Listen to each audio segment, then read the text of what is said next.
1.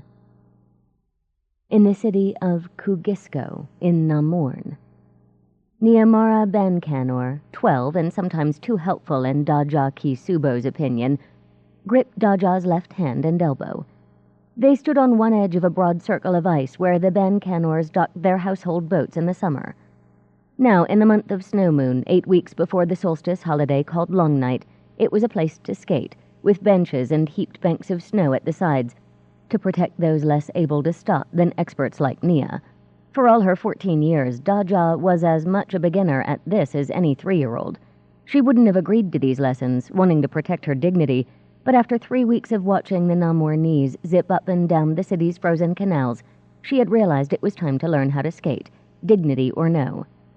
"Are you ready?" asked Nia. The cold air made dark roses bloom on her creamy brown cheeks and lent extra sparkle to her brown eyes. Daja took a deep breath. "Not really," she said with resignation. "Let's go." 1, counted Nia.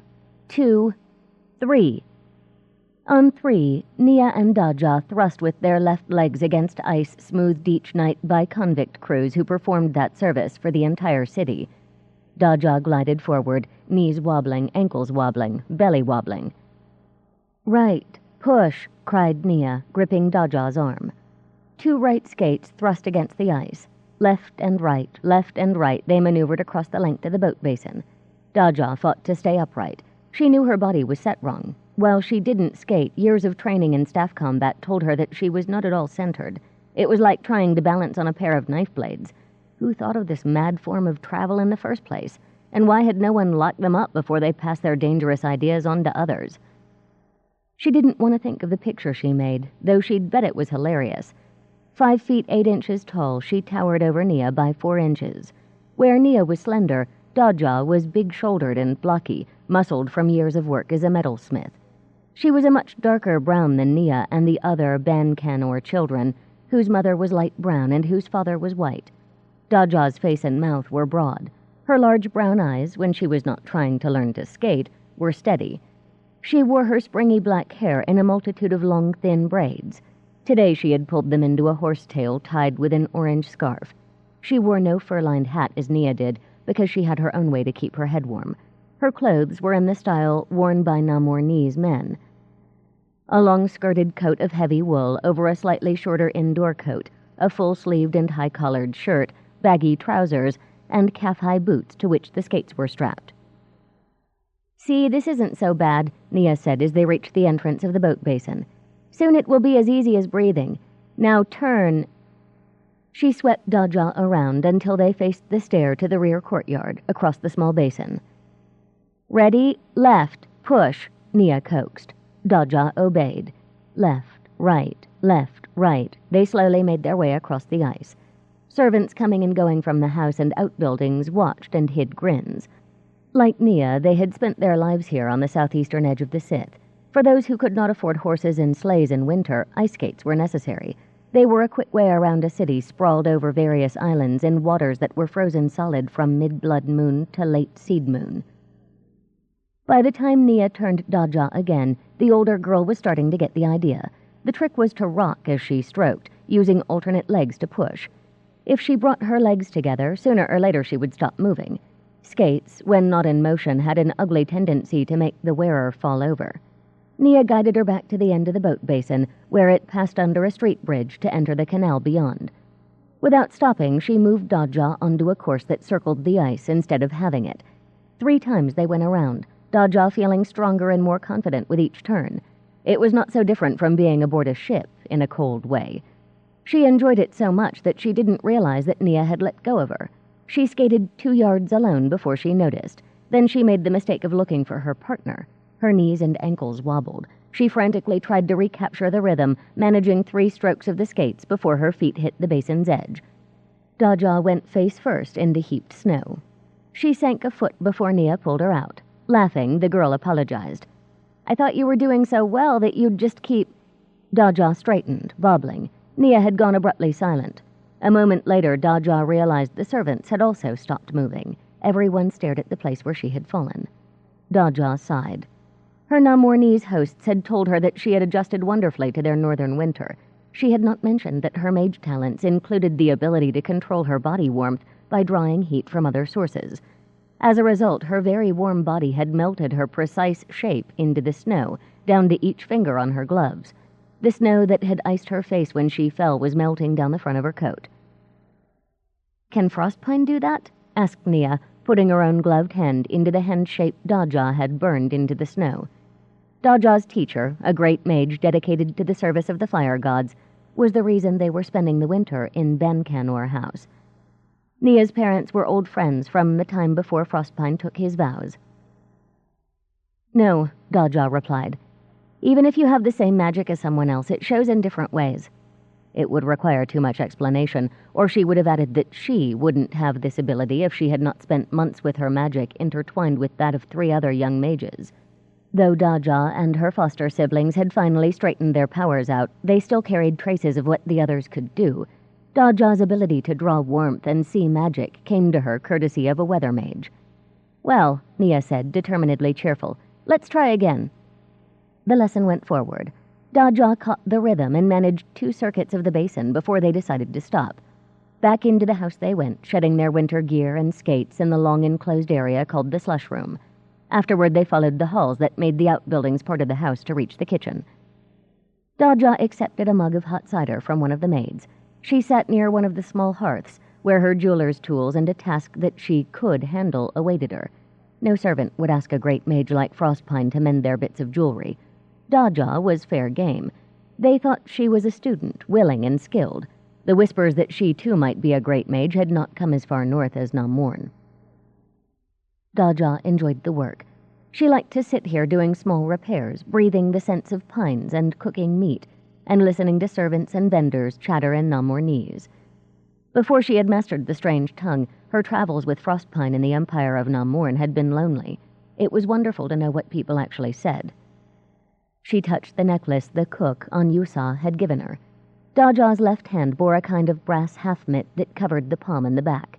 Strips passed between her fingers to connect them.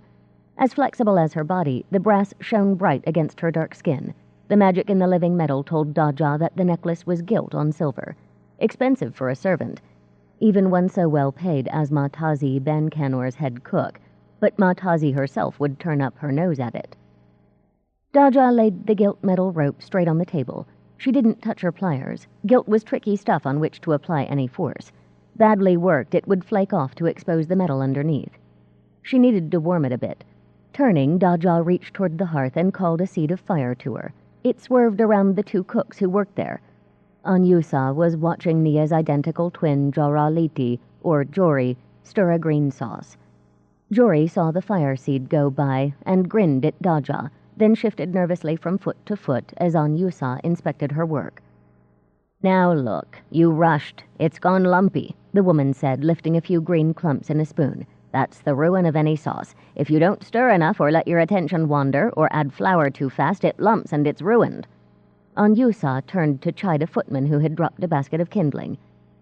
Daja was about to tell the glum Jori it was just a green sauce for fish, not a disaster, when a silver tendril of magic leaped from Jori into the saucepot. The girl stirred it in with a trembling hand. Daja stared. She and Frostpine had lived here for 2 months. No one had mentioned that any of the Bencanor children, the twins or their younger brother and sister, had power. Anyusa returned to Jori. Daja watched the cook. Had the woman seen Jori's small magic? Anyusa dipped her spoon again. "I tell young girls, you cannot rush." She fell silent as she raised her spoon and turned it to spill the sauce back into the pot. A long, smooth green ribbon flowed neatly down without a lump in sight.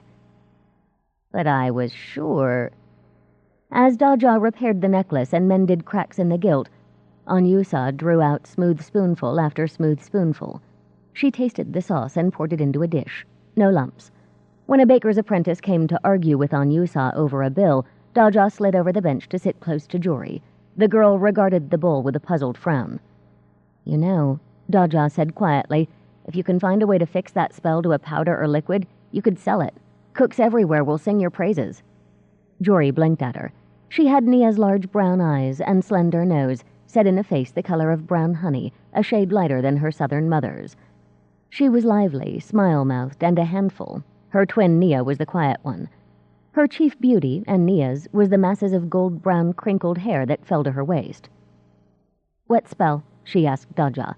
Daja smiled. "What spell? You unlumped your sauce. I can see magic. It's no good telling me you didn't spell that pot." She inspected Jory's face and frowned. The twins weren't hard to read. "You didn't know?" "I don't have magic," Jory insisted. "Papa and Mama had magic sniffers at me and Nia when we were 2, and again when we were 5. Not a whiff." She grinned at Daja. "Maybe it was a spark. Things glitter in here all the time." Daja got to her feet and draped her coat over her arm. Anyone who saw magic would glimpse it all around this kitchen. There were runes to keep out rats and mice, spells in the hearthstones to keep a few embers alive until someone rebuilt the fires, and a spice cupboard magically built to keep its expensive imported contents fresh. "You would know," Daja said. "If you do figure out what you did, you should write it down." "Oh, Anyusa just scraped from the bottom or something," Jory said airily. "She wants everything perfect." "Fire!" someone yelled outside. "Fire in the alley! Fire brigade, turn out!" Jory fled, Daja assumed to warn her mother and the housekeeper. The kitchen help streamed outside. Daja put her coat down and followed them, wondering what fire brigade meant. She was surprised that Anyusa had followed everyone to run off to gawk. The woman was fair but strict. When she reached the courtyard, Daja discovered her mistake in thinking the servants had come to watch. A line of kitchen helpers stretched between the well and the alley off the rear courtyard. They passed buckets of water out the rear gate. Another line of people led from the large pile of sand kept for use on icy paths. They passed buckets of sand the same way. Daja followed the full buckets into the alley. The efficient assembly stretched down its length to the nearby blaze, an abandoned stable behind Moykep House. Daja viewed it with an intelligent eye since fire was mixed into her power. The stable was gone, that was certain. The closest buildings might be in danger, but it seemed this strange local efficiency covered that as well. Men stood on every roof that might be at risk, soaking shingles with water, keeping an eye out for jumping flames or wads of burning debris. Daja was impressed twice over. Since her arrival in Namorn, she'd found it hard to feel safe in cities that were almost entirely wood. Here, only the nobility and the empire built in stone. Apparently, she did not worry alone. Someone was teaching Kugiskans organized ways to battle fires. "How did this happen?" she asked Anyusa, who stood beside her.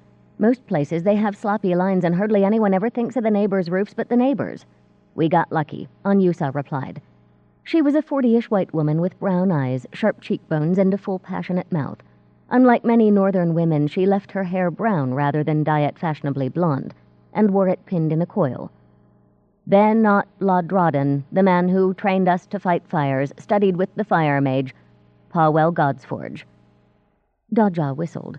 Everyone who dealt with such things knew of the great Godsforge, whose home was tucked among mountain springs and geysers in the northwest corner of the Namornese Empire. "Ladraden is a mage?" She recognized his name. The Ladradens lived nearby. "Not Ravot Benot," Anyusa replied, using the Namornese term for master. "But he said there was plenty for even a non-mage to learn, and he learned it. When he came home, he talked the city council into allowing him to train districts in Godsforge's firefighting methods. Then he talked some of the island councils into granting funds and people to train. It paid off. It's been 2 years since a house burned to the ground here on Kodasep. Suddenly, people in the stable yard were shouting. Above the adult voices rose the thin screams of children. Daja left Anyusa and raced toward the stable, realizing someone must be caught inside. She gathered her power in case she had to do something in a hurry. In the stable yard, people stood as close as they dared to the entrance of the burning building, full buckets in hand. Their eyes were wide in soot-streaked faces, glued to that dark opening ringed in flame. Someone went in, Daja thought. They're waiting for him to come out. She was reaching with her magic, prepared to hold back the fire, when a bulky, awkward, gray shape came out of the smoke-filled entrance at a dead run. Behind the shape, overtaxed roof beams groaned and collapsed. The stable roof caved in, sending gouts of flame blasting out the doorway to clutch and release the gray shape. Daja saw a clump of burning straw shoot up through the hole in the roof, swirling in the column of hot air released by the fire. The brisk snow-moon winds seized it and dragged it higher toward the main house. Daja raised her right hand and snapped her fingers, calling with her power. The clump of fire came to her, collapsing until it was a tidy globe that rested on her palm. Holding it before her face, she asked, "What am I going to do with you?" She looked at the gray shape. Firefighters pulled the water-soaked blanket away to reveal a large, sodden white man with 2 boys no older than 8 or 10. He carried one over a shoulder, one under an arm. Daja's throat went tight with emotion. There was no glimmer of magic to this fellow who had nearly been buried in the stable. With only a wet blanket for protection, he had plunged into flames to save those boys. He'd come close to dying. One breath more and that burning roof would have dropped on his head. This was a true hero, a non-mage who saved lives because he had to, not because he could protect himself with magic. He was a tall man in his early 30s, coatless. His wool shirt was covered in soot marks and scorches. His russet wool trousers were also fire-marked. He appeared to have forgotten his wriggling burdens as he stared at Daja and her fire seed with deep blue eyes. The firefighters tugged on the boys. Recalled to himself, the tall man released them and grimaced. He shook his left hand. It was crimson and blistered with a serious burn. The boys were coughing, the result of their exposure to smoke. Their rescuer eyed them with a frown as a firefighter wrapped linen around his burned hand. "Which of you said it?" he demanded. A woman in a maid's cap and white apron was offering the boys a ladle of water to drink. She dropped the ladle at the blue-eyed man's words. "Set?" she cried. "His fault, Mama," one croaked, pointing to the other. "He spilt the lamp." "You said we could play up there," cried his companion before a series of coughs left him wheezing. The maid grabbed each lad by an ear and towed them into the main house. Daja shook her head over the folly of the young and glanced at the burning stable. The firefighters had given up. They simply kept back and watched for more flying debris. They also edged away from Daja, their eyes on the white-hot fire globe in her hand. "If you don't want people to be nervous with you, don't do things that make them nervous," Frostpine had advised after they'd been on the road a week. "Or do things they won't notice. You've been spoiled living at Winding Circle. There, everyone's used to magic. Outside, making things act differently than normal turns people jumpy." Daja didn't like to make people jumpy. She covered her fireball with one hand. "How did you manage that?" The boy's rescuer walked over to Daja, cradling his wrapped left hand. "You called it Vinane." Namornese for a male mage. "God's Forge had that trick, except in ribbons, not balls." He thrust his right hand at Daja. "Benot Laudraden," he said. Even covered with soot and scorch marks, he was a comfortable-looking man with a soft, big body of a well-broken-in armchair. His broad cheeks were each punctuated with a mole, one high, one low. His nose was fleshy and pointed. His flyaway curls were reddish-brown and losing ground on top of his head. Someone came up with a dry blanket to wrap around him. His clothes were soaked by the blanket he'd worn into the stable. Daja had to uncover her fireball to shake his hand. "Daja Kisubo," she said. "You were brave to go in there." "No, I just didn't think," Benot said absently. "If I had, I'd have known better. The roof was about to go." He turned her offered hand palm up and closed his fingers around it. "Not even hot," he remarked. "A little warm, that's all." He let Daja go. "You're one of the Smith mages, am I right? The pair staying with Cole and Matazi?" Daja nodded. "The Bancanor's cook says you teach Kugisko to fight fires." Benot smiled, his thin mouth tucked into ironic corners. "I teach parts of Kugisko, bit by bit, kicking and screaming," he replied as he inspected the fireball. He held his hand over it and snatched it back. "Well, that's hot, at least." Vinane Godsforge wore spelled gloves so he wouldn't get burned when he worked with flame. "Why doesn't the fire bother you?" "It's magic," she told him quietly. "One of the first things we learn." He shook his head. "My whole year with Godsforge, only 2 of our mages learned to hold fire, and they couldn't manage something that hot. What are you going to do with it?" Daja shrugged and tossed it back to the stable. It vanished in the flames. "Did the blanket really help in there?" she wanted to know. The man wandered over to a barrel set beside the far wall and sat on it. Daja followed him. "The trick's in guessing how long you have before the fire sucks the damp out," he explained. "I hoped it was wet enough that I could reach the loft, grab our fireflies, and get out. It helped knowing where they were. We saw them in the window over the door. If I'd had to search, I might be a little charred now." Looking at the burning stable, he shook his head. "I told the Moikeps 6 months ago they ought to pull this thing down. It was an accident waiting to happen." "This whole city's an accident waiting to happen," Daja said with feeling. "All these wooden houses, It's mad-brained, that's what." Benot looked at her and smiled. "That's right. You're from the south. Somebody told me you were. Wood's cheap in this part of the country. We've got more forests than we know what to do with. And families moving into the city, they want something that reminds them of home." "Wood," Daja said, shaking her head in disgust. "You get used to it," Benot said. "There's real craftsmanship in the carvings on the roofs and doors and porches, and the builders use different kinds of log to contrast colors and textures in the wood. Here I thought they just built these places any old way," Daja admitted. "It never occurred to me they used different woods on purpose." She realized she was being rude. "I'm sorry. It's not my place to criticize your home." Benot chuckled, then began to cough. One of the women firefighters came to offer him a flask. Benot took it and drank, coughing between sips. At last the coughs stilled. He returned the flask. "Thanks," he told the woman after he wiped his mouth on his sleeve. Looking at Daja, he asked, "So do you fight fires?" Daja smiled crookedly. She wasn't sure that he would term sucking a forest fire through her body to douse it in a glacier as firefighting. "Mostly I just handle it in the forge," she replied. "I know a trick or two. There's always the risk of little fires starting in forges or inns, but I almost never use them." "I'd like to hear about them sometime," Benot told her. "Anyone who balls up fire and holds it probably knows more about how it works than I do." He lurched to his feet, cleared his throat, and sighed. "I'd better check the outposts, make sure no other wads of debris went flying." He offered Daja his hand. "Thanks for the help." Daja shook hands. As she walked back to Ben Canor House, she eyed the firefighters. They kept watch over the stable as it burned low, but they were relaxed and joking. The worst was over. The stable was gone, but 2 boys were still alive, and nothing else had caught fire, because Benot Lodrodden had trained these people well. That was far more impressive in this fire-trapped city than her ability to handle flames. When the staff returned to the Ben Canor kitchens, Daja returned on Yusa's repaired necklace. Then she collected her coat and climbed the servants' stairs to her room. Her excitement over the fire and Benot's rescue of the children vanished, leaving ashes in its wake.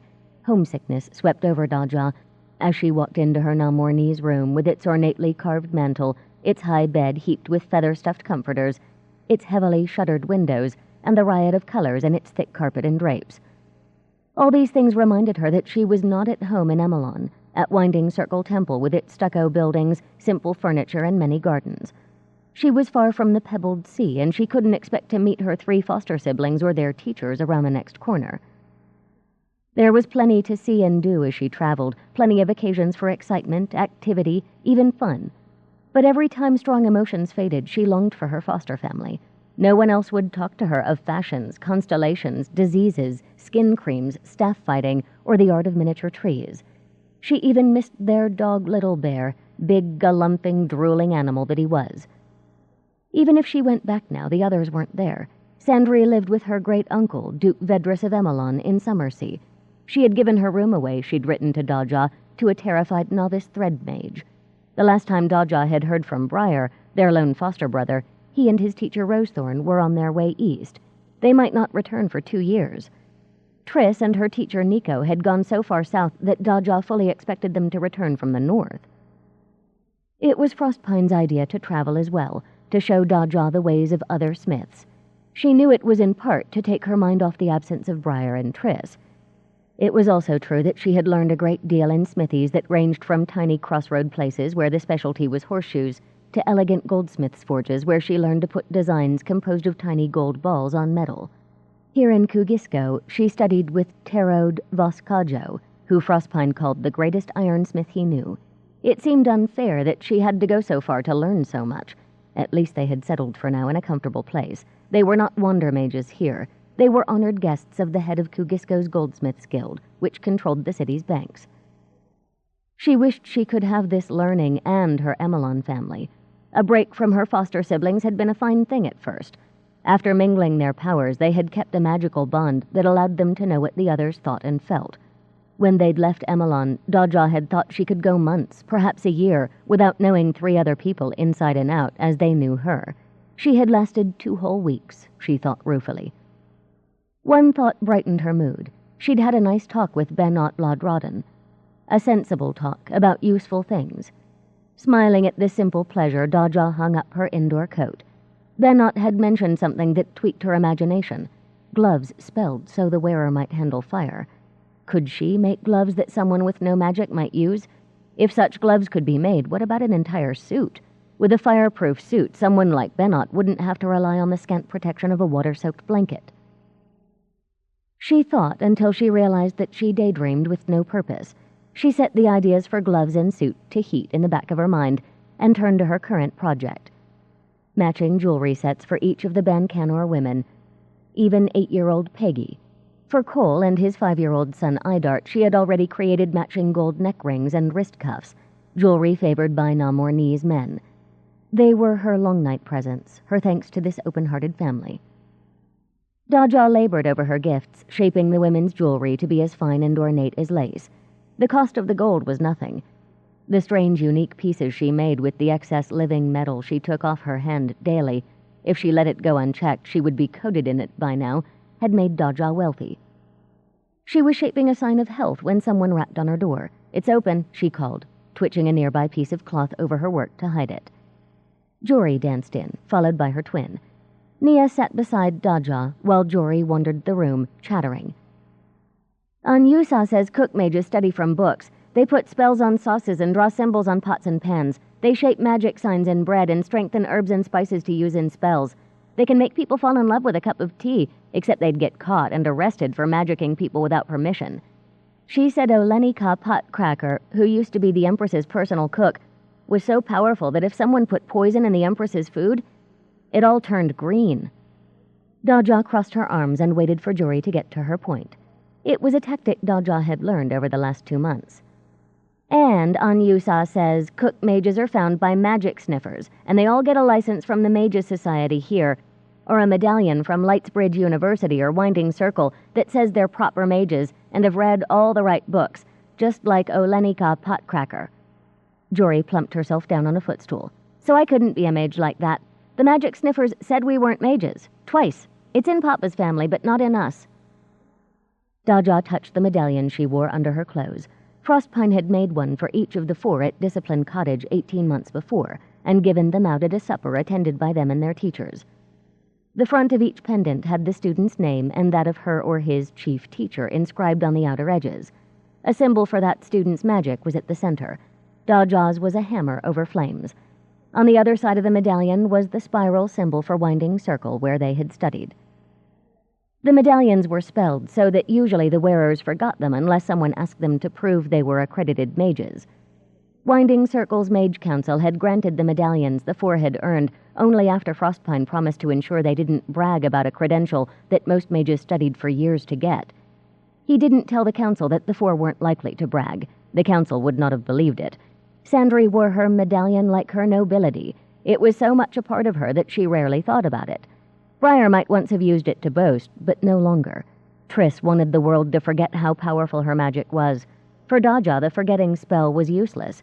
Not only did her own power tell her what she wore, but the disguising spells on the medallions were Frostpine's, whose magic she knew as well as her own. For now, she saw no point in telling Jory that as an accredited mage, she knew more about magic than Anyusa. Instead, Daja told the girl, "There's another kind of mage. Not as common as the ones who train with the Mages Society or at Lightsbridge. We see a lot of them at Winding Circle. They use magic that's already in things, rather than adding magic to something. It's called ambient magic. You can make it stronger or bigger or more accurate with book studies, but you still draw on magic that's already there. Everything has some magic in it." She looked at Nia. "I suppose you like cooking, too? Though I hardly ever see you in the kitchens." Nia shook her head. Jory replied, "She won't go near a hearth. She's afraid of fire." Nia glared at Jory. "You would be too if you had any sense," she informed her twin. The house clock chimed the hour. Jory and Nia looked at each other. "Music lessons!" they yelped and tumbled out the door. Daja uncovered her necklace and went back to work. After a couple of hours' labor, Daja realized she was stiff. A walk might clear the cobwebs from her skull. Down the servants' stair she went, bypassing the kitchen and its enticing smells, following the corridors that connected the buildings until she reached the slush room. Properly clothed, she wandered out into the waning afternoon and the alley. The rear gate to Moykep House was still open, the trampled and sooty ground around it frozen into ruts and holes. Daja looked in. A tall, rumpled figure in a heavy sheepskin coat wandered through the remains of the stable, kicking apart any large clumps of charred matter. Ben Lodrodden was checking for hidden blazes that might find something to burn if the wind picked up. Entering the courtyard, Daja threw her power out ahead of her, feeling for heat. "There's nothing warm left," she told him. "I just checked." The big man smiled. "Another useful skill, Vimesi Daja," he said, using the Namornese word for a female mage. He walked carefully across the burned-out mess until he reached her. Places where the firefighters had used water were frozen, making the footing treacherous. As he spread his arms for balance, Daja saw a neatly wrapped bandage on his left hand. "You got scorched," she said, pointing to it. He made a face. "Not too badly. There was a piece of wood in the way when I went to get those boys. I knocked it aside, but the blanket slipped, and I hit it with my bare hand. The healer says when I take this off day after tomorrow, I won't even have a scar." Changing the subject, he remarked, "I'm surprised you're not studying with Godsforge. I don't know if you've heard of him." He slipped on the edge of the building. Daja instantly steadied him. "I have," she said, releasing him as he got his footing. "I'm a smith, really. Fire for its own sake doesn't much interest me. All I know about fire comes from my magic. I know you studied with him." Bennett shook his head. "We think we're such a worldly city, but really we're just a collection of villages. Gossip flows quicker than air here. Did they tell you about my birthmarks?" Daja grinned up at him. "I don't know how they missed that," she replied. She had already discovered that most Kadasep Island residents knew her name and Frostpine's, why they had come to Kugisko, and where they lived. "If you don't mind my asking, why study with a fire mage if you've no magic yourself?" "Because he knew how fires burn with different materials and how to fight them," the man replied. "Things even someone like me could learn. Things like when you're in a burning building, touch a closed door first. If it's hot, you won't like what happens if you open it." Daja raised her eyebrows in a silent question. He answered, "Opening the door, you give the fire inside a burst of air. It blasts out and cooks the person in the doorway." Daja whistled softly. "I'll remember that. And it makes sense. We use a bellows in the forge to pump air into the fire to make it burn hotter." "What else did you learn?" "How to know if a fire was deliberately set," he explained. "And wind patterns, the use of sand in winter." He stared at the ruins, hands stuffed in his coat pockets. "One time there was a barn that had to be destroyed, so he set fire to it. Then he threw a shield over us so we could stand in the middle of the barn and watch how the fire burned, along the floor, up the walls, into the loft. It was like a carpet of fire blossoms rippling over our heads." He glanced at Daja. "I'm sorry, people tell me that I just rattle on." No, I'm interested," Daja protested. "The only time I ever saw anything like that was during this forest fire. Even then, what I saw didn't ripple or anything. I pulled it through me. All I saw was streaks." She realized what she must sound like and hung her head. "I'm not boasting. It really did happen." "Oh, I believe you," said Bennett, his eyes blazing with excitement. "What I would give to see that." Daja grinned at him. "At the time, I wished I hadn't. But it wasn't like I had a choice. I would have died if my foster brother and sisters and Frostpine hadn't helped with their magic, and I didn't exactly come away unscathed." She rubbed her thumb against the metal under her left glove. Yes, it was useful. Yes, she now made living metal creations that rich people bought at high prices. She had also seen revulsion on the faces of those who touched her hand and found warm metal, or those who saw her peeling the excess from her flesh. She'd also suffered infections when the metal caught on something and pulled away part of her skin. She shook off those memories. "Did you learn about forest fires from Godsforge?" she asked her companion. "Enough that I prefer city fires," Bennett said with a grimace. "Or at least I prefer city fires if I have trained people to fight them. Godsforge had us out in the woods digging fire breaks one time, and the fire jumped the break. Without him to protect us..." He shrugged. "He said that once a really big forest fire gets going, it can't be stopped until it rains or it consumes all the forest it can get." They were moving out through the Moy-kept gate into the alley. "It's true," Daja said. "At least Nico, Niclarin Goldeye, he was one of our teachers. He said that about lots of things, storms, forest fires, tidal waves. They reach a point of strength, and even the most powerful mages can't stop them. The best you can do is shift them." He'd come to a halt and was staring at her. "You studied with Niclarin Goldeye?" It was Daja's turn to shrug. "He's the one who saw my magic and taught us to control what we had. Mostly he was my sister Triss's teacher, though." She made a face. "They were well-suited, always with their noses in books." Bennett laughed and offered his hand. I enjoyed talking with you, Daja Kisubo. I hope we can do it again. Daja took his hand. Thank you, Ra-Vote Ladrodden. It's nice to talk to someone who doesn't just think of fires for use or putting out. Call me Ben, he told her. And I know what you mean. To most people, fire is a means to an end, or it's a monster. They don't realize it has moods just like the Sith or the skies. No, they don't, agreed Daja. They stood in the frozen alley for a moment, smiling at each other, sharing that understanding of fire and its shapes. Then Ben sighed. I really should go home, he said. Mother will have fits when she sees my clothes. What can you do? He wandered down the alley toward Ladrodden House, hands thrust once more in his coat pockets. Daja watched him go. She had thought that once children were grown, they didn't have to worry about a parent's wrath. Maybe it was different when the grown child came to live under a parent's roof once again. The wind threw a fistful of sleet into her face. She turned and hurried back to Ben Canor House. 2. On her return to Ben Canor House, Daja went to Frostpine's room and knocked on the door. Invited in, she found her teacher beside his fire, seated so close to it that the snow-damp hem of his red wool habit steamed gently.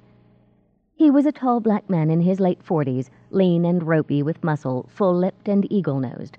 His bald crown gleamed in the firelight.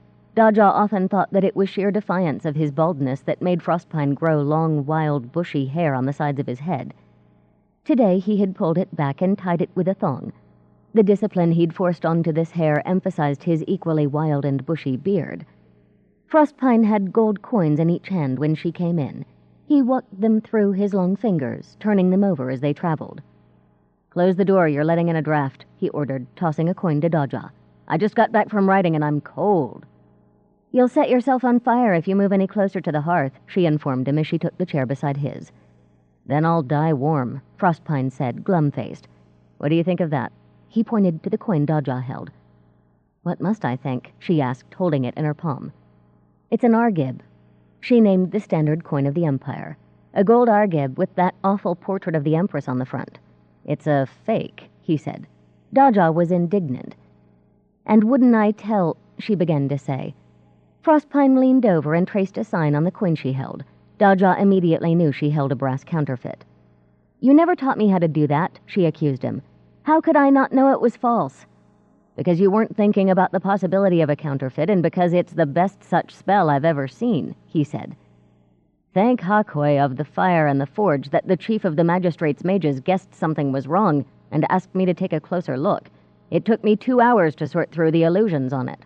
Daja whistled, impressed. Faking gold so even I couldn't tell it was real? That's serious. The governor wants me to work on this along with Heluda Salt, the magistrate's mage who called me in. Frostpine sighed. We have to see not only who's doing this, but how many fakes are in circulation. And we have to do it quietly. I should think so. Daja was born a trader, a people whose many clans bought, transported, and sold goods over a large part of the world. Trader babies got wooden teething toys carved like the main coins for the countries where their families traded. For 10 years, Daja's life had been about trade and money. She knew what happened when people found that the coins on which they depended were false. Currency would plummet. No one would buy or sell anything in gold, perhaps not even in copper or silver, until it was proved that no more fakes remained. Such a crisis could result in a government's fall, or even in war, as well as instant poverty for entire populations. What about the silver argib? Daja asked. Safe, Frostpine said. Whoever did this concentrated on gold. This method would never work on silver. We may have caught the counterfeit early enough to make a difference. I went through half of what's in the governor's treasury and only found 10 fakes so far. We need to catch who's doing it, of course, and any friends he may have. You might not see much of me for a while. You're sure you can catch him? Daja asked. Frostpine smiled. I handle enough of his fakes and I'll sniff him out like a hound. You said that when someone was filching your tools back home, she said ruthlessly. It took you all winter to find him. Frostpine's dark eyes flashed. I didn't know I was looking for a child, he said tartly. I suspected dark plots by... Oh, you have no respect for me.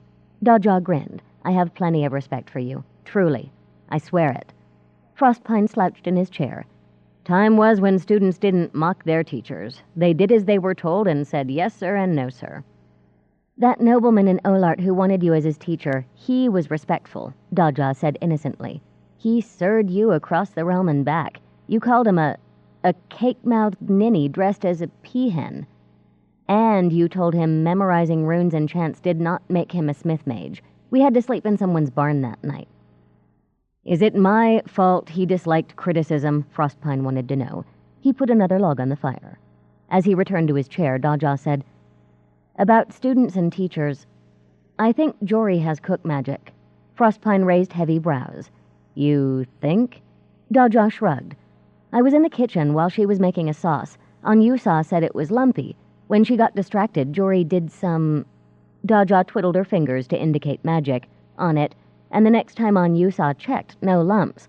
I saw the magic pass from Jory into the pot, and she sees the spells in that kitchen, though she just thinks it's flashes of light at the corner of her eyes. She's an ambient mage, Frostpine asked. Has to be, Daja replied. She and Nia told me they were tested by magic sniffers twice and they didn't find a thing. Well, if one twin has magic, both do. Frostpine stretched his booted feet toward the fire. That's always the case with twins.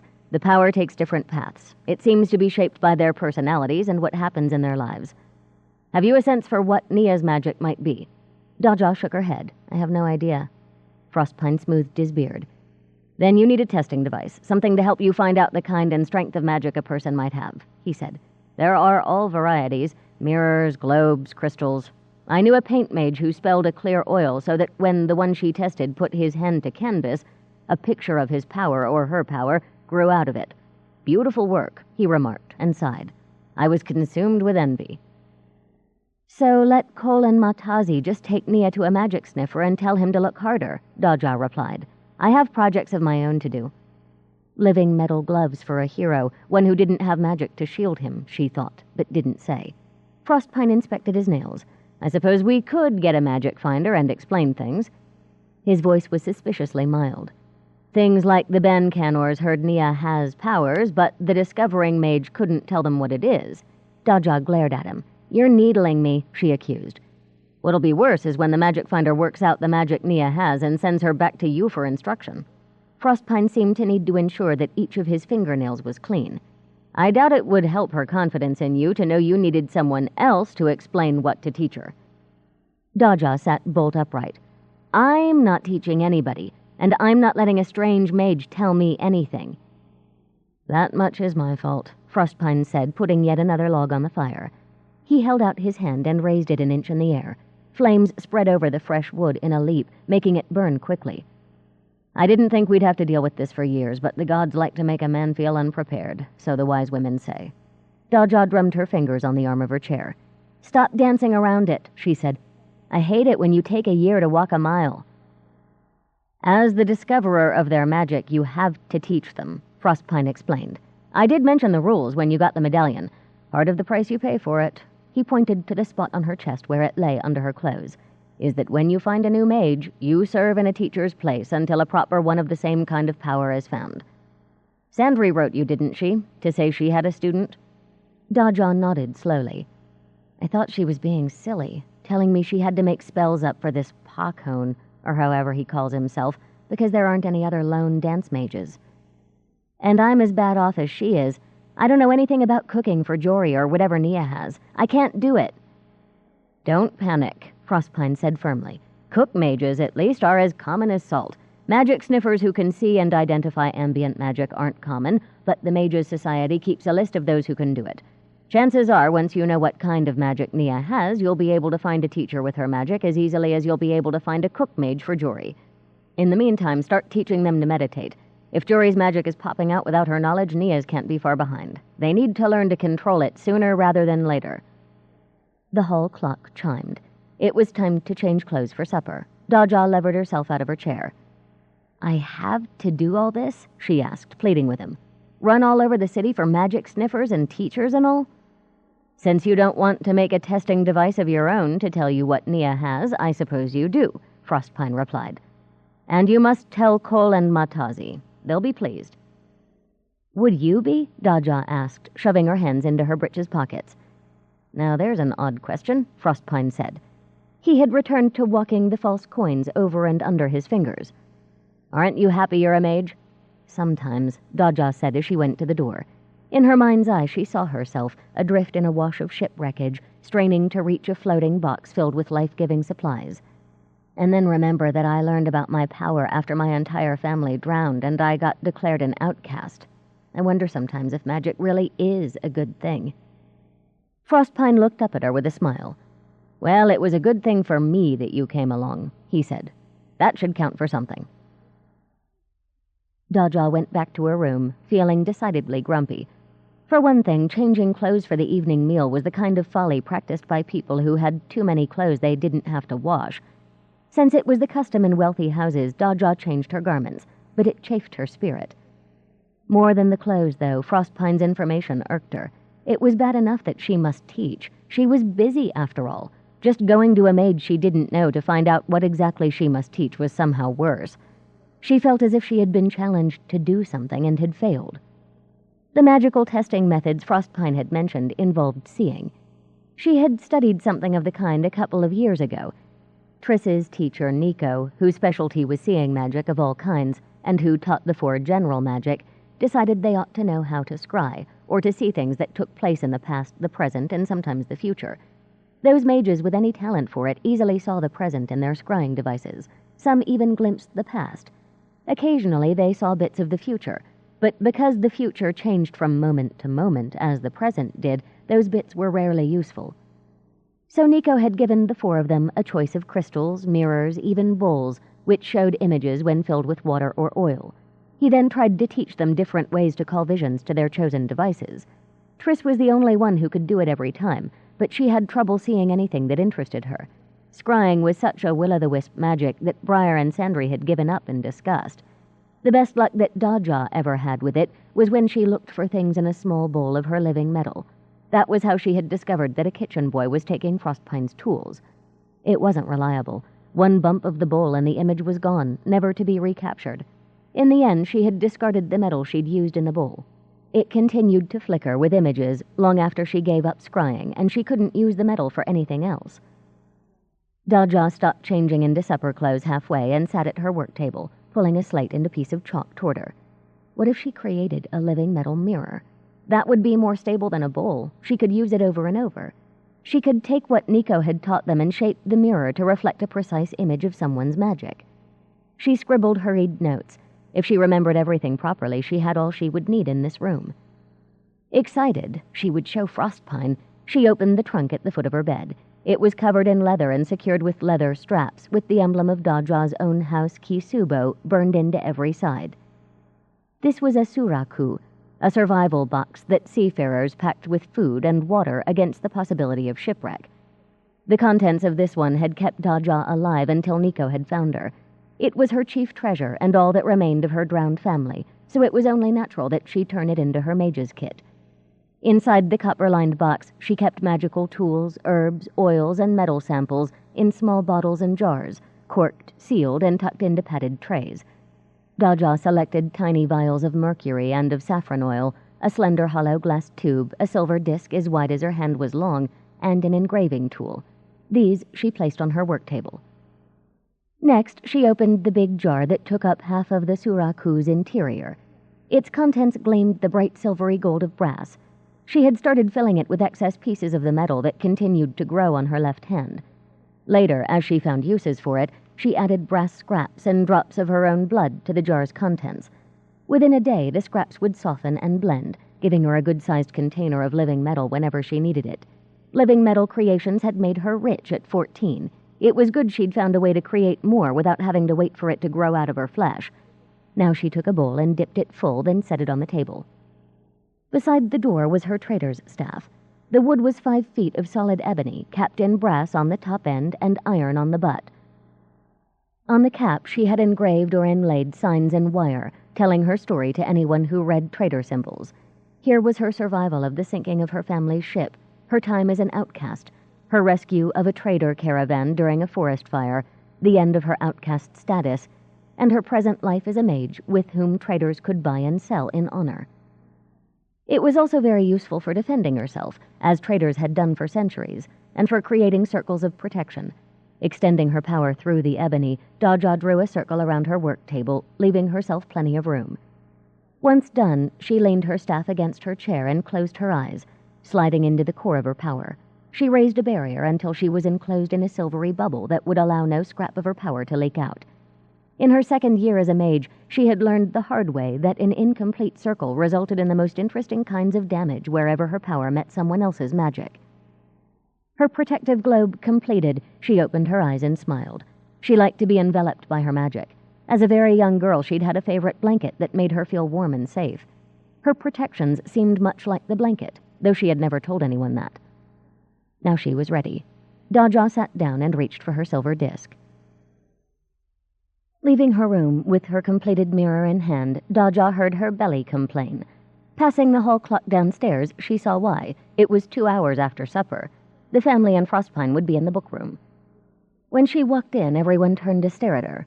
Of the 4 Bancanor children, only the twins were present, Nia tatting lace, Jory reading a book on the hearth. Frostbine, Colborn Bancanor, and his wife Matazida, or Matazi, were all there, Frostpine as close to the fire as he could manage. Cole and Matazi were in their favorite chairs near a table where a tea service already sat. "Daja, we missed you at supper," Matazi said, ringing the bell for a maid. "You must be starving." She was a beauty who never seemed aware of her looks, a quality she had passed on to the twins. Her skin, the color of coffee well lightened with cream, was perfect. Her eyes large and dark over a slim nose, and reddened lips, the lower slightly fuller than the upper. She wore her handfuls of dark crinkly hair pinned up in coils, accented by the topaz drops that hung in her ears. She was dressed in Namornese fashion, in a long sleeveless tunic dress of cinnamon-colored wool, with embroidered lilies around the hem and tiny gold buttons that went from collarbone to shoe. Under it, Matazi wore a cream-colored undergown with full sleeves and a band collar, trimmed with gold ribbon. Daja fixed the details of her outfit in her mind. Sandri always liked to hear about the latest fashions, and the entire city looked to Matazi for colors and styles. When a maid answered the bell, Matazi asked her to bring a tray for Daja. The maid bobbed a curtsy and left as Nia offered tea to Daja. With an inner sigh, Daja accepted. Even after 3 months in Namorn, 2 in this house, she still was not used to the idea of tea served in a glass cup with a wrought silver base. "More tea, Frostpine?" Matazi inquired. He passed his glass to her and got a full one in return. From a dish on the table at his side, he took a lump of sugar, set it in front of his teeth, and drank his tea by straining it through the sugar. Daja watched him do it with a shudder. He liked to practice the customs of the country they were in, and the Namornese drank their tea either that way or by straining it through a mouthful of cherry preserves. Daja didn't care if it was rude not to follow the custom. She hadn't eaten the baked sheep's head in Karong either. Jory bounced up to a sitting position. "Were you doing something magical, Daja? Frostpine said you were doing something magical. He said he could tell." Daja sat down hard in a cushioned chair, clutching her tea glass to keep it from splashing. Suddenly her knees had gone watery. Her work had taken more out of her than she'd expected. Missing supper hadn't helped. "Yes, I was," she told Jory. "And of course Frostpine could tell. He's my teacher." Holding her glass with both hands to steady it, she drank her tea. By the time she finished, the maid arrived with a large supper tray. As she caught a whiff of its contents, her stomach gave a growl that everyone could hear. "Daja can tell you what she did after she eats," Cole Bancanor told Jory as the maid put dishes and utensils on a small table beside Daja's chair. Daja wasn't about to argue. She started with the soup, spooning it up eagerly. "I hear you had a fire in the alley today," Frostpine remarked. "A small affair. We've grown very casual about these things, thanks to Ben La Dodron. He's drilled all Kadasep Island in what to do," said Cole. He was a tall, broad-shouldered, easy-going man with a lean face and very sharp blue eyes. He wore his brown blonde hair combed straight back. He dressed well because Matazi, a former seamstress, saw to it. But there was little trim on his plain brown wool coat and breeches or on his white full-sleeved shirt. His boots were polished to a glossy finish, to the credit of the boot boy, not because Cole took an interest. He told Frostpine, 3 years ago, 4, maybe 5 houses would have caught from that one mishap. Now our people walk around clapping one another on the back and saying that wasn't so bad." "So this fellow, Ben," asked Frostpine. "Ben not La Dodron," Cole supplied. "La Dodron did the island a favor," remarked Frostpine. Cole nodded. "Other islands, too. Over the last 2 years, he's been training firefighters and getting the island councils to clean up obvious fire hazards.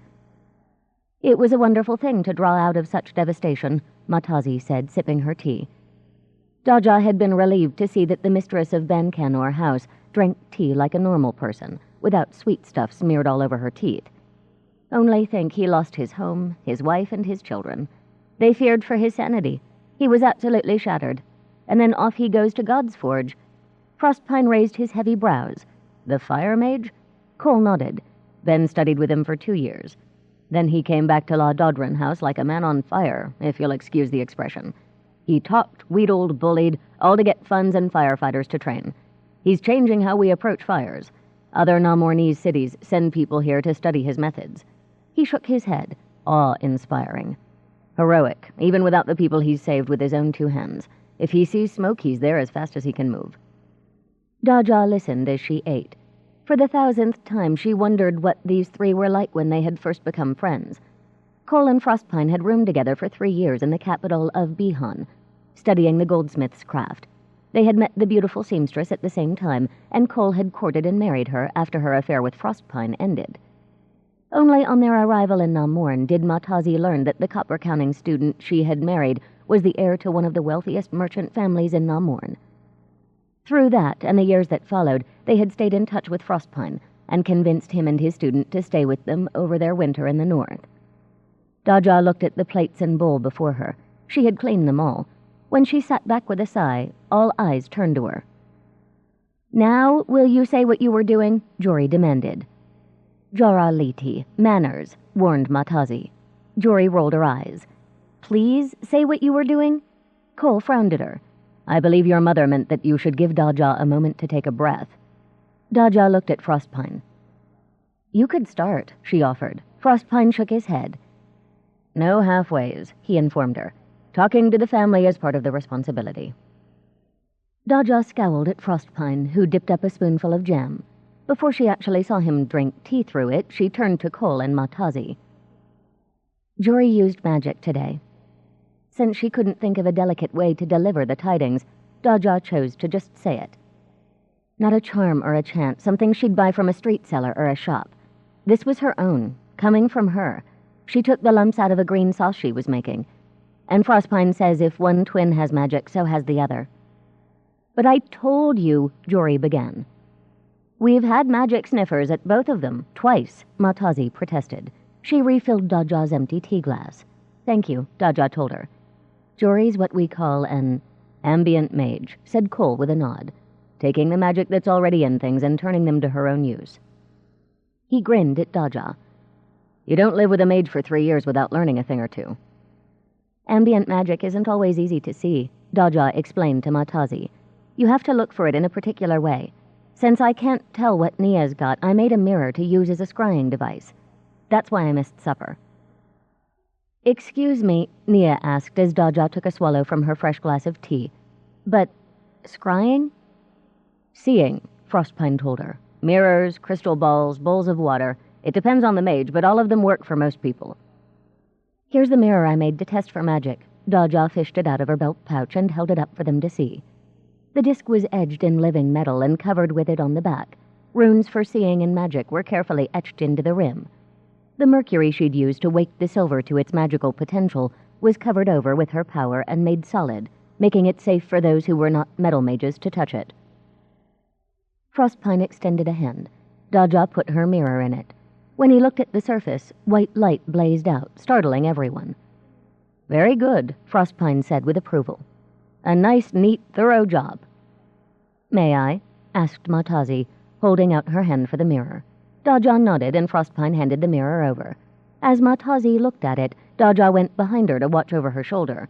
All the mirror revealed was Matazi's own lovely features. When she returned the mirror, Daja offered it to Cole, who shook his head. "Nia," Daja said, beckoning. Jory would be so busy talking about her power that Nia might leave unnoticed. She was good at that. Daja had yet to decide if Jory did such things deliberately to help her Shire twin get away, or if Nia was the only one to see that Jory's speeches left her time to escape. Whichever it was, Nia would not slip out this time. Reluctantly, Daja's skating teacher came forward. Unlike Jory that evening, she wore a single braid that harnessed most of the wavy masses of her hair. She didn't share her twins' affection for glittering bracelets and beaded hair ornaments. Though she wore a copper wristlet that had obviously come from the South and tiny pearl earrings. Jory liked bright colors and plenty of intricate embroidery on her blouses and hemlines. Nia kept her clothes plain. "Must I?" she asked Daja, looking at the mirror as if it would bite. "Magic has to be used and trained the minute it starts to appear," Daja told her gently. "Otherwise you won't be able to control it later. Remember I told you about my foster sister Triss, the weather mage?" Both twins nodded. Daja continued. "Her magic wasn't recognized for years, and it kept breaking away from her. She actually made it hail indoors once. I know I saw Jory use magic, whatever Anyusa said." She glanced at Jory, who grinned. "That means you have it, and if you don't get it under control, it could turn on you." Nia shook her head, but she took the mirror and looked into it. Faint light, sparkling like opals, raced around the mirror's rim, making the runes shimmer. Watching over Nia's shoulder, Daja saw flickering images of tables, a pile of wooden buttons, hands wielding a plane to smooth wood flat, inlaid boxes, a pot of stain, and Nia's face behind it all, her dark eyes wide in shock. Frostpine grabbed Daja's shoulder warmly for a moment and let go. "Carpentry, Namora," she said. "Your power moves through shaped wood. Aren't you glad there's a reason you like whittling so much?" Nia's face had a look of mingled confusion and pleasure. "Yes," she whispered, then thrust the mirror into Daja's hands and clung to her mother. Cole and Matazi exchanged looks. "My turn," Jory said, bouncing up and down. Opal fire darted around the rim, just as it had for Nia. Looking over Jory's shoulder, Daja saw what she expected to see. Pots on hearth fires, spices being measured, busy hands working dough, all reflected with Jory's face in the mirror. "Cooking and carpentry," remarked Cole. "Well, don't look so glum, Nia. This could make you girls more sought-after marriage choices." "It'll make Jory more sought after," said Nia. "Families want cook mages for their sons. What house will want a bride covered in sawdust?" "A wise one," Matazi said, kissing Nia's head. "I can think of 3 shipbuilding clans who will give their eye teeth for a bride who can sense wood rot." "Shipbuilders?" Nia asked, her face brightening a little. "Shipbuilders," Cole said firmly. "Including old Domonis Moykep. I don't believe he's arranged matches for his youngest son's boys." Nia blushed and hid her face against her mother's shoulder. Daja wasn't surprised that the Bancanors were already looking around for good matches for their twins. Northern girls were married at 15 or 16, and negotiations between wealthy families took years to complete. She was surprised to find Nia liked one of the rowdy teenaged boys who lived down the alley. She would have expected Nia to hide the moment a boy so much as addressed her. Looking at Daja, Cole asked, "What comes next?" "I'll need to find what mages are here and the twins' specialties. Each twin will do best with a teacher who has the same magic that she does," replied Daja. "And Frostpine says I'd best start showing them how to meditate so they can get to know their magic and control it." "Oh, splendid," moaned Jory. "More lessons." Daja ignored her. "I'll need a regular time for meditation every day," she told the twins' parents. Matazi thought for a moment, tapping her cheek with a graceful finger. "I'll change the dancing master to the hour after midday," she said at last. "You can have his time in the late afternoon to meditate. Will that suit?" Daja nodded. "These mages," Cole asked, a wicked glint in his eye, "what kinds of fees will they charge? Will I get a 2-for-1 discount since they're twins?"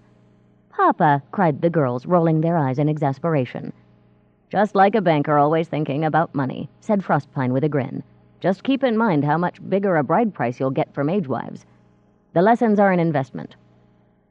He drained his tea glass and continued more seriously. "As for fees, if a potential teacher got a credential from Lightsbridge or Winding Circle, he won't charge a fee. Teaching is what graduates of those schools do to repay their masters for their own training. You want graduates. They have broader learning than someone who only has a Mages Society license." Matazi nodded. "I'll draw up a list," she said. "Those I don't know, Anyusa or the housekeeper will." She looked at her daughters. "Well, you two are always full of surprises. Off to bed with you." The twins kissed their parents and raced toward the stairs. Jory wondered aloud if she really could make and sell a charm to take the lumps from sauces and gravies, as Daja had jokingly suggested earlier.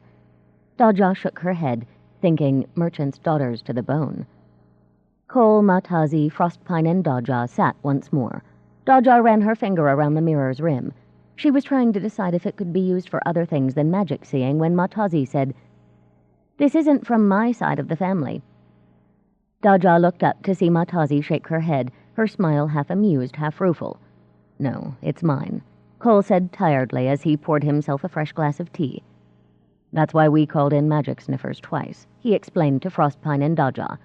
"We have cousins at Lightsbridge now, and one who graduated from there. There's an uncle in Duncruin who's a cook mage. My great-grandfather was a carpentry mage, so they come by it honestly." He and Matazi exchanged a troubled glance. "Most parents would be happy with such an opportunity for their girls," Frostpine remarked softly. Cole said, "It complicates things." "Two families who expressed an interest in the girls will turn mages down flat," added Matazi. "Many people think that mage wives are far too independent and unpredictable. Yes, we'll replace Nia's candidates with shipbuilder clans, but we'll have to start talks all over again. Namornese marriages take years to arrange." "We have time," Cole said. "We're not remotely ready to let them go. And I know that Nia has an eye on that Moikep boy.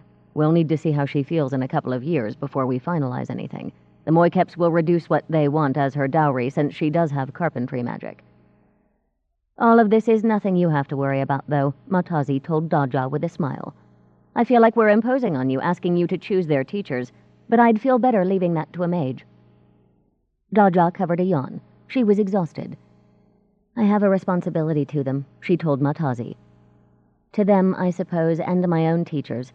If you could make up a list of possible instructors—" "We'll have it for you by breakfast," Cole promised. "If you'll excuse me, then." Daja got to her feet and tucked the mirror into her belt purse. "Good night, Daja." Frostpine reached out and gripped her wrist. Through their shared magic, he told her silently, "You did good work here tonight, with the girls and with Cole and Matazi." She smiled at him shyly. A compliment of that kind from him was worth cherishing. "Good night," she said, and kissed his bald crown. 3. The next day was Water's Day. People traditionally spent it in worship and relaxation. Daja knew she would find no teachers doing business that day. She wouldn't be teaching either, with the Bancanors visiting first the temple where they worshipped, then family members scattered all over the city. Daja reminded Cole that the twins had to begin to meditate, only to see him shake his head. "It's Mother's 60th birthday," he explained with regret. "If we aren't there all afternoon and well into the night, she will be quite unhappy." Daja winced. Once she'd overheard one of Cole's mother's scolds. She didn't want to witness the results of another, or subject anyone else to it. The older women of Namorn were famous for their power over their families, and for their tempers. With the Bancanors gone, the big house was quiet. All but a very few of the servants left to worship, visit their own kin, and run personal errands. Frostpine was absent, chasing his counterfeiter. Daja tried skating on her own, now that she could fall as much as she liked without anyone to see her, but grew discouraged after her 5th landing on her back. Stripping off her skates, she went to her room and spent the rest of the day working on her long night gifts. At breakfast the next day, Sun's Day, Matazi gave Daja the promised list of Kugiskan mages versed in carpentry or cookery magic. "I've also assigned you a sleigh and driver for all this," she told Daja. "You've only been here for 2 months, and some of these places are out of the way. Do you know our footman Serg? He'll be waiting outside. Just send word to the housekeeper when you're ready to go." Daja thanked Matazi with a rueful inner sigh. It would be so much easier if she could skate. Or perhaps it wouldn't, she thought as she looked the list over. She hadn't the least idea of where most of these streets were. When she walked out of the house, trader staff in hand, her medallion gleaming against her sheepskin coat, a young man in the yellow-trimmed brown livery of Bancanor House jumped down from the driver's seat of the small sleigh in the front courtyard. "Vimesi Daja, good morning," he said. Serg was in his late teens, an efficient young man with a long, cheerful face and light brown hair that hung to his shoulders. Despite the flakes of snow that drifted slowly from the sky, he wore his sturdy quilted wool coat open. It revealed a band-colored tunic shirt that fastened near the right shoulder, favored wear for eastern Namornese. This garment was a cheery red like his full trousers. He wore cowhide boots lined with fur and carried leather gloves, also fur-lined, thrust into his belt. "Ravi," Namornese for mistress, "Matazida has asked me to take my orders from you." He had the Kugisko accent that Daja liked so much. one that made each word sound like a particularly tasty piece of cheese. "Where do we go?" he asked. Daja consulted her list. "Nairi Street," she told him as she climbed into the sleigh. Serg took the driver's seat. He clucked to his horses, snapped the whip well over their heads, and guided them out the open main gate onto Blythe Street with the ease of long practice. Walking into the large, prosperous, busy woodworking establishment that belonged to Cammock Oakbourne, wood mage, Daja felt ridiculous, a child in adult clothes pretending to be a mage. How was she supposed to convince this man that she was any judge of who had magic and who did not? Her palm was sweaty where she gripped the ebony of her staff. Her mouth was paper dry.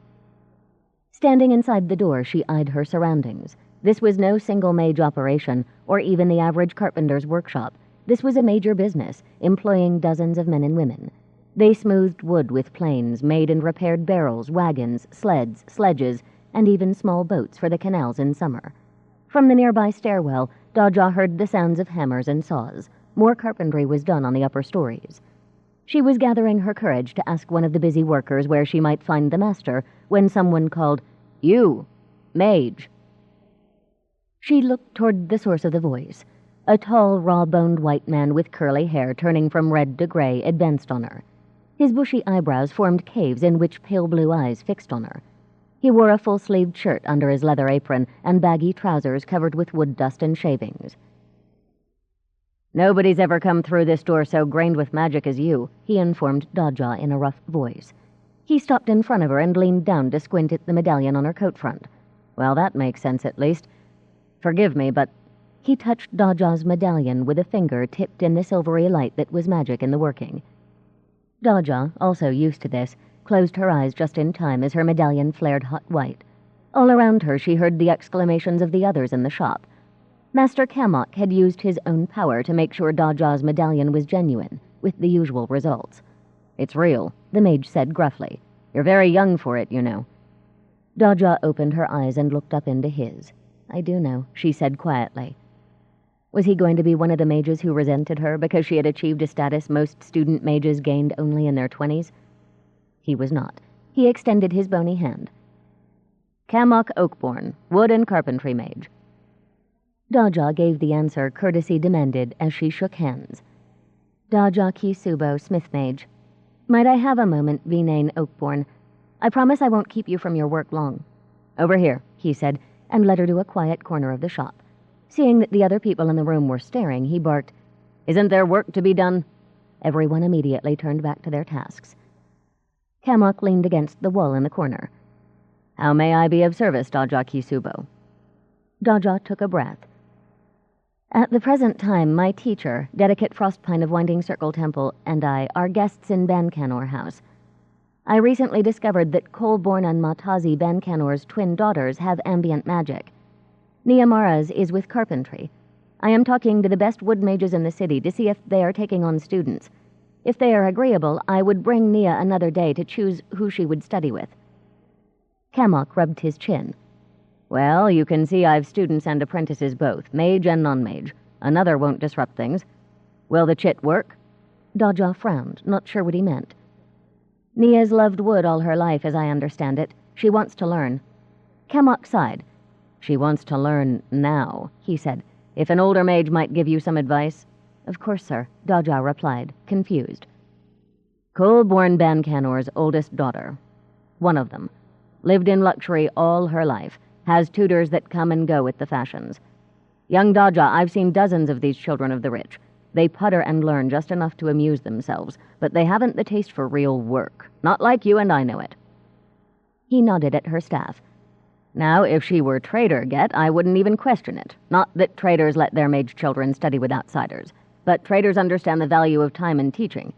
I'll take her on if she likes, but I guarantee she'll learn a trick or two and then weary of it." Daja stiffened. "I don't believe that of either of the girls," she told Cammock. He smiled at her in that understanding, patronizing way some adults had, a smile that said the younger person was entitled to her ideas, however silly. "Well, I'll be honest with you. If she did study here, chances are she'd study at first under one of my journeymen. This is a big shop. I've people working on the second and third floors as well as this one. We do everything from miniature work to what you see down here."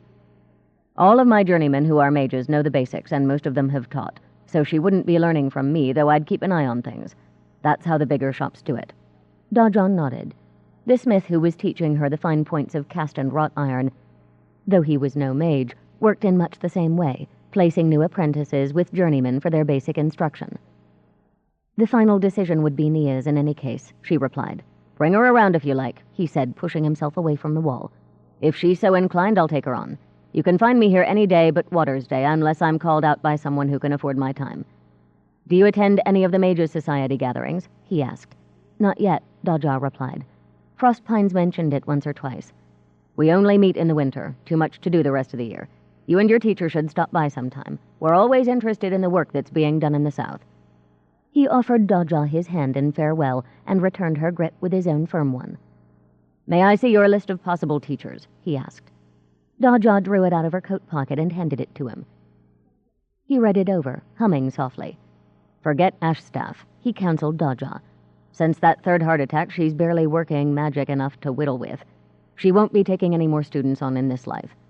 And I'd advise against Beach Branch. He's a little too liberal with the switch when he's been drinking, and lately he drinks constantly." He passed the list back to Daja. She took it, confused. First he talked down to her and spoke ill of a girl he didn't know, then he was helpful. Or maybe he was just a gruff person, one with a good heart who didn't know when his words stung. "Thank you, Master Kamok. I appreciate knowing that." "First student?" he asked, walking her to the door. Daja nodded. "And you feel like you're in over your head?" Daja smiled up at him as he opened the door for her. "Yes, actually, I do." Kamok gave her a wintry smile of his own. "We all do. Believe me or not, you grow accustomed. Good day." Daja thanked him again and walked out into the icy air.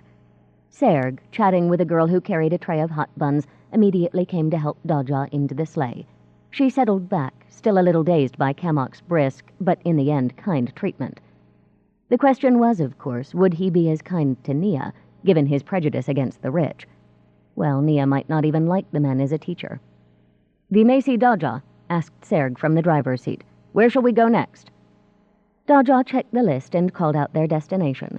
Each meeting followed the pattern of this first one, more or less, in shops that sported 10 and 20 students, mages and non-mages, and in houses and shops where mages had 1 or 2 students, or in a few cases none. Some were willing to take on new students, others weren't. All tested Daja's medallion before they would believe she was a mage. Unlike Daja, Serg knew the city well.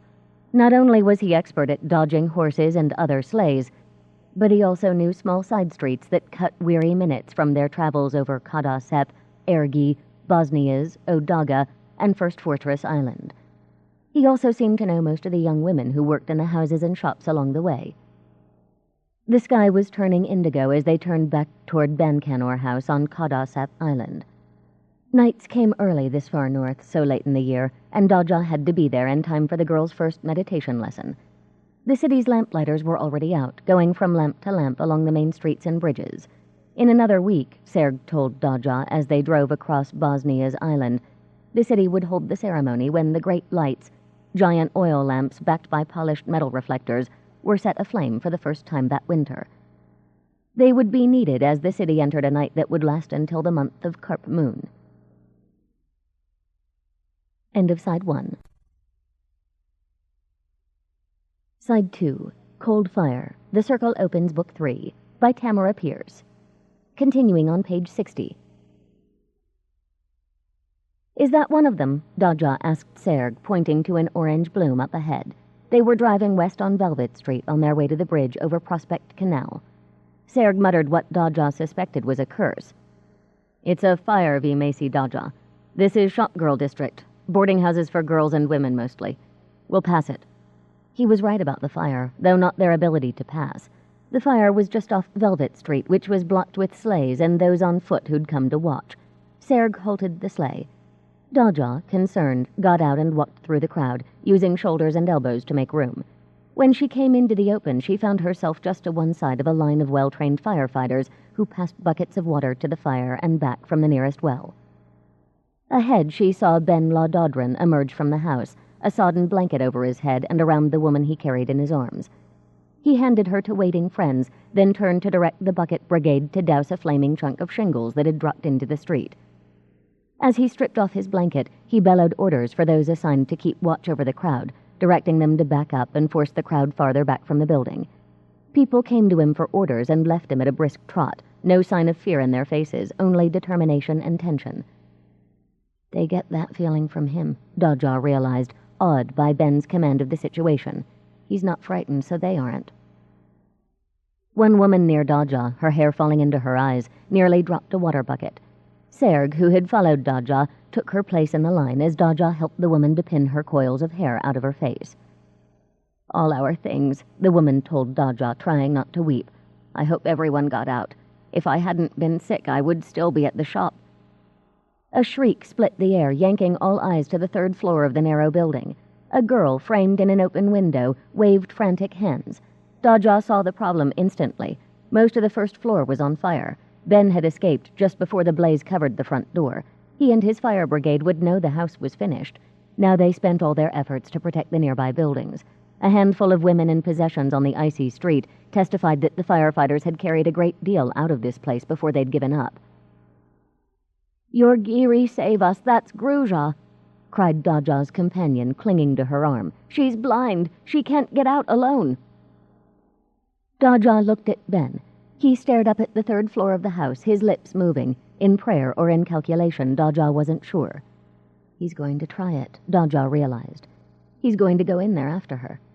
She stripped off her coat with trembling hands, removed her medallion, and stuffed it into one of her pockets before she folded the coat and handed it to the woman beside her. "Would you hold this, please?" she asked. The woman took it without looking away from the girl in the open window. Her own lips moved as she prayed. Ben waved some firefighters up. They ran in with a canvas sheet, trying to get as close to the house as they could, under that window, so they might catch the girl if she jumped. Daja knew they would never get near enough. Ben would go if she didn't hurry. She yanked off her boots, stockings, and belt, putting them on top of her coat in the woman's arms. That was enough. The clothes she still wore were made by Sandry to resist flames. Knowing what she was about to do, Daja swallowed, her mouth suddenly dry. She had passed through fire once, 4 years ago. It had not been fun. Combined with powerful magic, it had stripped her naked, burned her old trader staff, left her with strange metal on one hand, and filled her with a kind of pain so wonderful she hoped never to feel that way again.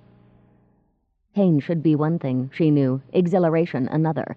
At least she thought they were supposed to be different most of the time. She strode up to Ben and grabbed his arm. He looked at her, about to pull out of her grip, then frowned. "Daja?" Speaking to this man as she would speak to one of her winding circle teachers, Daja said, "I think I can get her." His reaction made her heart pound. He grabbed a bucket of water from one person, a blanket from another, and soaked the blanket thoroughly. Briskly, he rolled it into a small bundle. "Are you ready?" he asked. Daja nodded, mute with admiration. No going on about her youth, no refusal. He accepted her on her own terms. How many adults did that? Ben thrust the rolled-up blanket into her hands and led her through the lines of firefighters. He stopped 5 yards from the blazing door and looked down at her.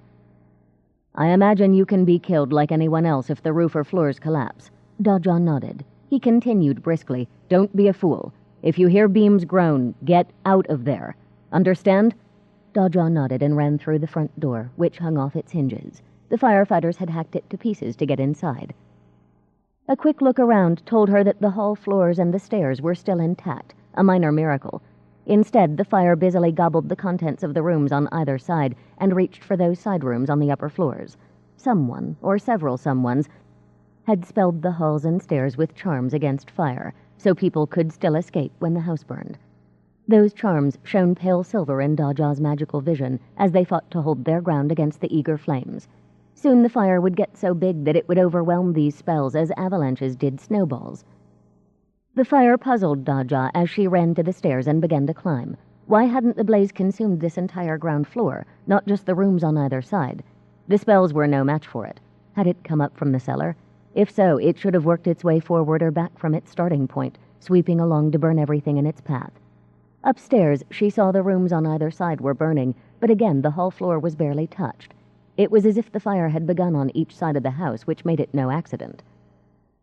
When she reached the third story, she heard the girl called Gruja coughing in the front room. Daja ran through her open door. "Gruja, come on. We're getting out of here." The blind girl whirled away from the window, hands before her, questing. "Who is it? Who are you?" She coughed helplessly. "Not important," Daja said, and hacked a puff of smoke from her own throat. As a byproduct of fire, smoke wasn't as dangerous to her as it was to others, but it was an annoyance that would clog her lungs until she got rid of it. "Cover as much of you as you can with this." She handed the girl the wet blanket. "My birds!" Gruja cried. Daja saw the cage in the corner. "Leave them," she snapped. The girl opened her mouth, then shut it and swallowed hard. Tears ran down her sooty cheeks, leaving pale tracks. If she had argued, Daja might have abandoned the birds. Instead, Gruja's mute acceptance twisted Daja's heart. As Gruja draped the wet wool over her head, Daja seized the cage by its wire handle and laid her hand flat on top. Her power coursed through the thin wire bars, wrapping cage and terrified occupants in her magic, holding air inside, fire outside. Gripping the cage in one hand, Daja took Gruja's blanket in the other. "Can you stay right behind me?" Daja shouted at the area where the girl's ear must be. The sodden wool cocoon nodded. Gruja stuck a hand out. Daja pulled Gruja's free arm around her own waist. Carefully, she led the way down the hall. The blaze had reached this floor. It mumbled cheerfully in the rooms around the stairwell. Daja thrust it back first, then the flames that began to test the stair itself. In a tunnel of fire, they descended to the ground floor. Daja stretched her power through the kitchen and beyond, seeking a better escape route. There was none. The fire had reached the storeroom at the back of the house. She felt it feed on exploding jars of oil. The rear half of the building was in flames. It was the front door or nothing. She wrapped Gruja's hands around her waist, feeling the sodden blanket soak the back of her shirt and trousers. Daja set the bird's cage at her feet, then beckoned to streamers of rippling flame. The fire came eagerly, curling around her arms, sniffing at her clothes. Daja gripped its strands firmly before it found the less protected girl at her back. The ceiling above them groaned. Swiftly, Daja wove fiery strands, shaping the blaze as a tube made of flame net. When she thrust the tube wide and high between her and the door, it pushed away the flames in walls and ceiling to open a path. Only a handful of fiery tendrils reached through holes in the net to threaten the two girls. Daja picked up the cage in her left hand and walked forward. She used her right hand to weave escaping bits of flame into the net over her head to make it stronger and tighter. The ceiling collapsed. The roof of her tunnel sagged. Clumps of plaster dropped through two wide spaces in her net, but the rest of it held the weight of the upper floor. The front door was still an opening filled with a sheet of fire. That part fought her, strengthened by the wind outside, but Daja was in no mood to be nice. She was willing to let this fire continue because someone had invited it here, but it could not be allowed to delay her. She gripped cords of fire in the door and began to weave again, pulling flame threads tight, yanking them ruthlessly into a fiery square. Once done, she thrust it ahead of her like a shield. It bulged out through the doorway, bubble-like. Daja felt the blaze surge. Under her, the floor sagged. She turned, bent, then thrust up from her knees, draping Gruja over her shoulder. With the other girl's head and feet just inches from the flames, Daja strode outside with her in the birdcage. As they crossed the threshold, the floor where they had stood dropped into the cellar with a roar. Outside, Daja helped Gruja to stand and released her fire weavings in the house. The flames returned to their meal. Ben waved some women forward. They wept as they took the wet blanket off Gruja and wrapped her in a dry one, patting her head, face, and arms as if they couldn't believe she was real. As they did, they backed away from Daja, taking the blind girl with them. Daja sighed and held out the bird's cage, reclaiming the silvery protective shield she had put on it. The finches began to chatter in tiny voices as a woman carefully took the cage. Daja looked down. Her shirt and breeches, overcome by more fire than they were spelled against, were crumbling on her body. Firefighters and those in the crowd backed away, just as Gruja's friends had. "Very admirable," Ben snapped at the onlookers, striding toward the woman who still held Daja's belongings. He snatched them from her hands. The woman then fled into the crowd. Ben turned to Daja and offered the girl her boots and stockings. Daja pulled on the boots, shaking her head at the stockings. They were too much trouble to put on now. Her clothes fell away in flakes as she straightened. By the time Ben shook out her coat and wrapped it around her, she wore only a breastband and loincloth. The harsh, wet air raised goosebumps all over her and made her teeth chatter. She dragged more warmth into herself from the house until her teeth stopped clacking. I'd see you home myself, but I'm not done here." Ben glanced at the burning house, then scanned the crowd. "Is there a hired sleigh about?" Daja pointed wordlessly at Serg, who had left his place in the line of firefighters to come for her. Ben looked at him. "Serg, isn't it? You're in one of the Kadaset brigades." The footman nodded, gingerly offering his arm to Daja. "Get her home," Ben said. "If you've any hot sweet tea, give her some. Forgive me for rushing off." He strode over to a neighboring house, shouting to those on the roof and pointing to a cluster of shingles that had started to burn. Daja looked at Serg and at the offered arm. It shook. He gulped and tried a quivering mockery of the smile he'd given so readily that morning. "There are side streets we can follow to Everall Bridge," he told her. Daja waved the arm aside and followed him back to the sleigh. Everyone moved away. Whispers preceded them. "They'll get over it," she told herself as Serg helped her into the sleigh. "They always do. Eventually." Later, when all the Gawkers had scattered to their homes, he returned to inspect the remains of the boarding house. He checked them thoroughly, breaking open large clumps in case embers still burned at their hearts, but the true fire had gone. His bones ached, warning of snow on the way. If any hidden fire pockets remained, they would soon be dead, covered with snow and ice. Sithithin, but she had been glorious to watch. As much as it burned him to see her go where he could not, it had been wonderful to see her in action, to watch the fire bend and reshape itself to her liking. She had gone up the steps and through the flame-wreathed door as she might walk into her own house. Flames slid from her clothes, her hair, her skin. In that moment alone, she was a beauty and a terror. This stocky, brown-skinned girl with her calm, thoughtful eyes and her fistfuls of thin braids. He and the watchers had waited as the blind girl screamed. How was he supposed to know she was home? For someone to help her. Then the blind girl turned from her window and was gone. The crowd had moaned. Had the wench heard Daja, or had the fire caught her? The second floor was well and truly burning by then. Flames spurted through the third-floor windows at the sides of the house. He'd done such a fine job of shaping this fire, starting on both sides of the basement. It had raced first up the side walls, as he'd wanted. He'd left an escape path clear in case anyone remained inside, because he did try to cover all possibilities. He'd honestly thought he was being over-careful, that no one was there when he'd lit the wicks in their lamps of oil. He'd heard nothing as he'd prowled the cellar and the ground floor. If he'd heard anyone, he would have left the place alone. Nobody was supposed to die, particularly not some blind shop girl. But the firefighters had to be tested. They had to prove themselves, not on some tame fire in a building that was scheduled for destruction, but on a real fire with lives and property to worry them.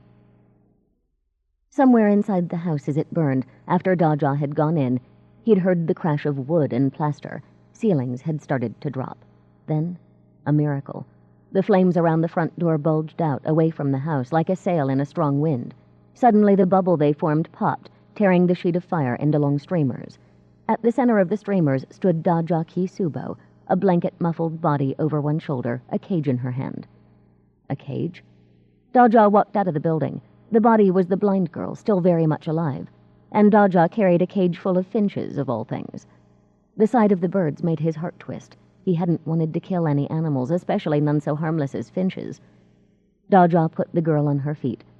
Behind her, the streamers of fire turned back into the doorway, released to finish their meal of wood and cloth, oils and glass.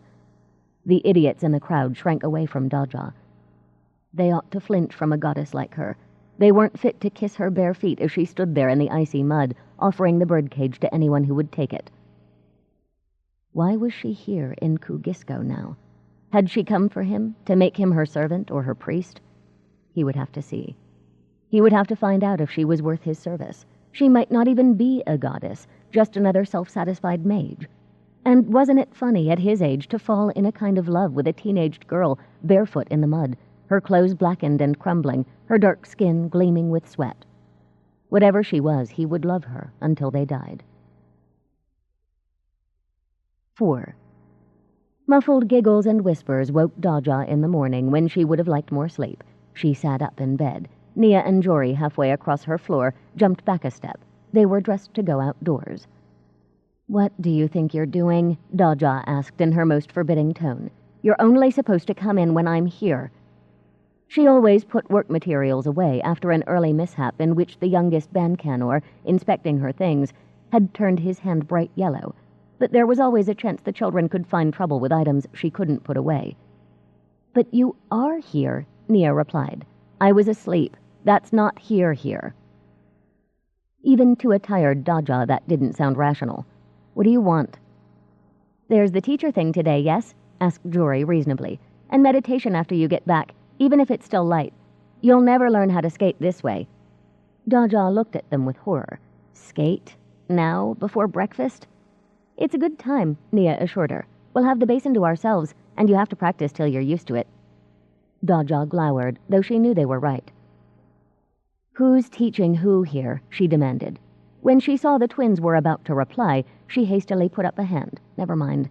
I'll meet you in the slush room. They stared at her, unmoving. Daja sighed. I have to clean my teeth and dress, don't I? They walked to the door. Nia was opening it when Jory squeaked and dug into a pocket. This came for you last night, she said, depositing a sealed note on Daja's work table. From La Drawden house. She followed Nia out. Daja flung off her blankets and got up. She would deal with the note later when she remembered how to think. First thing in the morning. No, it's not even morning, she grumbled. The water in her pitcher was cold. She set her palms on the pitcher's sides, calling warmth until the ice on the water melted and she could clean her teeth and rinse her mouth without shrieking from cold. When they left the house, Daja shook her head with dismay. It was dawn on the rooftops of the city, but on the level of the boat basin and the canals it was still shadowy. I can't see what I'm doing, she complained. Nia ran into a shed for torches. Sometime we'll take you night skating, Jory promised, as she and Daja sat on the bench to don their skates. On long night, everyone carries a torch or a lantern and skates around the city, and people have stalls where they sell tea and hot cider and winter cakes. Everyone skates till dawn. That's how the sun finds its way back to us in the dark. And there's singing and baked apples and hot pies. Nia returned with lit torches, set them in sockets around the basin, then put on her own skates. She and Jory stood and glided to the center of the ice. Come on, Nia urged the seated Daja. Let's see how much you remember. Daja grimaced and tried to stand. Her feet went out from under her. She resumed her seat on the bench, hard. Dig in with the end of one skate, Jory advised, or you keep moving. Daja accepted this advice and managed to stand. She then yanked the toe of her skate from the ice and shot across the basin, arms windmilling. Nia and Jory slid out of her path. 2/3 of the way across, Daja's feet kept going, but the rest of her did not. She landed on her back, staring at the pearly dawn sky. Jory and Nia, stifling giggles, hauled her up. Bruised and ready for more sleep, Daja sat down to breakfast in the busy kitchen, where no one would try to converse with her. She was nearly done when she remembered the note from La Drawden house. She'd thrust it into her pocket on leaving her room. Opening it, she checked the signature, Benot La Drawden. She remembered his help the night before, his cool direction of the fire brigade, and smiled. He must have been exhausted, yet he'd made time to send this. Daja picked her way carefully through his handwriting. Ben's letters slanted this way and that. The lines staggered across the page like drunken men. The loops of his Ys looked like claws. Weren't tutors supposed to ensure that the sons of rich families had decent penmanship? Briar's handwriting was clearer after only 6 months of study. Of course, Briar's teacher had threatened him with death if he mislabeled her bottles. Perhaps Ben needed a teacher like Dedicate Rosethorn. Dear V. Macy Daja, I would like to talk to you about the fire last night, if you would be so kind. I will not take much of your time. I will be at La Drawden house tomorrow until noon if you would visit me there, or I will call on you when you say it is convenient. My thanks, Ben La Drawden. Daja folded the note. Maybe she would mention her idea for living metal gloves to him. And she would like to see the home of a true hero. How many of those was she likely to meet? Kugisko's nobles built their Pearl Coast homes in stone. So did the imperial governor. In the city, all but a very few built their large houses out of wood. It was a point of pride, a willful separation from the nobility. Bancanor House and La Drawden House were both samples of Namornese woodwork. The houses sported enclosed porches that ran around the sides to the rear, ornately carved roof pieces, window, and door frames. Both were 3 stories tall, their workshops, chicken coops, and stables enclosed and connected to the rear of the main structure, so that no one had to go outside during the bitter winter storms. La Drawden House was larger than Bancanor House, its windows curtained with brightly embroidered drapes displayed through expensive glass windows. Steps, window frames, and shutters were vividly painted to distract people from Namorn's long gray winters. Soon after Daja's arrival, the twins had given her a tour of the neighborhood, explaining that roof and window carvings showed the family's occupation. At La Drodden house, Daja saw bears, otters, lynx, hares, and beavers in the carvings, a proclamation of the family's fur business. A maidservant let Daja in and led her to Ben's study. The woman dressed in the band-collared, tunic-length blouse and long skirts of the Namornese, but unlike most, she sported no colorful embroideries. As Daja followed her, they passed two other servants, a man and a woman, whose clothes were just as drab. Namornese fashion was to dress servants in matching clothes or liveries, but Matazi had given her people a choice of 3 bright colors for their indoor clothes, and let them decorate with embroidery as they wished. Daja wondered if the La Drodden servants were depressed by such dull garments. The maid admitted her to a room containing a wooden table heaped with books and papers. Books were stuffed into shelves on the walls. More books filled a cupboard beside the window. The curtains were blue, as was the small rug on the floor. The room was cold, with no fire burning in the stove. The maid left Daja there. Daja settled herself in a chair to wait. There were drawings on the walls, but little else in the way of decoration. On her arrival in Namorn, she'd found the clutter of designs, carvings, and vividly dyed and embroidered cloth annoying. Now she was in a house that had stripped most of that away, and she missed it. She was shaking her head at her folly when the maid returned with a tea tray. The girl set the tray on a corner of the table nearest Daja and filled a tea glass before she scuttled out again. Daja sipped her tea. It was watery. The 3rd or 4th brewing from these leaves, not the first. Did they think she was a servant?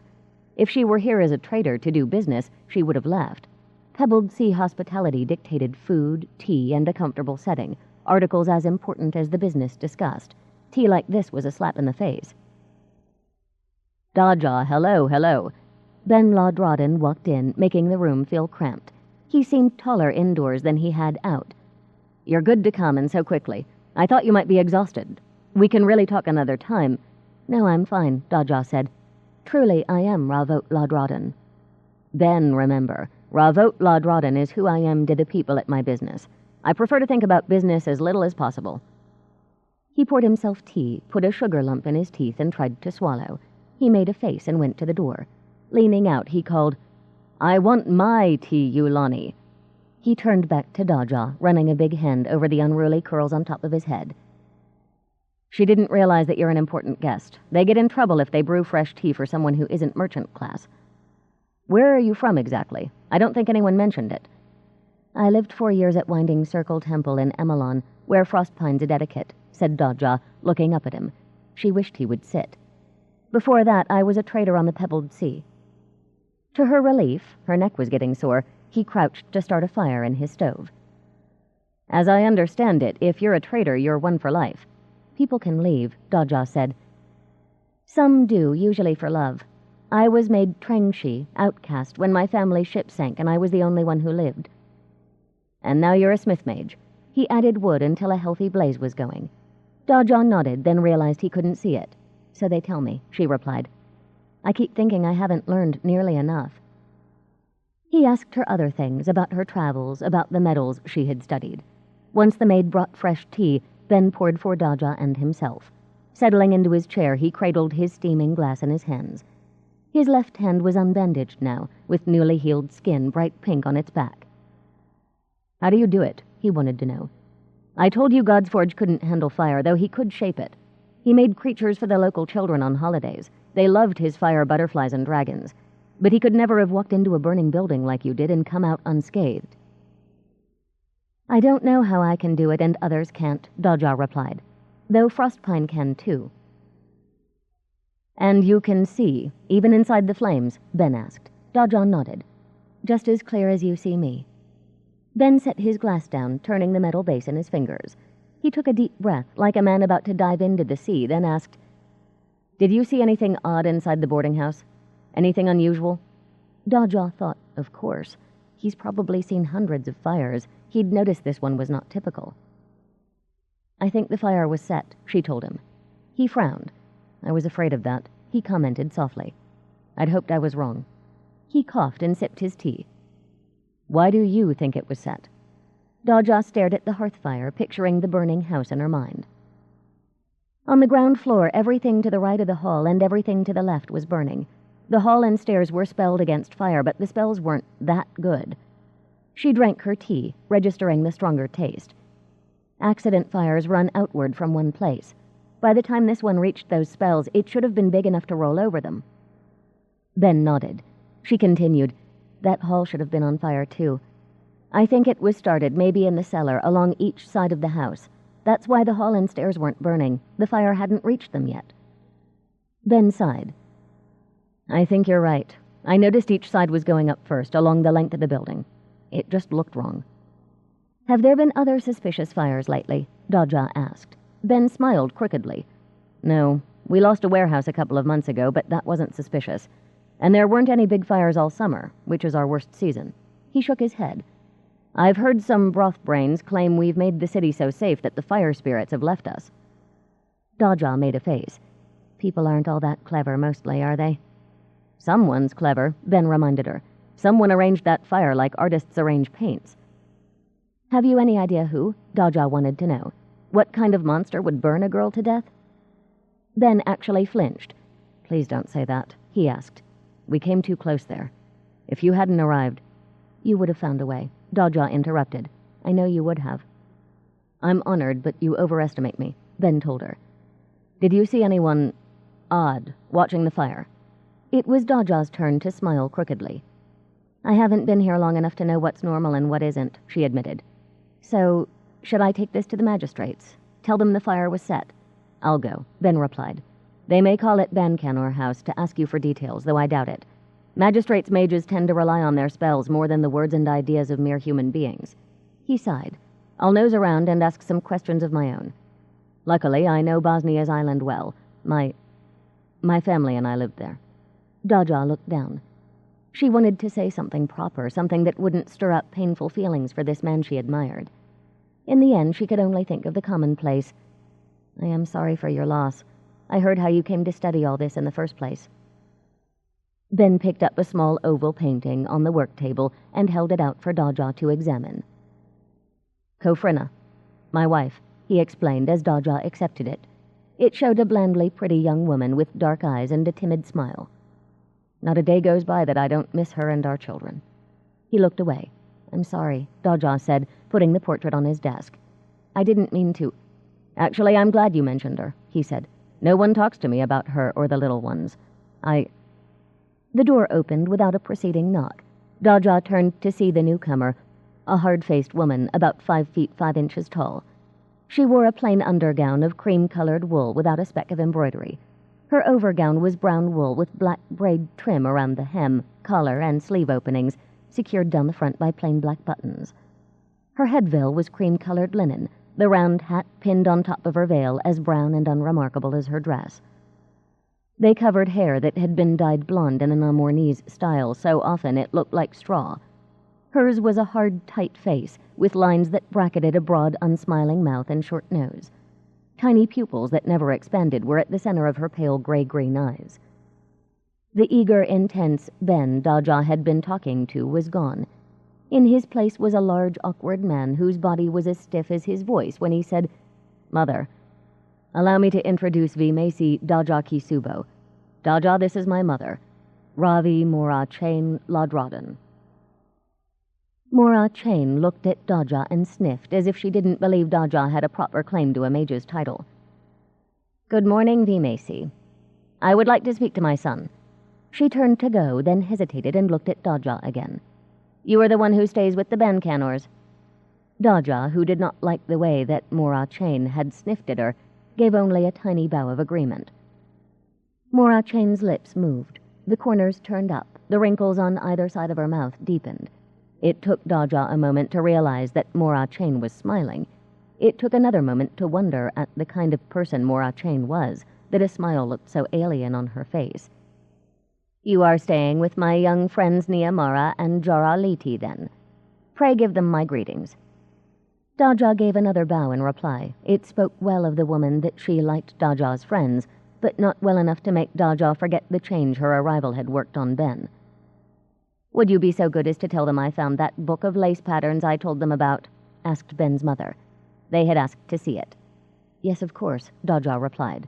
Mora Chain's smile, such as it was, evaporated. Benot, she commanded, and walked out. Ben looked at Daja, patches of red embarrassment marking his broad cheeks.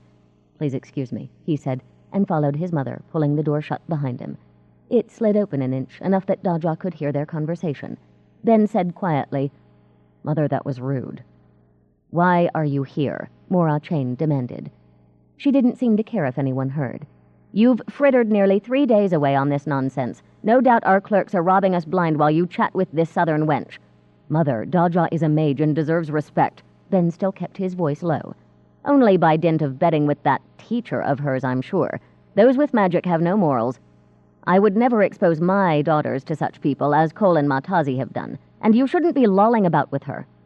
Daja felt like a knot of embarrassment tied around a ball of fury. As a trader, she was used to the hate of non-trader cocks.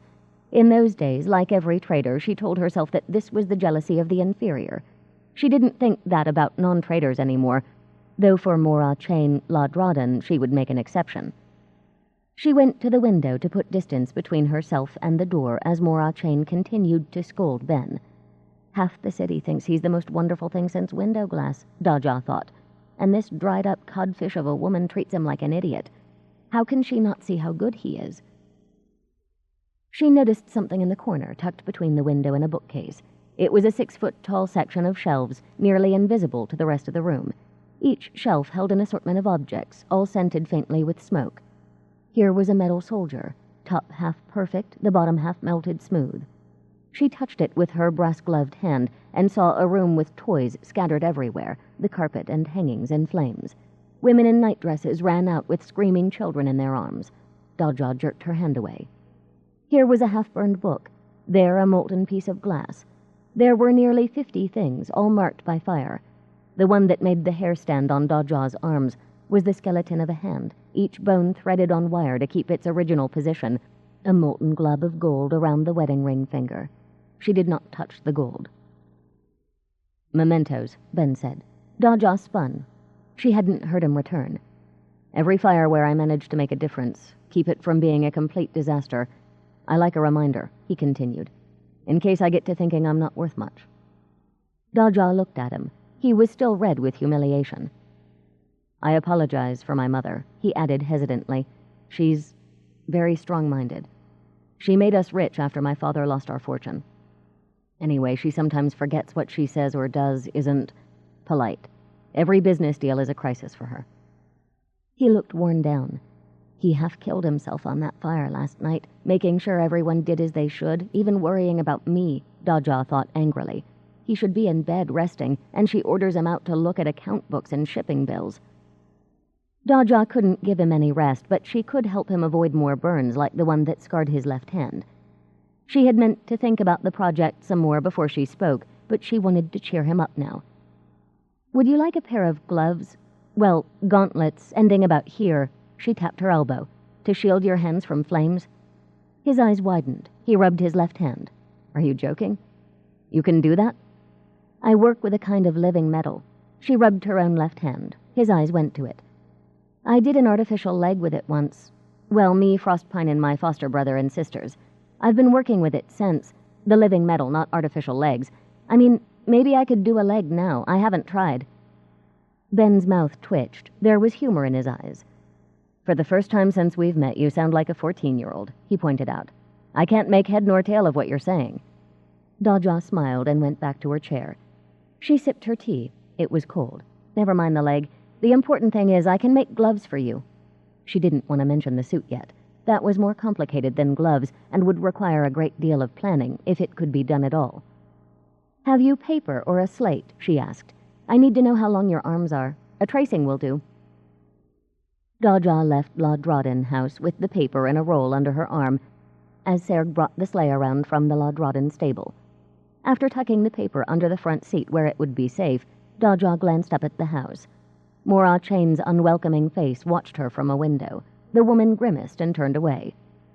Cock, Daja muttered in trader talk. Where do we go now, Vimesi? Asked Serg. Daja shoved Mora Chain from her mind and consulted her list of possible mage teachers. Little Sugar Street, she directed.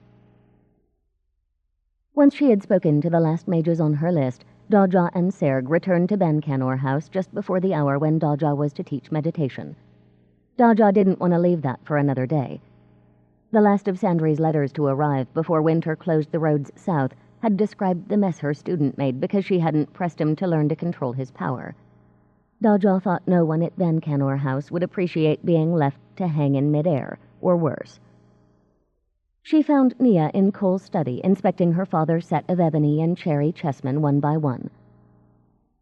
"I don't know what carpenter's magic even is," she told Daja. "I know this is well polished, and the clothes on the pieces are shaped to make the grain of the wood look like cloth, but that isn't magic."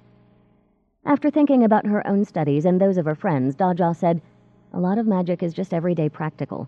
No matter what power you have, how it gets used centers on the same things, mostly. People always like magic to protect them from fire, from thieves. Magic gets used for medicine and business." She leaned against Cole's desk, looking at Nia. The girl was alert and intent.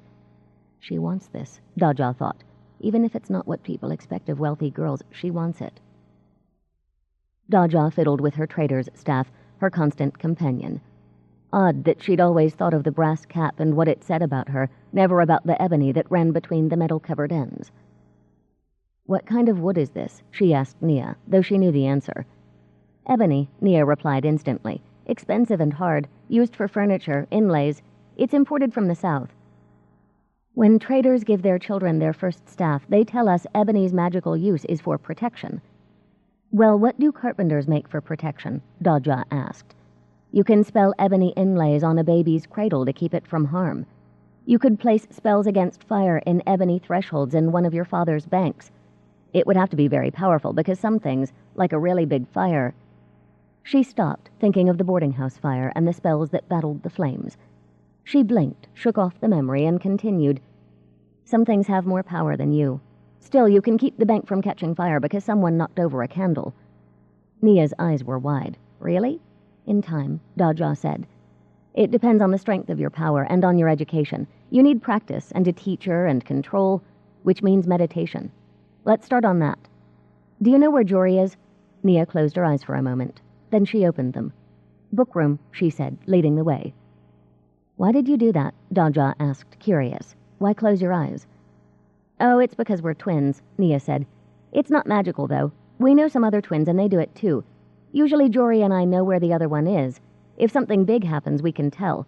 When Jory broke her arm falling off the stable roof, I knew it, even though I was at market with Mama." Jory was in the bookroom, as Nia had said, poring over recipes. "Why would anyone want to peel 1,000 walnuts?" she demanded as Daja and Nia came in. "Do they mean the shell or the brown skin over the nut meat?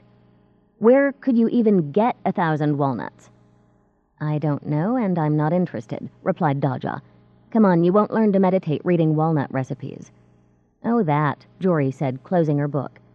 "What is meditation anyway? Is it boring?" "Come do it and find out," Daja told her firmly. "Where can we be undisturbed?" The twins looked at each other and shrugged simultaneously. "The schoolroom, I suppose," Jory said. "Nobody's there at this hour."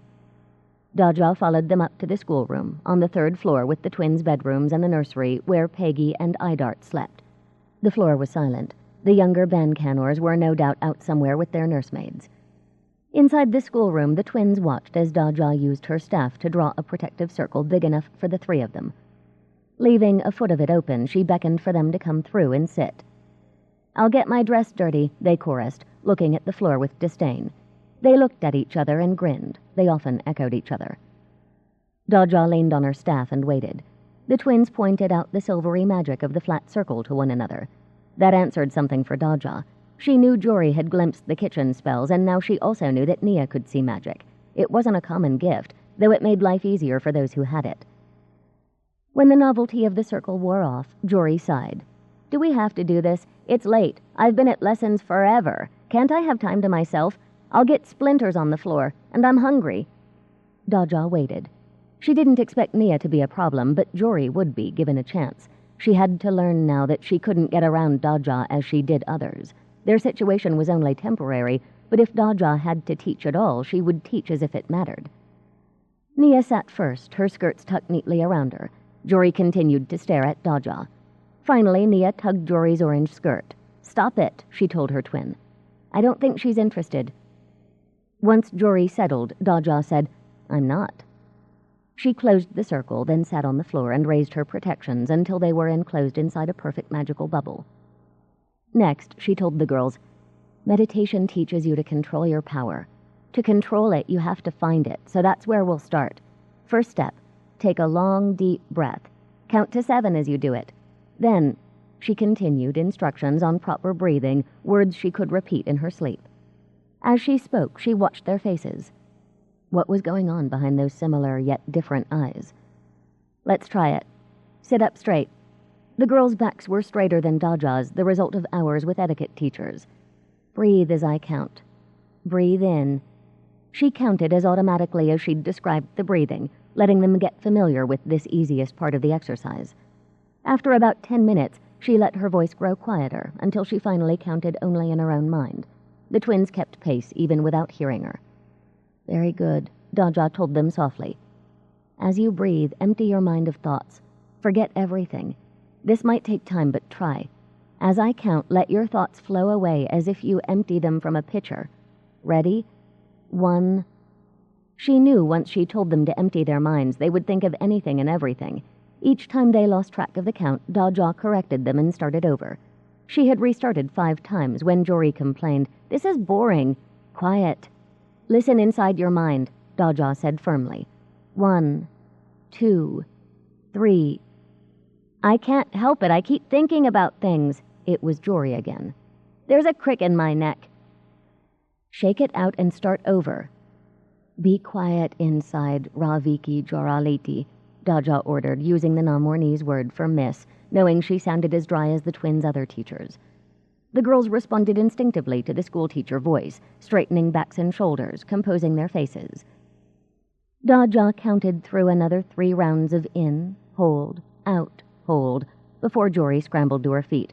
"I have a cramp," she told Daja, massaging her calf. "This is a silly way to sit." "Jory, would you please hush?" demanded Nia. "I almost had it." "Mouse turds," Jory retorted. "You didn't almost have anything." "Sit in a way you're comfortable," Daja ordered. "I'm not letting you out of the circle until you really try, and not just for a moment or 2. "Then why don't I just—" Turning, Jory walked straight at the protective barrier. She struck the curved dome head first. Her hair stood on end, clinging to the magical bubble, and Jory's knees buckled. She dropped to the floor, pulling her long hair free. "Sit comfortably," Daja said as Jory tried to pat her hair down. "You make this harder when you fuss." Jory sat with her knees bent to one side. She soon developed cramps in the arm she used to support herself and switched to the other side. That arm went to sleep. Next, she stretched out on the ground. By then, the looks Nia gave her had gone from impatient to murderous. Daja was even starting to feel cross. When the clock struck downstairs, they all sighed with relief. Daja reached over to rub out a handspan of her circle. As the barriers collapsed, she drew her power back into herself. "Come back here tomorrow and we'll do it again." Jory groaned. It occurred to Daja that Jory would fight her until Daja made it clear that she was in charge. Now she walked over to stand between Jory and the door, leaning on her staff as she stared into Jory's eyes.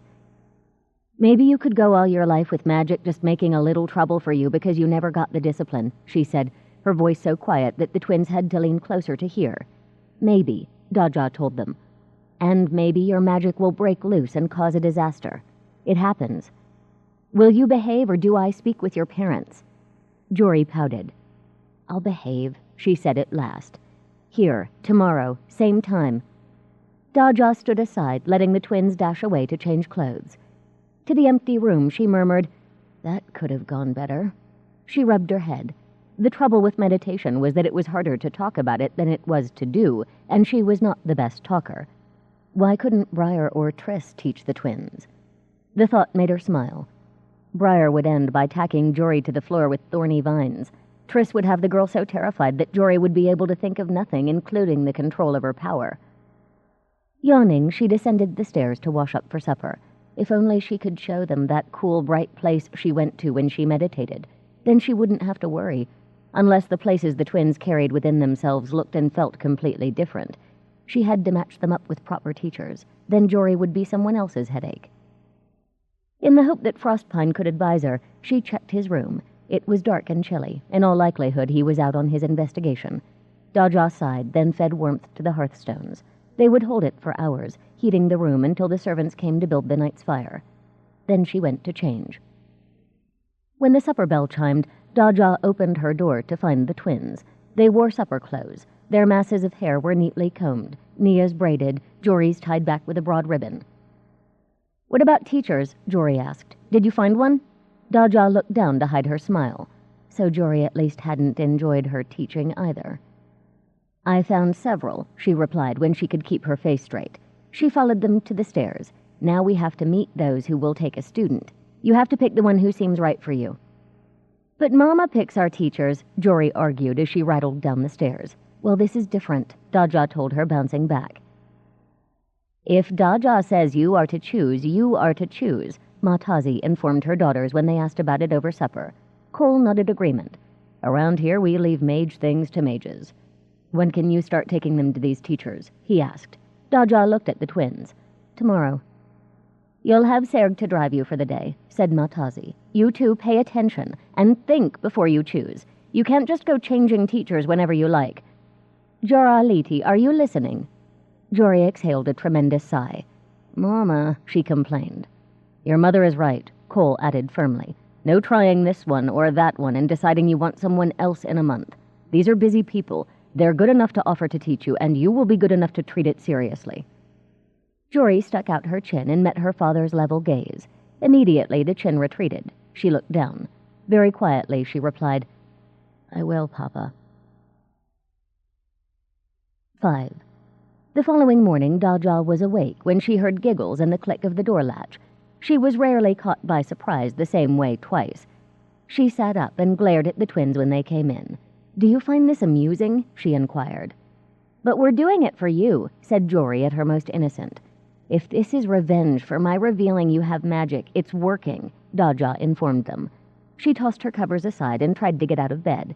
After the previous day's skating lesson, she had gone stiff with pain in places she hadn't known she could hurt. Muscles heavy with years of smacking things with hammers ached as if she'd picked one up only a day ago. Her back was one large bruise. "It didn't hurt me that bad," Nia commented as Daja hobbled to her water pitcher. Jory suggested, "Maybe you didn't fall as much." "I don't think it's that she fell more." Nia sounded as if she were genuinely trying to be helpful. "Maybe Daja hit harder because there's so much of her to hit." Daja turned to glare at them. "Unless you want to spend the winter stuck in ice to your knees, you will go downstairs and wait for me." "How can we get stuck in ice?" Jory demanded as Nia towed her from the room. "She'll melt it under us and let it freeze," Nia replied as they closed Daja's door. Daja stared at herself in her looking glass. "If this is how old people feel, I don't like it," she told her reflection. "I don't have to do this. Plenty of other people walk. They don't have to skate." "And they take forever to go any place," a treacherous part of her brain replied. Somehow she dressed and tottered downstairs. When she emerged from the house in her winter clothes, her skates over one sore shoulder, she saw the twins had set out fresh torches and were skating as gracefully as birds, swooping and curving, spinning and gliding backward, the metal blades on their feet winking in the torchlight.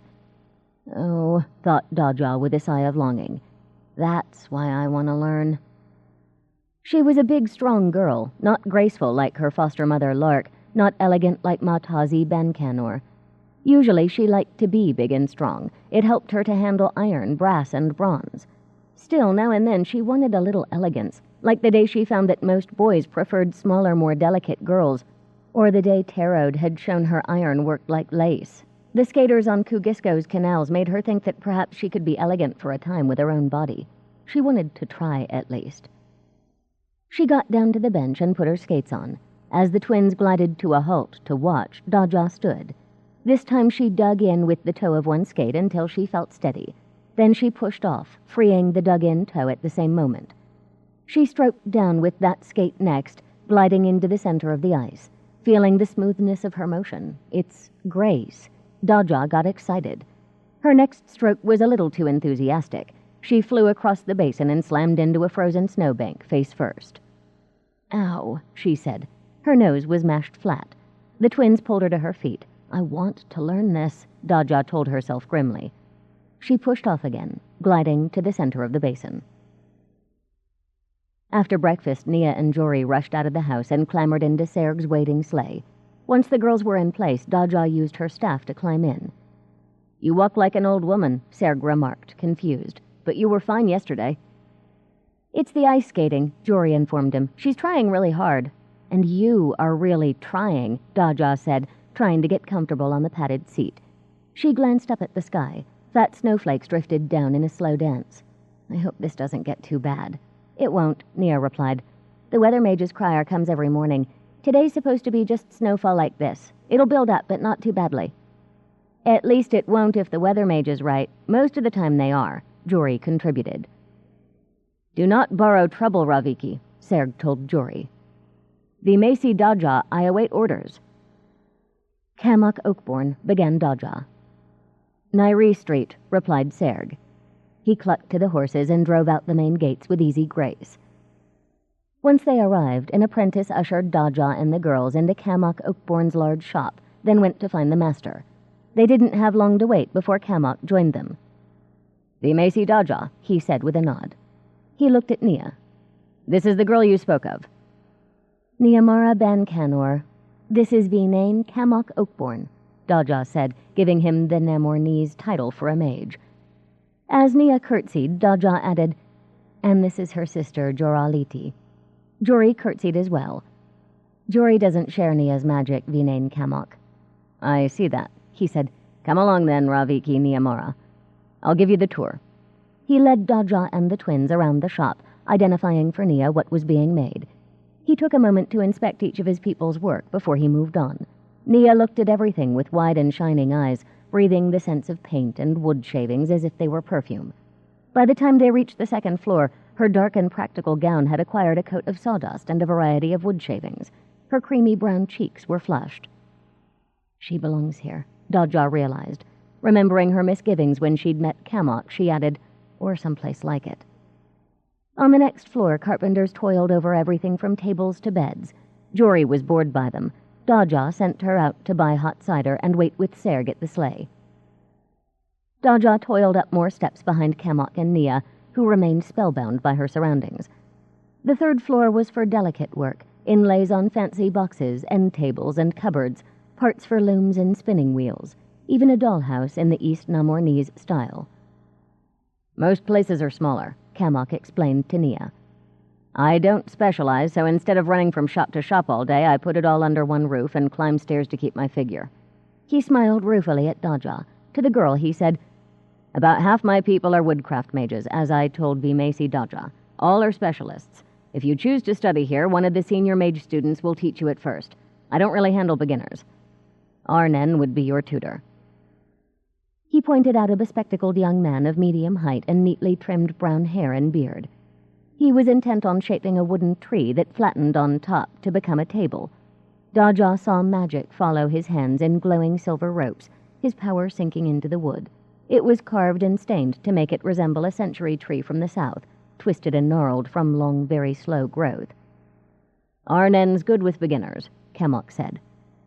"I have to let him get one of these fancy pieces out of his system now and then. The rest of the time he makes the best barrels and axle trees money can buy. Those barrels hold anything, and his axle trees never break." Looking at Arnen's tree, Daja marveled at the mind that could jump from barrels and wagons to something so beautiful. Arnen reminded her of Briar, who went from weeding temple fields to shaping miniature trees, not just to fit them for magic, but because there was loveliness in the tree itself. Kamok opened a door onto a classroom much like the one in Bankanor House. There were no maps on the walls. Desks were replaced by long tables and workbenches. A case of books lined one side wall. A large slate was hung on another. On it, someone had written the magical runes for strength: flexible strength, hard strength, endurance. A collection of wooden cubes about the size of Daja's fist sat on a table. Kamok stirred them with knobby fingers. "Come here, girl," he ordered. "Let's see what you know." Nia walked over, her eyes on the blocks rather than on Kamok's face. She pulled one away from the others. "Yellow pine," she murmured. "Speak up," the man ordered. "What use does it have?" Nia cleared her throat. "Shelves," she said. "Porches, house walls." "Pick something else," Kamok ordered. Nia pulled a second block from the collection. "Maple," she announced. Musical instruments, shelves, stairs, interior trim. Next, ordered Kamok. She went through most of the pile, unable to name only a few pieces. Daja saw that Nia had learned a great deal already, haunting carpenter shops near her home. She reminded Daja of all the time she'd spent as a child, handling every piece of metal her family's ship had carried. What happened to ambient mages who never found teachers? Did they even know what they were missing? The thought made Daja shudder. She dragged her attention back to Kamok and Nia. The wood mage was asking her to name a series of carpenter's tools and their uses. Daja sat and waited. Finally, Kamok looked at Daja. "She knows more than I expected," he told her. "I know you've other mages to see before she decides." "Please, I don't want to see anyone else," Nia said, her voice quiet again. "I'll stay here." "You're better off meeting other carpentry mages." "Different carpentry mages," Kamok insisted. "Smaller shops, not as many people trooping in and out." "But I like that it's big," Nia said, almost whispering. "There's all kinds of things to do here." "May I talk to Nia a moment?" Daja asked Kamok. He nodded and went out into the shop. Daja turned to the girl. "Nia, not all teachers work the same. Some are easygoing, some strict. You won't even be studying with Kamok at first, but his student. Tell me why you don't want to see anyone else." "You have jewelry to settle," Nia explained, "and I like it here." She brushed at a streak of sawdust on her gown. It clung to her stubbornly. "It's homey." Daja grimaced. Too often Nia put her twin first. "Never mind jewelry. Let's visit some other carpentry mages." Nia shook her head. "You said I could pick. Well, I have." She looked at Daja with flashing eyes. "I've been in other wood mages' shops, you know. This is the best, and now I know why, because my magic's here." Daja scratched her head and grimaced as she yanked a loop from one of her many braids. She didn't like it. She wasn't sure that she liked Kamok, but Nia was the one who had to live with the choice. If Kamok or his assistant Arson had been handsome and charming, she might have forced Nia to meet other teachers. The girl wouldn't be the first 12-year-old to fall for a handsome face. When Daja thought of the healer mage student she'd fallen for 2 years ago, she felt her cheeks warm. She had mooned over the fellow for months, but Nia didn't show signs of a sudden infatuation, and Daja had only a feeling that Kamok might be too hard on her. It wasn't enough. She would do better to let time decide. Nia might well change her mind. If that happened, Daja was fairly certain she could get Matazi and Cole to let Nia change teachers. They should know how uncertain anything involved with magic was. She took Nia out to Kamok, who introduced her to Arson. About to go, Daja hesitated. "Nia, how will you get home? Have you money for a guest sleigh, or—" "I'll skate home. There are always lawkeepers on the canals. I'll be fine," Nia insisted. "Excuse me, V. Macy." That was Arson. He spoke as quietly as Nia did. Daja looked at him. "What can I do for you?" Arson glanced at Kamok, then pushed his spectacles up on his nose. "It's about meditation. Most of us started with other mages, and we already know it." "Impossible to meditate here," Kamok said brusquely. "Too much noise. Can you take that part of it?" "It really is noisy," Arson told Nia apologetically. She nodded, too shy to speak. Daja wanted to object, but suddenly she could hear her grandmother's voice. "Shirkers are half-cock," that fierce old lady told her grandchildren. "Traitors take the burden they are given." She had been given this burden. It wasn't shirking to find teachers with the twins' own skills. But if those teachers asked Daja to help, she would be a shirker to refuse. "We'll meditate at home," she told the men and Nia. "We've already started anyway." She did her best to seem happy about it, though her inner self was demanding to know how she was to work on her own projects if she had to nursemaid the twins. She stepped on that self hard. Nia would hear any touch of impatience in Daja's voice. The minute she did, she would fade away like a ghost, learning nothing properly from anyone. Daja ran her right thumb over her brass glove. "We'll practice tonight when we get home," she told Nia, who nodded. When Daja left Kamok's, she was astounded to see Mora Chain Ladraden, elegant in a sable-trimmed coat and hat, in the sleigh with Jory. There was liking and affection in the face that was so harsh when Daja had met her. Jory said something, and the woman actually laughed. She must have been pretty once, Daja thought. My mother was right. If you keep making the same nasty face, one day your face will set in that expression. "Daja," Jory said eagerly, waving. "Daja, come meet Aunt Mora Chain." She grimaced and added, "Sorry, Ravi Mora Chain Ladraden. Aunt Mora Chain." "I have met Raviki Daja," said Mora Chain with a nod.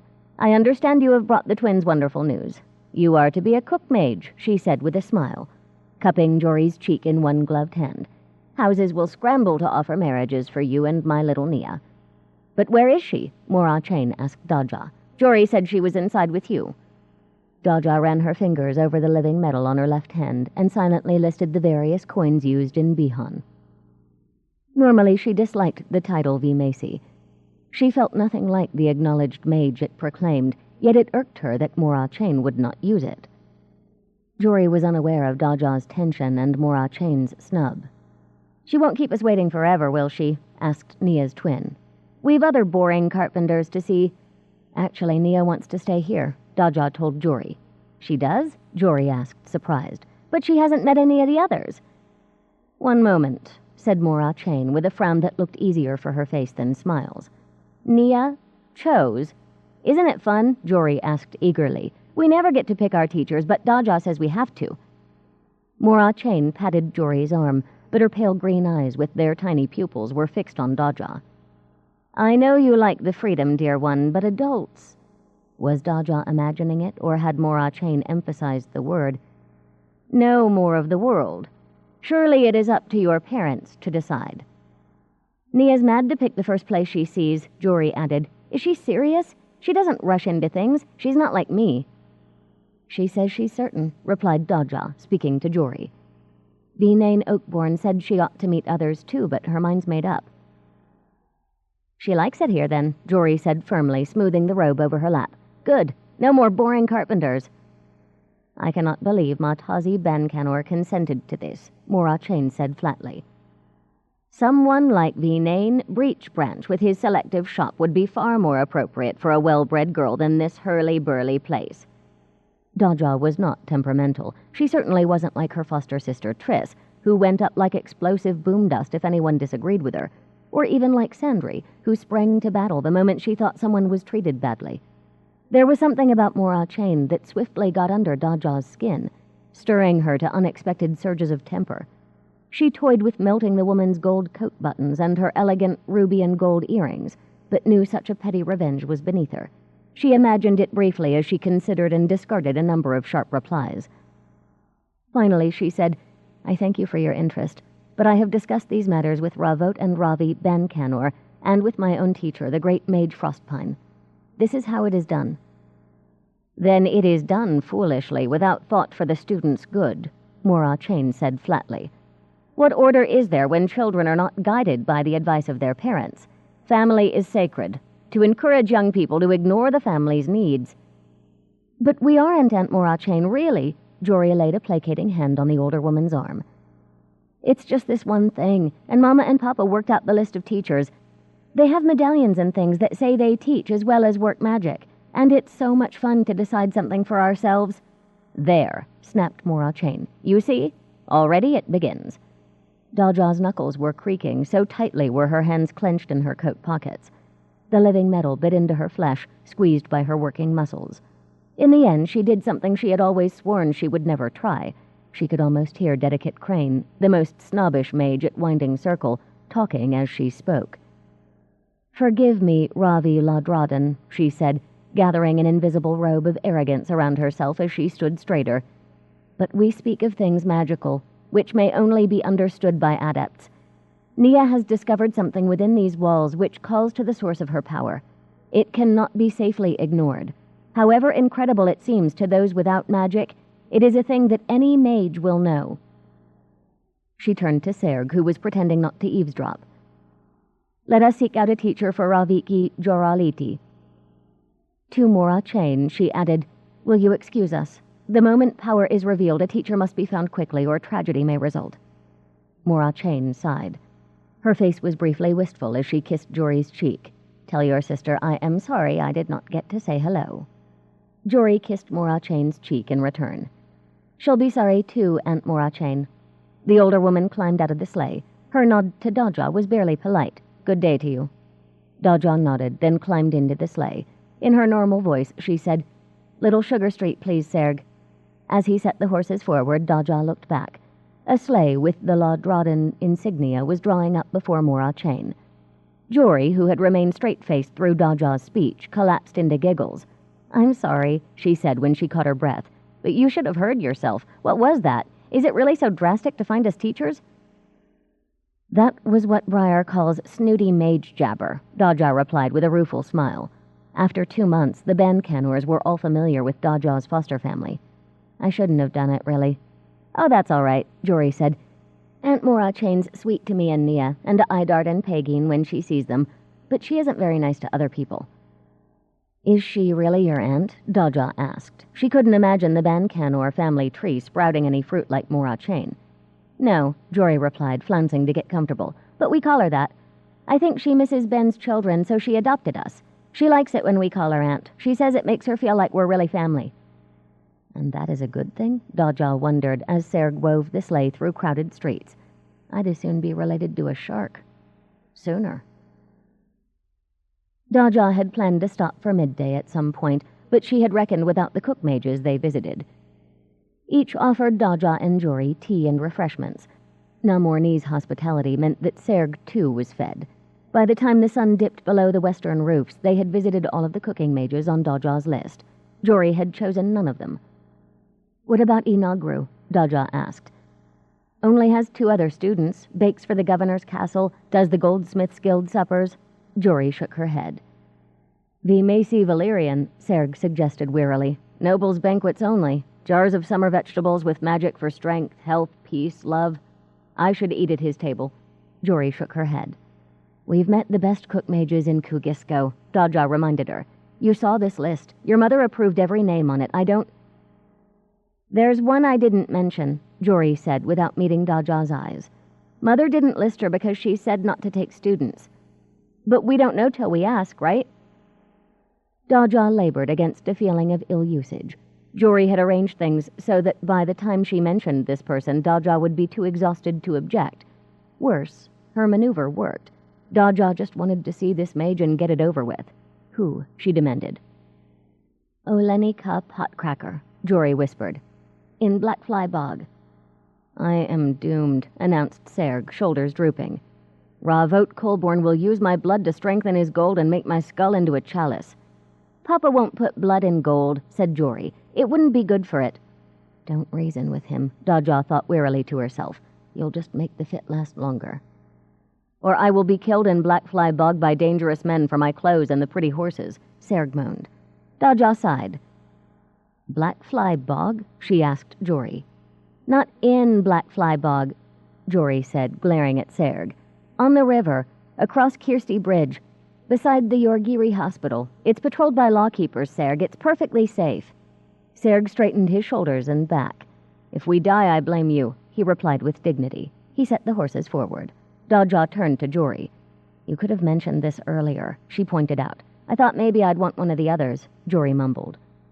"Humph," snorted Daja as the sleigh hissed through the few inches of snow on the streets. "In OT Bookkeeper's accounts, it says that the thing you put off doing is the thing you pay for the most." "Who is OT Bookkeeper?" asked Serg over one shoulder. "The head woman of the gods, just as Trader Koma is head Nan," Daja explained. "At least they are to my people. In the beyond, after you die, Trader weighs your life in his gold scales, and Bookkeeper writes down what you owe." "I thought you followed the living circle like Frostpine," remarked Jory. Daja shook her head. "I pay alms to Mila of the Grain, goddess of the north, for using metal ores and wood, and to Hakoi the smith, god of the south, for the learning I get," she explained, watching the sky go dark. She felt drowsy and peaceful with the arrival of night. That's good manners, to pay what you owe to your adopted family's gods. Lamplighters now roamed the streets, tending the lamps that the wealthy paid for so there was light at intersections. Indoor lamps cast a foggy glow through windows covered by horn or oiled paper, or scattered rays of light through expensive bullseye glass panes. Serg guided the sleigh deftly. The lawkeepers were changing their watch, their white-painted sleighs dropping fresh keepers at their posts and picking up those who were done for the day. People rode in sleighs and on horseback, on their way to homes or entertainments. Once Serg had to move aside as a nobleman's sleigh shot down the center of the street. "Tell me about this Potcracker," suggested Daja as Serg waited for an intersection to clear. "You've mentioned her before." Jory studied her gloved hands. "She was the Empress's personal cook. They had others that she oversaw, but Potcracker fixed everything for the high table herself. No matter what people used, if someone tried to poison anything that she made, the food would turn green, and it would roll to the one who sent the poison.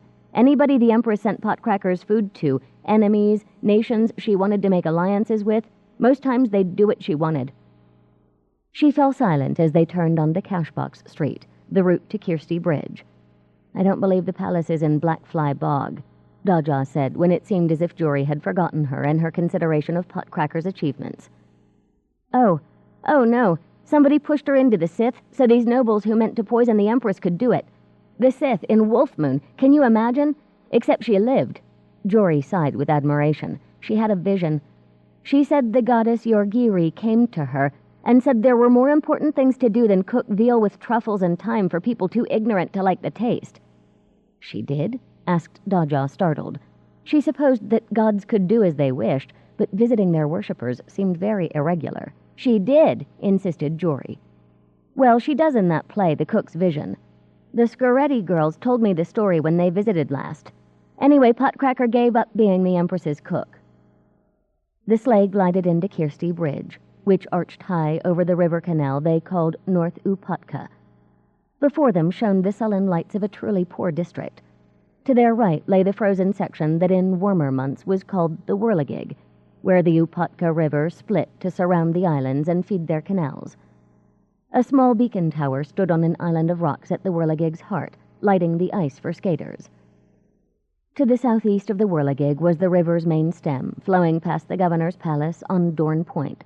On the heights of the river's southern shore were the nobles' estates. Their walls, built of pale marble, gave the place its mocking name, the Pearl Coast. As they drove off the bridge onto a road that followed the riverbank, Jory continued her story. Potcracker got the Empress to give her a huge amount of money to set up hospital kitchens that also serve the poor, and the Empress made the nobles give her money too. Potcracker built kitchens in 5 cities, but she mostly works there, Jory pointed. Above the wall that guarded the back of a 4-story building ahead of them, lanterns blazed. The building's shuttered windows were closed tight against the dark and cold. Piers jutted into the frozen river where ships could unload cargo in summer. Sleighs now stood in a line that led through the gate closest to their road. Daja looked at the place and smiled. Runes for health and protection were written around each door and window she could see, glowing magically bright. "Yorgiri's hospital and its cookhouse," Jory said, bouncing with eagerness. Daja, about to tell her that slaving to feed the poor would not be as gloriously heroic as she seemed to think, changed her mind. A taste of the real world wouldn't hurt Jory in the least. 6.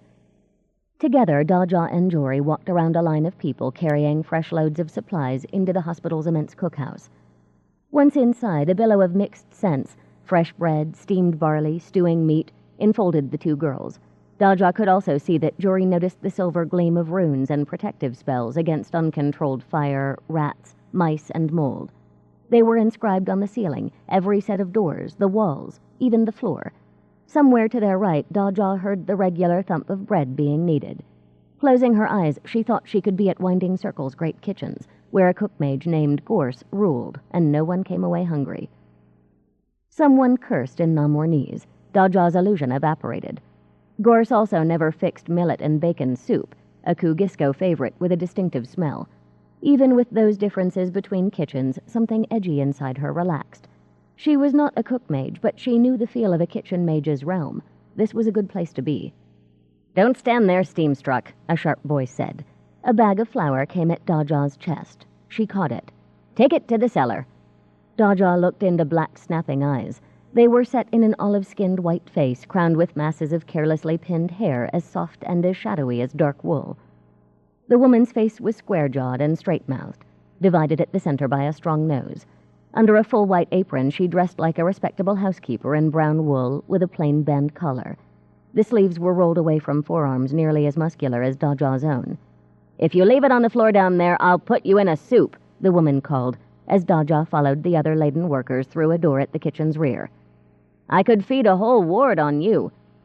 Looking behind her as she descended the stairs, Daja saw that Jory had been pressed into service with a bag of onions. Serg, behind her, toted a bag of rice. He shrugged when he saw Daja. "They say they tend horses and sleigh and nobody eats before supplies are brought down. I do not want sick people to starve. They made 3 more trips to the cellar storeroom, the last with the burden of an entire dead pig wrapped in canvas. Daja was ready to go home after that.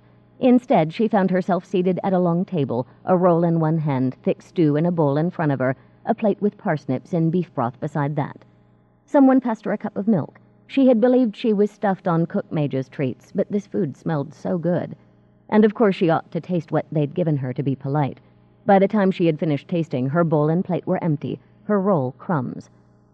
"At least you know you need to eat with a body like yours," said that sharp voice. Daja looked at its owner, who now sat across from her. "At court I saw girls with big frames, big muscles, eat like birds, faint, get sick, die. The Duke of Eilig's youngest daughter starved herself to death. Don't fight the body the gods send you, I told them. But did they listen?" The woman reached over and grasped Daja's wrist, thrusting back her coat and shirt sleeves. "Good arms, blacksmith arms." She transferred her grip to Daja's fingers. "Who are you, blacksmith?" "I am Olenika." "Daja Kisubo," she replied, returning the friendly squeeze of the fingers before the cook mage released her. "From Emelon. I'm here with my teacher, Vinane Frostpine. This is Joraliti Bancanor. He's Serg." "Bancanor?" Olenika raised straight black eyebrows. "You are a long way from Kadasep, Bancanor's daughter." Jory was so overwhelmed by awe for this great mage that she was speechless. The girl stared at Olenika, transfixed. "See that door?" Olenika flapped a hand toward a door set in the wall across from their table. "Bring to me an ounce of truffles, 3 saffron threads, a tablespoon of dill chopped coarse, a ginger root, a tablespoon of parsley, and a tablespoon of tarragon. There are trays and bowls there, and any tools you need." She handed Jory a large iron key. "Go," she ordered. Jory went. Daja said, "We are looking for a teacher for her." Somehow she knew that she didn't have to tell this woman about Jory's power. "There are plenty of cook mages closer to Kadasep," Olenika commented. She beckoned to a girl who carried a teapot and a tray of handleless cups. "No glasses here," Daja thought with satisfaction as the girl served them. "I know. We've seen them today." Daja held the filled cup under her nose and inhaled. Even the steam was refreshing. "Jory wanted to come here. She wasn't sure you take students." "Almost never," Olenika said.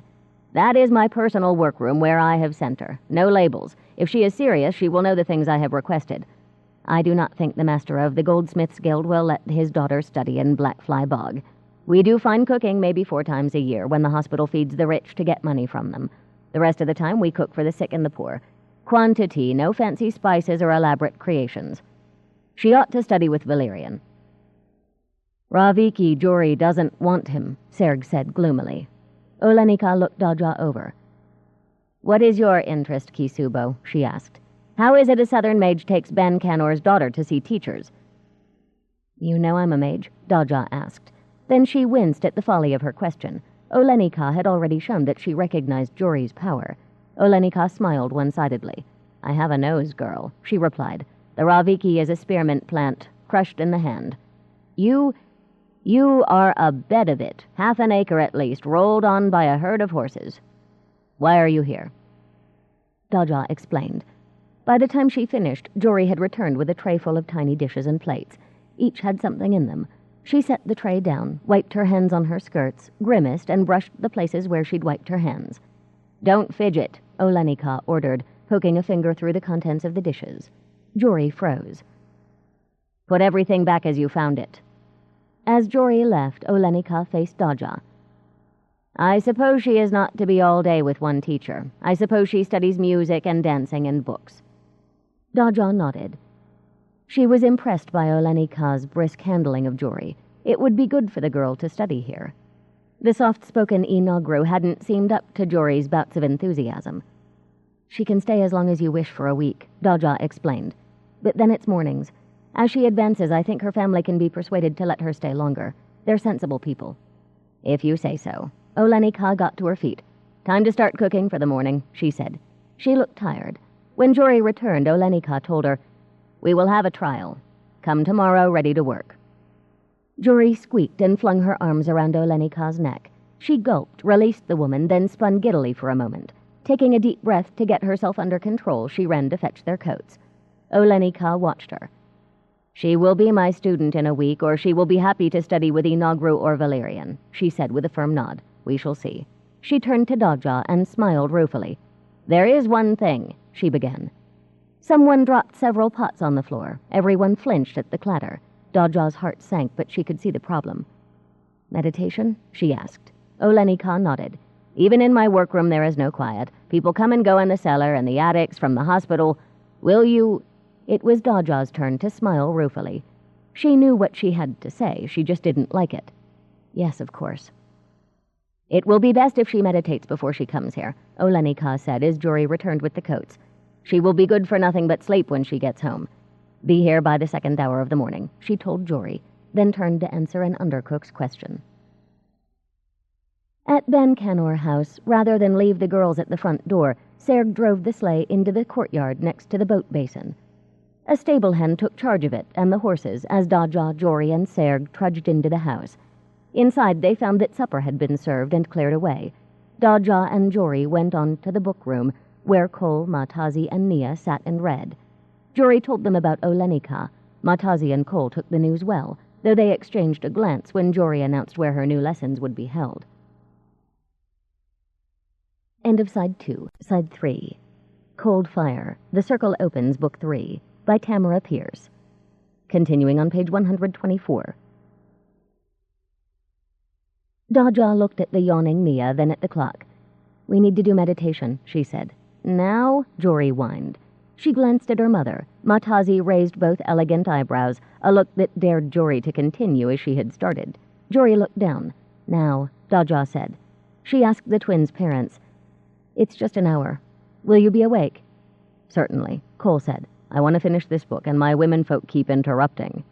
"Papa," Nia cried. Matazi gently kicked her husband. Daja grinned and towed the girls out of the room. If she ever married, she hoped she would have as much fun at it as Cole and Matazi seemed to. They returned to the schoolroom. Finding it dark, Daja went to one of the hall lamps, pinched off its flame, and carried it back to light the lamps. Next, she drew her circle with her staff. Once that was done, the twins inside with her, she raised her protections to enclose them once more. "Could you work magic without your staff?" Jory wanted to know when Daja finished. "Mages always have staves in the stories," added Nia. "Remember the story of Delielin Stormwalker, raising her staff to part the waters of the Sith?" "We could make it fashionable, perhaps." Jory's voice lacked confidence. "Slender, with a jewel for a knob, or ribbons tied to it," she brightened. "We could learn to fight with them, like the apprentice boys do." "I don't want to fight anybody," protested Nia. Daja leaned on her staff and waited for them to be quiet. Jory sighed. The twins took their seats on the floor. Only when they were ready did Daja take her own place, laying her staff on her crossed legs. "No, you do not need a staff," she informed them. "I carry one anyway, so I put it to use. Think, both of you. How many mages today did you see carrying staves?" The twins hung their heads. "We didn't realize," Nia said sheepishly. "Well, you're mage students now. You better start realizing." "Enough. Close your eyes and breathe. 1. She continued the count until they had the rhythm, then stopped counting aloud.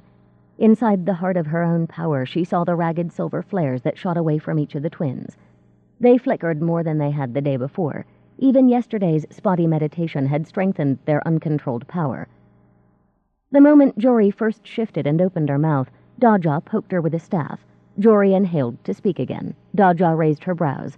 She hoped she said as much with the gesture as Matazi did. Jory looked at the floor with a scowl and took up the breathing again. Nia shook her head once, impatiently, but continued to breathe to the silent count.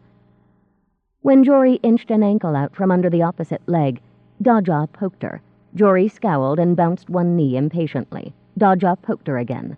"Stop it, Jory," snapped Nia. "I'm trying to do this." "So am I," Jory snapped back. "But it's hard and it gives my legs cramps and I'm bored." "If you quit wanting exciting things to happen for long enough to really pay attention, you wouldn't get bored," retorted her twin.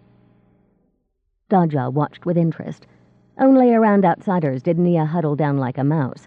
It had taken her a week to get comfortable with Frostpine and Daja, while Jory had been in and out of their rooms not an hour after they'd arrived.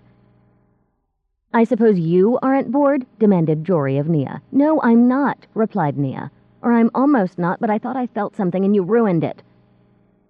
Now Daja poked both of them with her staff. When they turned accusing eyes on her, she said, I can work a whole day with little sleep, can you? Because the longer you fight, the longer we sit here." Grumbling, the twins settled down, Jory sitting with her feet to one side, Nia cross-legged. They closed their eyes and began again. Daja fell into her own meditations, letting herself drift free of thought.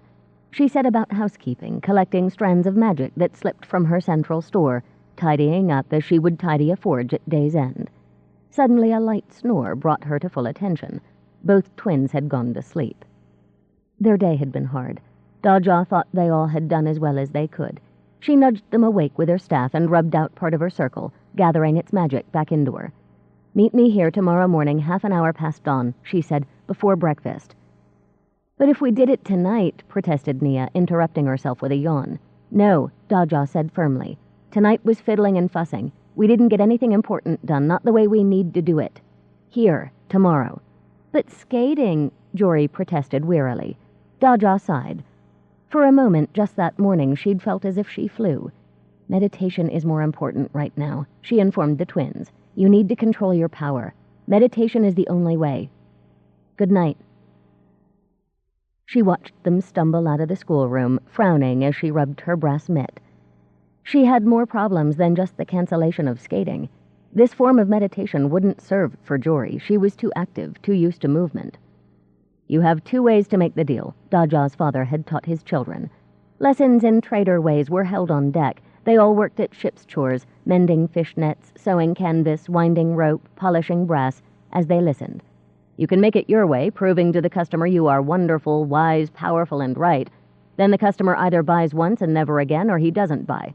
Or you can invite the customer, hear his troubles, soothe his fears, show understanding, and he buys. Your way or his way. Your way, you feel superior all the way back to your clan's house with a begging bowl in your hand. His way, and he brings his children to buy from you next time." She could force Jory to meditate in the way that would plainly work for Nia, the way that had worked for Daja and her 3 friends. If she kept to that, she might lose Jory by turning what should be the most comfortable way to manage her power into a chore. It would be like clipping a bird's wings before she learned to fly. She owed Jory better than that. She owed her own teachers better than that. It suddenly occurred to her to wonder what projects Frostpine had set aside to teach her when she walked into his forge. What important magics had Lark and Rosethorn put off to watch over 4 very different young mages? And Nico, who had worked the most with their meditation, what had he given up? People had constantly mentioned their surprise that the rootless Naclaran Goldeye had spent 4 whole years in one place after only staying a year in others. He'd given up 4 years to ground Daja and her friends in their command over their power and to teach Triss. None of them had ever questioned it. So there was the lesson of mage teachers if Daja wanted to learn it. Teaching was more important than personal objectives. Teaching was a serious debt that could only be repaid by correct teaching of new mages. Deep in thought, Daja blew out the lamps. There were other ways to meditate. Maybe it was time to try one of those. About to enter her own room, she remembered that Cole and Matazi wanted to talk with her. Still thinking, Daja went downstairs. "Sit," Matazi ordered when she joined them. "You look exhausted." "Here." She poured Daja some tea. Cole put aside his book and leaned forward, propping his elbows on his knees. "How safe is Potcracker's kitchen?" "It's not actually in the slums," Daja said, sitting back in her chair. "It's part of the hospital, with a log wall between it and the bog itself. I saw lawkeepers everywhere, and there are wards and spells laid all over the place for safety. Good ones." "I know the hospital," Matazi said. "We contribute to it. Potcracker has a tremendous reputation. I'd just always heard she didn't take students." But she did when faced with one, Daja realized. Just like Frostpine and Nico and Lark and Rosethorn. "I like this, Olenika," she told the Bancanors. "If she agrees to keep Jory, I think it will be very good." Daja hesitated, then decided to be honest. "Jory surprised me. Olenika didn't make any bones about it. Jory will work hard. Not at wonderful wizardly things, but at plain cooking. And Jory didn't flinch. I think better of her for it, though I have to take some of that good feeling off for her dropping Potcracker on me at the last minute after we'd been all over town." "What about this Oakbourne fellow?" Cole inquired. "Nia's teacher?" Again, Daja had to think. The answer she came to was the one she owed to these people. "I'm not sure. She's shy, and he doesn't like wealthy people. If she was to study directly with him, I would have said no." I doubt he's patient. But Kamok's placing her with his senior student Arnon. He may be all right. "Will you keep an eye on Nia?" asked Matazi, putting her hand on Daja's. "I called her Little Shadow before she became a young lady and too dignified for such things. She'll hide in the shadows and not say a peep if something bothers her." "I'll keep watch," Daja promised. "I'm still their meditation teacher for one thing." In response to their curious looks, she explained, "Both Kamok and Olenika have huge shops, plenty of noise and distractions. I don't know how they think straight and all that. They asked if I'd keep with the twins on meditation, and I agreed." "We can find someone else," Cole suggested. "You're our guest, not the girl's tutor." Daja could still get out of it, keep her time all to herself. No. Her teachers had not shirked their duty to new mages, and neither must she. And she owed the twins a personal debt for their skating lessons. She had to repay that to balance the books. She cupped her hand over her mouth to hide a yawn. Tea or no, she was nearly asleep on her feet. "No, I discovered them. They're my responsibility. Besides, I'm not going anywhere before spring." She fought another yawn and got to her feet. "Forgive me, I'm tired." Cole and Matazi stood when she did and offered their hands. Daja looked at those outstretched palms, then at the owners, confused. Cole said, "We owe you more than we can say. You found something in our girls everyone else missed, something that could have made them unhappy." "We know it's work for you, and you have your own studies," Matazi added. "If we can ever thank you properly—" Daja felt ashamed that she had ever resented her obligation to Nia and Jory. This whole family had taken her in as if she shared their blood. They gave freely. She must do the same. She clasped each offered hand. "See if you feel that way come spring after a winter together." She returned the pressure of their fingers and released them, touched by their thanks. Before she went to bed, Daja wrote a note and left it for a servant to carry to La Drodden house in the morning. The next day she was to work iron with the smith Terode. If she finished early enough, she wanted to start fitting Ben for those gloves. The first dedicate of the Fire Temple, the Temple of Justice, Law, and Combat, was a weathered, lean white man with short red hair that stuck out at all angles and a short red beard. He had a way of talking that sounded like a shower of nails being poured into a metal bucket. Once a general, he'd taken the name Skyfire when he dedicated himself to the temple. That night, Daja dreamed about Skyfire's form of meditation. In her dream, she was back in the practice yard used by the Fire Temple's warriors. The day was summery, the yard so dry that dust rose like smoke from the ground and from the practice clothes of everyone present. Daja panted as she circled Dedicate Skyfire, her staff in her hands. He was old, but he was quicker than eels. She heard all over from the quick punishing raps he gave her when he thought her attention had strayed. "Stop waiting for me to strike here or there," he barked. His dark blue eyes blazed through the coat of dust on his face. Sweat tracks marked it like a tribal mask, even in his short red beard. "Stop trying to think. Don't expect anything. Expect everything. Be open to its approach. Empty your head or I'll crack it so the thoughts run out. You aren't a girl with a staff on 2 legs any more than I am a creaky old man who shouldn't be able to touch you. I can't touch movement. Be movement. Be air. Be nothing." He lunged. Daja blinked, half hypnotized by his words, half in the quiet place she found when meditating. She blocked him and waited for his next try. He moved. She stayed as she was and waited to hear what came next. After 5 minutes of hard work, when he scored few touches, he called a halt. "But this is meditating. Only we're moving," she panted, bracing her hands on her knees. She felt wonderful. "That's all it should be. I never could sit on my behind and count myself silly," Skyfire replied breathlessly. "I meditate this way." The dream was with her when she opened her eyes. She was smiling. Her classes with Skyfire after that day had been very different. She thought Jory would like the tough old man. Daja rolled stiffly out of bed. She would have to find another time to skate if they were to meditate at this hour. Cleaned up and dressed. She had seen wooden poles in a room off the passage between the stables and the pantry. Taking the back stairs, she bypassed the kitchen. She hated to see a kitchen dark and fireless. A little exploration brought her to the room where old chairs, tables, and other things were stored in case of need. The poles were stacked in a corner. They were smooth stakes about 5 feet long, probably used to replace handles in mops and brooms when the old ones wore out. All were smoothed down so she didn't have to worry about splinters. All were made of sound wood so she didn't have to worry about them breaking in mid-strike. They were absurdly light after her own staff, but her own comfort was not the point. Daja had chosen 3 when she heard a woman scream. She dropped her poles and headed toward the screams at a dead run, imagining fire, assassins, rats. She burst into the kitchen. Anyusa, the cook, and Varesha, the housekeeper, half-dressed, arrived from the servants' quarters as she did. A maid cowered against one of the long tables, still screaming. As Varesha and Anyusa converged on her, she pointed at the great fireplace, burst into tears, and hid her face in her hands. Daja had been wrong to expect a cold and lifeless kitchen.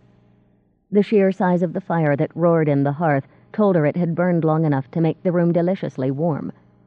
At the heart of the blaze sat Frostpine, his back to the room, legs crossed, hands palm up on his knees, eyes closed. He was so deep in meditation that he hadn't even heard the maid's screams. His masses of hair and beard fluttered in the flame's caress. His clothes for the day were neatly folded on a stool placed beside the hearth. Daja's mouth twitched. Noise made her turn. More people had reached the kitchen, most still wearing nightclothes. Anyusa and the housekeeper, standing with the hysterical maid between them, drew close to stare. Jory and Nia must have galloped down from the 3rd floor. They peered around the maids, eyes wide. Footmen arrived in nightshirts, demanding to know what the fuss was about.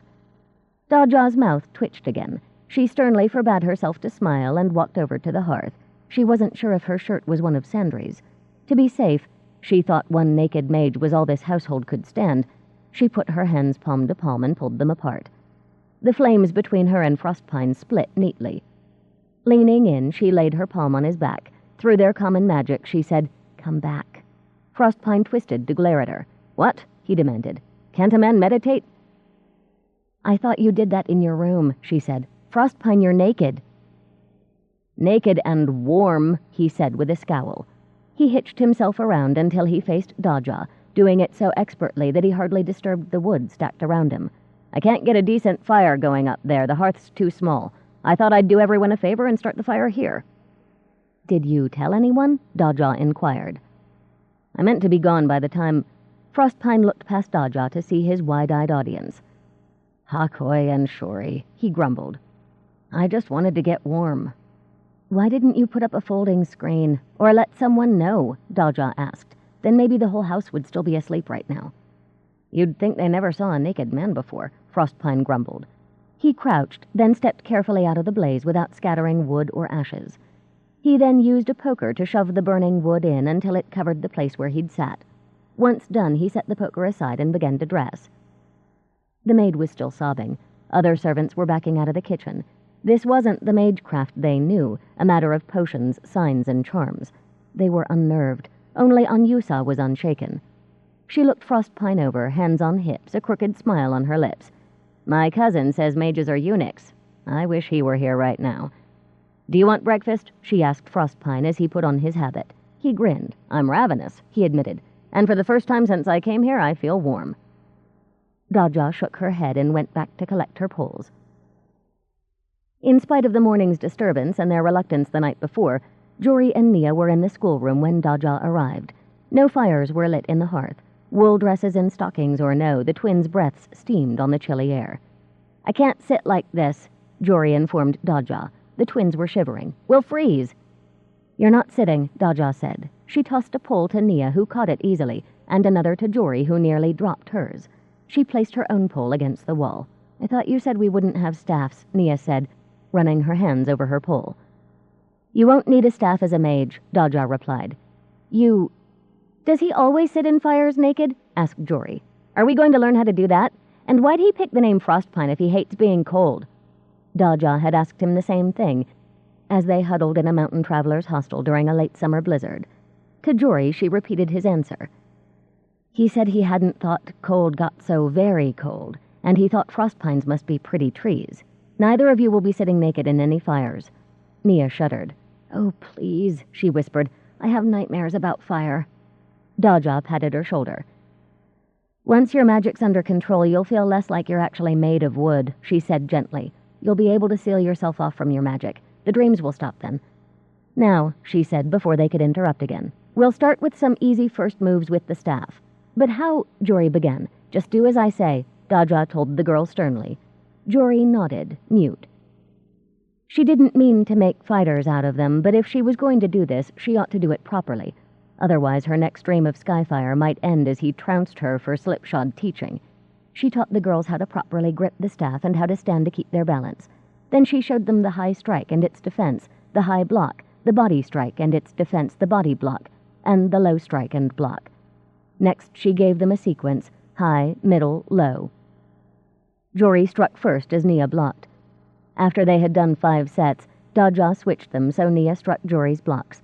They didn't hit hard. It was more important at this point to hit and block correctly. They repeated the sequences over and over until both girls showed beads of sweat at the temples. As they got more confident, they picked up speed.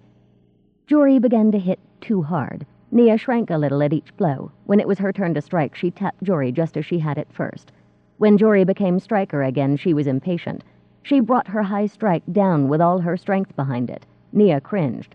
As Jory launched her middle strike, Daja thrust her own pole in and knocked Jory's staff aside. Nia backed up.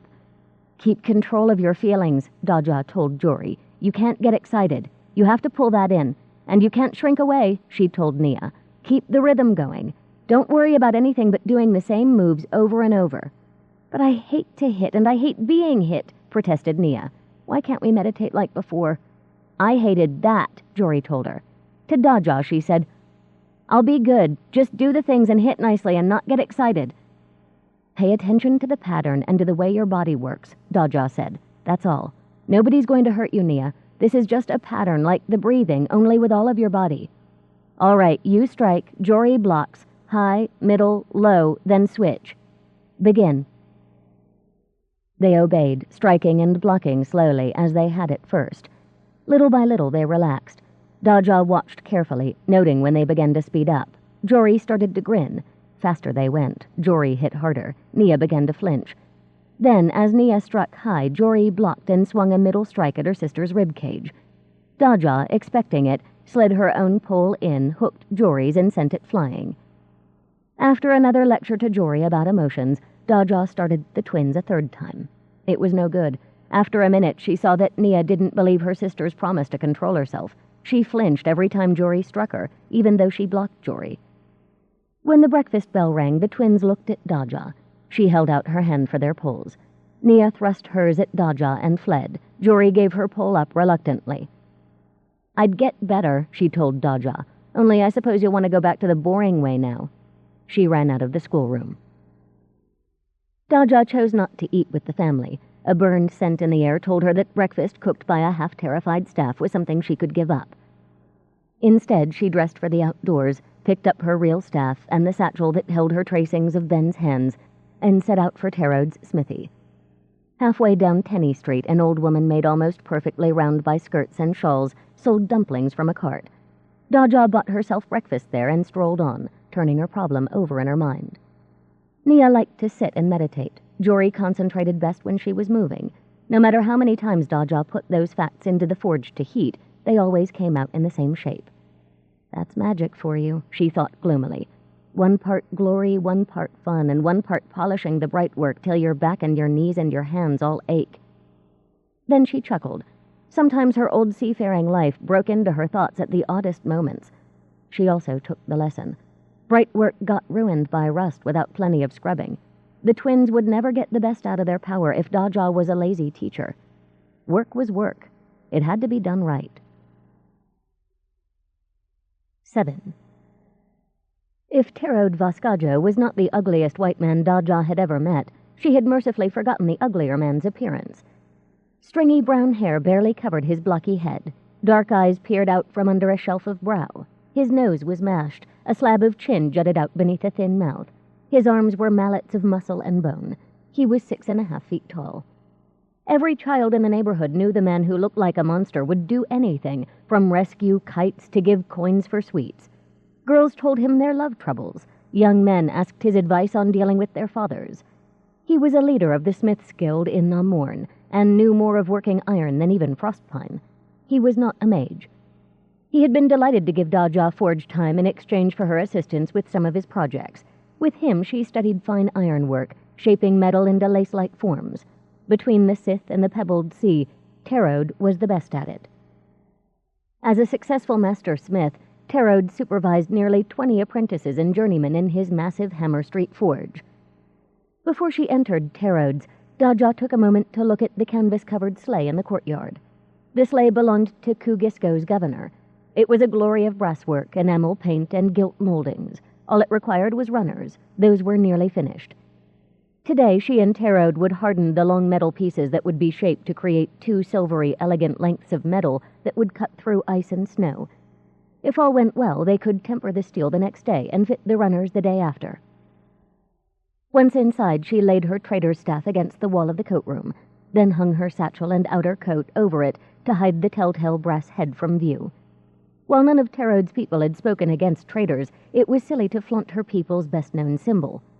She stuffed her scarf, gloves, and knit hat into her coat and worked off her fur-lined boots, replacing those with leather shoes. "You ready to work?" Terod stood in the doorway, tying on his leather apron. His family had been miners in the hard lands north of the Sith.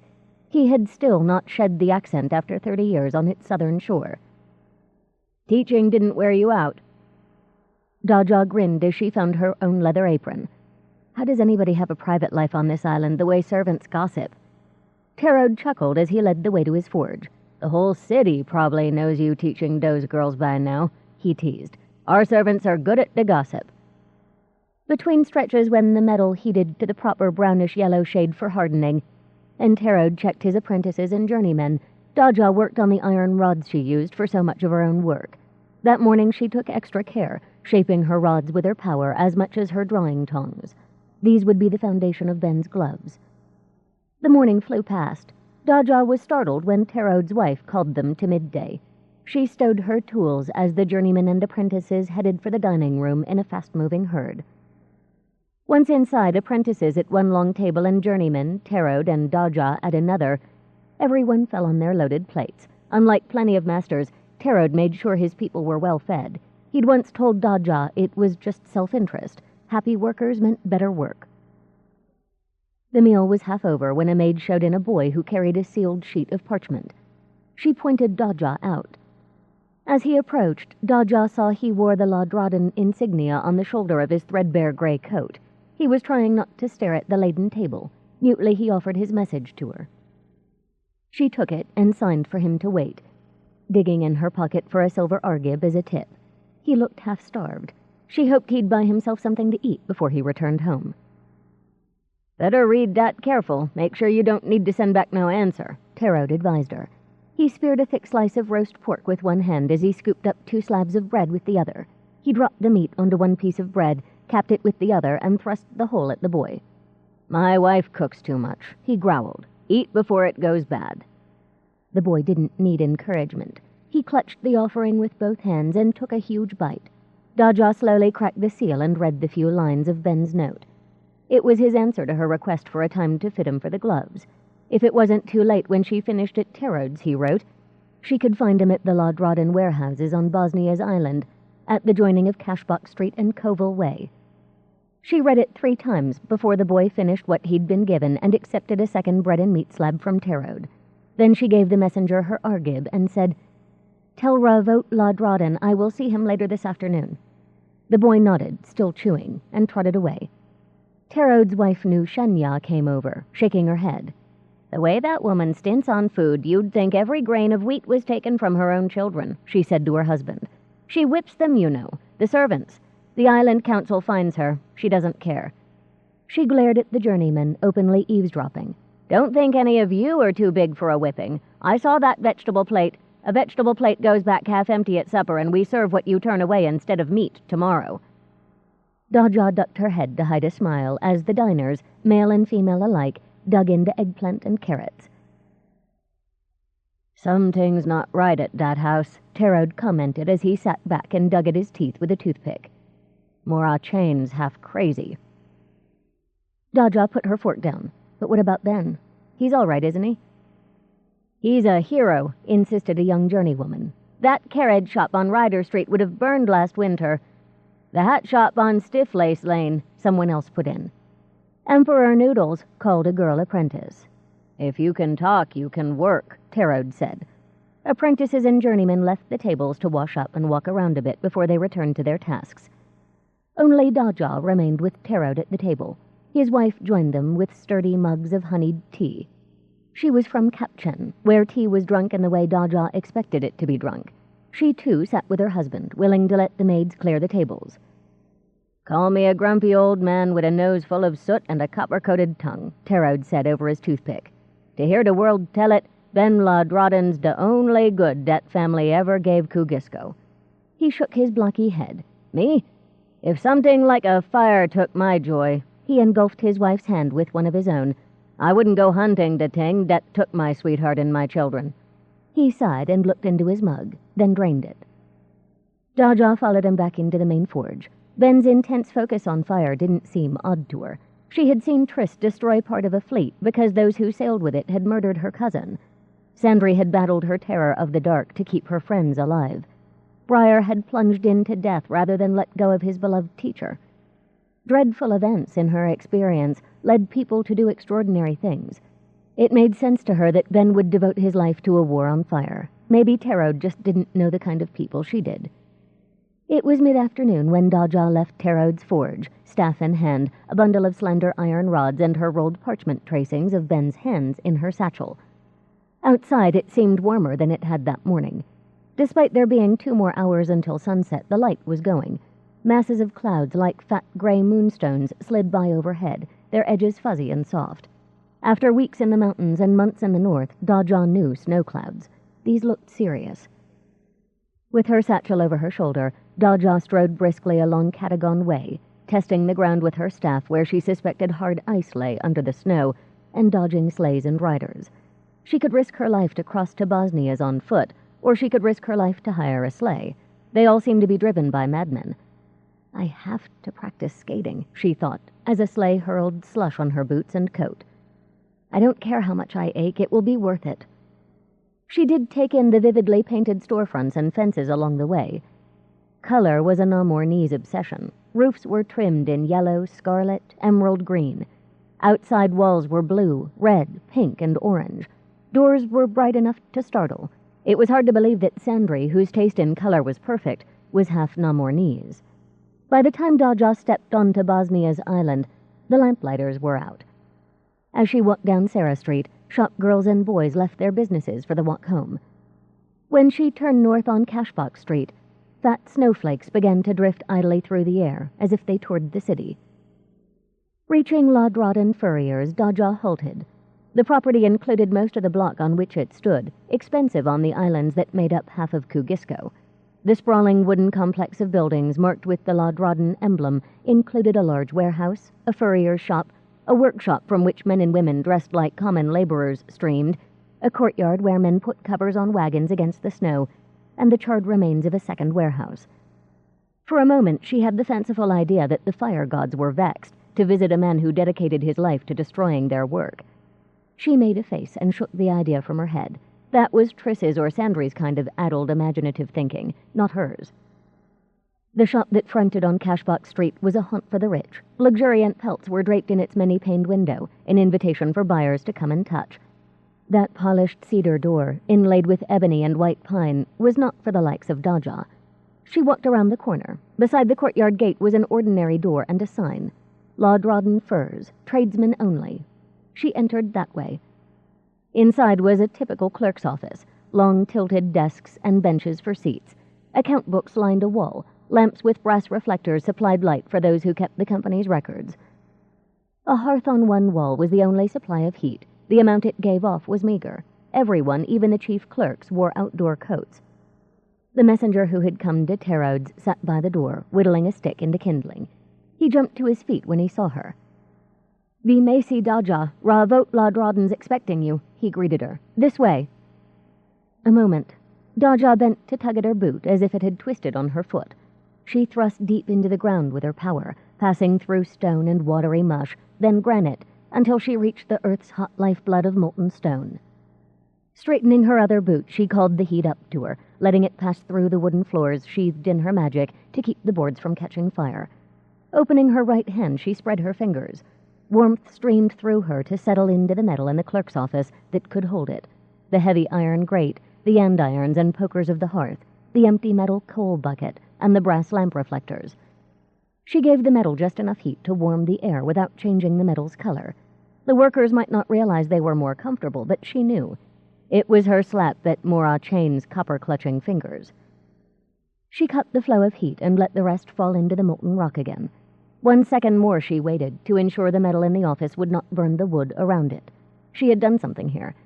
Content, she straightened and stamped her feet, as if to make sure her boots were comfortable. "I see you had a building fire outside," she commented as she followed her guide down the hall to the rear offices. "A month ago. It wasn't serious." He stopped at a closed door and faced Daja, swallowing hard. "V. Macy, you gave me too much money." He held out a silver coin. "You being foreign, maybe you don't know. The likes of me gets a copper argib, not a silver. If we gets anything." Daja smiled. "I bet that honest streak pinches you, doesn't it?" she asked. She couldn't imagine Briar correcting anyone about such a mistake. "Don't be silly," she added. "You had to skate around 2 islands both ways. Someday when you have a bit extra, give it to one who needs it." The boy shook his head. "And I always heard Southerners are tight-fisted." "Griantine shine on your winter, V. Macy," he said, naming the Namornese god of light and warmth. He rapped on the door, then opened it. "Ravot Ladrodden, V. Macy Kisubo is here." He bowed Daja into the room, then returned to the clerks. "Daja, welcome," said Ben. His office was crammed with a large desk, account books in cases, maps on a work table, and pigeonhole shelves into which rolled pieces of paper were thrust. One wall backed a large cupboard. The wall beside his desk was covered with large slates that looked to be shipping schedules. A corner stove threw off a small amount of heat, enough that he didn't wear his outer coat. He did wear his indoor coat, buttoned all the way up. Somehow she didn't think he was that much warmer than his clerks. She reached again for the earth's heat, letting it spread from her this time in a pool of warmth. She doubted the ability of the stove to hold what she could bring to it. Testing it with her power, she saw the joint weldings were cheap work that only fused the edges of the attached pieces. Moreover, the iron sides were uneven in thickness. It was better to radiate the heat from her own body. As the air warmed, Daja shed her outer coat, rested her staff against the wall, and opened her satchel on the work table. She watched Ben from the corner of one eye. In this room, with its inkwells, slates, books, and stacks of patterns on heavy parchment, the hulking Ben seemed like a bear in a pit, resigned to having starved dogs dropped in to harry him. The contrast with his behavior at the boarding-house fire pinched her heart. He ought to be outside, facing danger head-on, not trapped with clerks and furriers. "You won't be comfortable," Ben warned as she doffed her inner coat. Despite his words, he'd begun to fiddle with his own collar buttons. "We get a daily allowance of coal for the stoves, and I'm out." He tried a smile. "Mother says people get lazy if they're too warm." He took Daja's inner coat from her hands and folded it neatly before he set it on his desk. "I spoke to the magistrate's mages about the boarding-house fire, by the way. They say they'll look into it when they have time. Of course, a fire in Shopgirl district isn't at the top of their list of priorities." Daja, remembering the counterfeiting case that was at the top of their list and its potential for national disaster, nodded. Then unbuttoned his coat. "What do you need me to do? It must be about to snow. It's warmer in here, don't you think?" Daja took the metal rods from her satchel. That afternoon she had cut them to fit the lengths shown in her tracings of Ben's arms.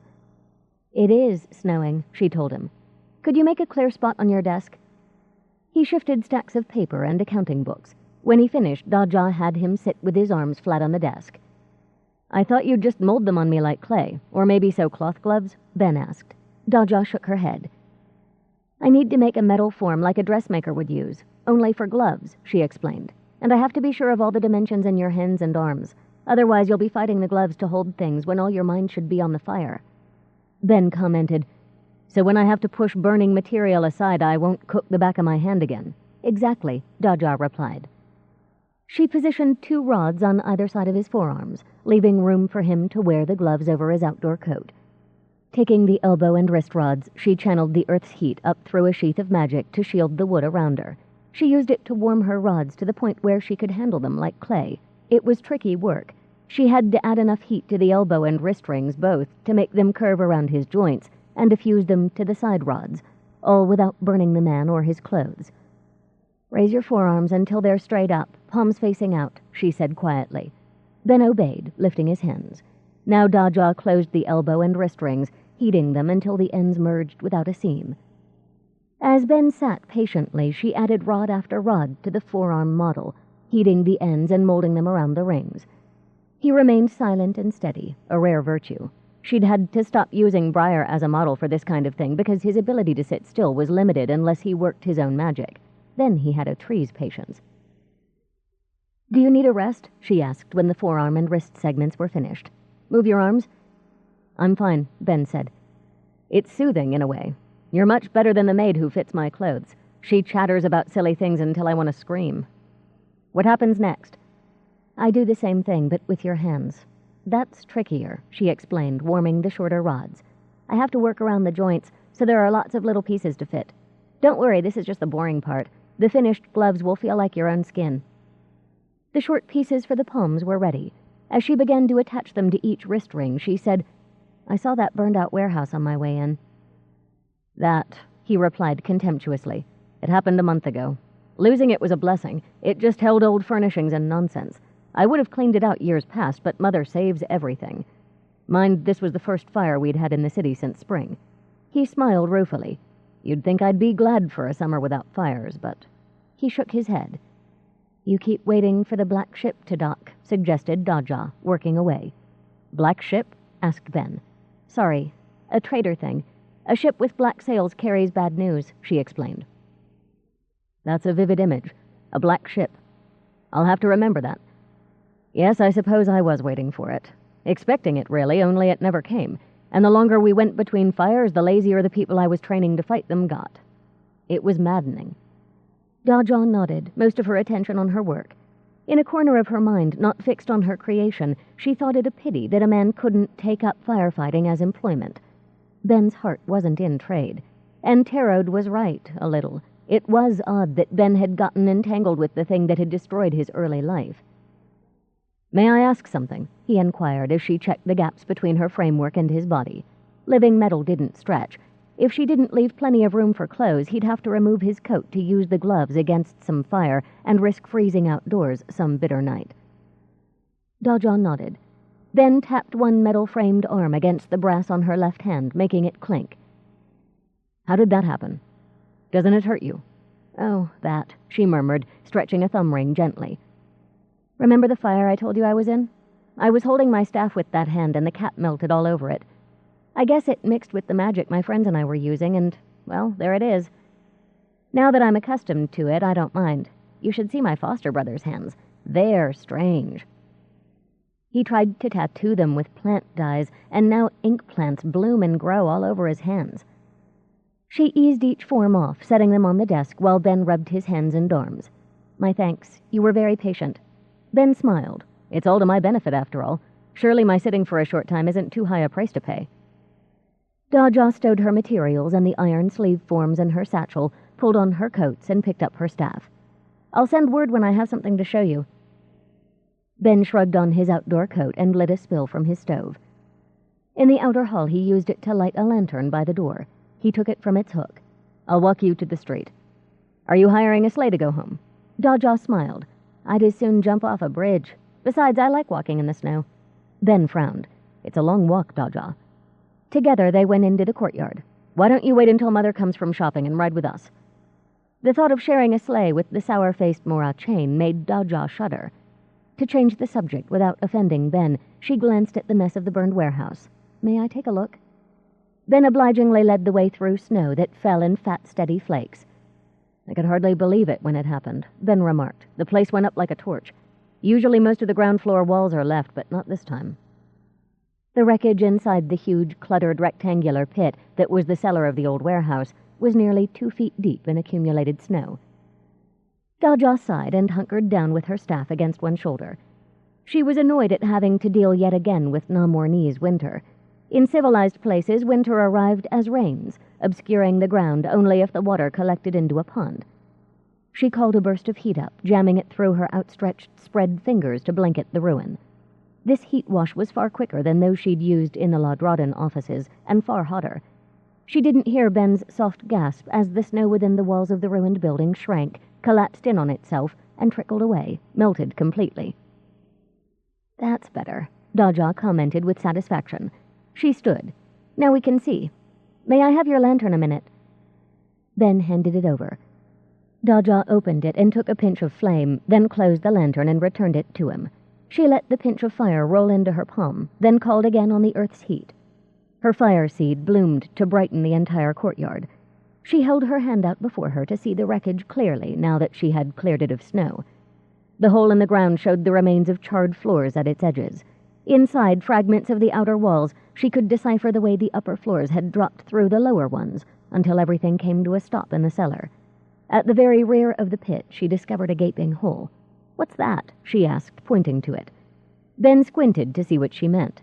"It's a loading tunnel," he explained. "All the canal-side businesses have them. In the summer, the boats tie up in front of the tunnels, and the hands can then carry supplies right into storerooms and warehouses." "Very tidy," said Daja, impressed. "Were the doors to the canal open last month?" "Yes," Ben replied with a puzzled frown. "We keep them open all winter, or the freezing in the ground warps, even breaks them." "Why?" "It's the key to how the warehouse burned so fast," she explained, walking around the wreckage to get a closer view of the open tunnel. Sure enough, she felt a cold draft rising from it. He stared at her. Even the bright light she held didn't bleach his features enough to hide that he was plainly startled. "How do you know that?" he asked. "It comes of being a smith." Daja let the seed of fire sink into her palm. It made her hand glow orange, lit from within, until she thrust it into the ground. She forgot to sheathe it in her power. The instant the unguarded heat entered the earth, the snow melted and she sank into slush to her ankles. Daja climbed out of the puddle with a sigh and shook her booted feet off. "We pump air with the bellows through a channel under the fire. That makes it even hotter, and that's why this place—" She pointed to the shadowy depths of the ruined warehouse with her staff, "went up so thoroughly." She walked back to him. "How did it start? Was it deliberately set? All this is too perfect to be an accident." Ben shrugged. "Why go to so much trouble for a worthless building? I assumed some beggar got in there to sleep out of the wind, and his cook fire or candle set it burning by accident. Frankly, I didn't care. I've been after Mother for years to pull that fire trap down. At least it gave my local firefighters a chance to use their training after months of no fires at all." Daja nodded, impressed. That was so like him to worry that without chances to work, his people might not be ready for a true disaster. Only Ben would think that more important than the loss of a second-rate warehouse. A gust of wind made him shiver. Here she was, keeping this man out in the cold. "I'd best be going," she told him. "I wish you would wait for Mother," he complained. "It's on—" "Ben!" a hard voice cried, interrupting. "Lamps are lit in the cutting room with no one there."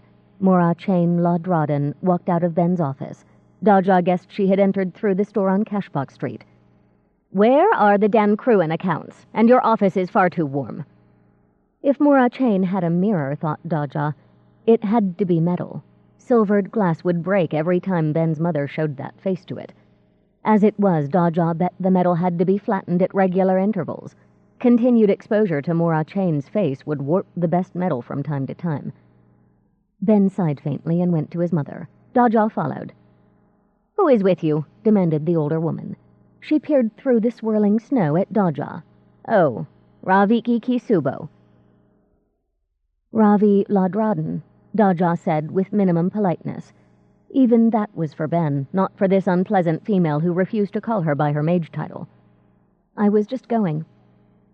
"Daja, wait and leave with us," Ben said. "We have plenty of room, and it's a miserable night." Mora Chain's lips crept upwards at the ends. Daja winced. She had forgotten, happily, the unfortunate results of Mora Chain's attempts to smile. "I am happy to offer a ride to the twins' friend," she informed Daja. "Particularly the one who revealed their magical talents.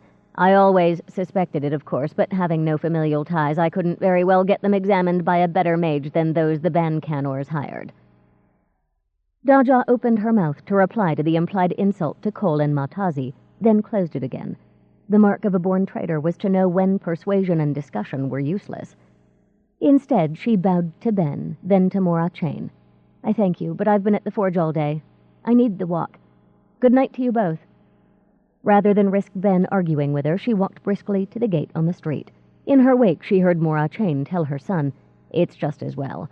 I want to review those accounts from the capital." 8. Outside the Ladraden gate, lamps burned, marking the edges of the road in the snow. Daja trudged down Sarah Street, looking around her. She didn't care what Frostpine said. She loved freshly fallen snow, the way it clung to trees, fences, and ornamental carvings, softening even the jingle of sleigh bells, muffling the clop of horses and the sounds of people going home. She loved the way it danced in the air, shaping globes of light around the lamps, swirling in and out of patterns. In the mountains between the Sith and Emelon, snow was untouchable, hard and deadly. Here people trudged through it, swept it, rode through its curtains and streamers, played with it. It made the busy Kugiskans into friendly people.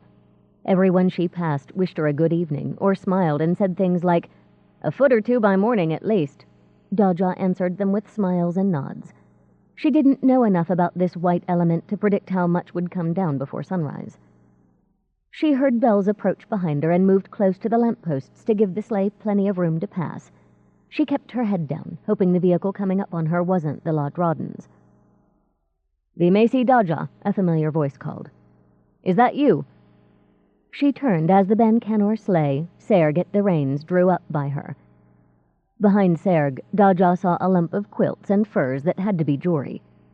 "Why are you afoot?" Serg demanded, reining up. "Get in, you'll freeze." Daja climbed up beside him rather than disturb the girl. They drove on in friendly silence until they turned into the back courtyard at Ben Canor House. A stable hand emerged from the snow to take the sleigh as Serg scooped Jory off the seat, blankets, furs, and all. He carried her into the slush room, Daja behind him. After hanging up their own coats and boots, they unwound the sleepy Jory. She had ash on one cheek and flour on another. Her apron was splashed with some kind of red sauce, and a gluey substance clung to the end of her braid. "She says Anyusa's a good teacher," Jory told Daja drowsily as they went into the kitchen. "She said I don't have to unlearn things." In the kitchen, they saw Frostpine at one of the tables. He worked his way through a bowl of soup as he talked to Anyusa. Nia sat across from them, whittling buttons. Other members of the household were gathered there, some with sewing in their hands, others giving pots and boots a thorough polish, still more just gossiping. "What's going on?" Jory asked, sliding onto the bench next to her twin. "Why's everybody in here?" One of the maids opened the door that led to the family's part of the house. They heard a clear, commanding female voice. "The day that one of my granddaughters would be spending any more time in Blackfly Bog than she might need to drop off a basket for the poor." The maid shut the door again. "Oh," said Daja with a wince. She had forgotten this was the night that Cole's mother came for her once-a-week meal with her son and his wife. "Beware the matriarchs of Namorn," Frostpine said, quoting a proverb, "for they are queens without crowns." Daja grimaced. If Mora Chain's a queen, it's of Pijul Fa Cole, she thought, placing Ben's mother in the worst of the traitor afterlives, reserved for those who did not pay their debts. Frostpine eyed Daja. "You look all nice and rosy with the cold," he remarked. "I suppose you're going to tell me this weather isn't so bad." He looked so miserable that she went over and kissed his head. "I won't say any such thing," she promised him. Instead, she laid her fingers under his beard, where she could feel the pulse in his neck veins. Slowly, carefully, she let heat trickle into his body to warm his blood. Frostpine sighed his gratitude. "Not that the food hasn't thawed me out wonderfully," he told Anyusa, who smiled. "Or that you're practically sitting in the kitchen fire," Daja added, feeling its heat on her back. She asked Nia, "How did it go your first day?" Nia held up a wooden rod the width of Daja's thumbnail and gestured to a small saw, carving knives, sanding paper, and a heap of buttons and sawdust before her. "Arnon showed me how to make buttons," she said with a shrug. "I'm to work on them at home, and he'll check every week to see how many I do." Daja grinned. "Smith apprentices get nails," she said. "I used to think they start you on boring things, so you'll be half crazy by the time they show you anything real. We have meditation in the morning first thing, don't forget." Nia's eyes fell. "No, I won't." She reapplied herself to her buttons. "Don't make plans for Sun's Day night," Frostpine told Daja. "We're invited to the Kugisko Mages Society's first winter festival. Our fellow mages would like to make our acquaintance." Daja grimaced. She hated parties. "How can I say no to the Kugisko Mages?" With a nod to everyone, she went up to her room by the servants' stair to keep out of Cole's mother's way. In the morning, Jory awaited her in the schoolroom, staff in hand, her breath steaming on the air as she bounced eagerly. Nia was absent. "Where is she?" Daja asked. "I don't know," replied Jory with a shrug. "Do we need her? She's just going to jump anyway. She won't really hit. You both have to learn to meditate, Daja reminded her, leaning her broom handle staff against the wall. Refusal isn't a choice you get. She had an uncomfortable feeling that she knew what she had to do. The prospect made her grumpy. She had come to Namorn to learn, not to teach. Tell me where to find her. Jory shrugged again. By the time I got dressed, she was gone. Daja crossed her arms over her chest. You know where she is. Jory shook her head. You're not fooling me, Daja told the younger girl. Nia knew where you were the other day. She's the only one who can do that. Jory said blithely. I can't. Daja sighed. She supposed that closing ranks against outsiders did well for the twins. Don't lie to me again, she recommended. I've been lied to by an expert. Compared to Briar, you're as obvious as a cow in a mud puddle. Jory set her mouth stubbornly. It was too early for a contest of wills. All right, Daja said. She went to the hearth, which had yet to be cleaned, picked up a piece of charcoal, then beckoned Jory close to one of the walls. Face that wall and hold your staff in the high block position, she ordered. Jory obeyed. Daja adjusted the girl's hands, the angle of her staff, and her stance. Once they met Daja's requirements, she used the charcoal to mark the positions of the upper and lower end of the staff on the wall and the placement of Jory's feet on the floor. Moving the girl an arm's length to the side, she marked the correct positions for the middle block on the wall and the floor, then marked them for the low block. The housekeeper will have a fit when she sees those, Jory said, more interested than sullen now. Send her to me. Your hands in the right position? Daja checked the placement of Jory's hands on her staff. Hold it just like that. She yanked up heat from the roaring kitchen fire 2 stories below through her body and into her hand. Then she pinched the staff with her thumb and forefinger, burning the wood to show Jory where to grip. The girl yelped when she felt the heat and saw the wood char, but she held still. Daja returned her borrowed warmth to the kitchen, but kept enough to answer a question. Her hand was still hot enough to burn cloth, if not wood. She laid it over one of Jory's hands. The girl smiled. That's warm, she exclaimed. Do the other one? Daja folded her hand around Jory's cold fingers and summoned more heat, enough to boil water. Jory grinned. Well, you'll never need potholders, Daja remarked. Have you ever lifted a hot kettle with your hands? Are you joking? Asked the girl. Nobody lets me do anything that might scar my hands. Grandmother even gets cross if she sees me wash vegetables. She says my hands will get chapped and nobody will believe I come from a good home. Daja smiled. Well, my hand is hot enough to burn, and all you noticed was that it was warm. You can pick up hot pots without fear. I can't speak for what will happen to your skin when you wash things. Now, I want you to practice 10 high blocks with your staff, feet and hands on the marks. Then 10 middle blocks, then 10 low. When you're done, if I'm not back, start over and keep practicing. I'm going to find Nia. She went to the door. But I thought you would teach me fighting with this, cried Jory. I don't want to sit in a circle and think of nothing and try not to scratch any itches. I hate that. Practice your blocks, Daja said firmly, over and over with everything just as we marked it. How can I learn anything like that? Jory complained. By repeating basic movements over and over, you learn them throughout your body. That's the first step.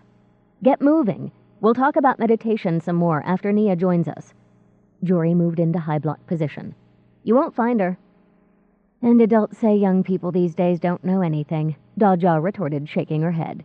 If only those adults knew that you, Joraliti Bankanor, know everything, why they'd hope for the future. Daja had thought it might come to this, which was why she had her new scrying mirror in her belt pouch. She took it out and cleared her mind of everything, even the sounds Jory made as she practiced high blocks. Daja recalled her sense of Nia, then breathed onto the mirror. Her breath condensed on the metal, then slowly evaporated. When it was clear again, Daja saw Nia in the woodroom where she had originally found their staffs. Tucking the mirror into her pouch, Daja trotted downstairs. She found Nia yawning as she inspected a handful of wooden buttons. They dropped from the girl's fingers when Daja walked in. I won't do it, Nia cried. She knelt, scrambling for the wooden rounds. That isn't meditating. Nobody ever talks about hitting when they meditate. Then they haven't met Dedicate Skyfire, Daja said, picking up a button that rested against her foot. You can't decide you hate it after just one try. Yes, I can, Nia said, her chin thrust out mulishly as she glared up at Daja. I hated it even before we were done. I'm not Jory. She always gets excited and she starts hitting and she's always sorry after, but that doesn't make my fingers not hurt. And I like the other way, the sitting and counting. Why are you looking at me like that?" "I just wanted to see how long you would make that sentence last," Daja admitted. "I honestly don't think you meant to stop before breakfast." Nia stared at Daja for a long moment, plainly baffled. Finally she said, "You aren't really like anyone else, are you?" Daja smiled. "I am, but I don't think you'd be comfortable around the people I'm like." She sobered again. She knew where this was leading, and her own heart was in rebellion. She wanted more time to herself, not less, to work on Ben's gloves and maybe even a suit for him to firewalk in. "It's not like I wanted to be a teacher," she told herself. "Children in Capchen want the same things you do," her Aunt Hulwami used to say. "They can have them because they're only cocks. Our children don't get the things cocks get, so now you decide. Are you a traitor or are you a cock?" "Are you sure you don't want to try the staff?" Daja asked, though she knew the answer. "It's like dancing lessons, only different." Nia's eyes filled with tears. "I'm sorry I'm a coward," she said and sniffed. Daja sighed. "You're not a coward," she told her second student gently. "You just don't know what you're brave at." "I'm a coward," Nia insisted, tears running down her cheeks. She wiped her eyes on her sleeve. "Jory says I'm always squeaking and jumping. I always hide. I don't argue." It bothered Daja to talk so long to a kneeling girl. She knelt and helped to gather buttons. "The bravest person I know is afraid of the dark. She sleeps with a night lamp always, but if her friends are threatened, she suddenly thinks she's a bear 12 feet tall and attacks whoever scared her friends. There are all kinds of courage. You'll find yours." She felt a sigh rise in her chest and swallowed it. Nia felt bad enough. Daja would not let the girl think that she was unhappy to teach her. Though looking for courage when Jory gets worked up doesn't seem useful. We'll go back to the meditation we tried first. Nia stopped gathering buttons and frowned. "But Jory, she wiggles until I just want to scream." "I'll use this hour of the day for Jory's meditation," Daja said, offering Nia a handful of buttons. "You and I will meditate the hour before supper." "And I can breathe and count and sit and not get hit with things?" Nia asked, suspicious. "We'll be quiet?" "Quiet as mice," Daja said. Remembering her first nights sleeping aboard her family's ship, she corrected herself. "Quieter, actually." With Nia reassured, Daja left to rejoin Jory. She glanced into the kitchen on her way to the back stair. The main hearth fire roared, sending heat throughout the house. Anyusa was rolling out dough for the dumplings called pierogi, as Frostpine stirred a pot of buckwheat kasha cooked with milk and spices. Anyusa laughed at something he said, and looked at him in a decidedly flirtatious manner. Daja smiled and walked on. She liked the brisk, irritable cook much better, knowing that Anyusa had it in her to like Frostpine. "Well?" Jory demanded when Daja reached the schoolroom. "You couldn't find her, could you? I didn't think you would." Her hair was popping out of its braid, her cheeks were red, testimony that she had been exercising. "Nia and I made other arrangements," said Daja as she picked up her own broom-handle staff. "We'll meditate in the afternoons. You and I will go on meeting here at this hour." "How does learning to fight with a staff help me get my magic under control?" asked Jory nervously as Daja spun her light staff hand over hand, moving out into the center of the room. "We've got all winter to thrash it out," Daja told her. "See, the idea is you get so used to those 3 blocks and those 3 strikes that your body will move, but your mind will be free. Then it doesn't matter if someone tries to hit you. You'll be at your center, within your spirit and your magic. That's when you start to learn control, where you pull your magic in or let it out as you need. But for now..." She struck high at Jory, who blocked just in time. Daja went immediately to the middle strike, then the low strike, slowly enough that the girl saw the blows coming and blocked them. They continued to trade blocks and strikes, so preoccupied that when the clock chimed the first hour of the day, both jumped. "Right here, tomorrow," Daja said. Jory nodded and ran to dress for the outdoors. She was due to leave for Blackfly Bog in half an hour. Daja leaned on her broom-handle staff, barely winded. It would take longer to teach Jory to grip her magic this way, but she knew they now steered the right course. She also knew she was right to give the twins separate lessons, though she was less happy about that. Still, they were both good girls, and they did want to learn. Daja could appreciate that. And she had liked trading blows with Jory. She missed her practices at the temple, and Jory had a natural talent for it. Maybe once the younger girl learned to control her power, she might also like to study more combat techniques. That was something Daja could look forward to. After breakfast, she spent the morning in her room, working on her fireproof gloves. First, she molded living metal as Southern bakers shaped flatbread, tossing rounds from hand to hand until they reached the proper thickness. As she worked the stuff, she sent her magic through it, calling on the power of its birth. Then she had dragged a forest fire through her flesh, which had included a hand covered by the molten brass cap of her staff. This metal would be able to endure fires that intense. She also imagined how Ben would use the living metal gloves to knock burning debris aside as he had at the fire when they'd met, to lift flaming beams out of his way, to grasp hot metal to shift it. She filled the living metal with her idea of Ben as she'd first seen him, laden with 2 boys he'd carried from an inferno just in time. When she finished, these gloves would happily do whatever Ben asked of them. Once she set a piece of living metal on a glove form, she carried the form to the window and stuck it outside. The wind blew hard off the scythe, trying to yank her creation from her grasp without success. With the living metal strip cold enough to hold to the iron form, not dripped through the openings between the rods, Daja added the next strip, molding it in place and pressing its edges against the cold section until they blended seamlessly. Then she took the form back to the window. She finished one glove by the time the clock struck noon and went down to take her meal with the kitchen staff. About to return upstairs, she realized she needed physical activity. Handling living metal was more an exercise of power than work for her body. She went into the slush room and looked outside. People had been moving snow all day after the 2-foot-deep fall during the night, the Bancanor servants among them. Not only were the paths around the house clear, but the ice of the boat basin was too. Daja looked out under the street bridge, where the boat basin opened on the canal. Convict work gangs were hard at work, smoothing the broad strip of ice. Skaters used the ice they had cleared. If I want to skate the canal, I have to practice, Daja told herself. She went to the slush room and put on her outdoor clothes, then went to the boat basin to skate.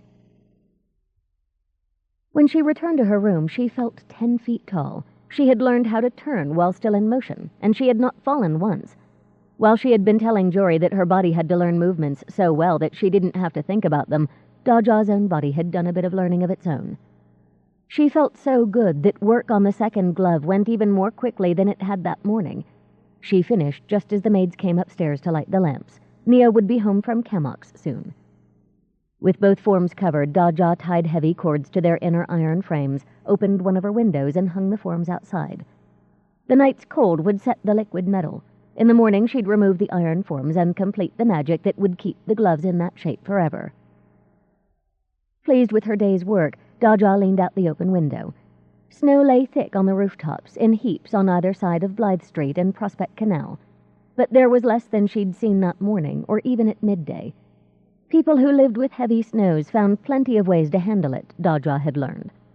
Servants worked almost as long and as hard as convicts to clear courtyards and walks so that nothing kept their wealthy masters and mistresses from the day's business. Convicts labored on snow removal in huge crews, shivering in rags and shackles. Daja felt no pity for them. They were criminals and deserved their lot. She scooped up a handful of snow. It melted almost instantly. She had raised her personal heat the moment she'd opened the shutters. Daja let it drain back through her until her skin held only normal warmth. This time, when she gathered snow, it didn't melt away before she could eat it. She loved the taste of clean, crisp snow. She was working on her jewelry when she heard the clatter of footsteps on the back stair. "Daja," Nia cried. "I'm home." Daja put her work aside, collected her trader's staff, and joined her student. "How did it go today?" she asked as she and Nia climbed to the schoolroom. Nia held up a cloth bag. Wooden rods in 3 shades, pale oak, chestnut, and ebony, poked out of it. "More buttons," she said. "By the time I'm done, no one will have to make any more for decades, maybe even a century." "That's how I felt about nails," Daja told her as she opened the schoolroom door. "It's amazing how many of such things people use, though." Nia shed her bag and coat and sat on the floor.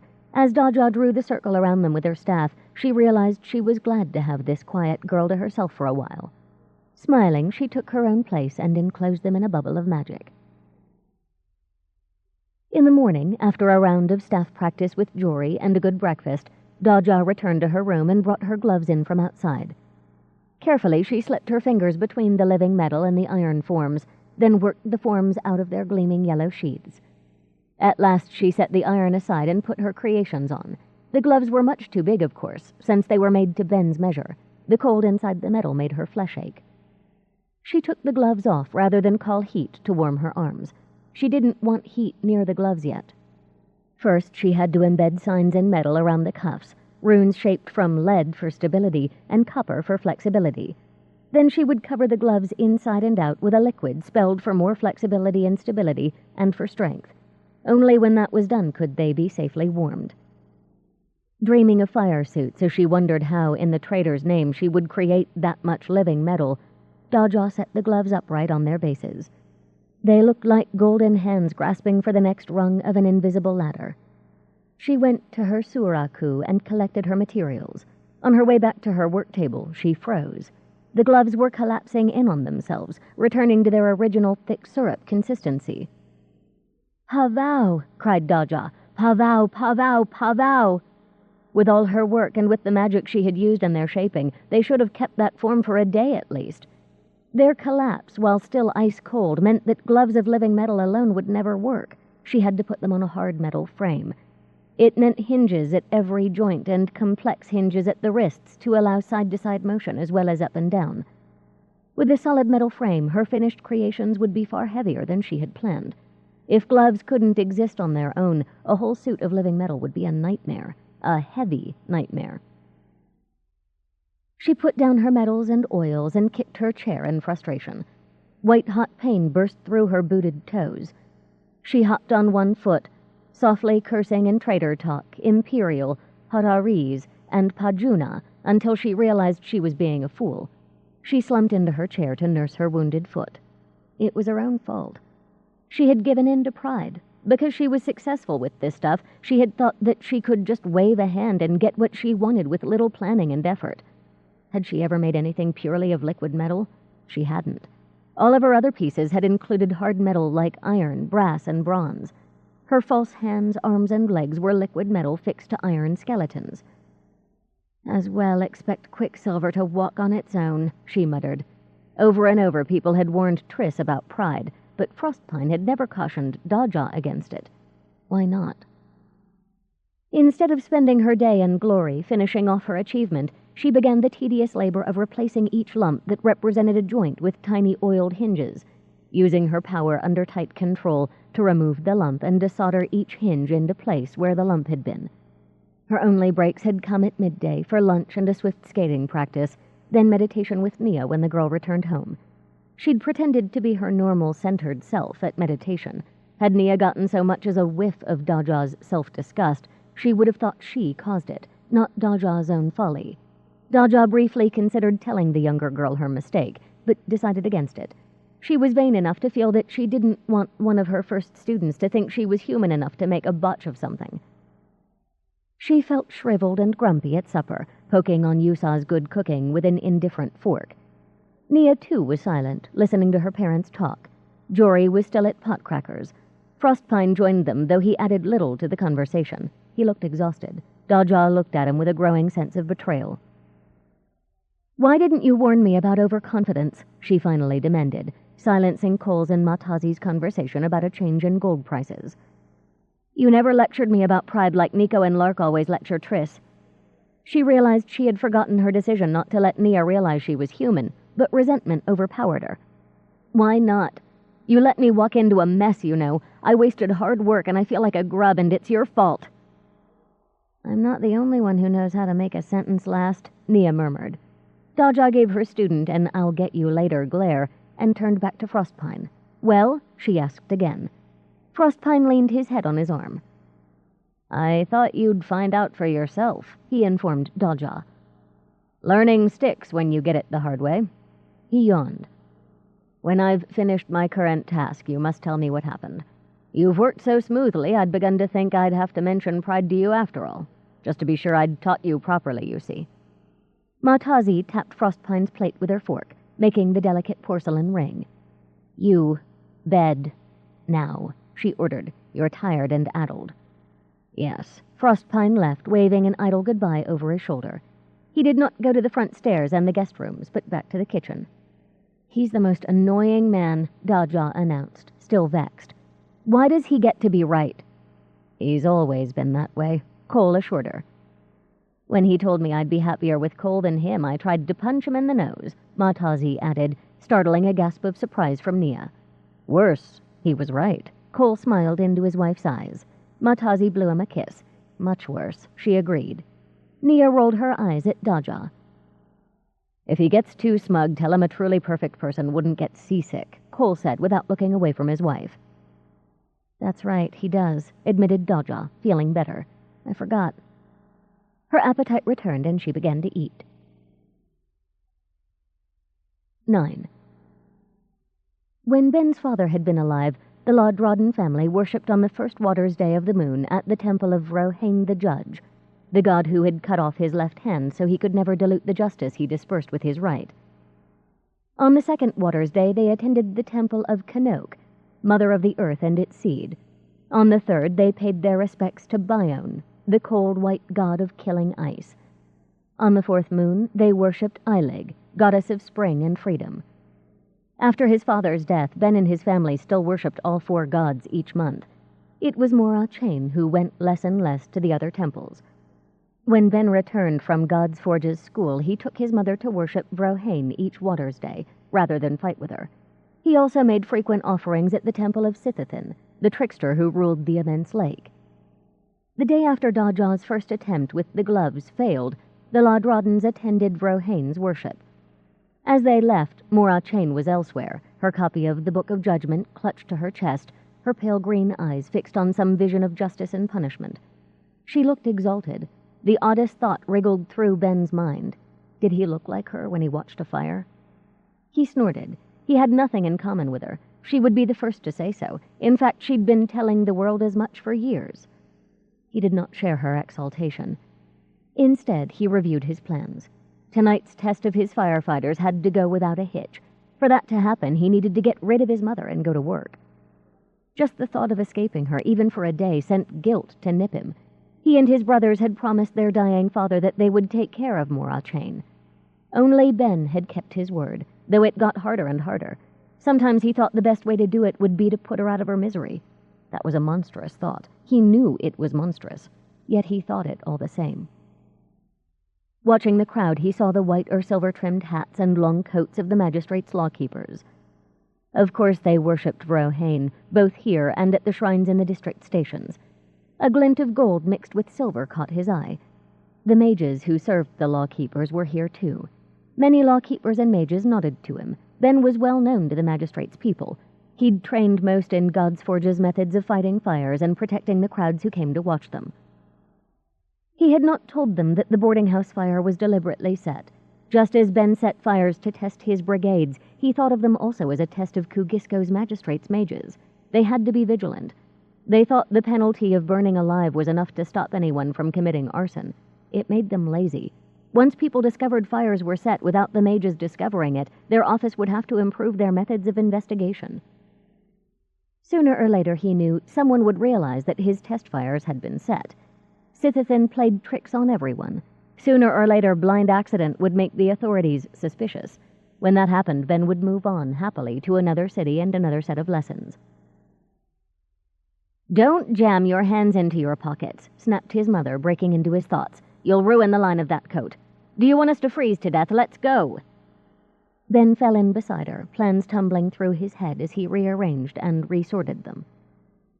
At home, they sat down to midday in the kitchen, where the heat from the stove warmed them.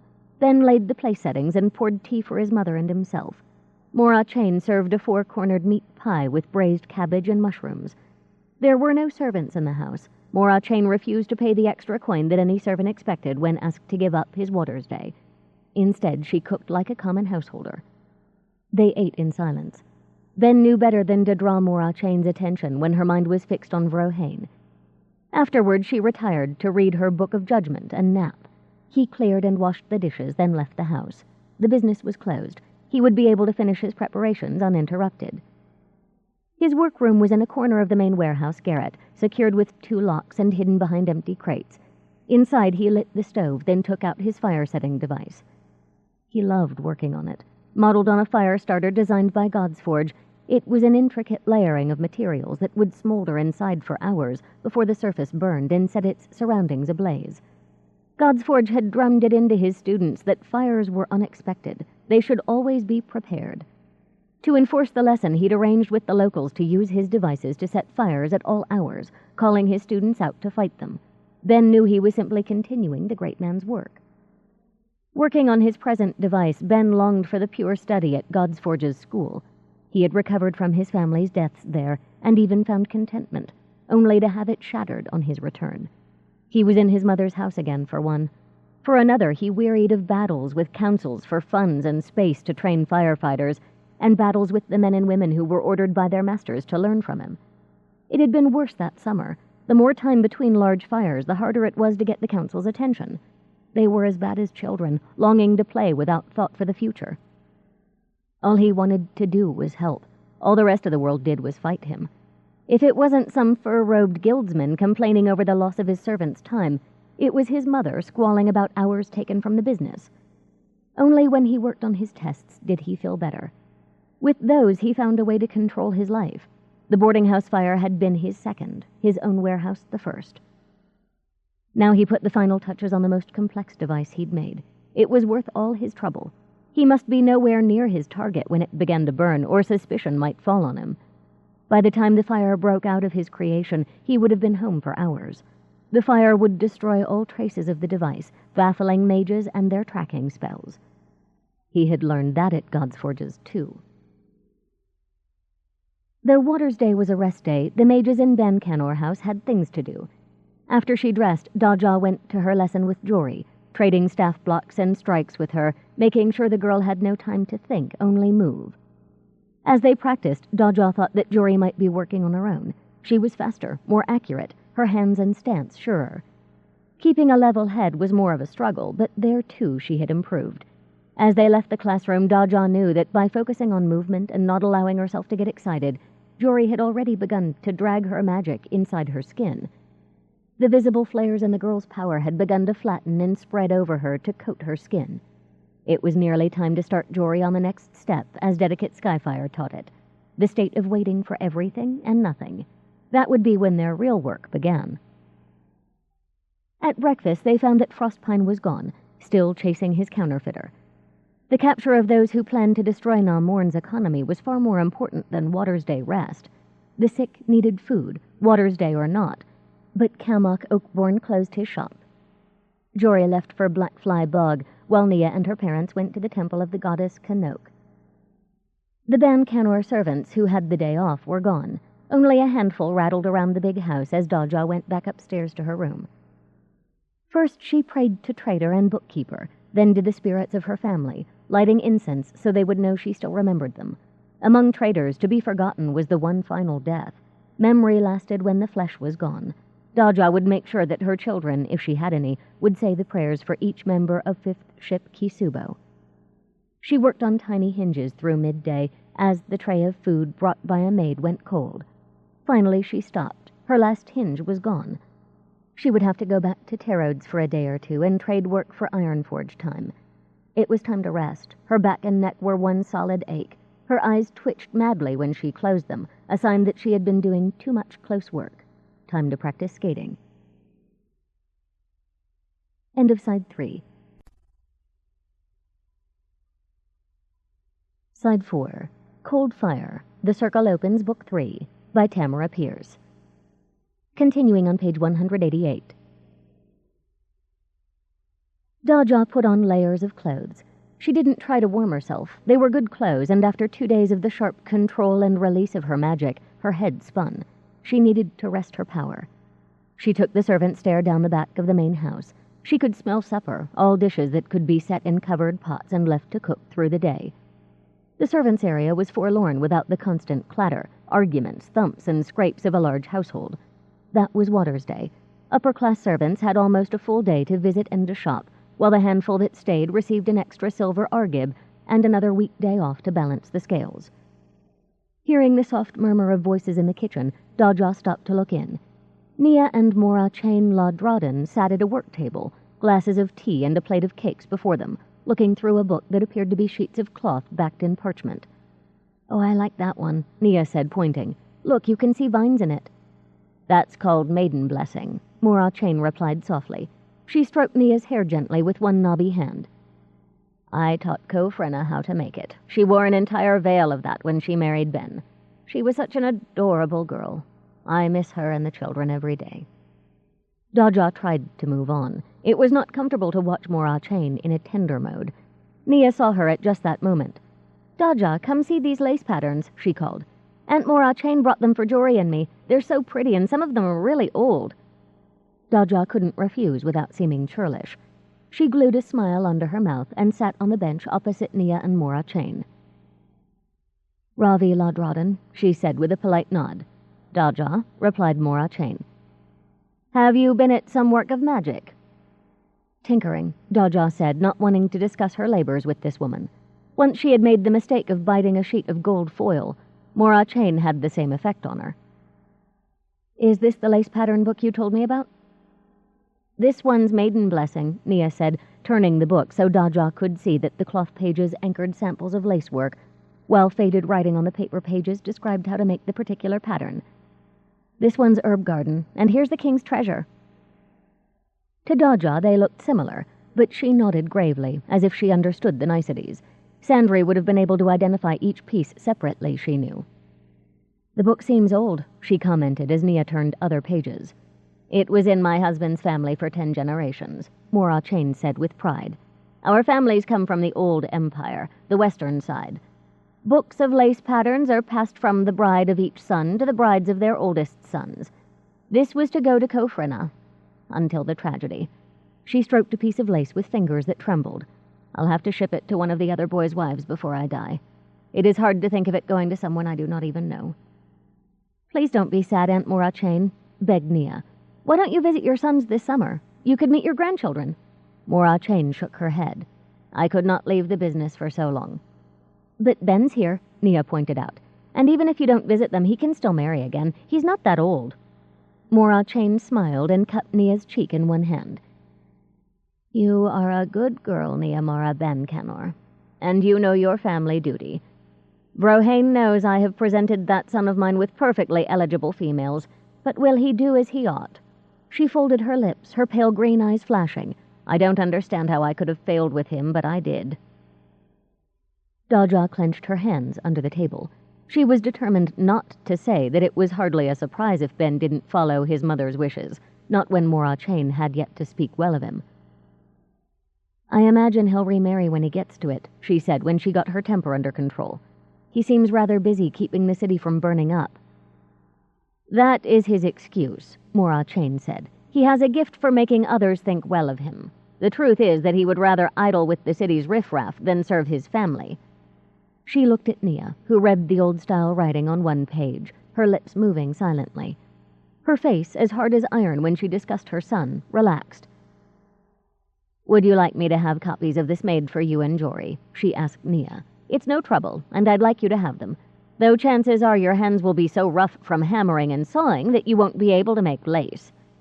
Nia smiled. Daja bristled at the hint of criticism. "I'll just do like Mama does to keep her work neat," Nia assured the old woman. "I'll make a pair of thin linen gloves." "Now there's an idea," Mora Chain said with approval. "Your mother does have lovely hands." "She puts lotion on them and wears the gloves to keep the lotion on her skin longer," explained Nia.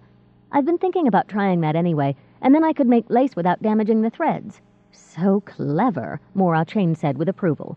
She hugged Nia gently around the shoulders. "I'm glad to see that banging away with rough tools hasn't made you forget womanly interests." "Oh, look at this one," Nia said, her eyes wide. "Aunt Mora Chain, what is this?" She traced a pattern in old lace, her finger not quite touching it. So her rough mage's fingers didn't touch Mora Chain's precious legacy, thought Daja, cross. "Well, those are flames or waves, depending on how you look at them," Mora Chain answered Nia. "My mother-in-law thought they were supposed to show both sides of womanhood, passion, and the ability to flow around obstacles." Daja had heard enough. Did the woman do anything but carp? She got to her feet. "I hope you'll forgive me," she told Mora Chain. "There isn't much light, and I need to practice my skating." Mora Chain nodded. Her pale green eyes did not move from Nia's face. Remember, slow is better, Nia said absently, turning another page. Daja grinned, despite her anger with Mora Chain. I have 3 friends who would tell you I have slowness down to an art, she assured Nia, and left the kitchen. In the slush room, she donned coat, scarves, gloves, and even a wool cap, so she wouldn't be tempted to use her magic to warm herself. Picking up her skates, she went down to the basin. Doesn't do his duty, she growled as she buckled her left skate. Idles with riffraff, bangs away with rough tools. That woman's mouth is so sour she could pickle lemons in it. She yanked the straps on her right skate so hard they pinched her foot even through her boot. Cursing in trader talk, she loosened the strap. How someone like Ben came from that bitter old shoe of a female. She stood and thrust herself away from the bench. Unfortunately, she did so a little too hard. Across the basin she shot, right into its snowy sides. She pushed herself out of the snow, her face hot with embarrassment. No one was present to witness her humiliation, but she still said aloud, I meant to do that. It was like meditation, she realized, as she steadied herself on the ice once more. She couldn't think about anything but skating when she skated. She closed her eyes and took deep breaths, thrusting Mora Chain from her mind. When her thoughts were filled only with skating, she began again.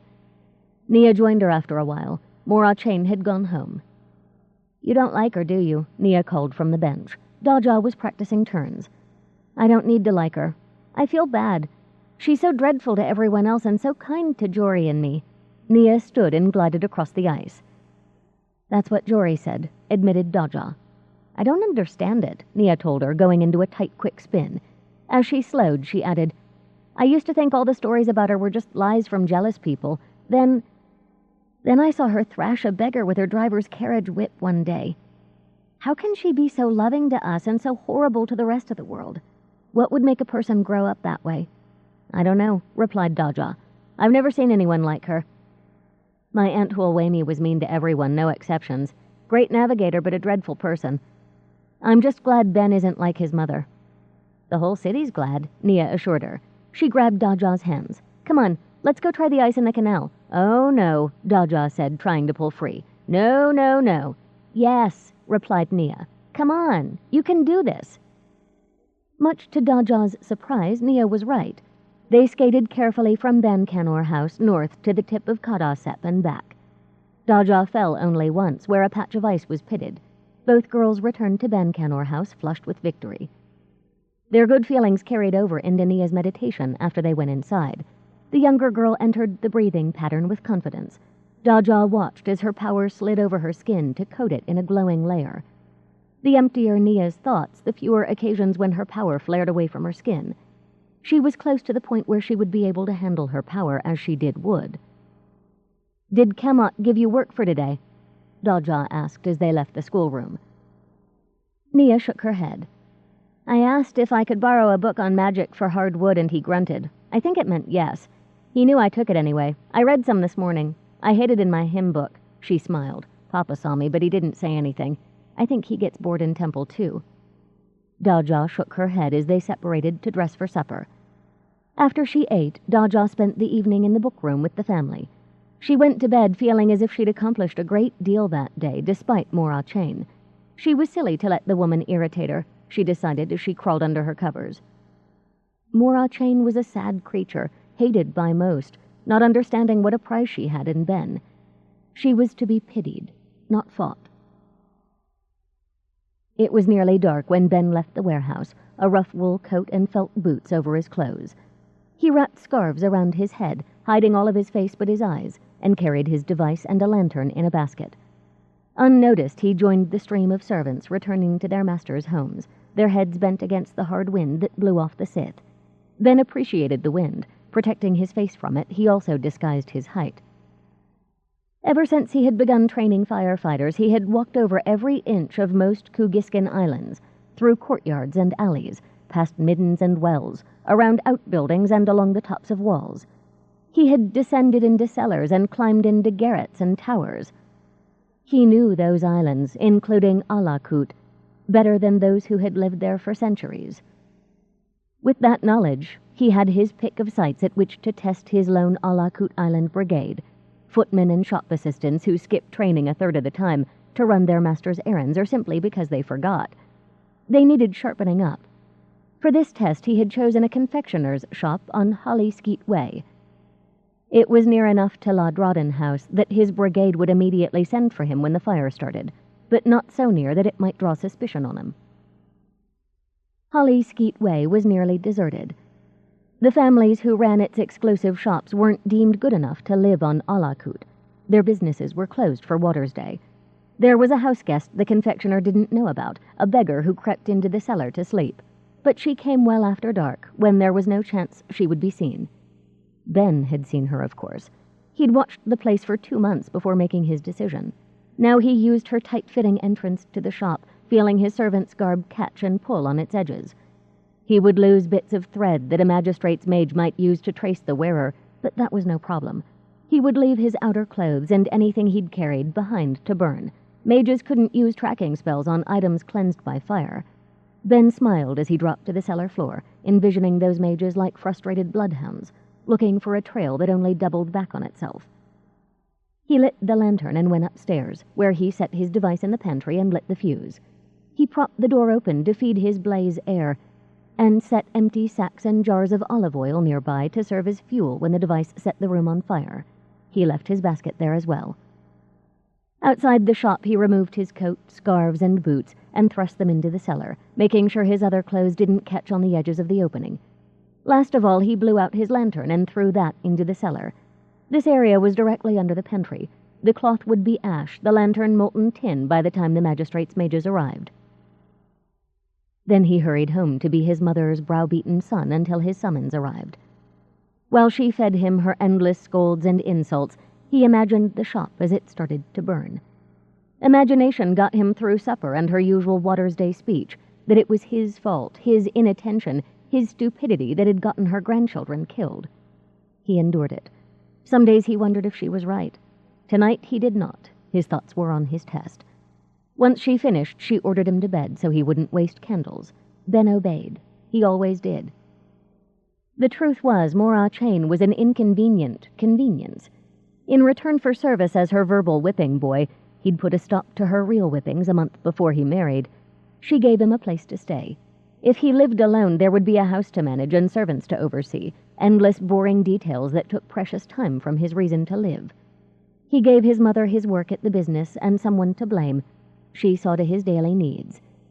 And one day he would repay her for every time she made him wonder if indeed it was his fault that his wife and children were dead.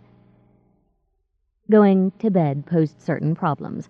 He'd planned to be reading in his nightshirt when they came, until he realized he had no urge to freeze as he fought a blaze in nightclothes. He set out his things as if he prepared them to wear the next day. He could stuff them on over his nightshirt, perhaps leave the end of the shirt trailing outside his breeches. That decided, he got into his bed and opened a book. God's Forge's Types of Burn and Burn Healing. It was nearly impossible to read. Soon they would come. Soon. Soon. But the clock kept striking. No one came. He didn't dare go to the garret window that would give him a view of Alakut. If they came while he was there, it would be hard to explain why he watched a fire instead of racing to it. So Ben waited through a sleepless night. Some of his Alakut brigade arrived in the morning, long after it was over. "We thought we could handle it," whined the head footman from Lubozny House. "We've trained for weeks." 3, Ben interrupted coldly. "When you bothered to come, you didn't know enough to put out a brush fire in a park, let alone a shop. Anyone hurt?" "A woman who slept in the cellar. She was fried black, and 2 of us," said an undercook from the Gemcutters Guild Hall. The cook was a big woman, one of the few who came to every training session. "The healers said they breathed smoke. We got them at the Alakut infirmary." Ben yanked on his coat. "Smoke? Were you wearing masks? When I told you smoke is as deadly as fire?" Some glared at him as if it were his fault that they hadn't remembered about smoke. Ben flung open his door and strode out into the glare of the morning sun on snow. At least his so-called firefighters had brought a large sleigh. They tumbled into it after him and raced to the infirmary, arriving in time for Ben to hold one smoke-stricken man's hands as he died. As his last breath escaped the man's lips, Ben felt a joy so intense that it made him weep. The healers, even the fire brigade, looked properly sober and admiring. "They think it's grief," Ben thought, trembling as he fought laughter. What he'd felt just now was almost too intense to bear. He'd made the rules. He'd told them they hadn't listened, and 2 people had paid the price, this fellow and the beggar woman. The fire had killed them for him. He had turned it loose as mages commanded the winds to rescue becalmed ships, and the fire had given him its greatest gift, the power over human life.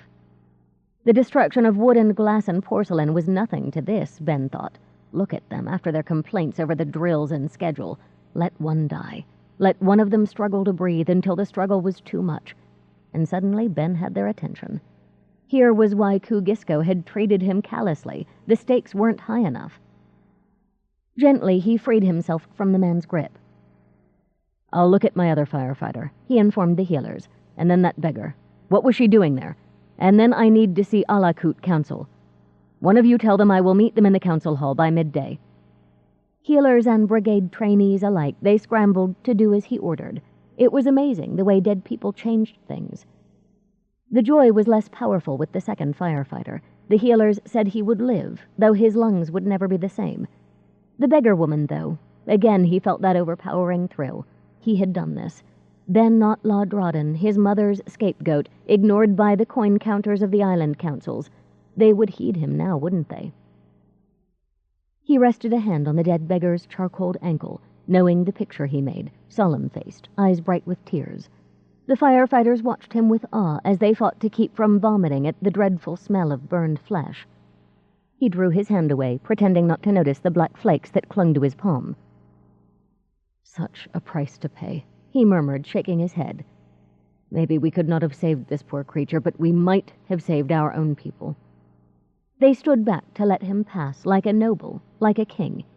It was the best morning of his life. By the 3rd hour of the afternoon, his world was bleak again. The Alakut Council had argued, expressed regret, and refused him more funds to train a 2nd brigade, though he explained that one was not enough for the whole island. His brigade, they said, had done poorly at this first challenge. They had to wait and see. They would insist that those who were supposed to learn the skills attended training more often. Ben managed to contain his rage until he reached the warehouse. There, when no one could see or hear, he slammed his hands against the walls. Only fire respected him. The Alakut Council, it seemed, required a special lesson. He feared that it would be a frightful one, but they had to learn that fire exacted a frightful price. 10. Sunsday night, Daja and Frostpine stood on a broad gallery from which 2 staircases led to the meeting hall of the Mages' Society of Kugisko. They held glasses of mulled cider as they watched the activity below. Kugisko's mages, dressed in assorted finery, gathered in clusters and broke apart, greeting colleagues. Daja, too, wore her best, a trader-style knee-length coat and leggings in gold-brown damask trimmed with black braid. No one put on elegant leather slippers when they had to walk to and from sleighs as snow fell, so Daja wore polished Kugiskin boots with gold spirals stamped around the rim. Frostpine, as always, wore his fire-red habit over his layers of non-temple clothes, but no one could ignore Frostpine, even in this gaudy crowd. Light glittered from gems and crystals or shimmered over velvets and brocade. Mages who were not priests or religious dedicates, Daja had found, tended to peacock in dress and ornaments. Masters were accompanied by those students they deemed worthy. The students, their clothes good but plain, struggled to hide awe. Already Daja had seen Kamok, Arnon, and 2 more young mages she recognized from Kamok's shop, as well as the carpentry and cooking mages she had met. "I don't see Olenika Potcracker," Daja remarked to Frostpine. "I wanted you to meet her." "Potcracker once told me she cooks for parties. She doesn't go to them," a harsh female voice said behind them. "She's also referred publicly to some of our richer members as parasites. I doubt they'd welcome her." Daja and Frostpine turned to face the speaker. She was in her early 50s, 2 inches shorter than Daja, with pale weathered skin and crow's feet wrinkles around small dark eyes. Her no-nonsense lips were thin and wind-chapped, her nose a sharp angle thrust straight down from her forehead. Like many older native Kugiskin women, she had dyed her hair blonde so many times that it looked like straw. In contrast to her plain looks, she wore a black silk undergown and a sleeveless maroon velvet overgown, both decorated with gold embroideries. The buttons down the front of the overgown were small gold nuggets. She wore a sheer black veil and a round maroon velvet cap over the ragged twists of her hair. She continued, I personally think Potcracker is overgenerous. After all, there are creatures that feed on real parasites, so the real ones do some good. Our wealthier members feed no one but themselves. I bless Shuri and Hakoi for keeping my nature sunny, unlike yours, Frostpine told the woman, naming the fire gods to whom he had dedicated his life. To Daja, he said, anyone connected with magistrates sees too much of the bad side of things. You can hide from it in your pretty temples, the woman said. She measured Daja with thoughtful eyes. We don't. That's why I prefer the pretty temples, retorted Frostpine. Vimesi Helu da Salt. This is my student and friend, Vimesi Daja Kisubo. Helu da's the mage I've been working with lately. I'm honored, Vimesi Salt, Daja told the older woman politely. I hope the investigation goes well. We're close, said Frostpine. Don't say that until we have the nallies and irons, Helu da advised him. She offered Daja a hand gloved in black lace. A smile softened her firm mouth, though her eyes remained wary. Daja had a feeling that Helu da Salt remained watchful even in her sleep. I hear many good things about you, she told Daja. Then you can't have been talking to him, Daja said, giving the older woman's hand a squeeze and letting go. He only ever gives me a hard time. But it's for your own good, Frostpine said, inspecting the room below again. I force myself so you will be strong. Helu da jerked her head at Frostpine. Was he always impossible, or has the cold he moans about so often done this to him? Daja shrugged. She, too, could be as wary as a magistrate's mage. I wouldn't know. He likes to keep me confused. In the air below, 5 golden swirls rose, coming together in a whirlwind beneath the huge chandelier. They sparkled as they whirled and spread until they formed a soaring palace in midair. The watchers applauded. Slowly the illusion faded until only a handful of specks glittered in the air. These vanished one by one. The last shimmered, faded, then blazed into flaming orange glory as a sun. Then it, too, winked out. It's a society tradition, Helu da explained to the 2 Southerners. The illusionists compete all winter, and the society votes a winner at the last meeting in the spring. A waste of magic, but nobody listens to me. If you earned your living making old men look young and fat women look thin, I should think just doing something pretty would be a relief, Frostpine commented. Let them have their fun. For a time they watched the crowd, Helu da naming some of Kugisko's mages and what they did. Daja leaned on the stone rail, listening to her and to bits of conversation that rose from people below. And I said, why not give up doing love potions? If you have to keep moving so jealous husbands and lovers won't catch you. Undersold me by 5 gold argibs. 5! I told him do that again and I'll go to the Fair Practices Council. A handful of mage students descended on the tables where food was laid out. Some looked like this was their first solid meal of the week. Daja was grateful that Frostpine was a great believer in the theory that well-fed students worked harder. Many teachers weren't. Now that he's got a noble protector, he can afford pearls instead of moonstones for his money-drawing spells. His protector's wife isn't complaining either, not when her husband's out making money until all hours. The 2 who discussed that topic laughed in a knowing way. Daja hated them. Was this what the meditation, work, and study were for? To make rich men richer and supply material for smutty jokes? I did all I could. That voice was tearful, female, coming from the stair to Daja's left. I tried to call rain to put it out, but I couldn't fight the snow. It froze. It coated everything like glass. The speaker sniffled. A male voice murmured something. I told them the dangers, that I couldn't warm it enough to rain, but they ordered me to do it. Just trying half killed me. My head still hurts. My landlord wants me out because the district's angry at me. A man in the crowd broke his leg on the ice. The woman's voice quavered.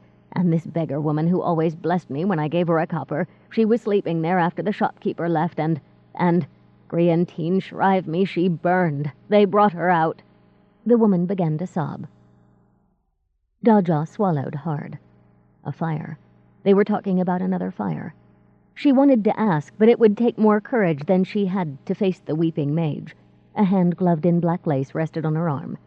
A confectioner's shop on Holly Skeet Way last night. Alakut Island, Helu da clarified, when Daja frowned, not knowing the street name. Just on the other side of Poskit Bridge. Lucky for the confectioner that he wasn't good enough to live on Alakut just to sell his sweets there. Daja frowned. If she remembered correctly, that was near Lodrodden House. It could have been worse then, Frostpine said. He appeared to be absorbed by the view, but it was like him to have heard everything. Was Ben Lodrodden there? Daja asked, trying not to seem worried. Frostpine glanced at her with a brief frown, then returned to his survey of the assembled mages. No, or things might have gone better, replied Heluda. 2 of the firefighters breathed in smoke. 1 won't ever have healthy lungs again. The other died this morning, and it was stupidly done, stupidly. They didn't even think to send for Lodrodden, where he lives maybe 10 minutes run away, on the other side of Poskett Bridge. He only started training them 3 weeks ago. They should have known they couldn't manage yet. He would have reminded them of the danger from smoke at least. Daja's cider was cold, but it wasn't the cider that made her sad. Ben wouldn't blame the novice firefighters. He would blame himself for not being there. There was no convincing someone like him that he couldn't fix everything. It would be worse because the fire had been nearby. No one can be everywhere all of the time, Frostpine said quietly, as if he knew what she thought. He's a grown man. He'll realize that. Yes, but he takes fires so personally, Daja pointed out. He's got this idea in his head. Heluda cleared her throat. I was talking to the Alakut magistrates mages before I got here. They believe this fire may have been set. They're going to work their investigation spells as soon as the site cools. Tomorrow, probably. Goosebumps rippled along Daja's flesh. Ben and I think the Shopgirl District boarding house fire was set too, she said. Maybe they're connected. Heluda raised her brows. The Shopgirl fire was set? This is the first I've heard of it. But Ben reported it, Daja said, or I thought he did. She couldn't remember his exact words. Had he said he'd done it or that he would do it? Then chances are the report's buried on my desk, Heluda replied with a shrug. I get copies of reports from all the city districts to review. It's hard to keep up, particularly with a major investigation of my own underway. She turned a large jeweled ring on her finger. Have you or Ravot Lodrodden any ideas on who set that fire? Daja shook her head. I don't know why someone would do such a thing in a city that's mostly wood. Oh, there are dozens of reasons to set fires, Heluda said. The worst we had, a man who'd quarreled with his woman, blocked the exits to the Weavers' Guild Hall and set it on fire. 240 people died, so he could tell a journeyman weaver he was angry. I'll send word to the Lord Magistrate's office to have someone look at the shopgirl site as well as the confectioner's shop. An experienced magistrate's mage will be able to tell if they were set. Daja raised her eyebrows, wondering if Heluda didn't believe her. Just as well to put your own people on it, Frostpine commented. Your mages see the whole city, not just individual islands. They'll know if there have been suspicious fires elsewhere in Kugisko. Hey, Frostpine, called a tall man below. Over his gray velvet tunic, he wore the sapphire-studded chain of the head of the Mages Society. Stop monopolizing all the beautiful women. Bring them down so we get a chance. Frostpine grinned.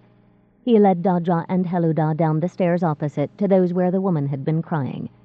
The thing about Master Northice, Heluda murmured in Daja's ear as they descended. He honestly believes that we're beautiful. That's why he gets re-elected to head the society every year. He sees the beautiful everywhere. She smiled ruefully. I wish I still could.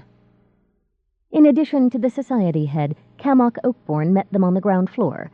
He kissed the magistrate's mage on the cheek. Hildy, you look grand, he told her, eyes twinkling. She actually smiled up at him. Daja had begun to wonder if Heluda could smile. As you are handsome, she told Cammock. Do you know... She'd turned to Daja, but Cammock was already offering Daja his hand. I've met V. Macy Daja, he told Heluda. He looked at Frostpine and raised his brows. Daja performed the introductions. This is my teacher, Dedicate Initiate Frostpine of Winding Circle Temple, she said formally. Frostpine, this is V. Macy Cammock Oakborn, Nia's teacher. Frostpine took Cammock's hand briefly. Of course, I'm glad to meet you. It's good to have you here, Dedicate Frostpine, Cammock said. You honor Kugisko with your visit. It's been interesting, Frostpine said casually. I wanted Daja to get some experience of other smiths, and other mages' ways of doing things, if only so she can see mine is best. Cammock actually laughed at that. Even Heluda smiled.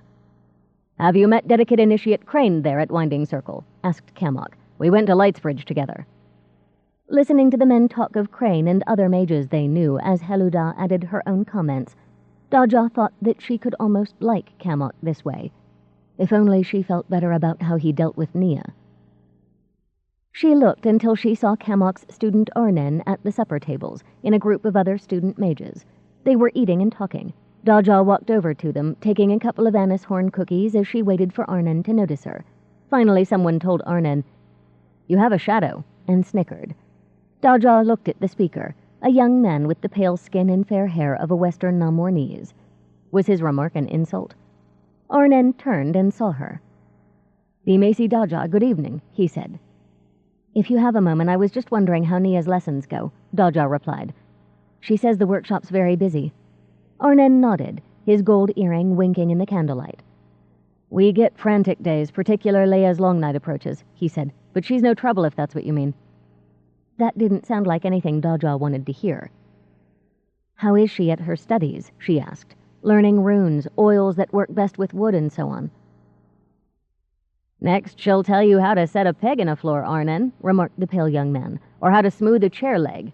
Little girl," he said to Daja, "whatever tricks you learned down south, you are interrupting adults here. You speak when you're spoken to." Daja wrapped her right hand around her left. The brass under her palm heated along with her temper. She disliked being sneered at by a jumped-up cock with a maggot's complexion. Since she refused to lose her temper with an idiot, Daja instead remarked, "The basics of mage teaching are the same whatever one's discipline." "Shut up, Eoban," said a young woman in the group. "Didn't your mother teach you guest manners?" "She's not my guest, is she?" demanded the fair-haired Eoban.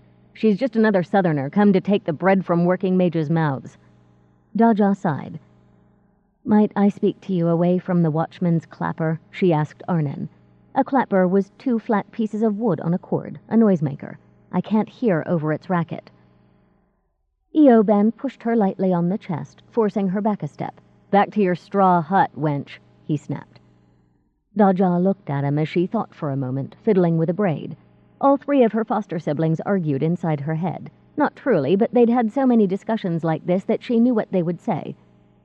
Briar would punch Eoban or wrap him in vines. Sandry would treat Eoban to Noble's scorn for a commoner who'd touched her friend. Triss would go so white-hot with fury that she would literally have to find cold water to stand in, so she could nurse a rage headache as water seethed and boiled around her. Daja simply reached into her tunic jacket and drew out her medallion. She held it up so Eoban could clearly see that she wore the insignia of an accredited mage. As a student, he possessed no such insignia.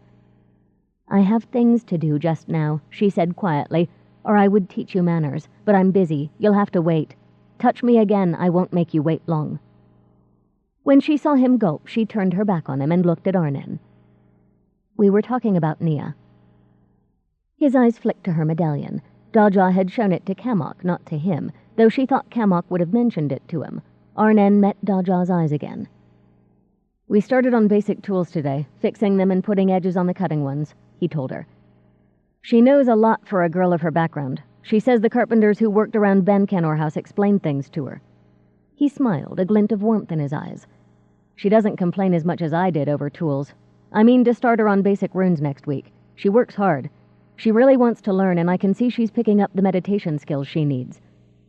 Daja folded her arms over her chest, inspecting Arnen, really inspecting him, for the first time. There was someone here she hadn't seen when Kamok had introduced them. She had noted the young man's artistry, but did not think about what kind of person he was.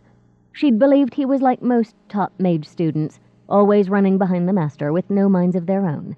Now she wondered if she had misjudged those students, too. "Will you mind if I check on her now and then?" she asked. "Master Kamok takes his midday at home and works on papers there for 2 or 3 hours, Arnen said. "The shop's at its quietest then." Daja smiled. Her opinion of Arnen rose another notch. He'd realized her misgivings were with Kamok. "I'll keep that in mind," she promised. An hour later, Daja saw that Frostpine was struggling to hide yawns. She sent a runner for the sleigh Cole and Matazi had ordered them to take. Their driver was in the kitchens, eating and drinking with other servants who drove those mages who could afford them. Together, she and their driver bundled Frostpine in fur throws and blankets, with hot bricks under his feet, before the driver set the horses forward. Frostpine immediately disappeared under the rug. Daja reached into the earth for warmth as far as she could, but North Fortress Island was at the Sith's edge. Its icy water made a powerful extra barrier to the heat under the islands. Daja could punch through the water in the canals, and even the Upatka River, but here the Sith's size and natural magic was much stronger than she was. At least the snow had stopped for the moment. 3 fresh inches lay on the road that led across North Fortress Island. It hissed under the runners and muffled the horse's hooves. Daja worked a hand through Frostpine's cocoon until she found his arm. Through their magic, she said, "I don't see why they built the Mage Society Hall all the way at the western tip of North Fortress." "Kugiskin mages were infamous for experiments once," Frostpine replied. "The idea was to get them as far from the city as possible without actually throwing them out." "Maybe these northerners are smarter than I thought," Daja said. She could feel his body shake with laughter through his cocoon. The wind picked up sharply as the sleigh raced across Schoolman Bridge onto Odaga Island. Most of the artisans and servant families who served the wealthy of Karasep and Alakut Islands lived here. Their wooden houses were dark, shuttered against the snow and the wind off the Sith. Only the brass-backed lanterns on Mage Road were lit. No one stayed up late on Odaga, not when they rose at servants' dawn, the cold gray hour before sunrise. Daja saw pinpricks of light on Karasep Island across an intersection of canals from Odaga. More winked along the rocky cliff that was the north point of Alakut Island. A bigger light bloomed next to them, one that grew even brighter as the sleigh approached Bola Bridge. Daja yanked at Frostpine's wrappings. His head shot up out of his cocoon like an irate turtle from its shell. "Girl, what are you doing to me? We aren't there yet." His eyes followed Daja's pointing finger to the fire on Alakut Island. It blazed from a house at the peak of the cliff. Frostpine lunged forward and tapped the driver's shoulder. "Look." The man turned his eyes from his horses to Alakut. "Sithithan," he cursed. "That's Olaxon Josarik's house." Daja and Frostpine gauged the fire. Neither of them spoke for a moment. Then Frostpine told the driver, "You'd better take us there. We might be able to help." The man glanced back as if he had a mind to argue. If he did, he changed it, and turned the horses not down the road to Poskit Bridge, but onto a steeper one that climbed the heights of Alakut.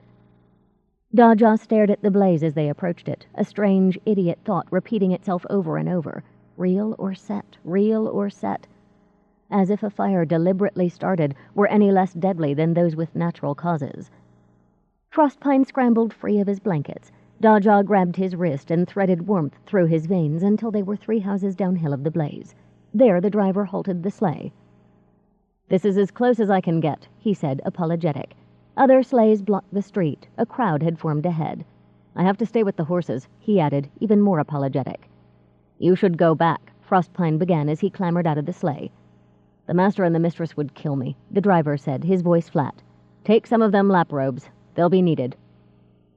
Frostpine and Daja each grabbed an armful of quilts and fur rugs, then headed up the street. People stood in the road watching, coats thrown on over night clothes, belongings thrust into pillow slips, sheets turned into bundles. Servants ranged around the houses on either side of the Josarik home and on the opposite side of the street, watching for deadly floating embers ushered along by the bitter wind. Others formed rough lines to sand piles in kitchen courtyards, passing full buckets to those who fought the blaze. Sand was safer. It didn't freeze to slippery ice. People helped others, wrapped in sheets or blankets, sobbing, soot-marked, through the tangle of sleighs and gawkers into houses farther down the road. Onlookers moved away from Frostpine's scarlet habit, hardly noticing Daja in his wake. Once the pair entered the main courtyard of the sprawling Josarik house, it was nearly a palace, they stopped, panting, and measured what they saw. The parts of the house that wrapped around the outer edges of the courtyard were 1-story extensions. They led to 2-story sections that attached to the 3-story main house. These extensions would include servants' quarters, storerooms, coops, stables, dairy, and all the other workaday parts that supported the elegant building. They were not yet on fire. Behind those additions, the ornately carved and painted main house was half in flames. The hard wind off the Sith struck the rock cliff on which it sat and raced upward, picking up speed and strength until it blasted over the cliff's edge against the face of the house. The fire that burned along the roof's peak stretched toward courtyard and street, thrust almost horizontal by the wind. There would be no saving the house, only the people. Firefighters stood on the wall around the place with buckets, ready to shout an alarm if they saw clumps of fire blown toward other homes. Men and women hidden under sodden blankets streamed in and out of the extensions, returning with those who were still inside. "Get the gawkers out of here," Daja heard a clear voice order over the roar of wind and fire.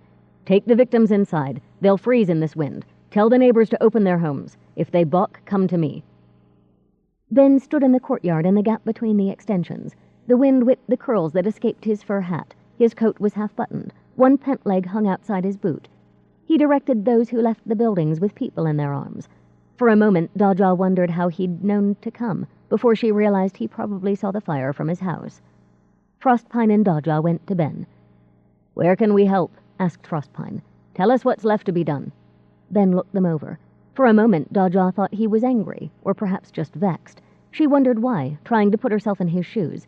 He must be thinking how to put the most people to the best use. Frostpine and Daja were just two more elements to worry about. "Do you firewalk like her?" Ben demanded. Frostpine nodded. "There's a servants' dormitory on the second floor of this extension." Ben raised his voice over the roar of the flames, "near the main body of the house." He pointed to the upper story of the longest extension, the one to Daja's left. "We're still trying to get them out, but people are afraid to get too close." "Can't blame them for that," Frostpine shouted. The wind tossed his hair and beard wildly, turning him into some dark, mysterious figure, more a wind spirit than a man. Daja heard screams inside the roar of fire. Her belly clenched. People were dying. She and Frostpine handed their dry throws and quilts to someone, then snatched up water-soaked blankets from a heap on the ground. Ben gave them wet cloth masks from a bucket. Frostpine hesitated, then shrugged. He and Daja suffered less from smoke than most, but they weren't immune. He let Ben tie the mask over his nose and mouth. A woman performed the same service for Daja. Then Frostpine ran through the smoking door with his load of dripping blankets. 11. Ben looked at Daja. He shouted, "The nursery. We haven't brought any children out." He pointed to a second-story window where the other extension met the main house. A woman in a white nightdress leaned over the ledge, a child in her arms. Their mouths were dark O's in their faces. They were screaming. A handful of firefighters maneuvered under the window with an outstretched blanket, yelling for her to jump. The woman tossed the child down instead, then disappeared from the window. Ben grabbed a huge axe and ran down the courtyard between the extensions, Daja behind him with her load of soaked wraps.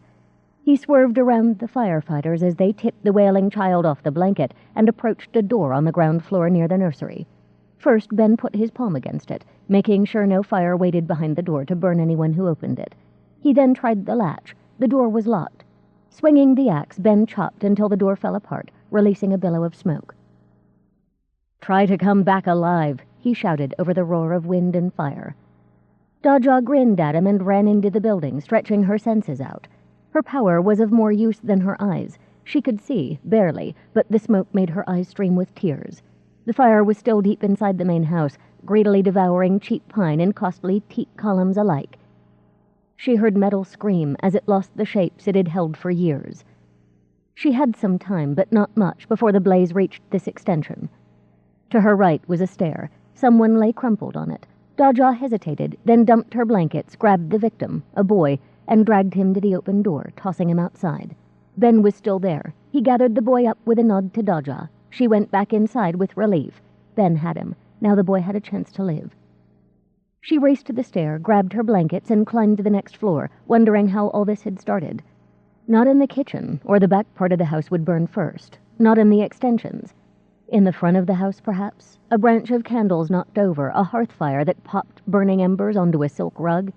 They might never know. Perhaps it was set, whispered a thought. Daja shook her head. Who would be cruel enough to stage such a disaster? She heard screams as she lunged into a hallway from the stair. Running toward them, she searched for doors on either side of the smoky corridor. Here was the source of the screams, a door on her left. She felt the press of the oncoming fire. Its power flooded her veins. At the end of the hall, she saw wisps of smoke curl through a closed pair of double doors that must lead to the rest of the house. How long did she have before the doors blew off their hinges? No time to think of that. Daja checked the nursery door for heat as Ben had, then thrust it open. Women in nursemaid clothes or nightdresses spun to face her, all but one. She stood at the window across the room, gripping a child by the nightshirt with each hand. She stopped, changed her hold to grab one shrieking youngster by the waist, and hoisted the captive to the open window. A quick shove, and he was falling out. The woman seized the next child. Daja counted heads. There were more than a dozen people here, 5 servants, the rest children. She thrust blankets at the 3 nearest women. "Carry one piggyback, have the other walk right behind you," she shouted, grabbing a small child and lifting it onto one maid's back.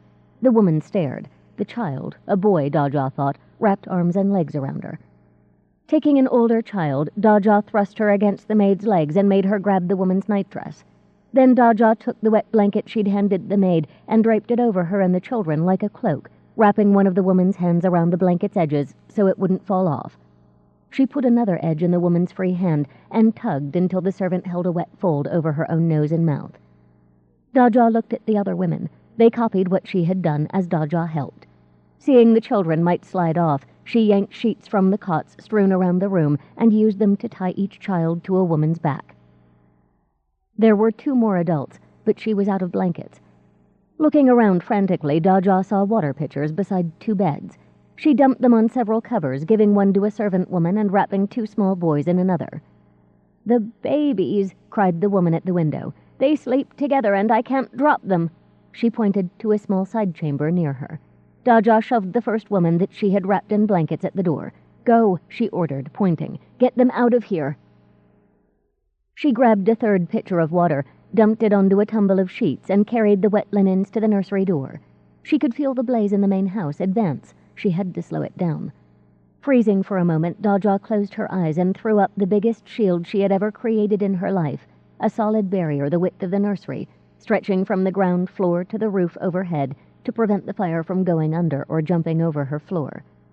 She placed her shield 10 yards into the main house and made it as hard as she could, knowing her real fight would come when the fire reached it. The cool-headed servant was already in the baby's nursery, bundling up 3 infants there. Daja followed her inside. "Why so many children here? So many babies," she shouted as she folded a sheet into a sling.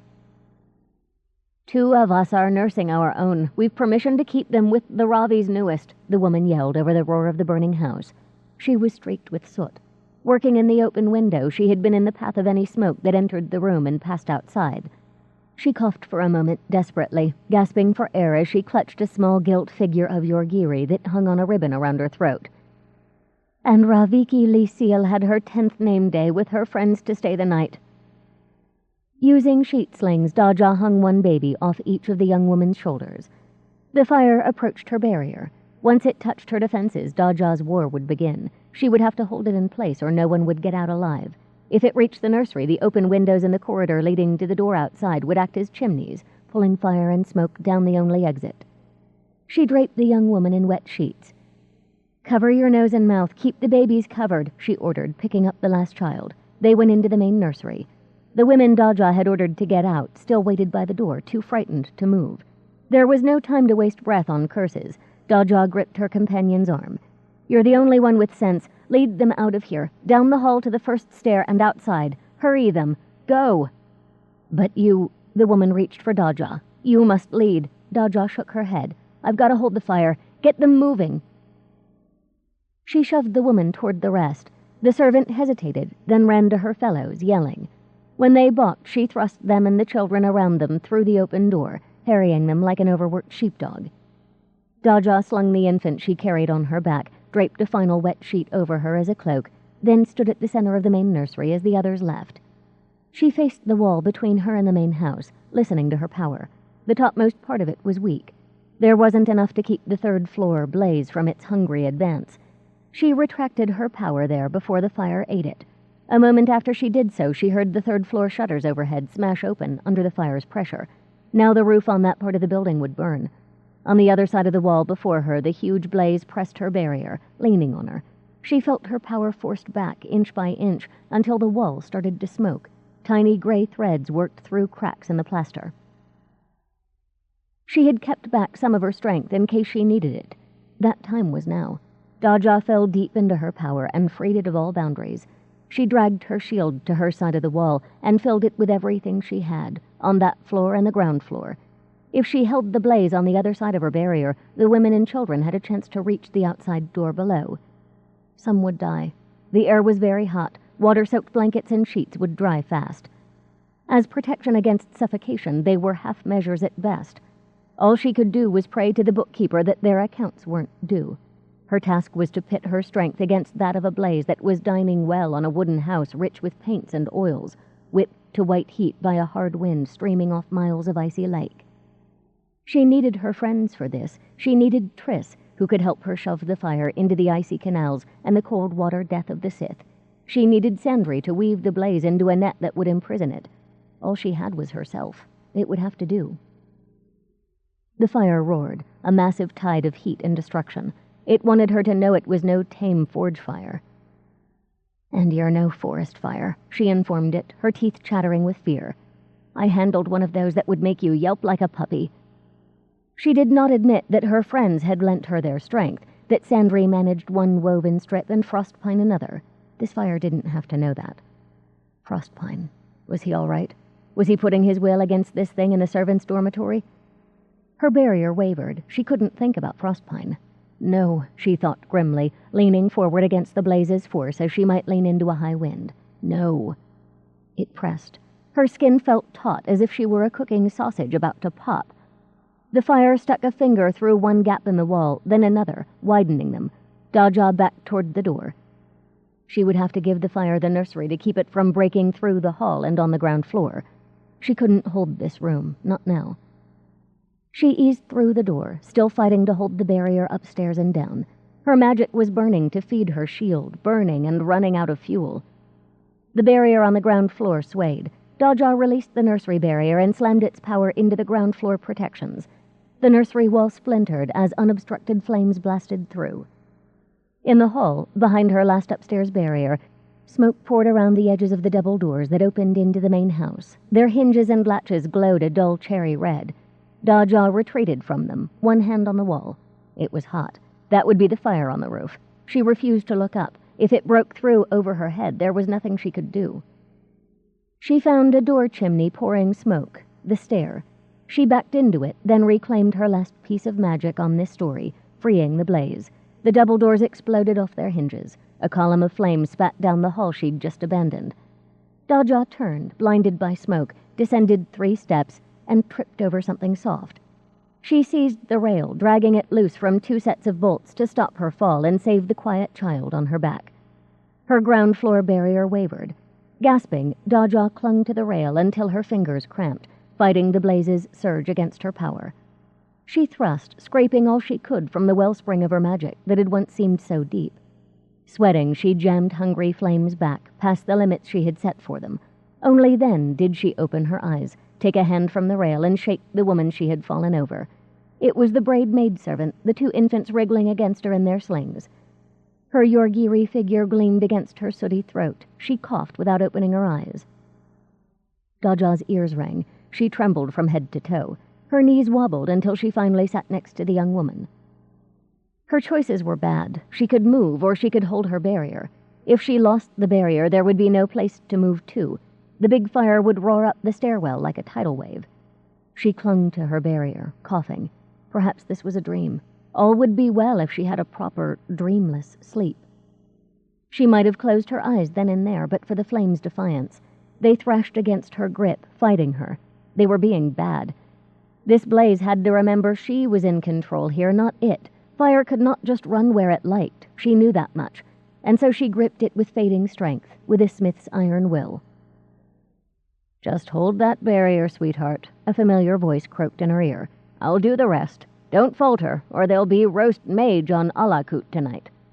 One powerful brown arm passed around Daja's waist and raised her until she could stand. Frostpine leaned her against the wall. "Stay," he commanded. He dragged the unconscious maid to her feet. Cursing as he found the babies in their slings, Frostpine moved them until he could drape the woman and her burden over one shoulder. He slipped his free arm around Daja's waist. She knew enough to sling her arm over his shoulders, gripping the maid's clothes with that hand. "Hang on," Frostpine ordered. Daja heard and obeyed, though nearly all of her attention was now in her battle with the fire. It was very hungry. It sensed wood and flesh beyond her barrier and demanded them in a voice that thundered in her skull. She barely noticed as Frostpine half-dragged her down the rest of the stair, along a smoke-filled hall and outside. They stumbled into the cold. Instantly, both mages began to hack smoke from their lungs as the stuff they were supposed to breathe fought its way into soot-filled chests. Coughing broke Daja's hold on the fire. Frostpine knew the moment it ripped free. "Move," he shouted hoarsely as others ran in to grab the maid and the infants. "Move, move, move." His grip on Daja still firm, he slammed into the others from behind, knocking them out of the direct path to the open door. A column of fire, blasting with pent-up strength, roared through the opening and out over the snow. If Frostpine hadn't knocked everyone to the side, they would be dead. Ben and others ran in to help, taking everyone back to the gate. There they turned. The extensions to the house were burning. Smoke rolled from beneath shuttered windows. A moment later the shutters blew off. Gouts of fire reached for the open sky. Frostpine and Daja sat heavily on cold and slushy ground. Ben lifted the baby's sling from Daja's back. With its weight removed, she could lie down. The cold, wet stuff under her felt wonderful on her hot skin. All of her hot skin. She opened a smoke-teared eye and looked down. She could see brown arms, a brown side, brown legs. She giggled. Sandry had never expected that Daja might wear her best clothes into a fire, so she hadn't protected them. Daja glanced at Frostpine. He sat, knees drawn up, resting his head on them. Like her, he was naked, his clothes burned off. "Frostpine?" she whispered, her voice cracking. For answer, he let the arm nearest her fall until his hand lay over one of hers. "Don't you ever scare me like that again," he told her through their magic. "Especially not for crazy people who build fancy houses all of wood." She knew what he meant, but that wasn't what she needed to say. "I want to go home," she told him. Her eyes hurt. She wanted to cry, but she was so dried out she couldn't produce tears. "To Summersea. To our family. On the first caravan out of here in the spring," he promised. She slept, or passed out, and woke in her bed in Ben Canor House. It was dark. A pair of lamps burned at a table near the bed where Matazi and Nia sat. Matazi worked on a tapestry frame as Nia read softly to her mother. "Cedar is for the protection of the home," the girl said, "to ward against lightning or the entry of evil from without. It—" "Babies," Daja croaked and coughed. Matazi came to help her to sit. Jory, who Daja hadn't seen on a stool beside the fire, poured something into a clay cup and brought it over. Nia stood at the foot of the bed, wide-eyed. Daja sipped from Jory's cup. Onion and garlic exploded in her mouth, and Daja began to cough in earnest, hacking and fighting for breath. A clump of some dreadful mess blew from her chest into her mouth. Matazi put a bowl under Daja's chin. "Spit," she ordered. Daja spat. 3 mouthfuls later, she could breathe without pain. "Your first spell?" she asked Jory. The girl nodded. "Olenika told me to make her a copy after I used it on Frostpine," she said. "Only it's not all mine. It was in a family book of cures that Aunt Mora Chain gave me. I have to tell her how good it works." Daja nodded. "Thanks, I think," she told Jory, onion and garlic still burning her tongue and throat. To Matazi, she said, "The babies? The maid Frostpine brought out with—" Her voice trailed off as she read the answer in the woman's dark eyes. Matazi sat beside Daja in a drift of jasmine scent. "They saved the babies the girl carried," she told Daja gently. "But she died in the courtyard." "And the baby I had?" Daja whispered. She felt tears rise. Her mouth trembled. She wouldn't cry in front of them. She refused to cry. Matazi shook her head. "It would have lived if I sent it with someone else," Daja whispered. Tears overflowed for all her refusal to shed them. "I had to stay to hold—" She couldn't bear it. Couldn't bear the thought of that baby suffocating on her back. Couldn't bear the thought of that brave maid who had saved all those children only to die herself. Daja turned face down into her pillow and cried herself to sleep. When she woke again, she saw that she still had company. Frostpine and Nia meditated in a protective circle on the floor.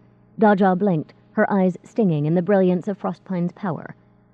Beyond him, she saw that Nia's magic was now a steady silver glaze on her skin, still and unmoving. Quietly, she turned onto her side, away from them. The events of Sunsday night returned in all their fear and sorrow. Her own natural clear-headedness came with it. Yes, she ought to have sent the baby with someone else. Who would that have been? Every adult had at least 2 other children in charge, and the handicap of water-soaked covers to manage.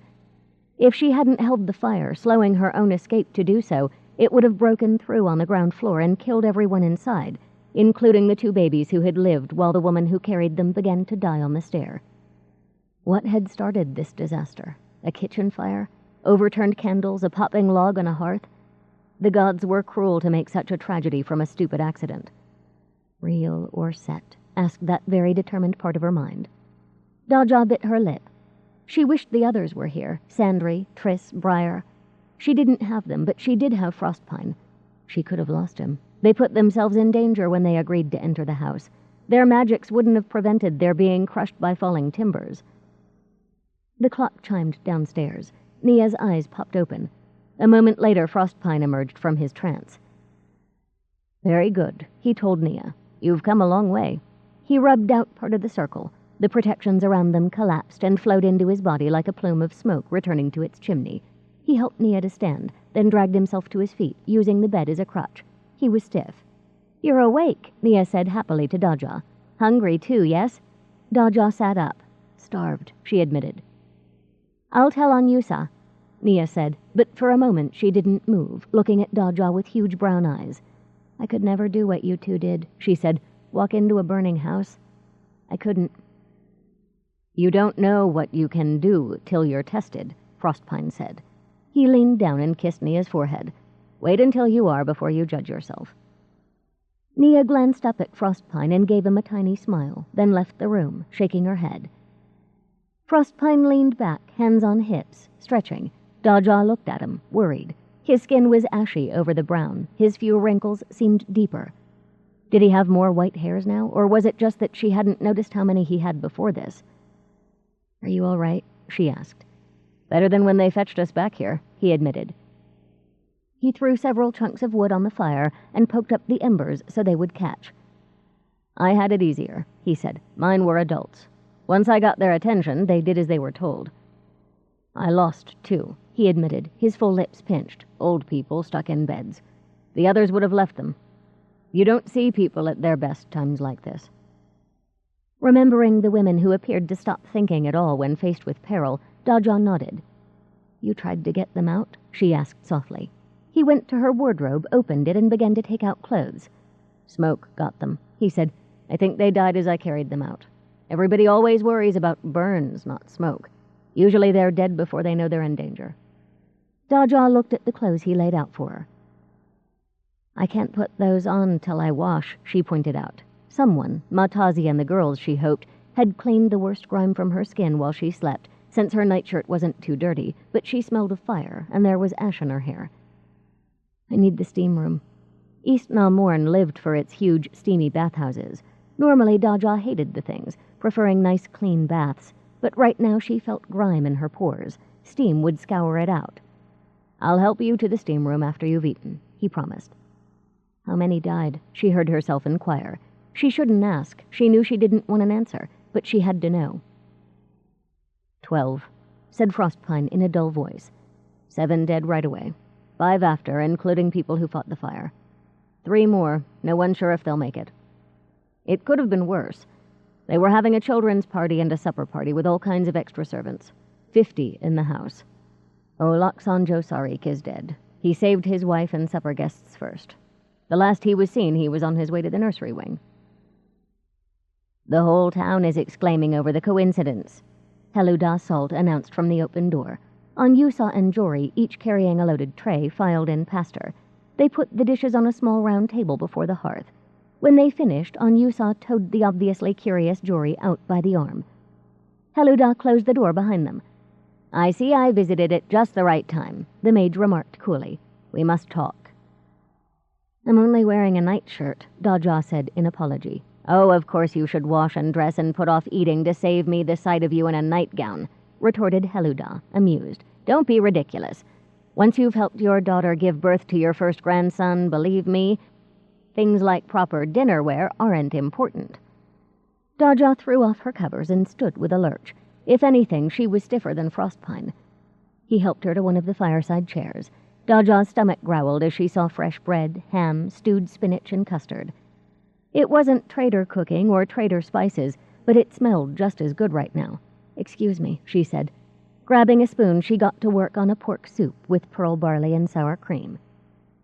"What coincidence is the town exclaiming over?" Frostpine asked as he poured tea for each of them. He and Heluda took chairs across from Daja. Sunday, Benot Ladrodden told the Alakut Island Council that the confectioner's shop fire proved he needed more money and more people to train in firefighting. The council said all it proved was that he'd trained those people he had poorly.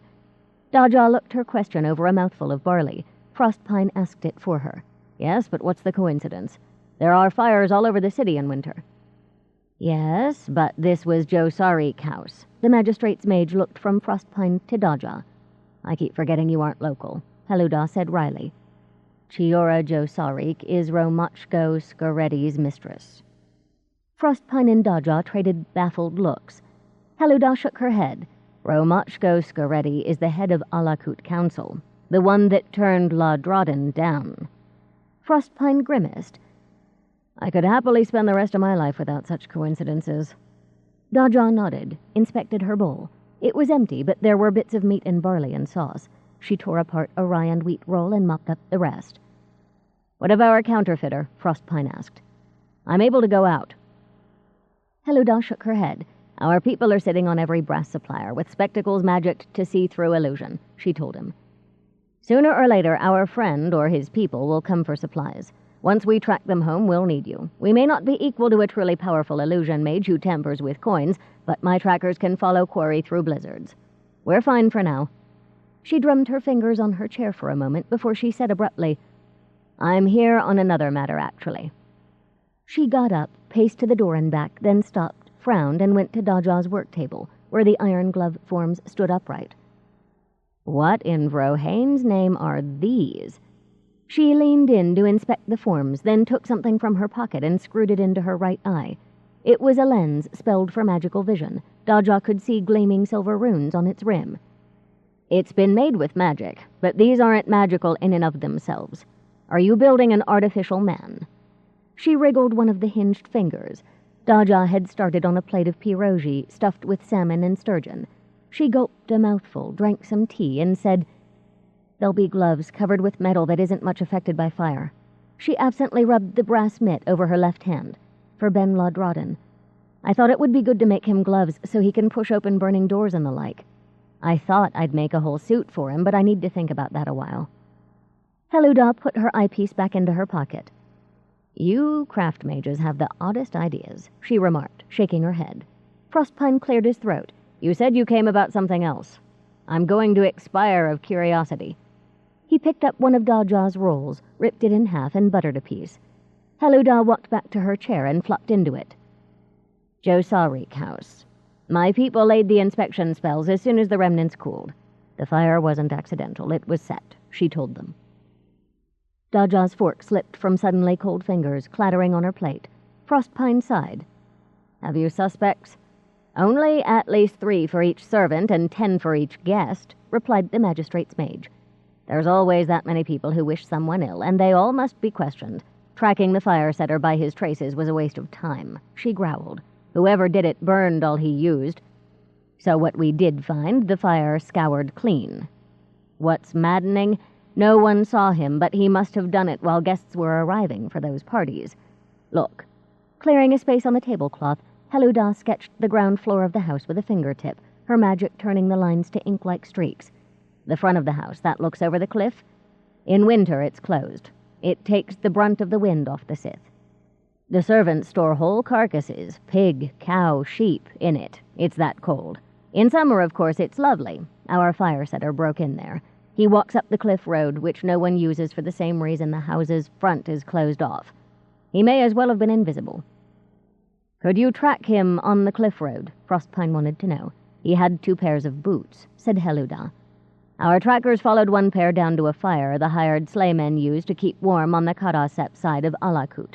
None of them saw anyone throw cloth boots into their fire, of course. Then he walked away in clean boots. She grimaced and passed her hand over the drawing. It vanished. Curse him, rot his teeth, may he drop through thin ice, she growled. He laid a fuse to a good-sized fire, lit it, and left. By the time anyone knew the front of the house was burning, it was too late to stop it. The winds were like oil on the flames. She looked at Daja. If you or Ravot Ladrodden have any ideas about this Nollies, let me know. As soon as we've bagged our counterfeiter, this one's mine. I don't know what ideas I could have, Daja said. Ben's the one who's studied all this. But you're a mage, and in his company. You—" Someone rapped on the door and opened it without waiting. It was a housemaid. Behind her was a man in magistrate's colors. "The Macy Salt, we've got a possibility," he said, breathless. "Bought 20 sheets of brass. We tracked him." Frostpine levered himself out of his seat as Heluda stood. She frowned at him. "Are you up to this?" she demanded. "You look half dead." "Magistrates, mages, so pessimistic," Frostpine replied, walking to the door. "I prefer to think I am half alive, and I know the marks of his power. You need me." Looking at Daja, he said, "Rest." Daja nodded. "Bundle up," she replied, thinking the cock who mucked with money would discover he was no match for Frostpine. She dragged on a robe, gathered her clean clothes, and doddered down the servants' stairs to the steam room. Once she washed and rebraided her many braids, she slept again. She woke to the clock's chime at midnight and got up, feeling stronger. Someone had cleared the fireplace table of the remains of her supper. Downstairs, she went to raid the kitchen. The urge to go out caught her as she piled strawberry preserves on bread. Still eating, she went to the slush room and pulled on her winter clothes. Once that was done, she picked up a torch and her skates and went outside. She didn't need a torch. Several burned around the basin, though they would be out soon. Daja buckled on her skates, then began to exercise doggedly. She kept one eye on the ice, alert in case her tired muscles decided to give way. Instead, the skating seemed to help both her muscles and her spirits. She speeded up, gliding this way and that across the basin. The icy night air was calm, with no breath of the wicked Sith in it. It was clean and unburdened with soot, ashes, smoke, or smells. It brushed her face like a blessing, a bitterly cold blessing, but a blessing all the same. 12. Despite her skating session, Daja woke at her usual hour, feeling better physically, though sad yet. She had dreamed about the maid, clutching her figure of Yorgiri as she died. Once dressed, her trader staff and the staff she used to train with Jory in hand, Daja went upstairs to the schoolroom. To her surprise and pleasure, Jory was there practicing her forms. It had to be boring, but from what Daja glimpsed before Jory noticed her and stopped, Jory had made progress. Her staff movement and hand and feet placement matched the marks Daja had made for them perfectly. "We're ready for the next step," Daja announced, leaning her staves against the wall. She stepped into an open space and positioned Jory there, then traced the outlines of her feet with a piece of charcoal. That done, she used her trader staff to draw a protective circle around them both and raised her barriers to enclose them. She was looking forward to this, she realized. Her protections weren't as strong as usual. Daja hadn't recovered from her efforts at Josarik House, but they would hold any power Jory might throw off. "Stand here," Daja told her. "Eyes forward, your staff in the middle block position. I'll walk around you. Now and then I'll strike. Keep your eyes straight ahead. No looking at me, no turning your head, until you actually have to move to block me. Block only. No strikes." "I don't understand," Jory replied. "If I can't follow you—" "You have to be ready," Daja said. "Open your senses, magic and all. Act only when you must. If you start thinking your foot itches or your hair needs to be washed, if you want your breakfast, I'll hit you." "You're going to hurt me?" Jory asked, horrified. Daja sighed. "Now there's a silly question." "No, but I will tap you. You have to know you were wrong." "What if you hit my back?" Jory wanted to know. "I can't stop you then." "Trust I won't do it till you're good enough to anticipate it. Now take the position." Daja paced in front of Jory as old Skyfire did with his students. "Stop following me with your eyes. Look straight ahead. Wait. Listen. Relax. Your hands aren't in the right position. Stop winking. I haven't hit you yet. Twitching your eyes won't protect your face." Jory instantly threw up a high block, expecting a strike from Daja's remark about her face. Daja tapped Jory's ribs. "Don't listen to what I say," she told her student again, pacing once more. "Forget the cold or breakfast or—" Daja shifted her body. Jory's head whipped around. She blocked low, and Daja tapped her skull. "Don't try to outthink me," ordered Daja. "Maybe you can one day, but not today. I'm in my center, in my empty space, and I go where I like." Another high strike. Jory's block glanced off Daja's staff. She was a breath too late. Daja thumped her head lightly. For an hour, Daja walked her staff up and down Jory's body, talking or silent, always in motion. At first it seemed as if she had overestimated Jory as the girl got angry, then sulky, then stubborn. Each time she lost her temper, Daja saw Jory's magic flare away from her in spikes. Once, angry, she struck at Daja's head. Daja disarmed Jory, sending her staff flying against the barrier. It bounced back, nearly hitting the girl. Daja nudged the staff with hers. "Pick it up," she ordered. "You're not human," Jory grumbled as she obeyed. "More silliness. Come on, let's go," Daja urged. They began again. When the house clock chimed, Daja, in the right-hand corner of the younger girl's vision, snapped a middle strike at Jory's ribs. Jory's power swirled and soaked into her skin as she blocked Daja squarely. Jory's jaw dropped. She looked at the staff and at Daja. "I did it," she gasped. "I did it. I felt it. It was like being everything." "Good," Daja said, wiping out part of the circle with her boot and retrieving her power. "But we won't know if you really have something until you can do it all the time, not just once." "Oh, Daja," moaned Jory. "You sound just like my parents." She ran from the schoolroom. "Well, there's no reason to insult me," muttered Daja, half offended. After a hearty breakfast, she returned upstairs to do the physical work of fitting the living metal to the gloves, making sure it was anchored to an iron rod as well as the other pieces. There was just one more thing to do after that, but it had to wait. Simple tasks like protective circles for the twins were easy enough, and she needed no magic to fix the living metal onto the forms. For anything bigger, her magic felt weak and floppy, as her arms might after she lifted something far too heavy for her. She collected her trader staff and went down to midday when the bell rang, but she didn't return to her room when she finished. She had things to do that involved no magic, but she wanted to skate. Staff in hand, Daja headed for the slush room. As she passed the servants, they bowed and got out of her way. They'd done so at breakfast, too.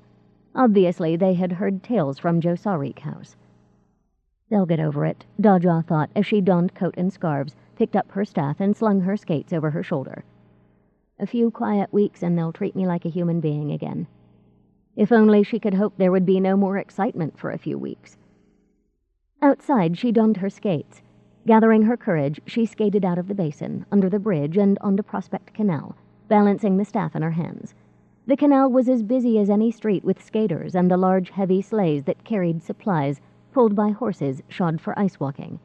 Passenger sleighs kept to the dirt streets, owners not liking the expensive ice shoes and the risk to their horses if they were not specially shod.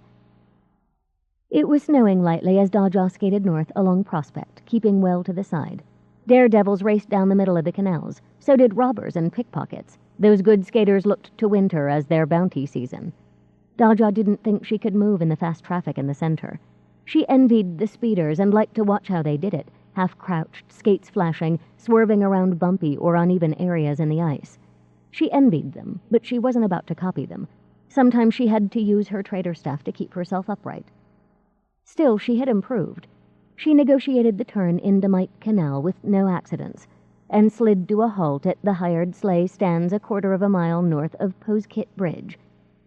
Her skates hung over her shoulder, staff in hand. She climbed up to the street. Holly Skeet Way met Josarik Place, the road Daja and Frostpine had followed across Alakut on their way to the fire. The sleigh stand was probably the one where the fire setter left one pair of boots to burn.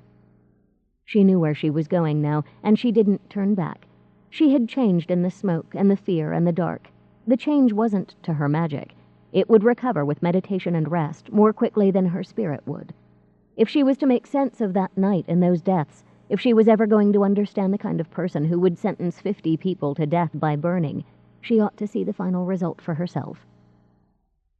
Daja walked down Holly Skeet until she found the rising street that followed the edge of the cliff. The sign read Fortress View Road. It showed little signs of winter use. Daja huddled deeper inside her coat and scarves. She would rather brave the Sith's wind than tap her ability to warm herself for now, and hiked up the steep road.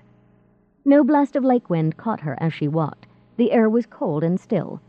"Oh, now you're as nice as a kitten," she told it as she toiled upward. "Back when it would have saved lives, you blew your worst."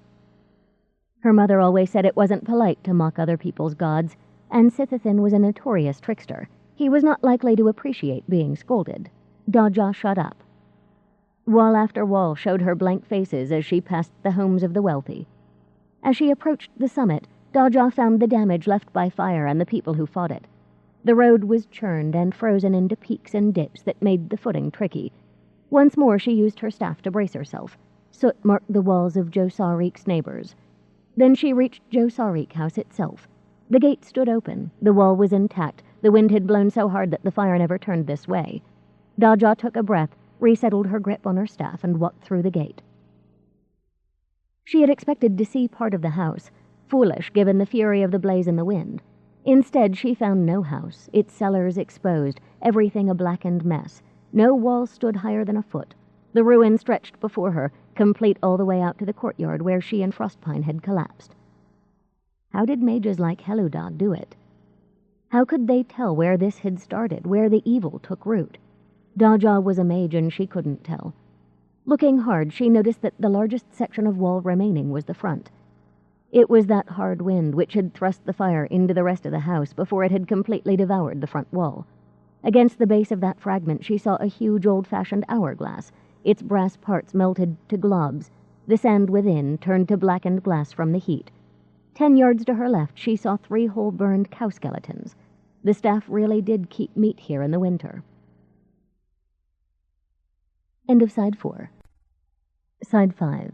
Cold Fire. The Circle Opens, Book 3, by Tamora Pierce. Continuing on page 251. Walking around the outer rim of the house filled her with awe for the power of fire. All that remained were parts of things, charred clothes embedded in frozen mud, melted jewelry, a set of false teeth in enamel over metal, more animal bones. The dead were gone by now. At last she reached the rear wall and its empty gate. Firefighters had removed the wooden doors from their hinges to give easy passage to the street. There, Daja turned to stare at the black ruin, leaning on her trader's staff. In Sandry's last letter, she had written Daja that she'd been forced to kill 3 murderers before they escaped a trap set for them, and killed again. Reading, Daja had thought she could never do such a thing. Now, as she looked at Joe Sawreek house, she wasn't so sure. Could she kill the one who had done this? Who was she to say what punishment was right? Anyone who used fire this way must be mad beyond question, mad and pitiful. Even if his madness came to evil, he shouldn't be killed for something he couldn't help, only locked up forever. Another part of her disagreed. What if he escaped his keepers and set more fires? More people would die. And why did she think he was mad? Madmen didn't burn anything mages could use to track them. Madmen wet themselves and talked to the air. They claimed to be gods and rocked in corners. They didn't come and go unnoticed. They didn't watch what they'd done. That was a new idea, one she didn't like. Did he watch? How could he? And yet if she had taken such care on a project, wouldn't she want to see it through? That was evil. It was evil of the worst kind. Such evil would show on his face. The mages would find him. There was no way he could escape capture.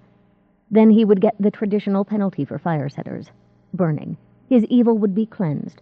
Probably right now the magistrate's mages spoke to people who had seen someone so empty of good it had frightened them. With that thought to comfort her, Daja hiked back down to Mike Canal. She hoped she would see this fire setter before they burned him, so she would know pure evil if she saw it again. On the canal, she skated faster than she had before, staff tucked into the crook of one arm, trying to leave the bad thoughts in her wake. She drew closer to the canal's center. Slower skaters on the edge eyed her nervously as she passed. She almost came to grief, swooping around the rim of Kadasep into Prospect Canal, but quick shoves of her staff against the ice kept her away from those making the same turn. As Ben Canor House drew closer on her right, she saw a familiar person skating toward her. Daja couldn't see her face at this distance, but she knew Nia's bright hat and scarves as well as she knew her own. Daja raised 2 fingers to her lips and blew the ear-splitting whistle that Briar had spent an afternoon teaching her, then slid past Ben Canor House to meet her waving student. Other skaters grimaced or made rude comments that Daja ignored. Nia was giggling as Daja reached her. "I see you're feeling better," she commented as Daja turned and skated with her. "Only please don't let Jory hear you do that, or she'll want to learn too." Daja shuddered. Give me credit for some sense. She grimaced. Her thighs were aching after a long skating session and her climb to Joe Sawreek house. "You've gotten so good at this," Nia exclaimed as they glided into the boat basin. "I had a good teacher," Daja said. "Speaking of that, how go your studies? I saw you were reading about wood magic the other night." Nia beamed at Daja. Isn't it fascinating? Arnon gave it to me. He assigns me pages to memorize at home, and I recite back to him first thing in the morning. That way I work on the physical part at the shop during the day and do book learning at home. So you like him, Daja remarked, pleased. It seemed her conversation with Arnon at the Mage's Society gathering had borne fruit. He's really clever once you can get him to talk. If it's just the two of us, he chatters like Jory, but bring in someone else and he barely speaks. Nia shook her head, smiling. At first I thought he was a snob, she admitted, but he's just shy, and I'm learning a lot from him. They meditated, changed clothes, and met the family at supper. Afterward, Daja joined them in the book room, accepting Cole's challenge to a game of chess. As they played, the twins lay on their bellies, Jory in front of the hearth, Nia behind her. Their lips moved as they memorized information from small leather-bound mage books. Matazi worked at needlepoint. One of the family's dogs lay stretched out between the twins, while the largest of the household cats draped herself across Daja's feet. The quiet shattered as Frostpine swept in, carrying a drift of outdoor cold with him. He went immediately to one of the big chairs beside the hearth and fell into it. Jory scrambled to her feet and left the room. Frostpine glanced at the fire. The logs, which had been crackling peacefully, roared into active flame. Daja set 3 more chunks of wood on the blaze. As she brushed off her hands, she looked at her teacher and raised her eyebrows. "Done," he replied to her silent question. "Arrested, the whole pack enjoying the governor's hospitality. They don't have heat in the cells either, though I doubt they'll be there long enough to really suffer. The governor wants this ended." "Now that it's done, will you let us know what's kept you out until all hours?" Matazi asked, choosing a fresh length of scarlet silk for her work. "Or is it still secret?" "Check and mate," Cole told Daja. She grinned and shook her head. She had a long way to go before she mastered chess. "I'll tell you later," Frostpine said with a nod at the twins. "For now, you may rejoice that I am among you again." Daja rolled her eyes. "If you're going to be saucy, I'm going upstairs," she told her teacher. She relented enough to kiss his cheek. "Congratulations," she whispered. "Good work for an old man." She was preparing the washes she would need to set the gloves on the iron forms when one of the maids knocked on her door. "Excuse me, V. Macy Daja, but Ravot Ladrodin is here and asks if he might see you. He says he knows he is late. He just came from his business, but asks if you would grant him the courtesy."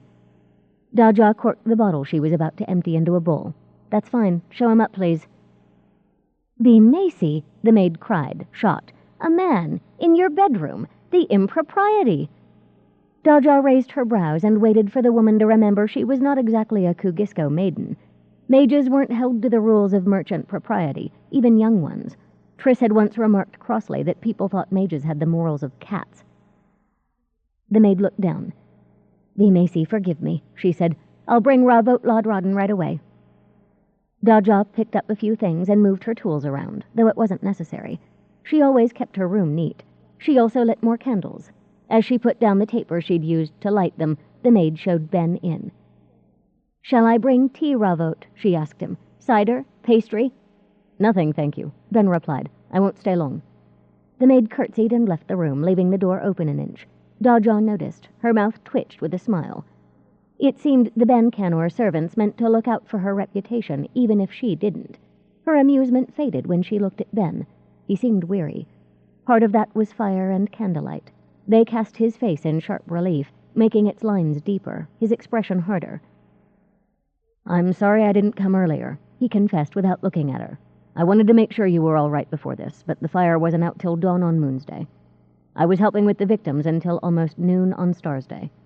Someone did tell me you and your teacher were fine." He looked at her with concern. "You are, aren't you?" "Yes, of course we are," Daja said hurriedly, in the grip of a sudden wild thought. "Ben, who hates you this much?" He looked at her, his face oddly still. "Why do you say that?"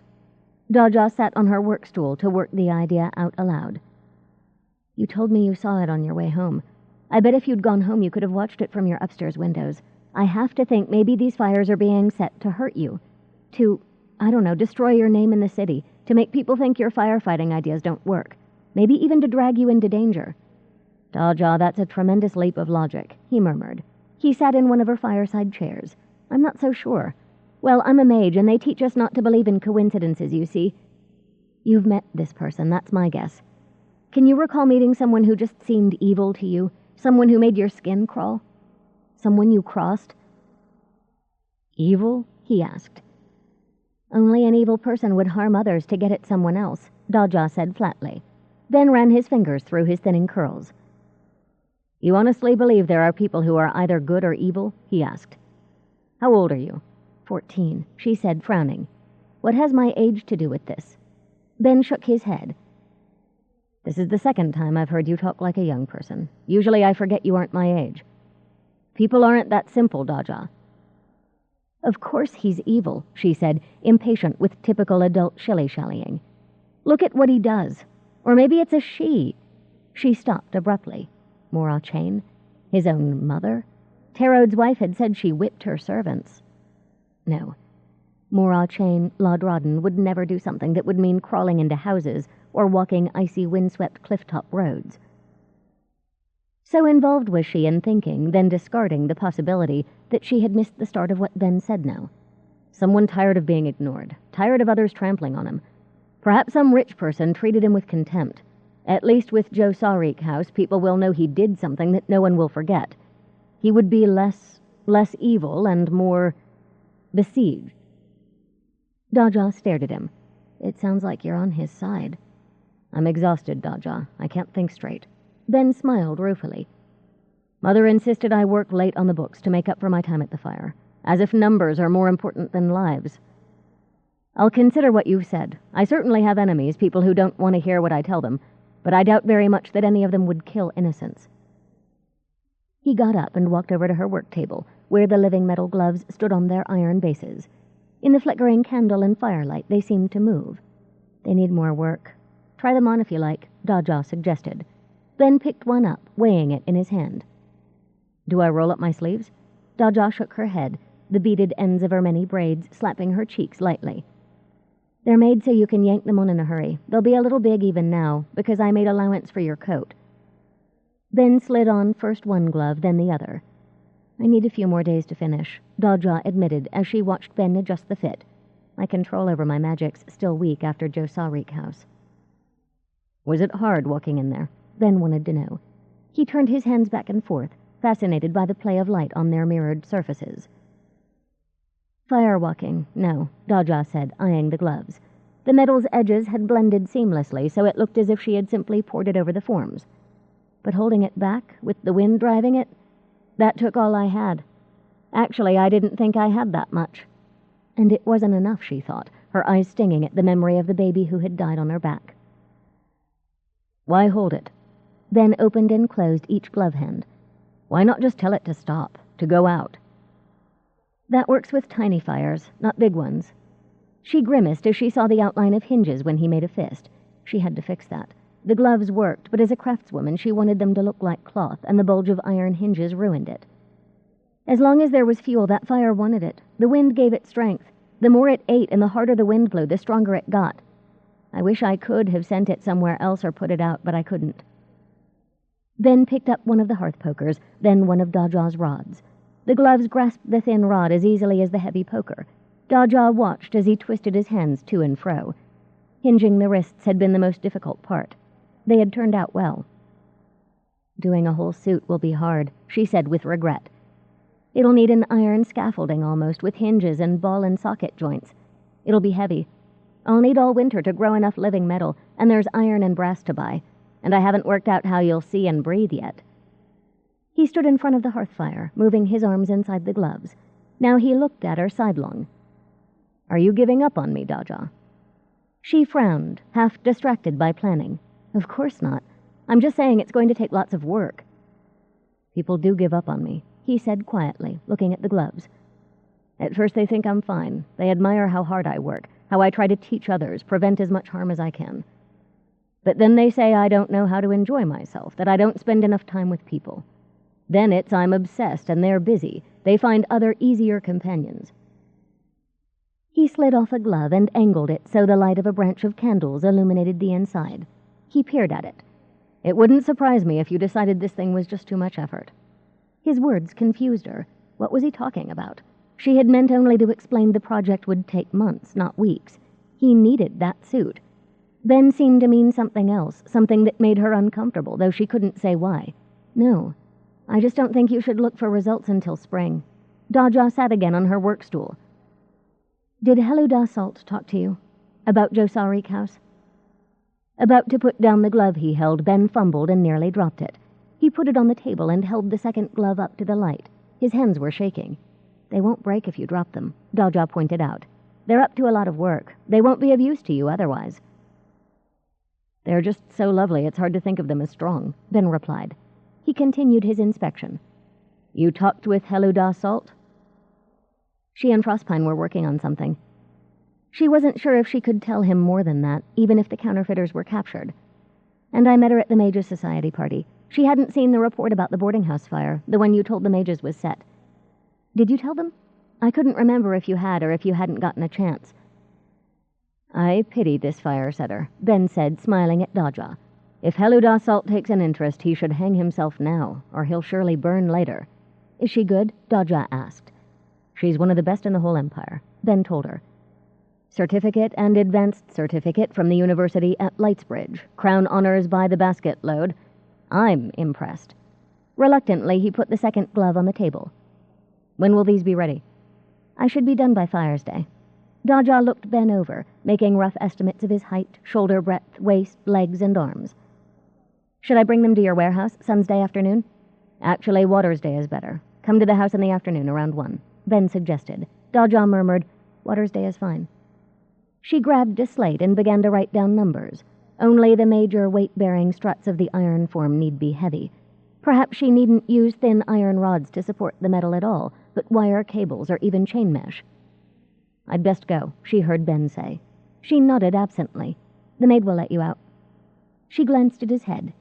If she hung the weight from his shoulders, she might create a helm that was also a long sack, a cloak-like bag filled with air. That would solve the breathing problem, if only for short periods. What about living metal coated over a fine mesh? There was still the vision problem to settle, but the suit appeared to be emerging from a tangle of half-thoughts and problems. You won't let me down, will you, Daja? He asked. She smiled quickly at him, still lost in her plans. He would understand her liking for him was true when she created his suit. He just didn't know that mages above all understood what it was like to be obsessed. She was as fixed on her magic. Most of the people she cared about were as fixed on their magic as he was on fire. I try not to let my friends down, she told him. When she thought to look up from her notes again, he was gone. She didn't remember that he hadn't said if he'd talked to the magistrates' mages. 13. Over the next 2 days, Daja continued her staff classes with Jory, who began to grasp the idea of waiting emptiness that would open the door to her power. When breakfast was over, Daja continued work on her gift jewelry and on her plans for the living metal suit. As the days ended, she would go for a nice long skate to air out her mind. The first day she timed her return to meet Nia under Everall Bridge as the younger girl came home from Master Cammock's. The next day she reached Bancanor House as Mora Chain dropped Nia off. It seemed that she had just happened to be driving past Cammock's as Nia left for the day. I feel so sorry for her, Nia confided as she and Daja climbed the stairs to the schoolroom. They stood aside as the 2 youngest Bancanors, free to play outside after their lessons, raced by, yelling at the top of their lungs. Their harassed nursemaid followed, murmuring apologies as she tried to catch her charges. When the older girls could hear again, Nia continued, She misses her grandchildren. She never sees the families of her other 2 sons, and... She blames Ben, Daja said dryly, nodding to the young Bancanor's tutor as he left the schoolroom. I wish she wouldn't, Nia admitted, and sighed. She's so dreadful to him and her servants, at the same time she's good to Jory and me. That's what Jory says, Daja told her as she closed the schoolroom door. Now, let's begin. They settled to their meditation. Nia reached the next step, pulling all of her magic into a small object. She had chosen a pine knot, as Daja had once fitted her power into the striking head of one of her favorite hammers. Supper followed, then an evening in the bookroom with the Bancanors and Frostpine. On Fire's Day, Daja left the bookroom early. Her grip on her power was strong at last. It was time to finish the gloves. She mixed 2 washes, each blended from different herbs, powders, and oils, then thinned with boiling water. One she applied inside the gloves, the other outside. After that was done, she hung them out the window overnight. In the morning, after her session with Jory, Daja brought the gloves in, a final polish inside and out with a soft cloth, and her creations were finished. Water's Day morning dragged. She wanted to go to Lord Rawdonhouse. She wanted to see Ben's face when he tried the gloves. The Bancanors and Frostpine went to temple. Daja worshipped at her personal trader shrine. For the first time in years, other thoughts distracted her during prayers for her family and ancestors. She loved it when she created something people could use, not simply admire. This was the first time she had made something that might save lives. She wanted Ben to have it before the next fire broke out. Midday came and went. Daja finally set out for Lord Rawdonhouse. Ben opened the door so quickly after she rang the bell that she had to think he'd been waiting for her to arrive just as impatiently as she had waited for the hour set for her visit. Any odd feelings she'd had after their last strange conversation evaporated as she noted his blazing indigo eyes and eager face. "Daja, you came. Come in, come in." She obeyed with a grin, smelling fresh beeswax, lemon oil, and wool, the smells of a well-kept Namornese house. Ben disposed of her coat, hat, and scarf while she carefully wiped her boots on the coarse mat. She didn't want Mora Chain to get annoyed with her son because his guests left tracks on her perfect floors. "Mother's at a meeting. These merchants have to do some business every day, I think," he told Daja as he led her to his study. A pot of tea and a plate of cakes waited on his desk. He poured the tea out like a good host, but his hands trembled. He was that eager to try the gloves. Daja took them from the satchel and offered them to him. He slid them onto his arms without a word, opened his small stove, and thrust one gloved hand inside, scooping up coals. He dumped them, grabbed a second handful, and squeezed. The coals broke apart in his metal-clad fingers. "And?" Daja asked. He looked up at her, the stove's heat turning his cheeks a feverish crimson. "I may as well be holding sand or salt. How hot a fire could they withstand?" He withdrew one arm and dug in the fiery coals with the other, stirring them with a gleaming finger, shoving them together in a pile. "Well, the living metal came about in a forest fire.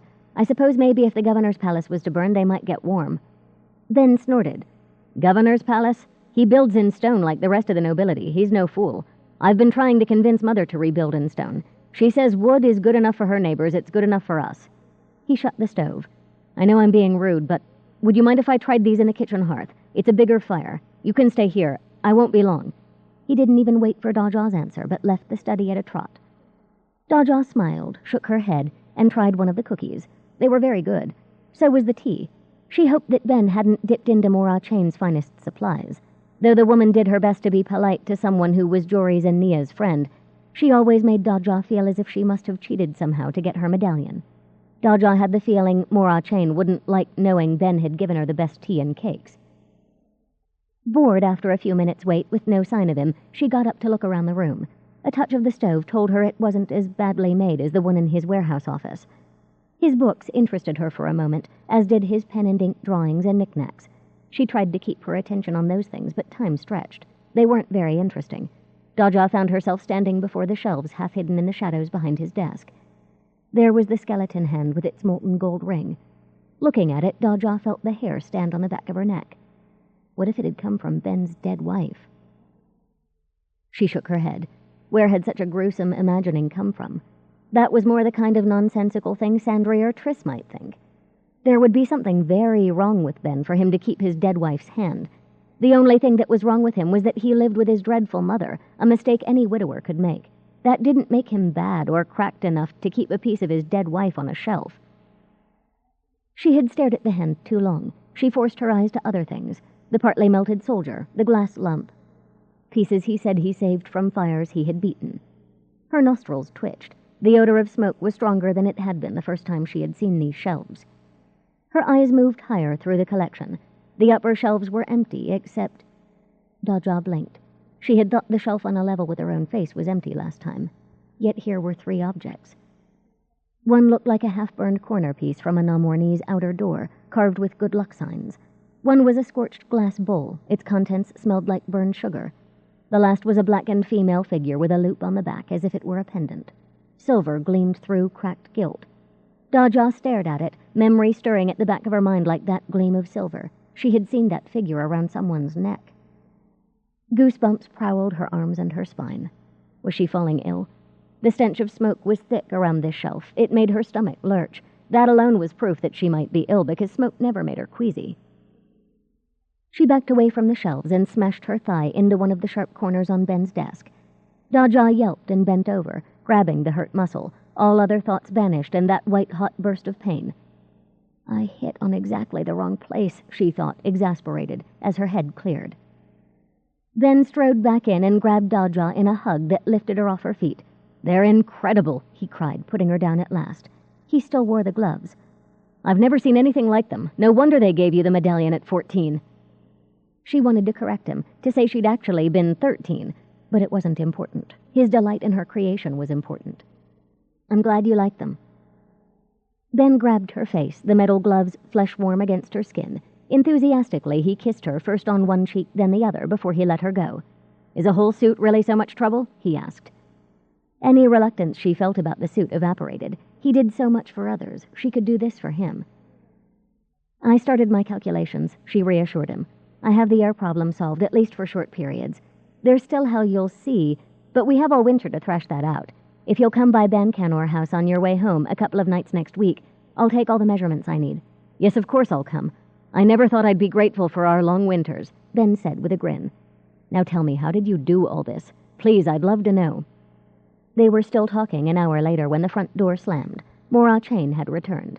Daja managed to leave without talking to the woman beyond the usual polite exchanges. Once outside, she heaved a sigh of relief. Ben was a good man, maybe a great one, but she didn't like being near him and Mora Chain at the same time. Something wasn't right there.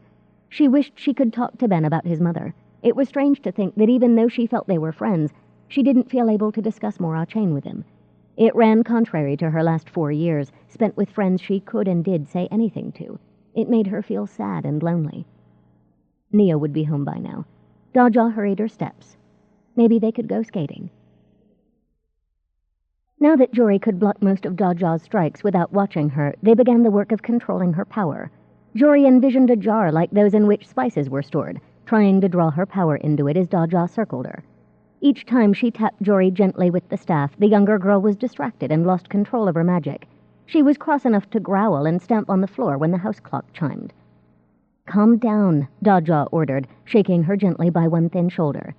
"You thought you'd never know when I was about to hit you either." Remembering her talk with Ben, she added, "We've got all winter." Jory sighed as Daja opened her protective circle. "Olenika says you must be a wonderful teacher because I'm learning really well," she said. Warmth crept into Daja's cheeks. She had developed a hearty respect for Jory's teacher that one night in the great kitchen. She did.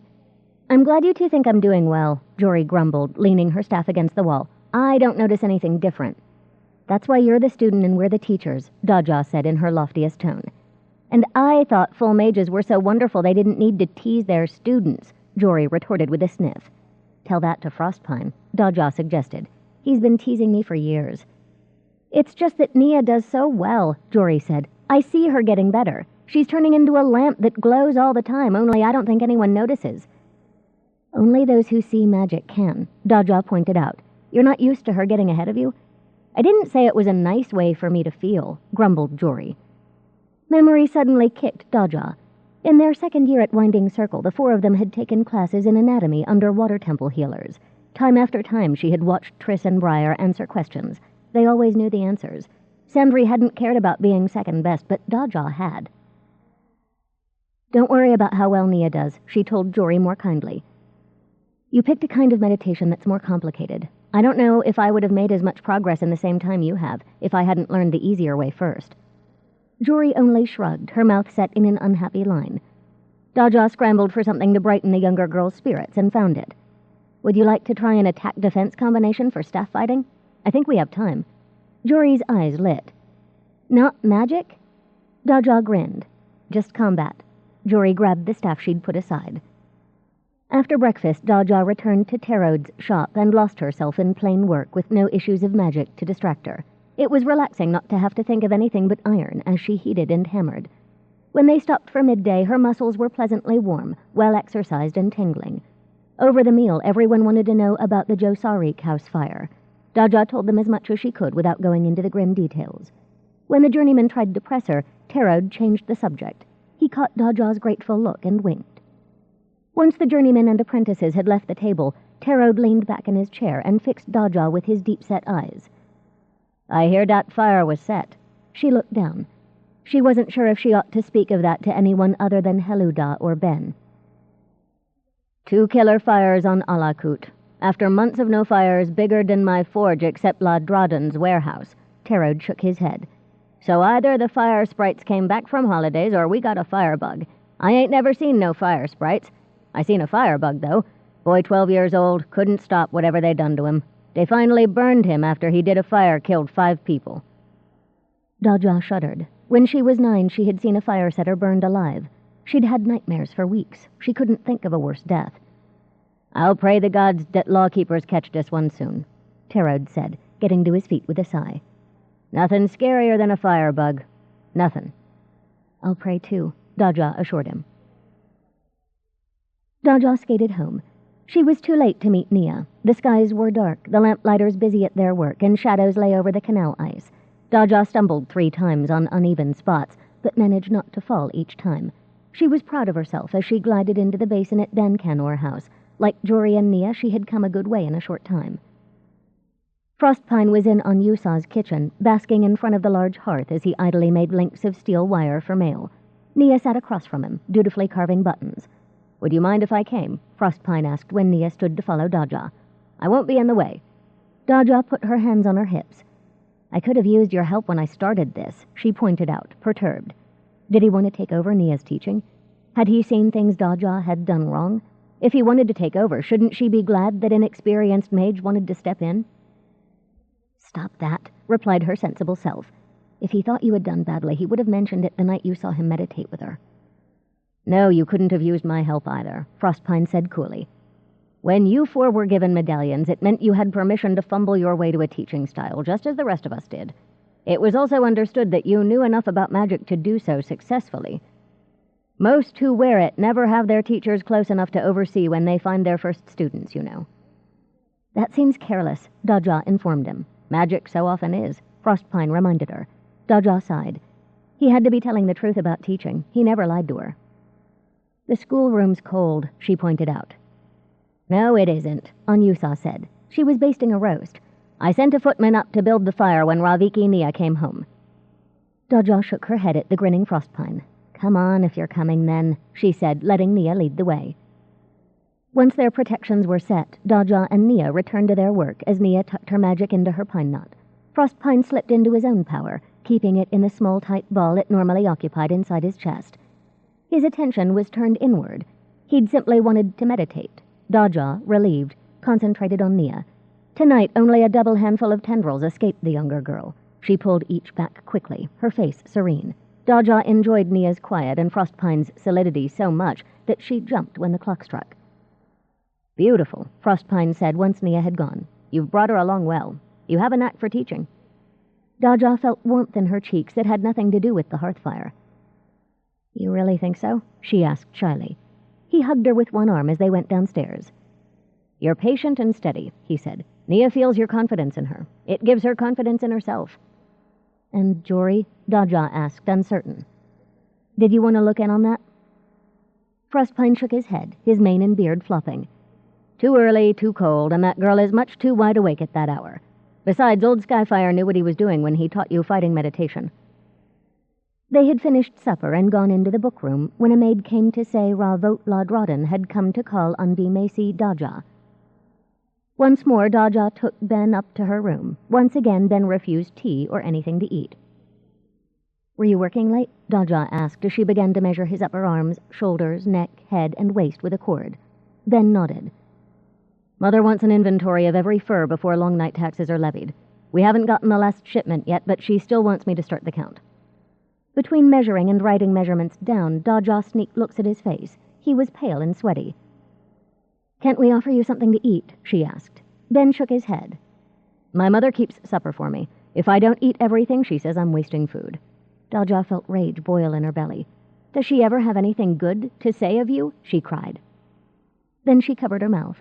Only when she was sure of her hold on her temper did she take her hand from her lips.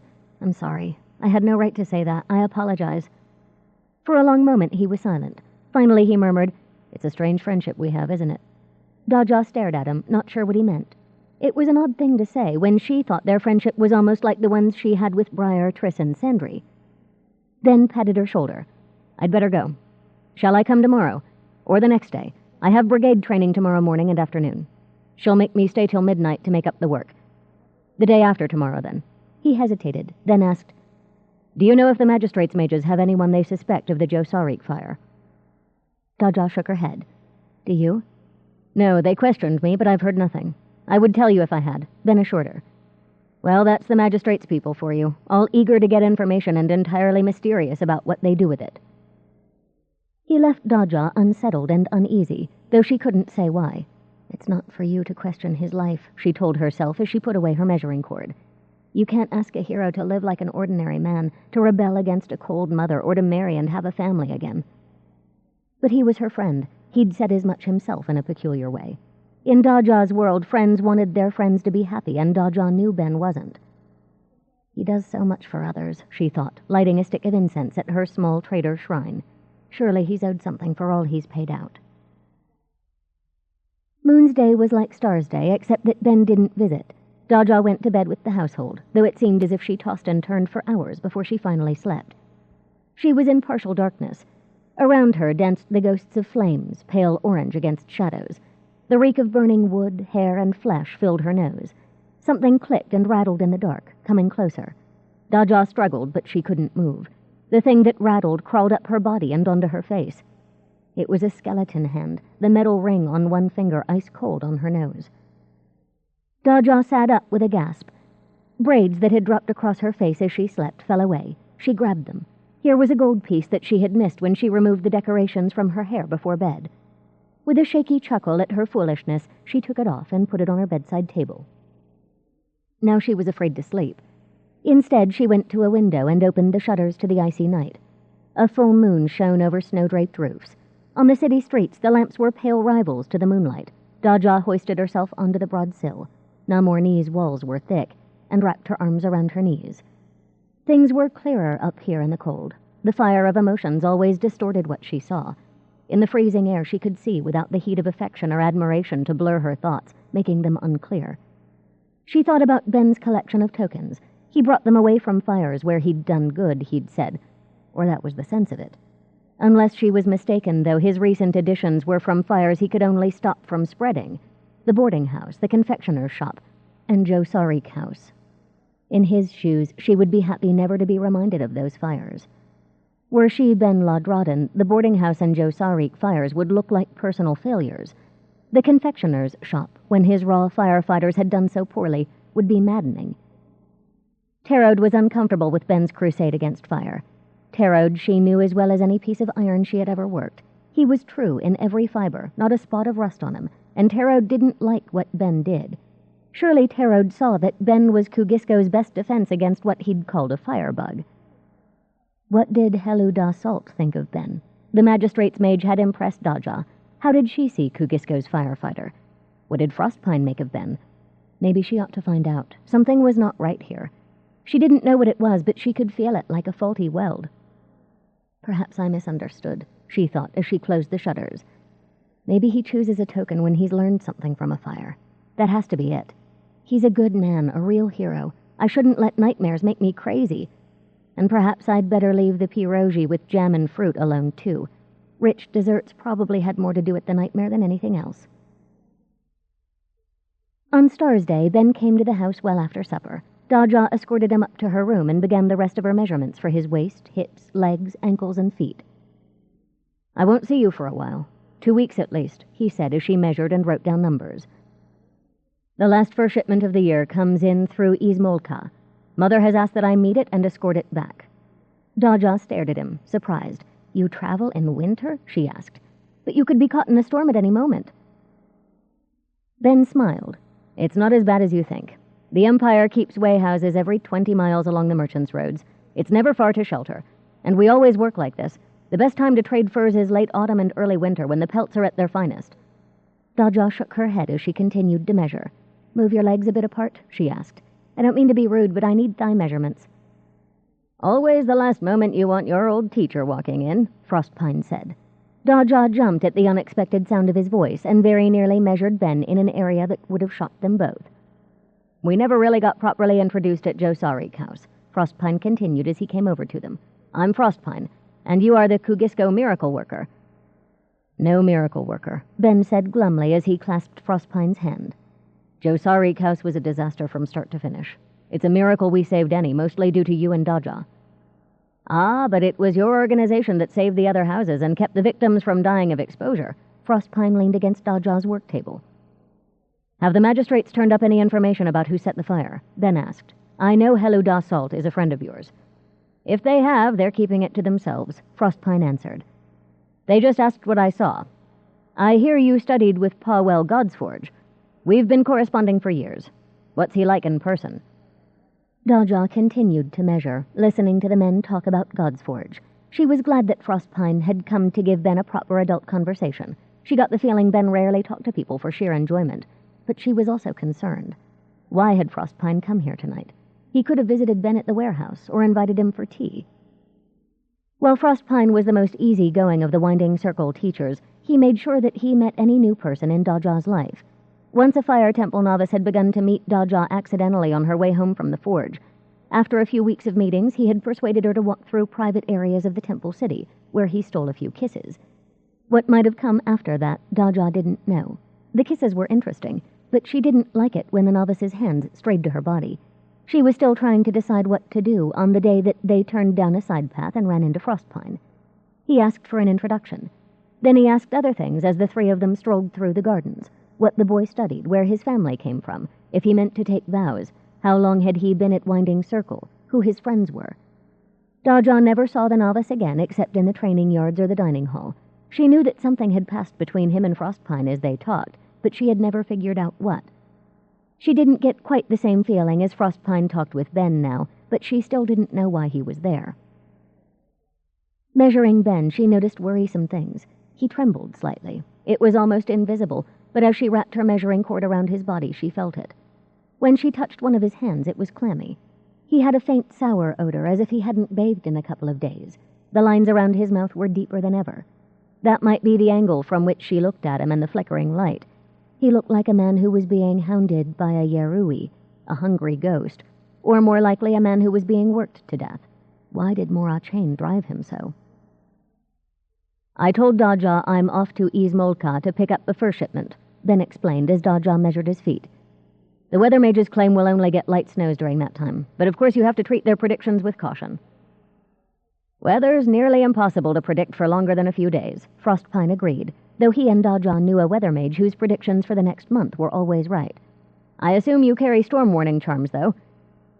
Nothing but the best for La Drodden, Ben replied. Good for half a day's notice of storms. I don't know how Mother can let them out of her sight. They were so expensive, but she always makes me carry them for the last caravan of the year.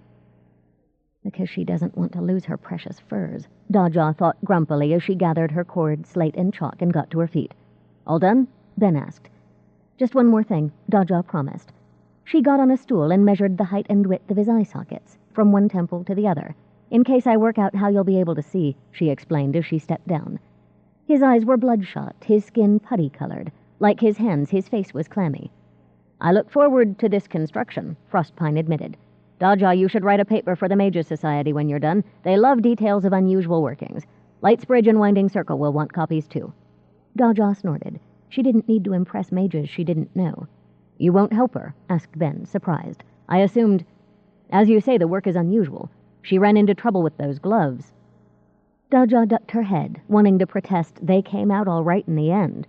She was surprised that Ben had made a typical adult mistake, thinking she couldn't manage without an older person's aid. She thought he knew her better.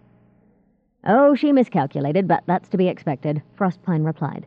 She's the only mage in the world who has this living metal. It means she has to invent magic for it as she goes. I can advise, but the only kind of assistant she needs is one to hold things steady while she works.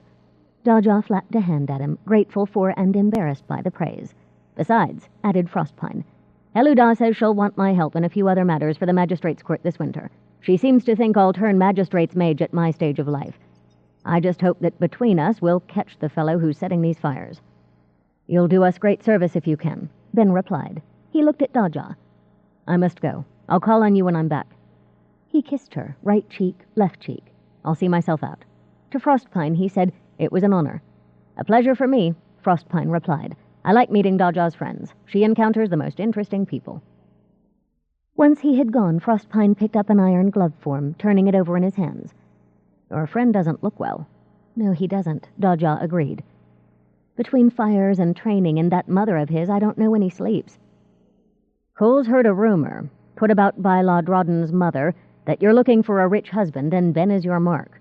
Daja gasped with indignation. Frostpine raised a hand to stop her protest. I know you, don't forget.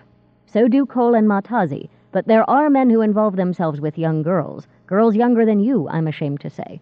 And merchant families often marry daughters to men Ben's age and older, because they can afford a wife and family. I had wondered if Lodrodden might be looking at you.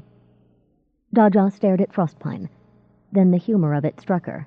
Me and Ben? She asked, amused. Never mind that he's old. Early 30s is not old, protested Frostpine. Old and a widower and... Really, Frostpine? She chuckled. Frostpine grinned. All right, I knew I was wrong almost right off, but I had to make sure. You're wise for your age, but you weren't experienced in what goes on between men and women. Well, you have too much experience, Daja pointed out. One of us has to be restrained. He'd managed to make her feel weepy. He was looking out for her like a father or a brother. I've heard no complaints about my conduct, Frostpine informed her wickedly. More seriously, he added, when I find someone to share my bed, I try to ensure that no one gets hurt or lied to. It's another kind of friendship, though not what I'd recommend to someone just beginning to find out what love is. Daja grabbed a fistful of his beard and tugged gently. Since I'm not starting that sort of thing, particularly with Ben, you can relax, oh watchful teacher. Frostpine stretched, like the panther she sometimes imagined he was. I don't think he's interested in your body or your heart, but... He combed his fingers through his beard. Daja, something's not right there, he said at last. There was concern in his dark eyes. I don't know what it is, but it worries me. I think so too sometimes, Daja admitted. But he's complicated, Frostpine, and his mother... Bookkeeper, don't log this against me, but I think his mother is a monster, and more than half cracked if she's talking that way about me and him. Frostpine hugged Daja to his side. Maybe it's just as well he's going away for a while. Come down to the kitchen. Anyusa wants victims for some pastry experiments. 14. Wearing the gloves to help him think, he arrived at something that would not be a lesson but a test, and chose Ergi Island for it. When he'd presented his plans for firefighter training, their council decided that he asked too much in funds, people to train, and training time. When his demands were more reasonable, they told Ben, they would be happy to hear him again. They sounded like his mother. Ergi Island had to learn that lessons were always far more expensive than was preparation for the future. Their council had to learn that it was folly to turn Benot Lodrodden and his hard-earned expertise from their doors. He left home an hour and a half before sunrise and walked to Threadneedle Canal, where he donned his skates. A hard wind cut into those parts of his face not covered by scarves. To avoid it, he kept to the walls of first Threadneedle, then Kinsell Canal. He held a lantern on a pole just ahead of him to light his way. A sense for pebbly ice let him skate without accident. The gloves, slung on his back in a bag, would do him no good if he fell, cracked his head, and froze to death. Ergi Island wouldn't learn this necessary lesson. At least the wind kept lawkeepers and watchmen in their shelters. The crews who leveled canals and moved snow were still locked up for the night. No one saw him glide between islands. He'd wanted to do this on Waters Day as soon as she'd left him with the gloves. It had taken iron control to keep from rushing straight out to try them. He had to be careful. He wanted to set any fire without planning, just to watch the sheep scramble and bleat for their lives. That would never do. The gloves meant he had to plan more carefully, not less. Cloth, hair, even skin couldn't be tracked by mages if they burned, but magic left traces. The more powerful the magic, the better chance that a trace would remain. Any surface he touched with the gloves must be completely destroyed by the fire. He'd waited and planned for 4, nearly 5 mortal days, though he'd thought he would explode with impatience. The trip to Izmolka gave him a reason to be away. He arranged to meet his escort at the Sureth Gate the hour after dawn. If he timed what he did exactly, everyone would believe he was on the road when his newest creation unfolded. It meant he couldn't watch, but no plan was perfect. In Izmolka, perhaps, he could experiment with the gloves and fire before he came home. The city's clocks struck the hour before dawn. He stopped at the second stair that led from Ergi to Kinsell Canal and unbuckled his skates. The staff at Ossinding bathhouse wouldn't stir until dawn. He had to be on the ice when they began their day. His prize would heat as they began to shovel wood onto the night's embers. building the fires to heat the huge pools over the furnaces. Once the fires were roaring, his gift would open, its clay outer layer shattered by heat, its thick leather wrappings drying until they burned. When they did, his surprise would explode. The merchant who had sold him 5 pounds of the new invention called boom dust thought Ben was a farmer, looking for a quick way to clear stubborn tree stumps from his land. In a way, Ben had not lied. This boom dust would clear quite a large piece of land. The lock on the door through which wood was carried to the cellar was easy to open. He had a set of master keys, granted to him by the Governor's Council when they'd agreed to let him start training programs. With them, he could enter all public buildings. The bathhouses were run by the city, not the island council. Inside the cellar, he closed his lantern and put it down, then waited for his eyes to adjust. Gratings in the huge furnace released dull orange light, enough to see by. He found the main furnace door, 2 slabs of iron with thick iron handles. Attendants used heavy gloves and iron pry bars levered under the handles to drag the doors open. Even with the fire at its lowest, the metal was hot enough to cook on. Ben didn't use the tools. They were nowhere in sight. The point, in any case, was to try out his gloves. He took them from his sack and slid them on. They fit perfectly over his knitted gloves and the heavy sleeves of his coat. Gripping the iron handle that opened one furnace door, Ben pulled. He'd counted on his size and strength to make up for the lack of a pry bar. They did, though he needed both hands and wrenched a muscle in his back. Slowly, the iron door, taller than he was, swung open. A desert of embers lay in the furnace, heat rippling over them. Reaching into his sack, he brought out his device, a globe twice as big as his head. There was no need to make this one so it would take forever to burn, giving him hours to get clear. The furnace would hatch this egg for him soon. He kissed the dry clay surface and pitched the ball deep into the heart of the glowing embers. He tossed the sack and the lantern in after it. Overhead, a door slammed. Voices echoed against the tiled surfaces of the bathhouse proper. Ben thrust the open furnace door shut, hanging onto it desperately at the last until he eased it too. A slam would bring the sleepy attendants down here on the run.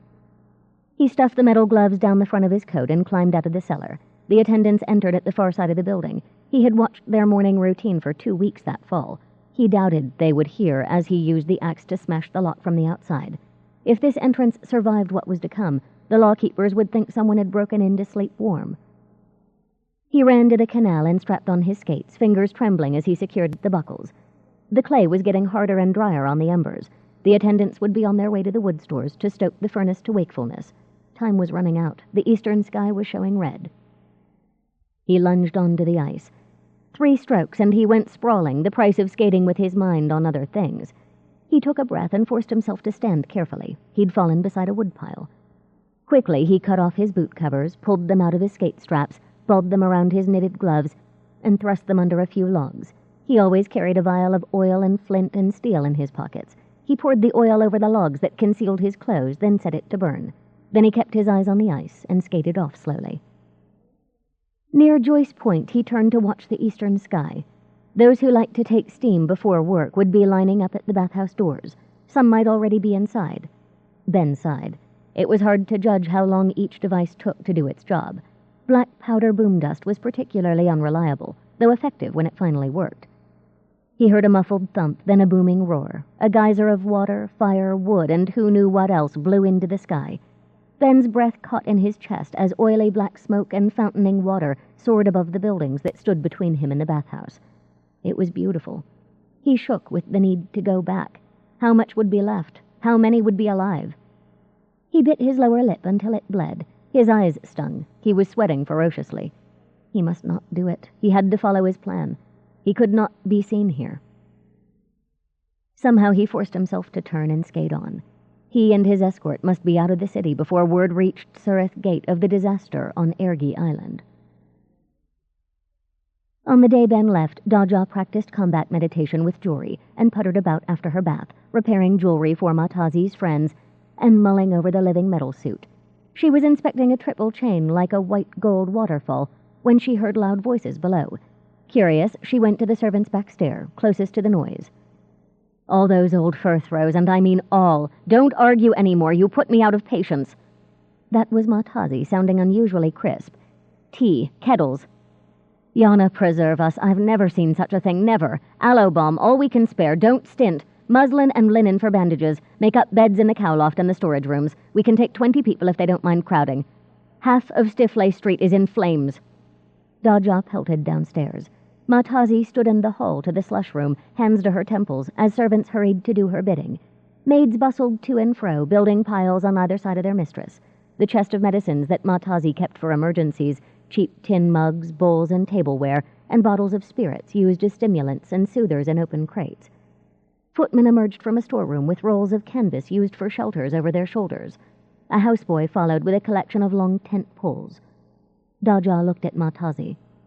"What happened?" she asked. "Can I help?" Matazi's dark eyes were haunted. "I was visiting one of Cole's aunts. She lives on the other side of Karasep. We were to go shopping. Matazi's lips trembled. She put her hand over them, trying to compose herself. Maids arrived with more supplies. The footmen carried them outside. "We heard the fire bells, of course," Matazi said. There's a bathhouse on Ergi Island, a big one, where Stifley Street and Barbzon Street come together. They said the furnace exploded. It's just a crater now. The whole block around it is burning." Daja clenched her hands. She didn't want to do this again, but surely it would be better than Joe Sarik. And maybe she could send the fire somewhere, into what was left of the bathhouse. That might work. "Daja, are you all right?" asked Matazi. Daja rested a hand on Matazi's shoulder. "If there's fire, maybe I can help," she reminded her hostess. "Do we know where Frostpine is?" "Right here." He came from the kitchen, tying his crimson habit over breeches and shirt. "Matazi, we need horses." By the time Frostpine and Daja reached the fire zone, the blazes were contained inside the streets around the destroyed bathhouse. Most were out, having consumed every house near the center of the destruction. Rather than fight them, now that no one or nothing else could be saved, Daja and Frostpine let them alone. Instead, they joined the volunteers who cared for the survivors and moved them as quickly as possible onto sleighs that carried them to hospitals or families who would take them in. Daja and Frostpine labored until mid-afternoon, when the last victims alive were taken away. Now the wagons for the dead arrived. The bodies had been placed in one street under pieces of canvas. The thought of loading them on wagons made Daja's eyes fill with tears. She tried not to look relieved when the lawkeepers ordered them home. They said others would finish up. They didn't leave immediately. Instead, they walked to the deep black gouge in the earth that was all that remained of the bathhouse. "Shuri, defend us," Frostpine whispered, taking the sight in. "Does this look familiar to you?" Daja nodded. In her first summer at Winding Circle, pirates had attacked the Temple City and neighboring Summersea. They brought with them a new, terrible weapon, a substance packed in baked clay balls and lit with fuses. Wherever the boomstones and the black powder they carried hit, they exploded. Their mark was a distinctive sunburst pattern in blackened ground and scorched wood. "Maybe the furnace blew up, but it was helped along," Frostpine said grimly. "This wasn't an accident." He went to the nearest lawkeeper and spoke to her. As Daja waited for him, something caught her eye. A freak of the explosion had driven a triangle of glazed tile like an arrowhead into a chunk of wood. It was embedded there. She tried to pry it loose until a thought intruded. Was she doing as Ben did, taking mementos of a fire? She released the tile as if it were a viper, wiping her fingers on her coat. Her skin crawled. How could Ben do that? How could he do it even after a fire where he'd saved lives and homes? It was like hoarding pieces of bad luck. At least he's not here for this, she thought dully. It would break his heart. Frostpine returned. "Let's go," he told Daja, wrapping an arm around her shoulders. "Someplace where fire isn't the enemy." The next day, Fire's Day, Daja could not stay still. If she did, the image of rows of the covered dead haunted her. She couldn't even concentrate on the living metal suit. At last, she decided to skate to Alakut Island to visit the fancy stores on Hollyskeet Way. She had forgotten the confectioner's shop, or the hole where it had stood was there. Seeing the charred gap ruined her desire to look at other Smith's jewelry. Instead, she skated to Bosnia's island. There she wandered the open-air markets on Sarah Street, buying her midday from dumpling and grilled meat carts, washing it down with cider. She bought notepaper to write letters on, then new quill pens to write with, and a packet of roasted chestnuts to eat while she wrote. She even reached Everall Bridge in time to race Nia home. She lost. When Nia teased her as they glided into the boat basin, Daja replied loftily that Nia had taken unfair advantage of her because she was laden down with parcels. She would have added more, but the sight of the refugee children housed by the Bancanors stopped her. They had gone still beside a snow fort they built near the alley. Daja looked at the packet of chestnuts, still warm in her hand, then offered it to them. One boy accepted it, never taking his eyes off her, then ran back to his friends. Daja and Nia removed their skates in silence. Once they'd left their outdoor gear in the slush room, they went upstairs to meditate. After they finished, Daja went to her room. A maid found her there. "V. Macy," she said, bobbing a curtsy. "V. Macy Salt has come and requests a moment of your time. She is in the front parlor." "Doesn't she want Frostpine?" Daja asked, confused. "He's at Tarod's." The girl shook her head. "V. Macy Salt requested you." Daja sighed and went downstairs. The front parlor was not a room for a big girl who was most comfortable in a smithy. The delicately carved and painted furnishings were cushioned in bright yellow and white striped silk. Porcelain and crystal figures were on tables and shelves everywhere. The windows were paned in costly glass and protected by gold and white brocade curtains. Heluda Salt sat in one dainty chair, looking like a market woman in the Empress's sitting room. Her gown was sensible black wool, old-fashioned, with long sleeves. A white blouse with a round collar rose above its neckline. The veil on her straw-like dyed blonde hair was solid, sensible wool, like her gown, black, with a tiny white embroidered border. The tea glass in her soot-streaked hands looked simply ridiculous. At her side was a large leather bag that Daja supposed contained her mage kit. It looked just as out of place as Heluda did. "Don't they use proper mugs around here?" she demanded of Daja. Wary as she felt, Daja had to smile at that. "No more than they must," she told her guest. "It makes their teeth hurt or something." Heluda set her glass on the table next to her. "Daja, I have news. And some questions.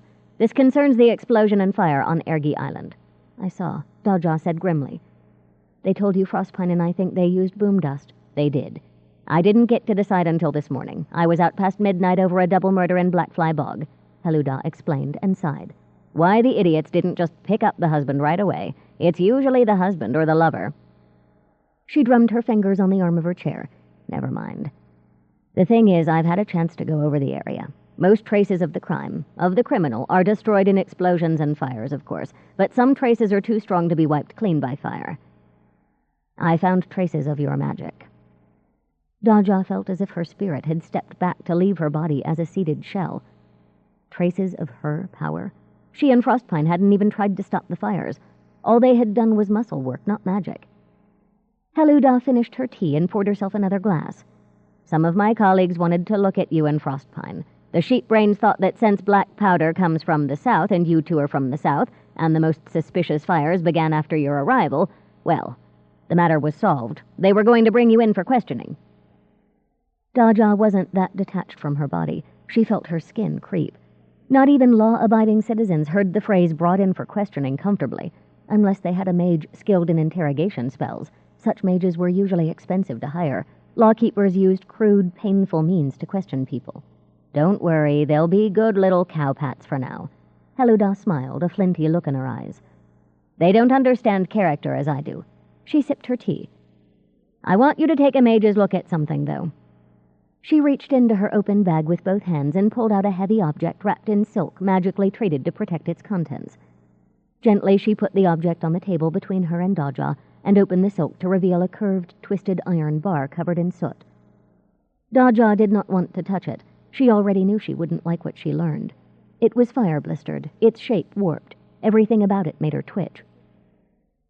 She looked up to find kindness in Heluda's eyes.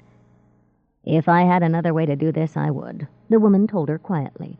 Daja lifted her right hand and held it over the iron. She was trembling. "Must I touch it?" she asked. Heluda nodded. Daja laid her plain hand on the iron bar. It was solid. No wonder Heluda had needed both hands to lift it. As she wrapped her fingers around it, Daja was slammed with feelings. She was the bar. Violent force rammed her from behind, blowing her off the vast iron shield she was welded to. Fire raced in her wake. She plunged into cold snow that hissed and shrank from her. Biting her lower lip, Daja released the iron. Sometimes she felt a thing bearing down on her like a storm just over the horizon. She sensed that now. If she turned the full weight of her power on this piece, curved and twisted half around by an incredible burst of heat, her life would change. She could put it off. She could. She could be safe a day more, a month more. Sooner or later the accounting demanded in this metal bar would come due, and she would have to pay it. But she did not have to do that today. "Are you done?" Heluda inquired. Daja shook her head and set her right hand on it. Then she flexed her left hand, feeling the brass that coated it grip her flesh. She reached out, seeing the hand as a stranger might, bright golden metal, dark brown skin, trembling fingers. She laid her metal palm on the twisted bar and clenched both hands around it. She was inside the iron, and on the inside of her own skin. Somehow her hands were bigger. They had strange bumps in the joints. No, they weren't hers, exactly. There was a man in her skin, a big man. He strained to pull the iron bar, his sweat oiling her skin from the inside. Didn't he understand about the iron stick, the bent one that men used to open the furnace door at her back? Why didn't he use that instead of hands? The crooked, heavy bar was a quicker, easier way to help her do her job. He dragged and dragged and dragged until she did as she was supposed to. She drew on the massive iron door that shielded her from the fire on the other side, pulling it until the shield moved, letting a wash of heat pass her. She felt the heat inside the furnace, steady and calm, as it always was during the coldest hours. The fire didn't fool her. She knew how quickly it could roar up when men tossed wood onto it. The hands that were her and not her let go, leaving a taste of her brass skin on the iron handle. Daja plunged into the furnace of her power, drawing strength to reach to that image of her brass hands. One of them held a large round thing. That hand tossed the round thing into the furnace. Then both brass hands gripped Daja the furnace door handle, pushing her and the iron door at her back slowly into place between the fire and cold air. Daja's brass hands released her iron self and vanished. As the iron handle, she didn't have long to wait until her people came to open the door at her back. They never grabbed her with their weak hands. She would have seared them to the bone. Instead, they used the crooked pry bar to lever her and her door open. They threw wood past her into the heat, then began to close the doors against the rapidly growing blaze. There was a thwap that made her entire world shudder. A very hard thrust knocked her clean off her door and twisted her around on herself. She blasted through a man's body. On she flew into the open air and cold snow. Heluda was talking as Daja pulled free of the iron. Daja barely heard. She tried to moisten her lips with her tongue, but it too was dry. She blindly felt for a tea glass. "Let me," Heluda said. Picking up Daja's glass, she muttered in Namornese. She went to the door and flung it open to reveal the maid who sat there waiting for any request. "Get me some proper mugs and a cloth soaked in cold water." Daja heard those words as if they were spoken at a distance. Her face was numb. A chasm had opened in her belly. She swayed on its edge. In her mind, she saw Ben as he knelt before his stove, sifting embers in a gloved hand. She saw a black bone hand with a gold ring and a half-melted figure of a local goddess. "Not," she croaked. "Hush," ordered Heluda. "I don't want anyone to overhear." When the maid returned with a tray, the magistrate's mage took it. "Back to the kitchen," she ordered. "Don't come within a week of this room, understand?" Heluda closed the door and set the tray on a table. With a hand movement, she threw a magical barrier over the door. Then she took the wet, folded cloth and laid it across the back of Daja's neck. The coolness made Daja shudder and straighten. She had been sitting folded over, as if kicked in the stomach. Heluda poured tea into both mugs. "Here." She thrust Daja's mug into her hands and folded the girl's fingers around it. "It's not sweetened." Daja sipped carefully. Hot and strong, the tea burned its way down to that chasm in her belly. She took another sip, then a third and a fourth. At last she put the mug down and shifted the cloth on her neck, holding the ends against the pulse points under her ears. Like the tea, it helped to clear her head, but neither cloth nor tea stopped the quiver of her lips or the sting in her eyes. "I don't understand," she told the woman. It's iron, and metal can't lie to me, but it makes no sense." "I saw the gloves here," Heluda explained. "You Smith mages, you'd no more start a fire to destroy than you would beat a dog to make him vicious. Either I am well past my game and I never spotted you as a danger, or something you made left the mark of your magic on the furnace door. If that piece hadn't blown clear, we might never have picked up the trace of your power, of your gloves, used by the person you made them for." "No," Daja said woodenly. She refused to believe it. "I began to wonder at Josarik House," Heluda continued, her voice inflexible. "The fire that came after Lodrodden was slighted by the island's council, burning one of their houses. We would have questioned Lodrodden at the very least." He was careful. "Burning the home of one of their mistresses. Tricky thinking. In my work, coincidences are suspicious, and Lodrodden said he agreed with you that fires were being set. He had to say that because you had already told me. Otherwise, I doubt he'd have drawn the magistrate's attention to it. Lodrodden knows every inch of the city. He had the governor's leave to explore as he trained his brigades. And after a long summer with no big fires, a Lodrodden warehouse burns. The Bosnia's mages slipped up there. They should have questioned him, and they didn't. So much didn't make sense, Daja thought.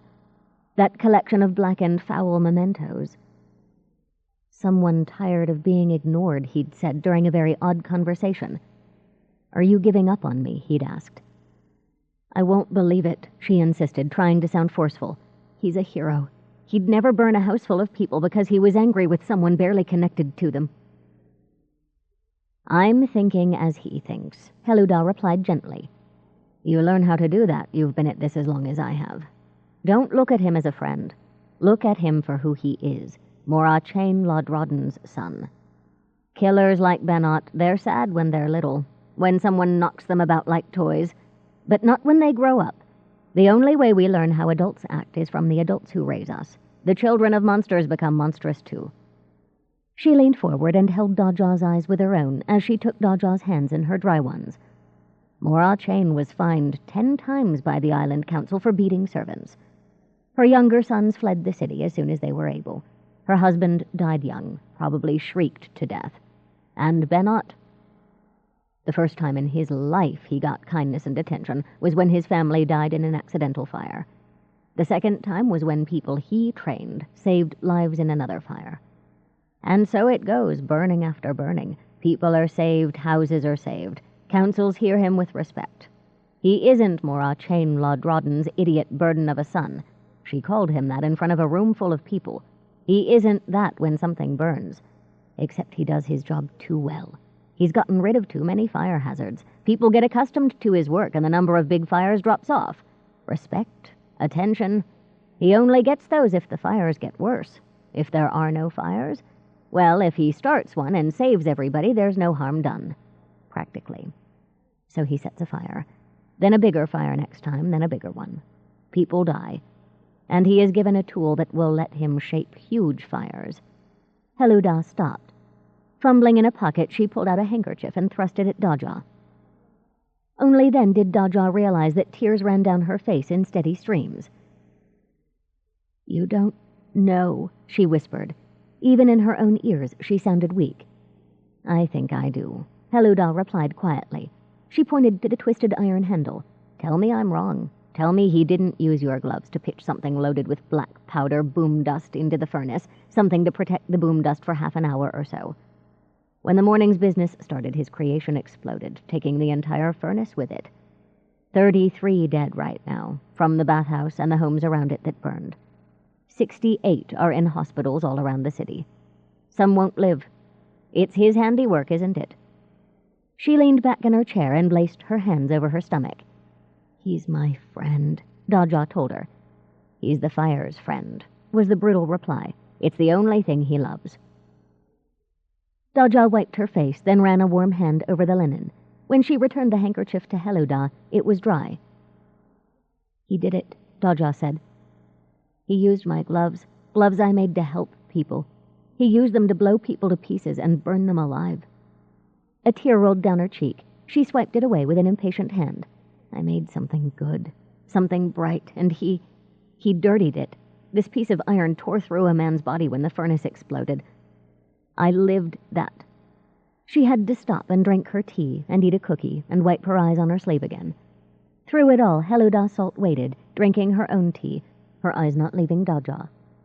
As she poured fresh tea, Daja thought of something she had felt through her gloves.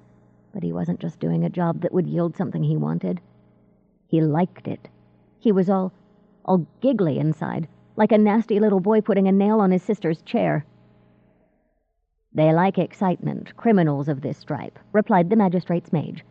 "Danger, the risk of arrest, all your senses awake. It's like dragon salt or bliss leaf or wake paste. At first, a taste is enough. Maybe the second taste is as good, but the third isn't. You need more, and more after that. Excitement's a drug." "How could I not know?" Daja asked. "Because for all you're an accredited mage at 14, with the kind of power that most mages whistle for, you're still human," Helluda informed her. "I didn't suspect till Joe saw Reek House, and I've been at this game 40 years. Blaming yourself is natural enough, but silly. Blame Morachain. She made him what he is. And blame him." He knows what he does is wrong, or he'd just burn the first thing he sees. He picks, he works out a plan, and he goes to a lot of trouble not to get caught. He could stop. He doesn't want to. She watched Daja think about this, then asked, "Will you testify against him at the magistrate's court? Will you tell the judges what your power has just told you?" She pointed to the twisted iron, "and what you have observed."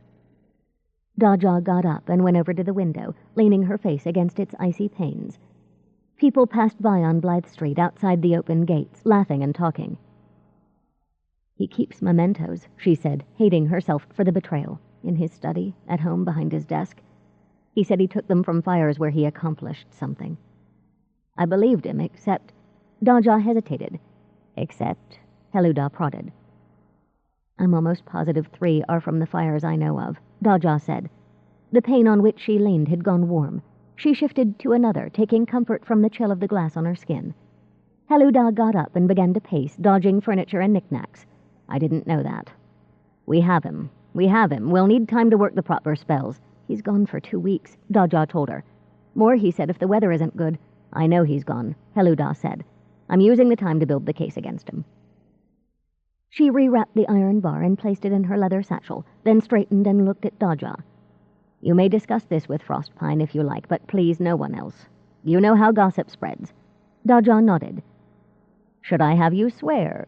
Heluda asked, then shook her head. "You'll hold your tongue.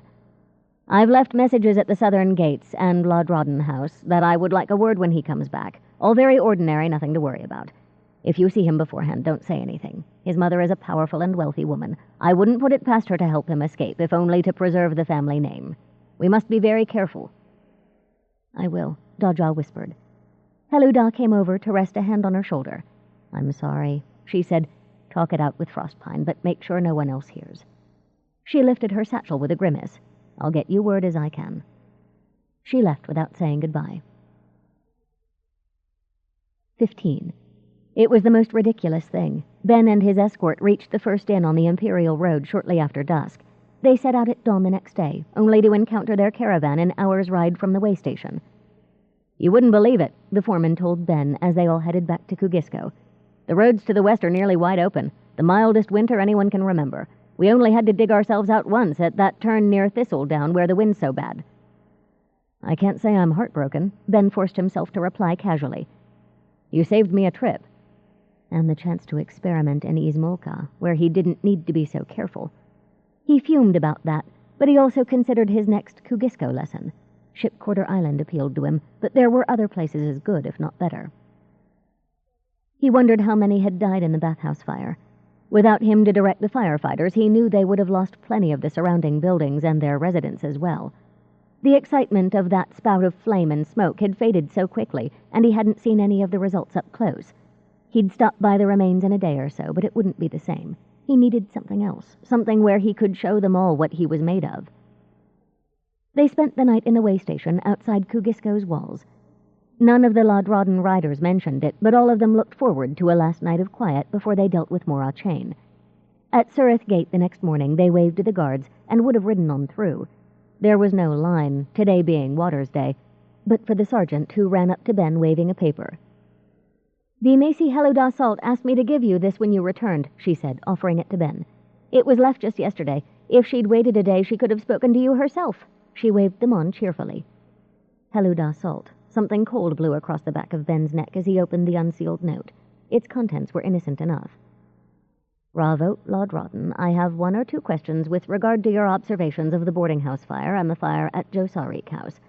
I would appreciate it if you would contact me upon your return when it is convenient. The governor has asked me to attend to these matters, and I will be your eternal servant if you could help me handle the governor.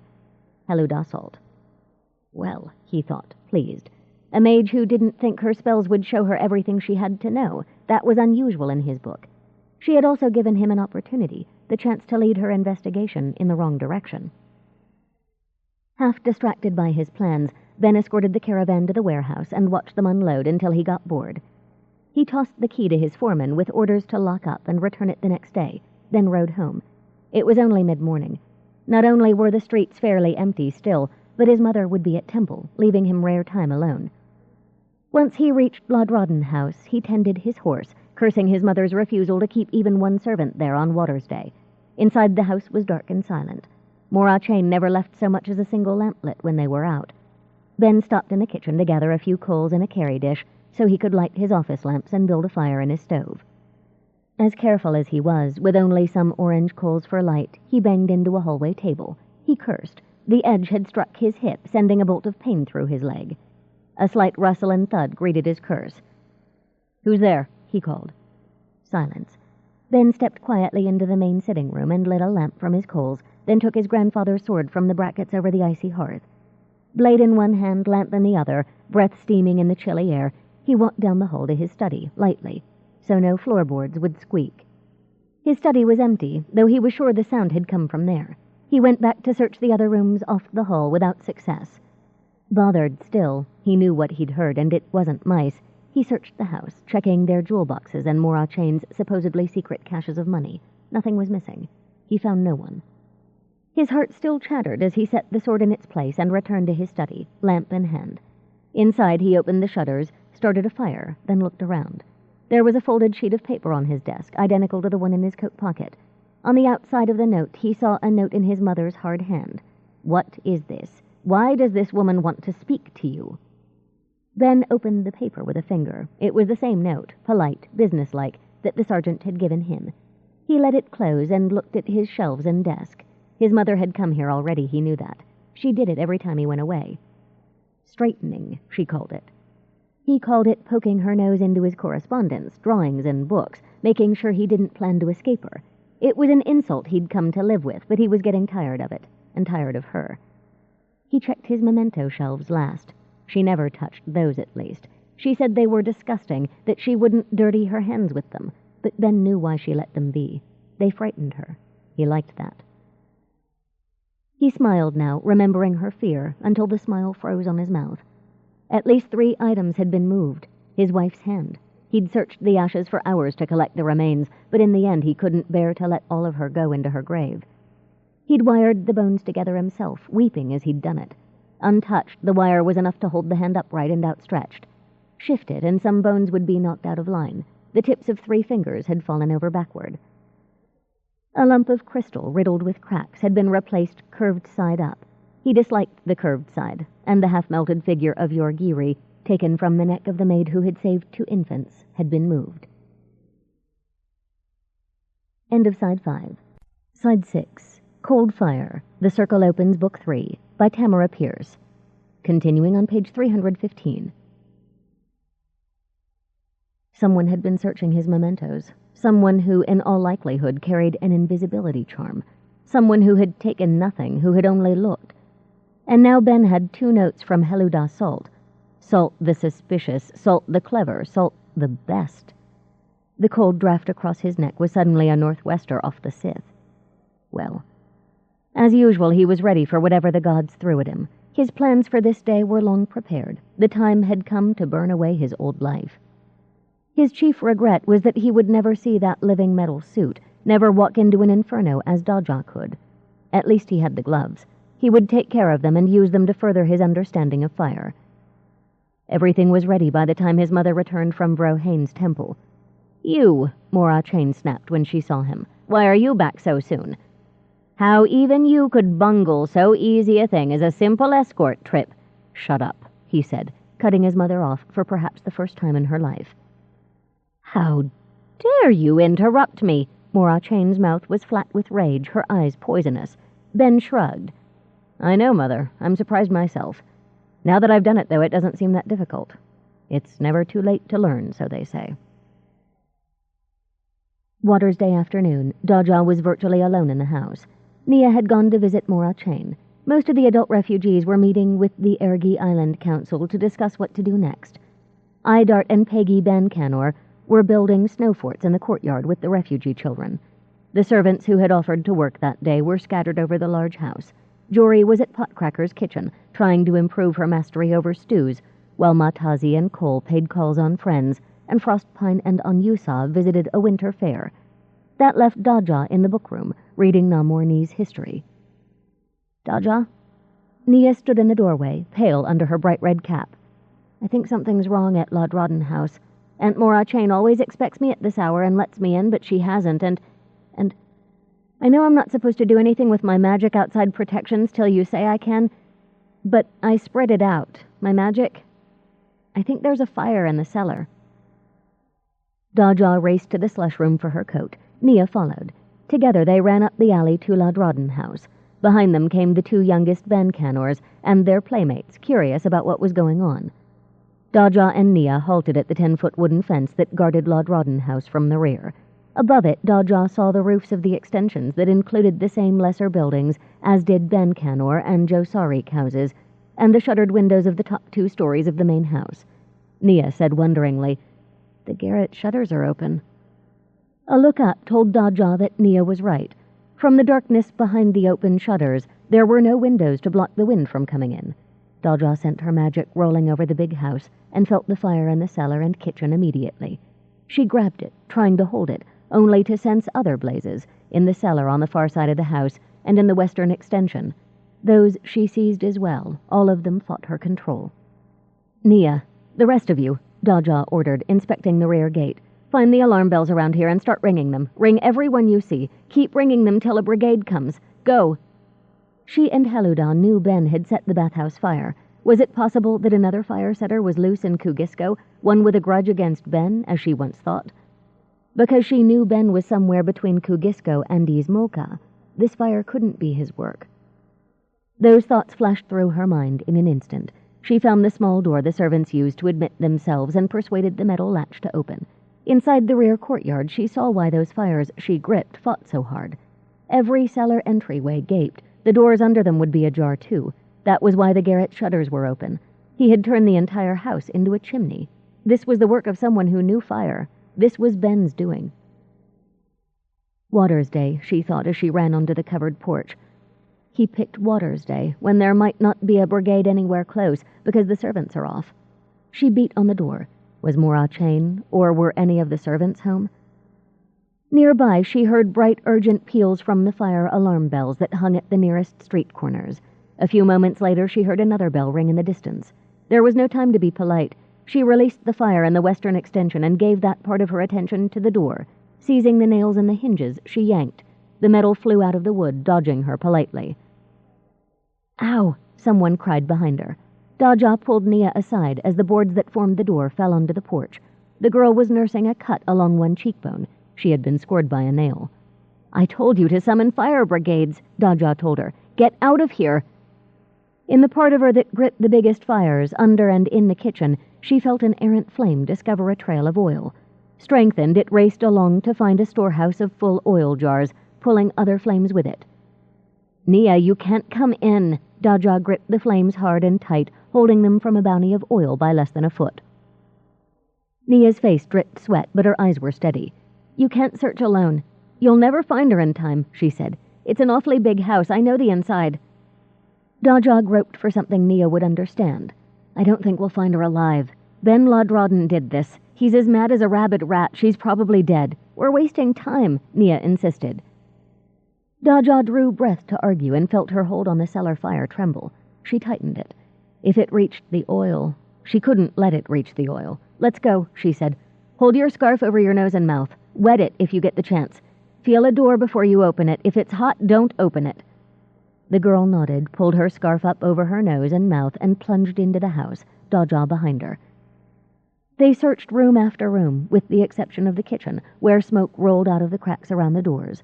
Like the cellar fire, Daja gripped it with her power. It wasn't going anyplace, but it was foolish to stick their heads in there. "Aunt Mora Chain!" cried Nia. "Aunt Mora Chain!" Her courage made Daja feel small. She knew Nia was terrified, but she had forced herself to come in to save a woman she pitied. Once they'd checked the ground floor, they ran upstairs. "Her bedroom's here," Nia said, running to a closed door. She yanked it open. "Aunt Mora—" Daja stopped beside her. Mora Chain was on the bed, but she would not be leaving with them.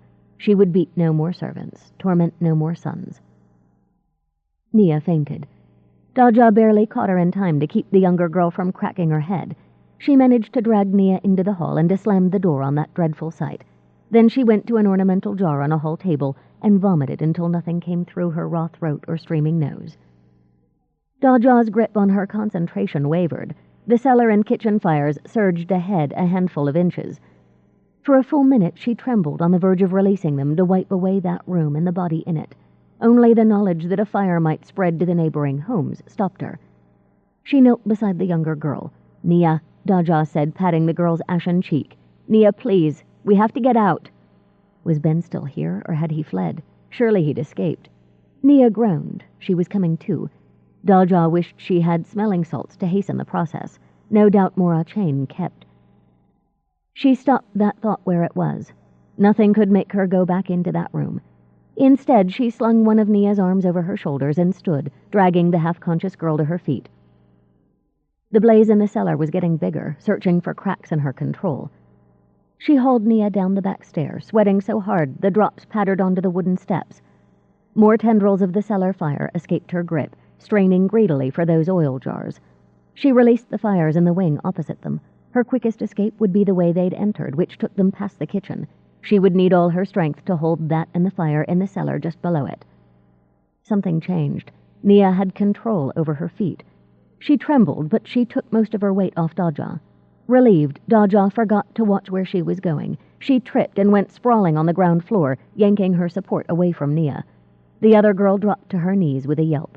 Daja's attention broke as she fell.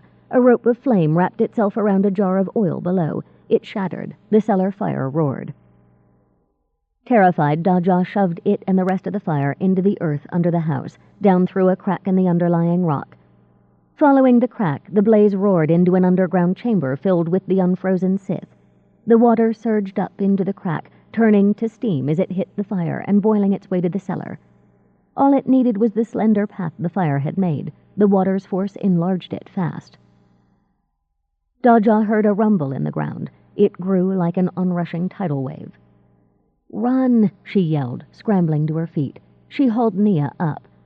Together they raced down the hall to the slush room.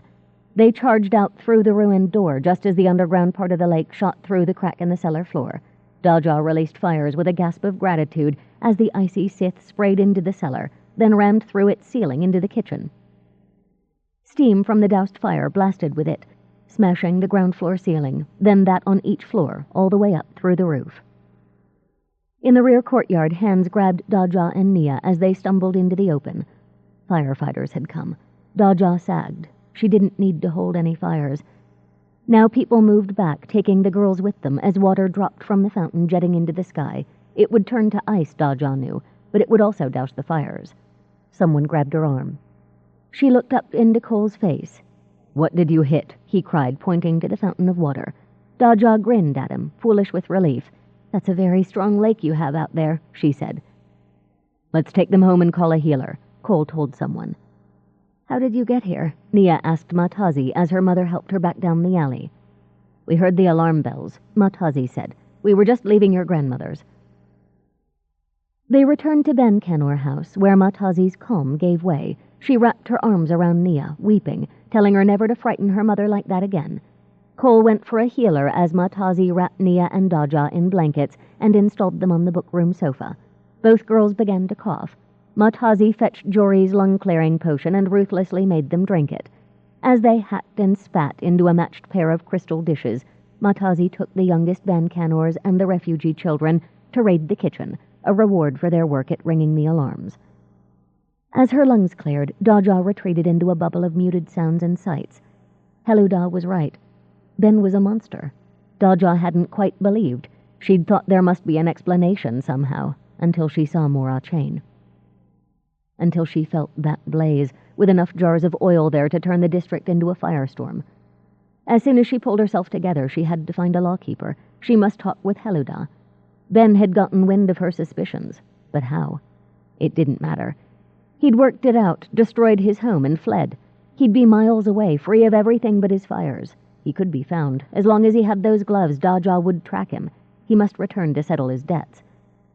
Through her numbness, she registered that a healer touched her. His power spread through her and through Nia in a gentle examination. "Shock," he said when he finished. "You must have been quite frightened." Nia could only shiver and nod. Daja stirred. She owed Nia something. "She didn't show it," Daja croaked, trying to sit up straight. She gave Nia a tiny smile. "I said that you'd find your courage." But I didn't," protested Nia. was terrified." "Then you're wise," the healer said with approval. "Only a fool isn't afraid inside a burning house." To Daja, he said, "Your body will be fine, but something burdens your spirit. Whatever haunts you, tell someone about it." He looked up as Cole came in. "I'll leave a throat soother for these two, but—" Nia's eyes, bloodshot from smoke, popped wide open. She grabbed Daja's arm. "Jory," she cried and coughed. The healer laid a hand on her throat. Nia's voice emerged as a rasp. "Daja, Jory's in trouble." The twins had that bond. Daja knew it. Her numbness vanished. She tossed away her blanket and raced upstairs, knocking the healer, Cole, and even Matazi out of her way. Her scrying mirror lay on her work table. Daja grabbed it and stared into its depths. She saw nothing. Slowly she took a breath, counting. She imagined worry, fear, and grief rising from her skin like steam. She had to let them go. They would return, but for now they were in her way. Only when she was steady did she open her eyes and breathe onto the mirror's surface. A blurred image rose from its depths and cleared. Olenika Potcracker's soup kitchen. Every set of double doors that led into the hospital was open. Smoke roiled through them and along the ceiling.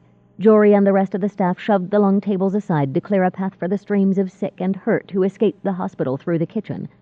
Olenika Potcracker stood at the door to the cellar storerooms, her face covered with sweat. Daja knew she had to be holding back fire. Now Jory was at the water trough that ran along the rear wall of the kitchen, filling buckets and bowls as people brought them to her. Ben walked in, a toddler on each hip. He handed them to a kitchen maid, turned, and plunged back through a smoky doorway. He wore the living metal gloves. Daja thrust her mirror into her belt pouch and left her room. Matazi waited in the hall. "Jory," she whispered, her eyes wide, her face ashen. Daja rested a hand on Matazi's arm. "Get Frostpine. He and Anyusa went to some winter fair. Call the charity ladies together. People with sleighs, blankets, everything.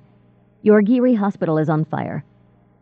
Matazi rattled down the stairs in Daja's wake. Daja explained to no one else, but raced back through the house to the slush room and her skates. She grabbed 2 coats and put them on, then added gloves, scarves, and a knitted cap. She would need all her magical strength when she got to Blackfly Bog. She couldn't afford to warm herself on the way. "Daja," Nia croaked from the doorway. She offered a bottle of Jory's lung-clearing mixture in a hand that shook as if she had palsy. Daja took the bottle with a nod of thanks and tucked it into a tunic pocket. Then she grabbed her skates and went outside. She couldn't reach the fire in time to halt it. Silently she prayed that other mages who could help were already on their way. The hospital and kitchen people had a better chance than the victims of Joe Sarik house. The fire protections she had seen gleaming on the kitchen walls and ceiling were strong. They might keep the fire back. That was in the hands of the gods and whatever mages got there soon. Her concern was Ben. He was playing hero, with no one to know that he was the creator of their misery. She didn't understand why he'd done this. Did he want one last disaster before he moved on? But she meant to ask when she found him. Feeling like an overstuffed doll in her layers, she went outside. People stood in the rear courtyard, warming themselves at a fire as others came and went, patrolling the neighborhood to ensure that no other houses burned. The crowd parted silently before Daja as she strode down to the boat basin and sat to buckle on her skates. She barely noticed them, her mind fixed on the route she must take. If she followed Prospect Canal under Crake Bridge and around the curve of Bosnia's, that would bring her onto Jung Canal. From there it was a straight skate through the frozen intersection of the Whirligig to the hospital. She didn't know if she had the stamina and strength on skates to make it, but she had to try. Ben owed Kugisko a debt of appalling size. All her life she had believed that everyone paid what was owed, though some required help to balance the books. She had to help Ben pay up. She stood and glided across the basin with a single push. She tripped at its edge, falling onto her back. From there she could see that the sky overhead was darkening. She had forgotten the early nightfall in this misbegotten country. With a growl she lurched to her feet, then ripped the mitten and glove from her right hand. She would have to use some magic after all. Reaching toward the watcher's fire, she twitched her fingers. A globe of flame rose from it and came to sit in her palm. Holding it up as a lamp, she skated into Prospect Canal. Word of the hospital fire was not out. People skated here at a leisurely pace, servants on the way home for the most part. Daja glided into the stream of skaters. Most saw her flame globe and got out of the way. Daja noticed them no more than she had the people in the courtyard. Instead, she stroked forward, breathing deeply to calm her rattled nerves. A fall on the ice had not exactly given her confidence for this. She pushed harder, moving into the center of the canal where people raced. On the raised streets along the canal's sides, people were lighting outdoor lamps. Inside the open shutters of wealthy homes, candle and lamplight glowed. Here on the ice, more and more people carried lanterns. This was the proper use of fire, with proper respect and proper fear. Ben had perverted it. Her pulse speeded up, her breath came faster. No, she couldn't think about this. If she was to help anyone in Blackfly Bog, she had to skate, and only that. She would deal with the rest there. In the meantime, Everall Bridge loomed ahead of her. Lamplighters crossed it, their own globes of light shining in an arch over the canal. Daja raised her fire enough to reveal the ice ahead of her feet and deepened the stroke of her legs and skates. On she sped, the night air biting the exposed skin around her eyes, the Sith's mild wind cold and raw with moisture. At least her lamp kept her ungloved hand warm. Other skaters were blurs as she passed. The ice hissed as skates cut into it. Laughter and talk met her swaddled ears as muffled noise. Daja leaned forward slightly and tucked her free arm behind her back as the racers did, shaping her body to slice the air like a well-honed knife. This was wonderful. It was like flying. She could have done it forever. Except that just ahead, Prospect Canal ended between two bridges and the flat eastern side of Ergi Island. She was good enough on the straightaway, but if she attempted the turn under Crake Bridge, as experienced skaters did, she might not live to see Blackfly Bog. Reluctantly, she slowed. She didn't notice when two fast skaters tumbled and went spinning across the canal on their backs, startled by the sight of a big, thickly robed southerner with a globe of fire in her hand. She passed under Crake Bridge, weaving among skaters who came from 3 directions. As she eased into Yung Canal, the stream of humanity thickened. Moving onto the open ice, Daja looked up and saw why. Ahead, where the Upatka River split to become Kugisko's canals, the sky was orange. The roof and garret of Yorgiri Hospital were in flames. Daja thrust hard against the ice, yelling for those ahead to clear the way. Many were sightseers, but others too were skating hard to bring help. On the street that rimmed Bosnia's island and on Ryder Street, the edge of the Pearl Coast, large and small sleighs alike were in motion, racing toward the hospital, their normally musical bells setting up an urgent clatter. Daja lowered her head and stroked harder. Her thighs, knees, and ankles set up a first warning throb. Later, she told them, punish me later. Even with more people bound for the fire, Yung Canal was so wide that there was plenty of room at the center. Those few skaters coming toward Daja eased away from the girl with the fire in her hand. She locked her free arm behind her and pushed off in long, steady strokes, cold air freezing the hairs in her nose. An icy thread of it wound through a crack in her scarf to sear her vomit and smoke-scoured throat. She clenched her lips rather than slow to adjust her scarf and labored to breathe through her nose. When her hat blew away, she let it go. At the intersection called the Whirligig, she struck a ripple in the ice. Before she could fall, hands caught her free arm and supported the outstretched one, lifting her clear of the bumpy stretch. 2 skaters, swathed like Daja in scarves, carried her onto smooth ice and set her down easily. They were gone, speeding toward the hospital before she could gasp her thanks. Now Daja called her fire globe in through her palm, using it at last to warm herself and to ease her throbbing legs.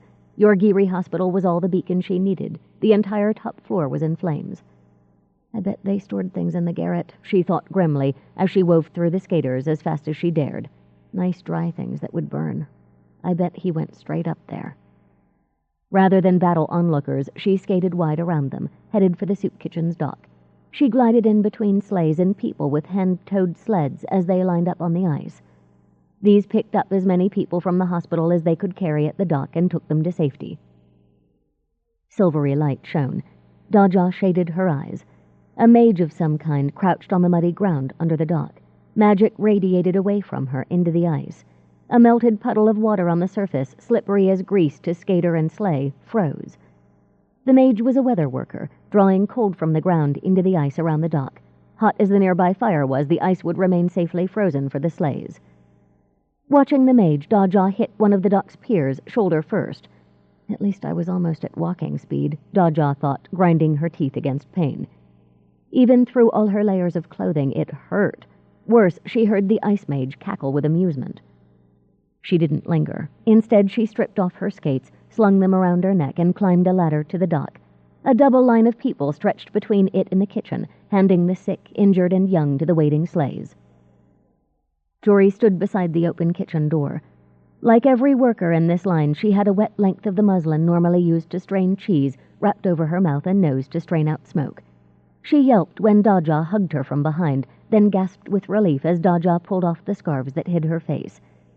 "I don't suppose you'd want to get yourself to safety?" Daja asked her. Jory coughed. "I'm safe right here," she insisted.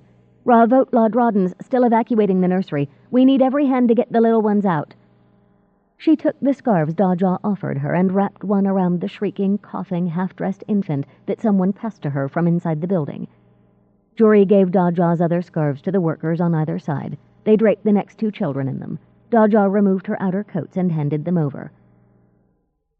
"Ravot Lodrodden's dead," shouted a man, giving Jory a last infant. "They said the roof just caved in on the nursery." Jory's eyes flooded and spilled over, tears cutting through the ashen soot on her face. Automatically, she grabbed the next patient to come out, a man with only one leg, and wrapped him in one of Daja's coats before passing him on down to the sleighs. "Hot crackers still inside?" Daja asked. "She's holding the fire," Jory croaked. "Somehow it got into the cellar storerooms and the oil jars blew out the back of the kitchen." "Try to stay alive," Daja told Jory. She plunged into the kitchen, thinking, "Somehow it got there, my eye. Ben likes to mix oil and fires." 16. Olenika stood before a wall of flame where the back of the kitchen had been. The dark-haired mage looked embattled. Her black hair tumbled wildly from its pins. Her sober gown was ripped, charred by debris and smeared with soot. Sweat coursed down her face. Her black eyes were serene, her hands clasped lightly in front of her. About to yell in her ear, the roar of falling beams, fire, and screaming people was deafening. Daja remembered a way to talk that wouldn't distract Olenika from her barriers on the fire below. She placed her hand lightly on the cook mage's arm. As she'd hoped, their shared bond with fire made it possible to speak. "Do you need help?" asked Daja. Olenika smiled crookedly. "I'm fine. I must hold this so they have another exit for the patients," she replied. "You'll waste time if you try and hold the fire inside the hospital. There's too much. You'll be overwhelmed." Remembering Joe Sarik House, Daja shuddered. She'd do it again if necessary, but it was like surviving a tidal wave. She didn't want to have to try it twice. Olenika picked up her thoughts. "So you learned you can't beat everything," she thought, her inner voice as wry as her speaking voice. "So you found you're human. How sad. Listen to me, girl mage. As soon as they don't need this exit anymore, I am leaving. I know when I'm against something bigger than me." "I can help," Daja replied. "There are patients still inside. I'll see if—" "Wait," Olenika said when Daja would have let go. "There is a thing. If you're not afraid—" "What?" Daja asked. Olenika's thought flickered as if she herself doubted. Then she told Daja, "On the far side of the hospital, straight through that door on my left, there's a locked wing. The mad ones are there. Most are docile. We drug them nearly all of the time until the healers see if they can be helped. No one's tried to get them out." Daja faltered. Like most people, she was afraid of insanity. She saw mad folk everywhere, those whose families were too poor for expensive healing that would bring them happier lives, or those who simply couldn't be helped. "It's all right," Olenika told her. "You might try the second floor." Daja was afraid, but she knew what Larkin Sandry would do. "Straight across the building from here?" she asked. "Through the door." Olenika pointed to it. "They'll obey simple commands." "Simple, mind. I brew the drug myself, and I made it that way." Daja nodded, then ran for the door they'd discussed and the hall beyond. Large wards opened off either side of the hall, disgorging escapees. She was shocked at how many people were still inside, but at least those who could move were there to help those in trouble. She dodged two girls supporting a very old man and caught a toddler when the woman who carried him dropped the child. "I'd forgotten they were so heavy," the gray-haired woman said and coughed ferociously. "He's the last of the little ones. Some fellow named Lodrodden went in for more and the roof caved on him. We'll get no more babies out." She accepted the child from Daja and continued on her way. Daja used her senses to check the fire. The garret and the 4th floor were gone, and most of the 3rd. A full story lay between this floor and the blaze. That was bad. She had to hurry. At the end of the hall, she found a large double door with heavy iron deadbolts to secure it. Above the bolts, she noticed a small window with a sliding shutter. Daja opened it and peered inside. Most of those she could see sat on cots, weeping. She prowled. A man with very short dark hair, seeing her face, attacked the door, trying to grab her through the peephole. "Get us out," he screamed, then coughed. "Out! Get us out!" So the drug doesn't work for all of them, Daja thought grimly. She wrestled the bolts out of the locks, thinking bad thoughts about the workers who hadn't tried to move these people. Then she felt guilty. She had hesitated at the thought of dealing with crazy people in a firestorm herself. Grabbing both doors, she yanked them back. The men who had yelled at her tried to shove by. Daja grabbed his arm and hung on. "If you're awake enough to know you're in trouble, you're awake enough to help me," she snapped. "The questioners, the governor's questioners, they'll come for me," he insisted, fighting her grip. "They don't dare let me go free with what I know. They'll pry my secrets from my mind and they'll kill me." Daja thought fast. "Pretend you're a healer," she told him. "They won't notice you." She took a green worker's robe hanging on the wall outside the ward and threw it at him, then let him go and marched into the room. There were 30 beds. Most of the occupants were the sitting and weeping sort. "Come on," Daja said, dragging the closest to her feet. "Walk out of here. Follow the others." The man stared at her wide-eyed, wringing his hands. "Go," Daja cried, shoving him at the door. "Walk out of here." She did the same with the next patient and the next. The fourth was curled up on his bed. He did nothing when Daja shook him. "He won't budge," said the men who feared the governor's questioners. He stood beside Daja, the worker's robe sagging on his bony frame. "He's that way most of the time. They put a diaper on him, and the others are still here." Daja looked back. The 3 patients she had ordered to leave stood at the door, huddled together, bewildered. She looked at her companion. "Lead them like horses," he suggested. Daja grabbed a sheet from an empty bed and cut it in strips with her belt knife. "Why aren't you like them?" she wanted to know. He shrugged. "It doesn't work the same for everyone. I'm not mad enough, I think. That helps." Common sense from a madman, Daja thought desperately. This day just gets worse by the minute. Something on the floor overhead caught fire. She felt the surge as the blaze fed, and the sigh of nails as they melted. Daja thrust a wad of linen strips at her companion. "Tie them together by one hand," she ordered, going to the next bed. "Like a string of horses. Get as many as you can and bleed them out. Hurry!" She grabbed the young man in the next bed by his wrist and tied one end of a strip to him. "Get up," she ordered. He obeyed. She seized the old woman in the next bed and pulled her to her feet, then tied one of her wrists to the young man's. Towing them along, she added 3 more to her string. The next, a middle-aged man with a head shaved bald, threw himself at Daja, shrieking. He clawed her cheek with ragged nails, then got his hands around her throat. Daja let go of her string of docile patients and ran him into the wall, slamming him against it as she called heat from the fire above into her skin. He didn't notice. She rammed him again and called for more heat until he screamed and let go, waving burned hands. He ran from the room. Daja gasped, coughed, and propped herself against the wall as she sent the heat she'd used back into the inferno overhead. She couldn't worry about that fellow running loose. On the 2nd floor, she felt the ceiling give way. It hit the ceiling over her head. The wall under her palm warmed. The timbers overhead groaned under the weight of burning walls and roof. Smoke leaked through the cracks. Daja roped 5 more patients into her string and dragged them into the corridor. From the rolling smoke that filled it came her green-robed madman. Someone had given him a soaked cloth to hold over his nose and mouth. Daja passed him her string of patients and plunged back into the ward. She had 4 more roped together when the beams above them moaned a second longer time. Smoke shot down in streams through cracks that broadened as the ceiling began to tear loose from the walls. There was no time. She grabbed 2 more docile patients, 1 in each hand, and towed them to the wall along with her string of people. With one gigantic pull of her magic, she yanked all the nails in the wall to her right from their moorings. They shot across the ward like arrows. With a magical shove, Daja thrust both the iron grating on the sole window and the metal in the shutters over it into the night. She turned, still clutching her patients, and rammed herself back first into the wall. Planks and crossbeams dropped free like rotten teeth. Daja dragged her 6 people through the tangle of lumber into the night's cold, then towed them toward the ring of guardsmen who held the crowd back. Hearing wood crack behind her, she turned, still clutching her linen rope and 2 patients' wrists.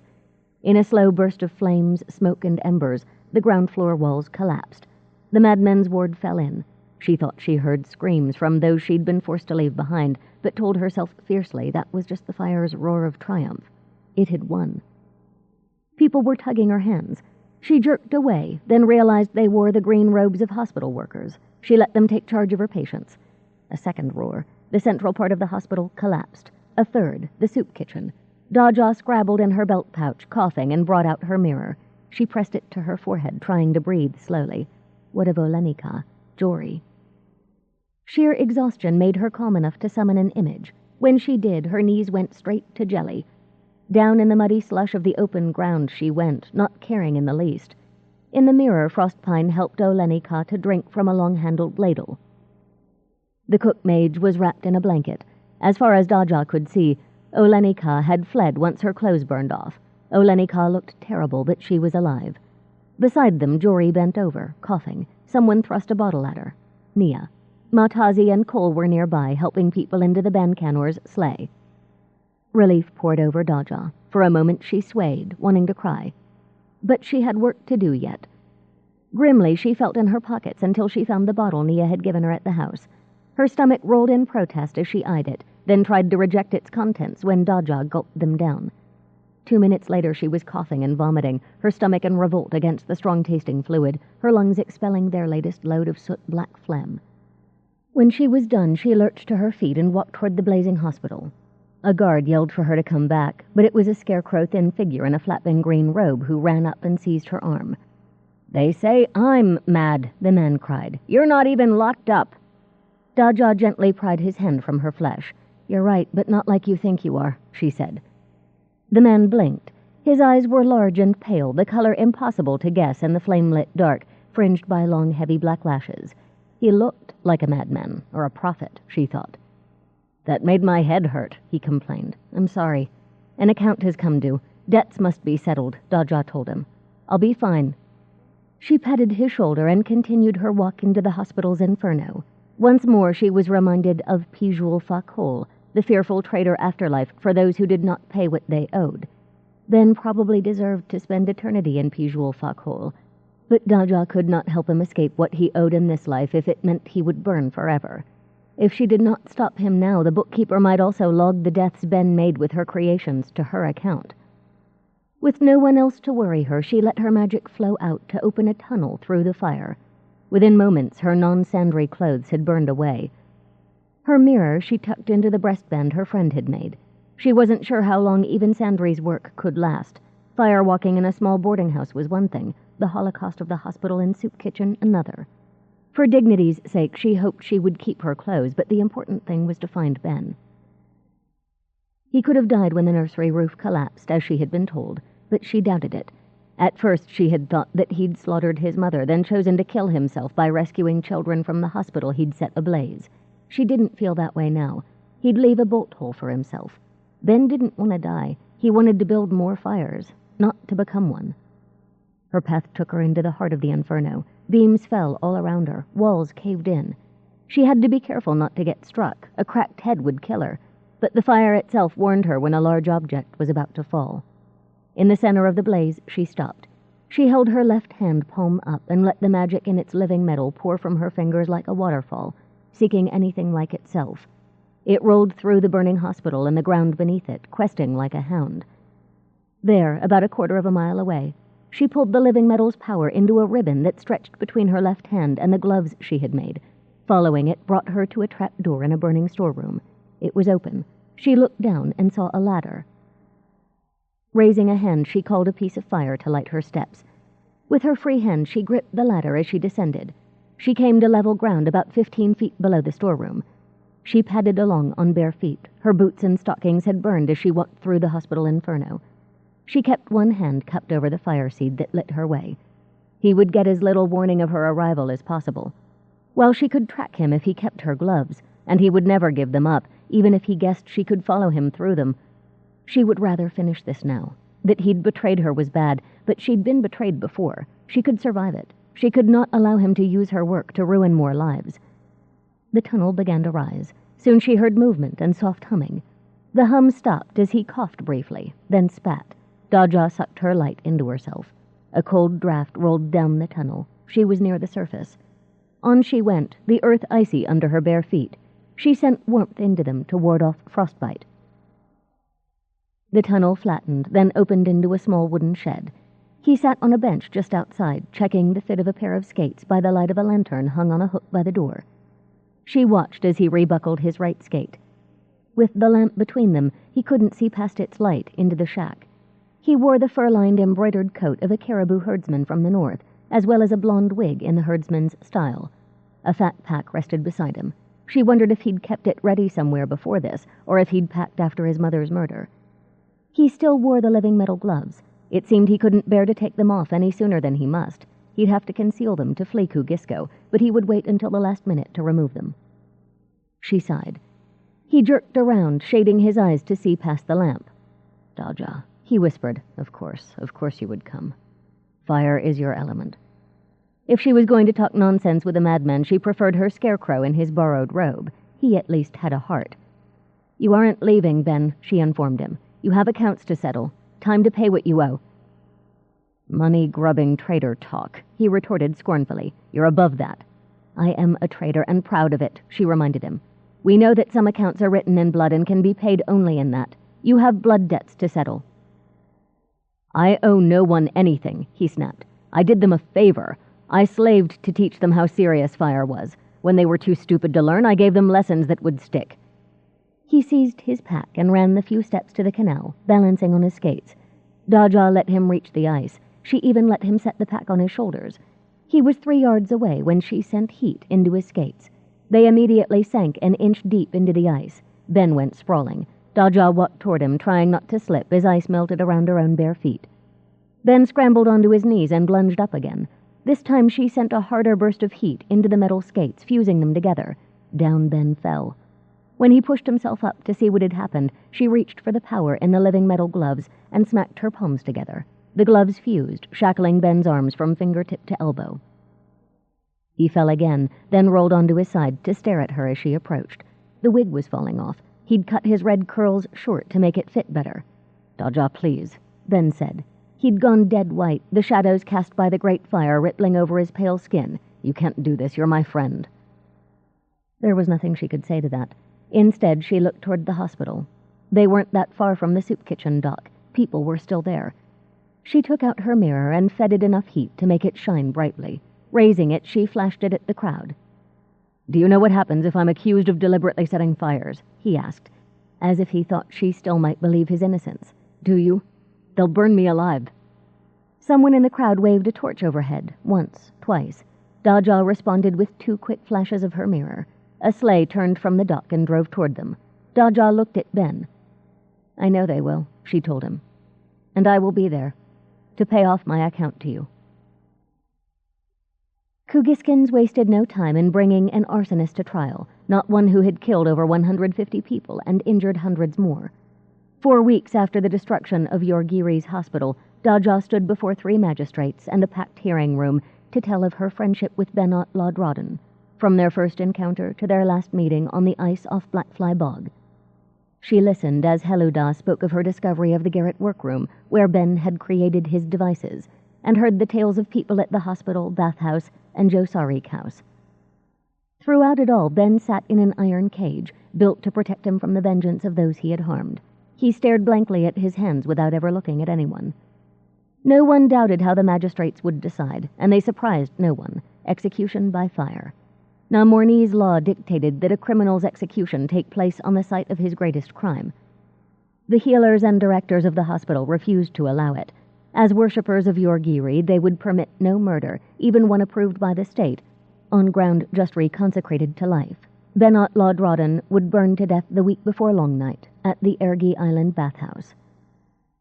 Nia insisted on going with Daja, though her lips trembled as she announced it. She felt that someone ought to witness for Mora Chain. Daja went because she had promised Ben she would face what she had done by capturing him. Frostpine came without saying why. He didn't need to. Daja knew he'd come to help her. Room had been saved for them at the front of the execution ground. When they arrived, they found their space was shared by Olenika Potcracker and Jory, the councils of the islands who had suffered Ben's fires, and the families of the slain. Heluda and the magistrates' mages, wearing black coats with gold and silver trim, stood at a right angle to their group. Before them was the stake, its large base of stacked wood and kindling topped by a platform. Opposite Daja's group, on the far side of the stake, waited the governor, the city council, and the officials who served the courts and the lawkeepers. Beyond those 3 banks of witnesses stood the crowds. those who had come to see justice or just to watch a horrible spectacle. They were oddly quiet as they waited. Soon they heard the beat of a drum, somber and hard. Up the stairs that led to the canal came the execution party. Ben, in a rough sacking robe, was flanked by the black-robed priests of Rohain, who oversaw every execution, and their attendant lawkeepers. A condemned prisoner could have a priest of his own faith, but Ben had chosen none. He stared at the ground as he shuffled forward. The loudest sounds were the drum, the flap of cloth in the hard wind, and the clank of the shackles secured to Ben's wrists, ankles, and neck. The priests helped him up the steps to the platform. They chained him to the stake, then climbed down. Ben stared across the sea of people as if his thoughts were years away. The drum was silent.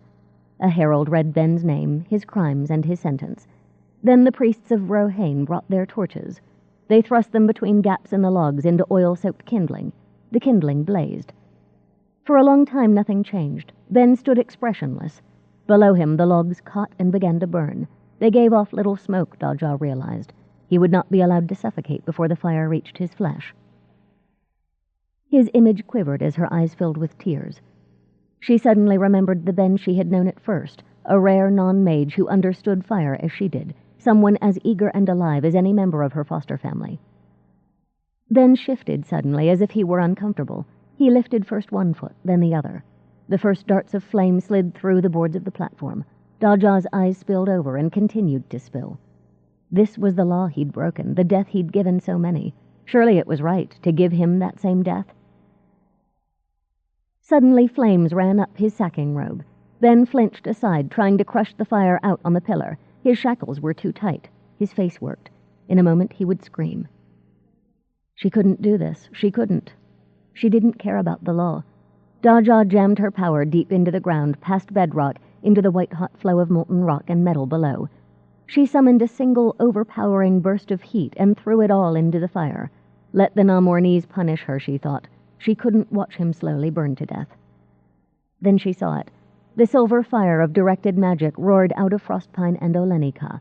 It rushed in a silver thread from Jory. Logs, platform, man, and stake turned into an immense roaring column of flame that shot 30 feet into the air. For a moment it was so hot Daja's face felt tight. She smelled burned hair close by. The column lasted only a breath of time. Then it vanished, out of fuel. A few black flakes drifted over the spot where Kugisko had decreed Ben would die. Smoke rose in discouraged wisps from the freshly charred ground where the stake had been. Daja looked at Heluda Salt, defiant, expecting the mage to be furious. Instead, Heluda stood with a hand over her eyes, shaking her head. Daja couldn't be sure if Heluda was disappointed or resigned. After a moment it occurred to her Heluda might be both. Someone in the governor's party was more than disappointed or resigned. A man who wore the gold sunburst of a commander on his silver-trimmed black lawkeeper's coat advanced toward Daja's side of the square, his face dark with rage. He beckoned to a group of lawkeepers. "I want," he began furiously. Heluda stepped in front of him and put her hand on his chest. She said something. No one heard what it was. The lawkeeper commander glared down at her and opened his mouth. No sound emerged from it. She spoke again, quietly. Frostpine tugged on Daja's arm. "Let's go," he said, beckoning to Nia, Olenica, and Jory. "Heluda will settle him. It's not like their cursed sentence wasn't carried out." 5 months later, word came to Bancanor House that the southern mountain passes were open. A week after that, Heluda, Cole, and Matazi accompanied Frostpine, Daja, their mounts, and 3 pack horses across Bosnia's island and over Kirsty Bridge, all the way to the construction site for Yorgiri's new hospital and soup kitchen. While building had only started a month before, carpenters and masons risking the occasional late snow or ice storm to begin the new project, preparations had been underway all winter. Matazi and Cole had been in the forefront of the fundraising, with donations from their own fortunes so large they had shamed fellow rich Kugiskans into granting large sums. Less wealthy families of the merchant and laboring classes had donated cloth, pottery, cooking gear, herbs and oil for medicines, even food. Daja had sold plenty of jewelry and given the money to the new hospital.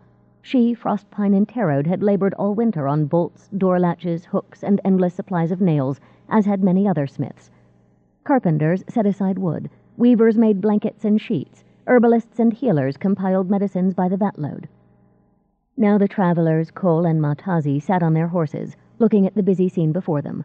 Masons labored in cellars and on ground-floor hearths as carpenters framed the inner wards and outer walls. The soup kitchen was in business already. Olenika presided over a line of cauldrons from which exquisite smells drifted. Jory, wearing a single plain gown like her teacher, her skirts and petticoats hanging just an inch below her knees, dumped an armload of chopped turnips into a kettle and walked over to them, her calf-high boots squelching ankle-deep into black mud with each step. "You are supposed to use those board walkways, you know," her father pointed out. "That's why they laid them down, after all. It's not called Blackfly Bog for nothing." "Oh, Papa, it takes forever to get anywhere that way," Jory complained. She stopped beside Daja's horse, a hand on Daja's booted ankle. They had said their important goodbyes while trading staff blows that morning, but Daja had wanted to see her in her element, in the life she was making for herself. To Daja, Jory said, "You betrayed me. You turned my meditation over to her." She pointed an accusing finger at Heluda Salt, who only grinned wolfishly down at her. "And she can give you a fight with a staff," Daja told her cheerfully. "She'll keep you humble." Traitor Loggett, she thought. I'm starting to talk like Frostpine. Jory grinned back, teeth flashing against creamy brown skin. "I have Olenika for that," she said. "I don't think I can stand 2 humbling teachers." "All I know is you'll need them," retorted Daja. "Come back soon," Jory said quietly. "We'll really miss you." She glanced at the top of a frame wall. Nia straddled it. She was dressed like her twin in a short gown and boots, except that her sensible dress was maroon and Jory's was blue. As Arnon, seated opposite Nia, drilled openings through 2 connected beams, Nia thrust pegs into them and hammered them in. Without looking away from her work, she raised her mallet and waved it, then drove the latest peg home. 2 weeks after Arnon got his mage's certificate, he had opened his own shop, taking over Nia's meditation as well as her carpentry instruction with Kamok's and Nia's approval. "I'll come back when I can," promised Daja. She had said her goodbyes to Nia as well, talking with her until late the night before. "And Nia will write," said Jory. "She's better at it than I am." Olenika's voice echoed over the clatter of hammers on wood, nails, and stone. "If they aren't going to dismount and help, tell them to go away, Joraliti." She had a crow harshness to her tone now, a lasting reminder of the night when she had kept her part of the hospital safe until everyone who could escape was gone. "Those flatbreads won't put themselves to bake." Jory looked at the bundled-up Frostpine. "When he comes out of his cocoon, tell him I said goodbye," she said cheekily. She trudged back to Olenika through the mud, ignoring the plank paths. "You can come out," Matazi told Frostpine. He sat in multiple layers of habits and clothes, a heavy fur hat on his bald crown, 2 pairs of gloves on his hands. "Breathe some air," urged Matazi. "It's good for you." Frostpine swiveled his head to glare at her from his layers like an irate owl. "That air is cold, wet, and moving," he informed her. "That's the green wind of the Sith," Cole said with a smile. "Smell it. Damp earth, growing things. Spring is on its way." "On its way, maybe. Here? No," grumbled Frostpine. "I love you both dearly, but I'm going to find some real spring, the kind that's actually warm." Matazi leaned over and kissed Daja's cheek. Cole rode over to do the same. "Thank you for our girls," Cole told her, "for setting them on their proper road." Daja smiled shyly at both of them. "That's what traders do. We find roads and we follow them. Trader and bookkeeper keep your balances high and your debts low." She looked at Heluda, who said, "If the 2 of you ever get tired of this smithing nonsense, I could make fair magistrates' mages of you." Daja chuckled and shook her head. "I think the smithing nonsense is in our blood." She reached across the gap between them and poked Frostpine with the end of her trader's staff. "Come on, old owl," she told him. "I'll find you the way to springtime." "Gods be thanked," Frostpine replied with feeling. They set their horses forward on the road south. Acknowledgements. With heartfelt thanks to my good geometer, Richard McCaffrey Robinson, who maps with such style and accuracy, unlike the author. To my lovely and besieged editrix, Kate Egan, who bears so patiently those frantic calls, begging indulgence for yet another delay. To my agent Craig, my husband Tim, and my friend Raquel, who supply me with badly needed grounding. I don't think readers always know how much people other than the writer add to books in terms of ideas, fixes, corrections, additions, and general wet blanketing for authorly hysteria, and they should. Very few books are made strictly by the efforts of one person, even if that person is the only one getting paid. Notes. Calendar used in most lands in which these books are set, including major holidays. January, wolf moon. February, storm moon. March, carp moon. Sunborn, spring equinox. April, seed moon. May, goose moon. Wild night, Beltane. June, rose moon. Midsummer, summer solstice. July, mead moon. August, wort moon. September, barley moon. Coldborn, autumn equinox. October, blood moon. Dead's night, Halloween. November, snow moon. December, hearth moon. Long night, winter solstice. Days of the week: Sun's day, Moon's day, Star's day, Earth's day, Air's day, Fire's day, Water's day. About fur. I know the use and mention of fur in this book is going to draw howls of dismay from animal lovers, and in our time I howl with them. I wear leather because at least the cow gets eaten. We do use everything, and I am a carnivore. These days in the Western world there are so many substitutes to keep us warm that I prefer that the fur remain on the person whose skin it is. But my worlds are set in times and places where those alternatives aren't available. They are set in times very like our Middle Ages, and in those times those who could afford it wore fur to keep warm, and without things like central heating, insulation, and storm-proofed windows, people got a lot colder a lot quicker. Keep in mind that this is fiction based on human history, and that not everyone believes and prefers the same things as the author. End of Cold Fire, The Circle Opens, Book 3, by Tamora Pierce.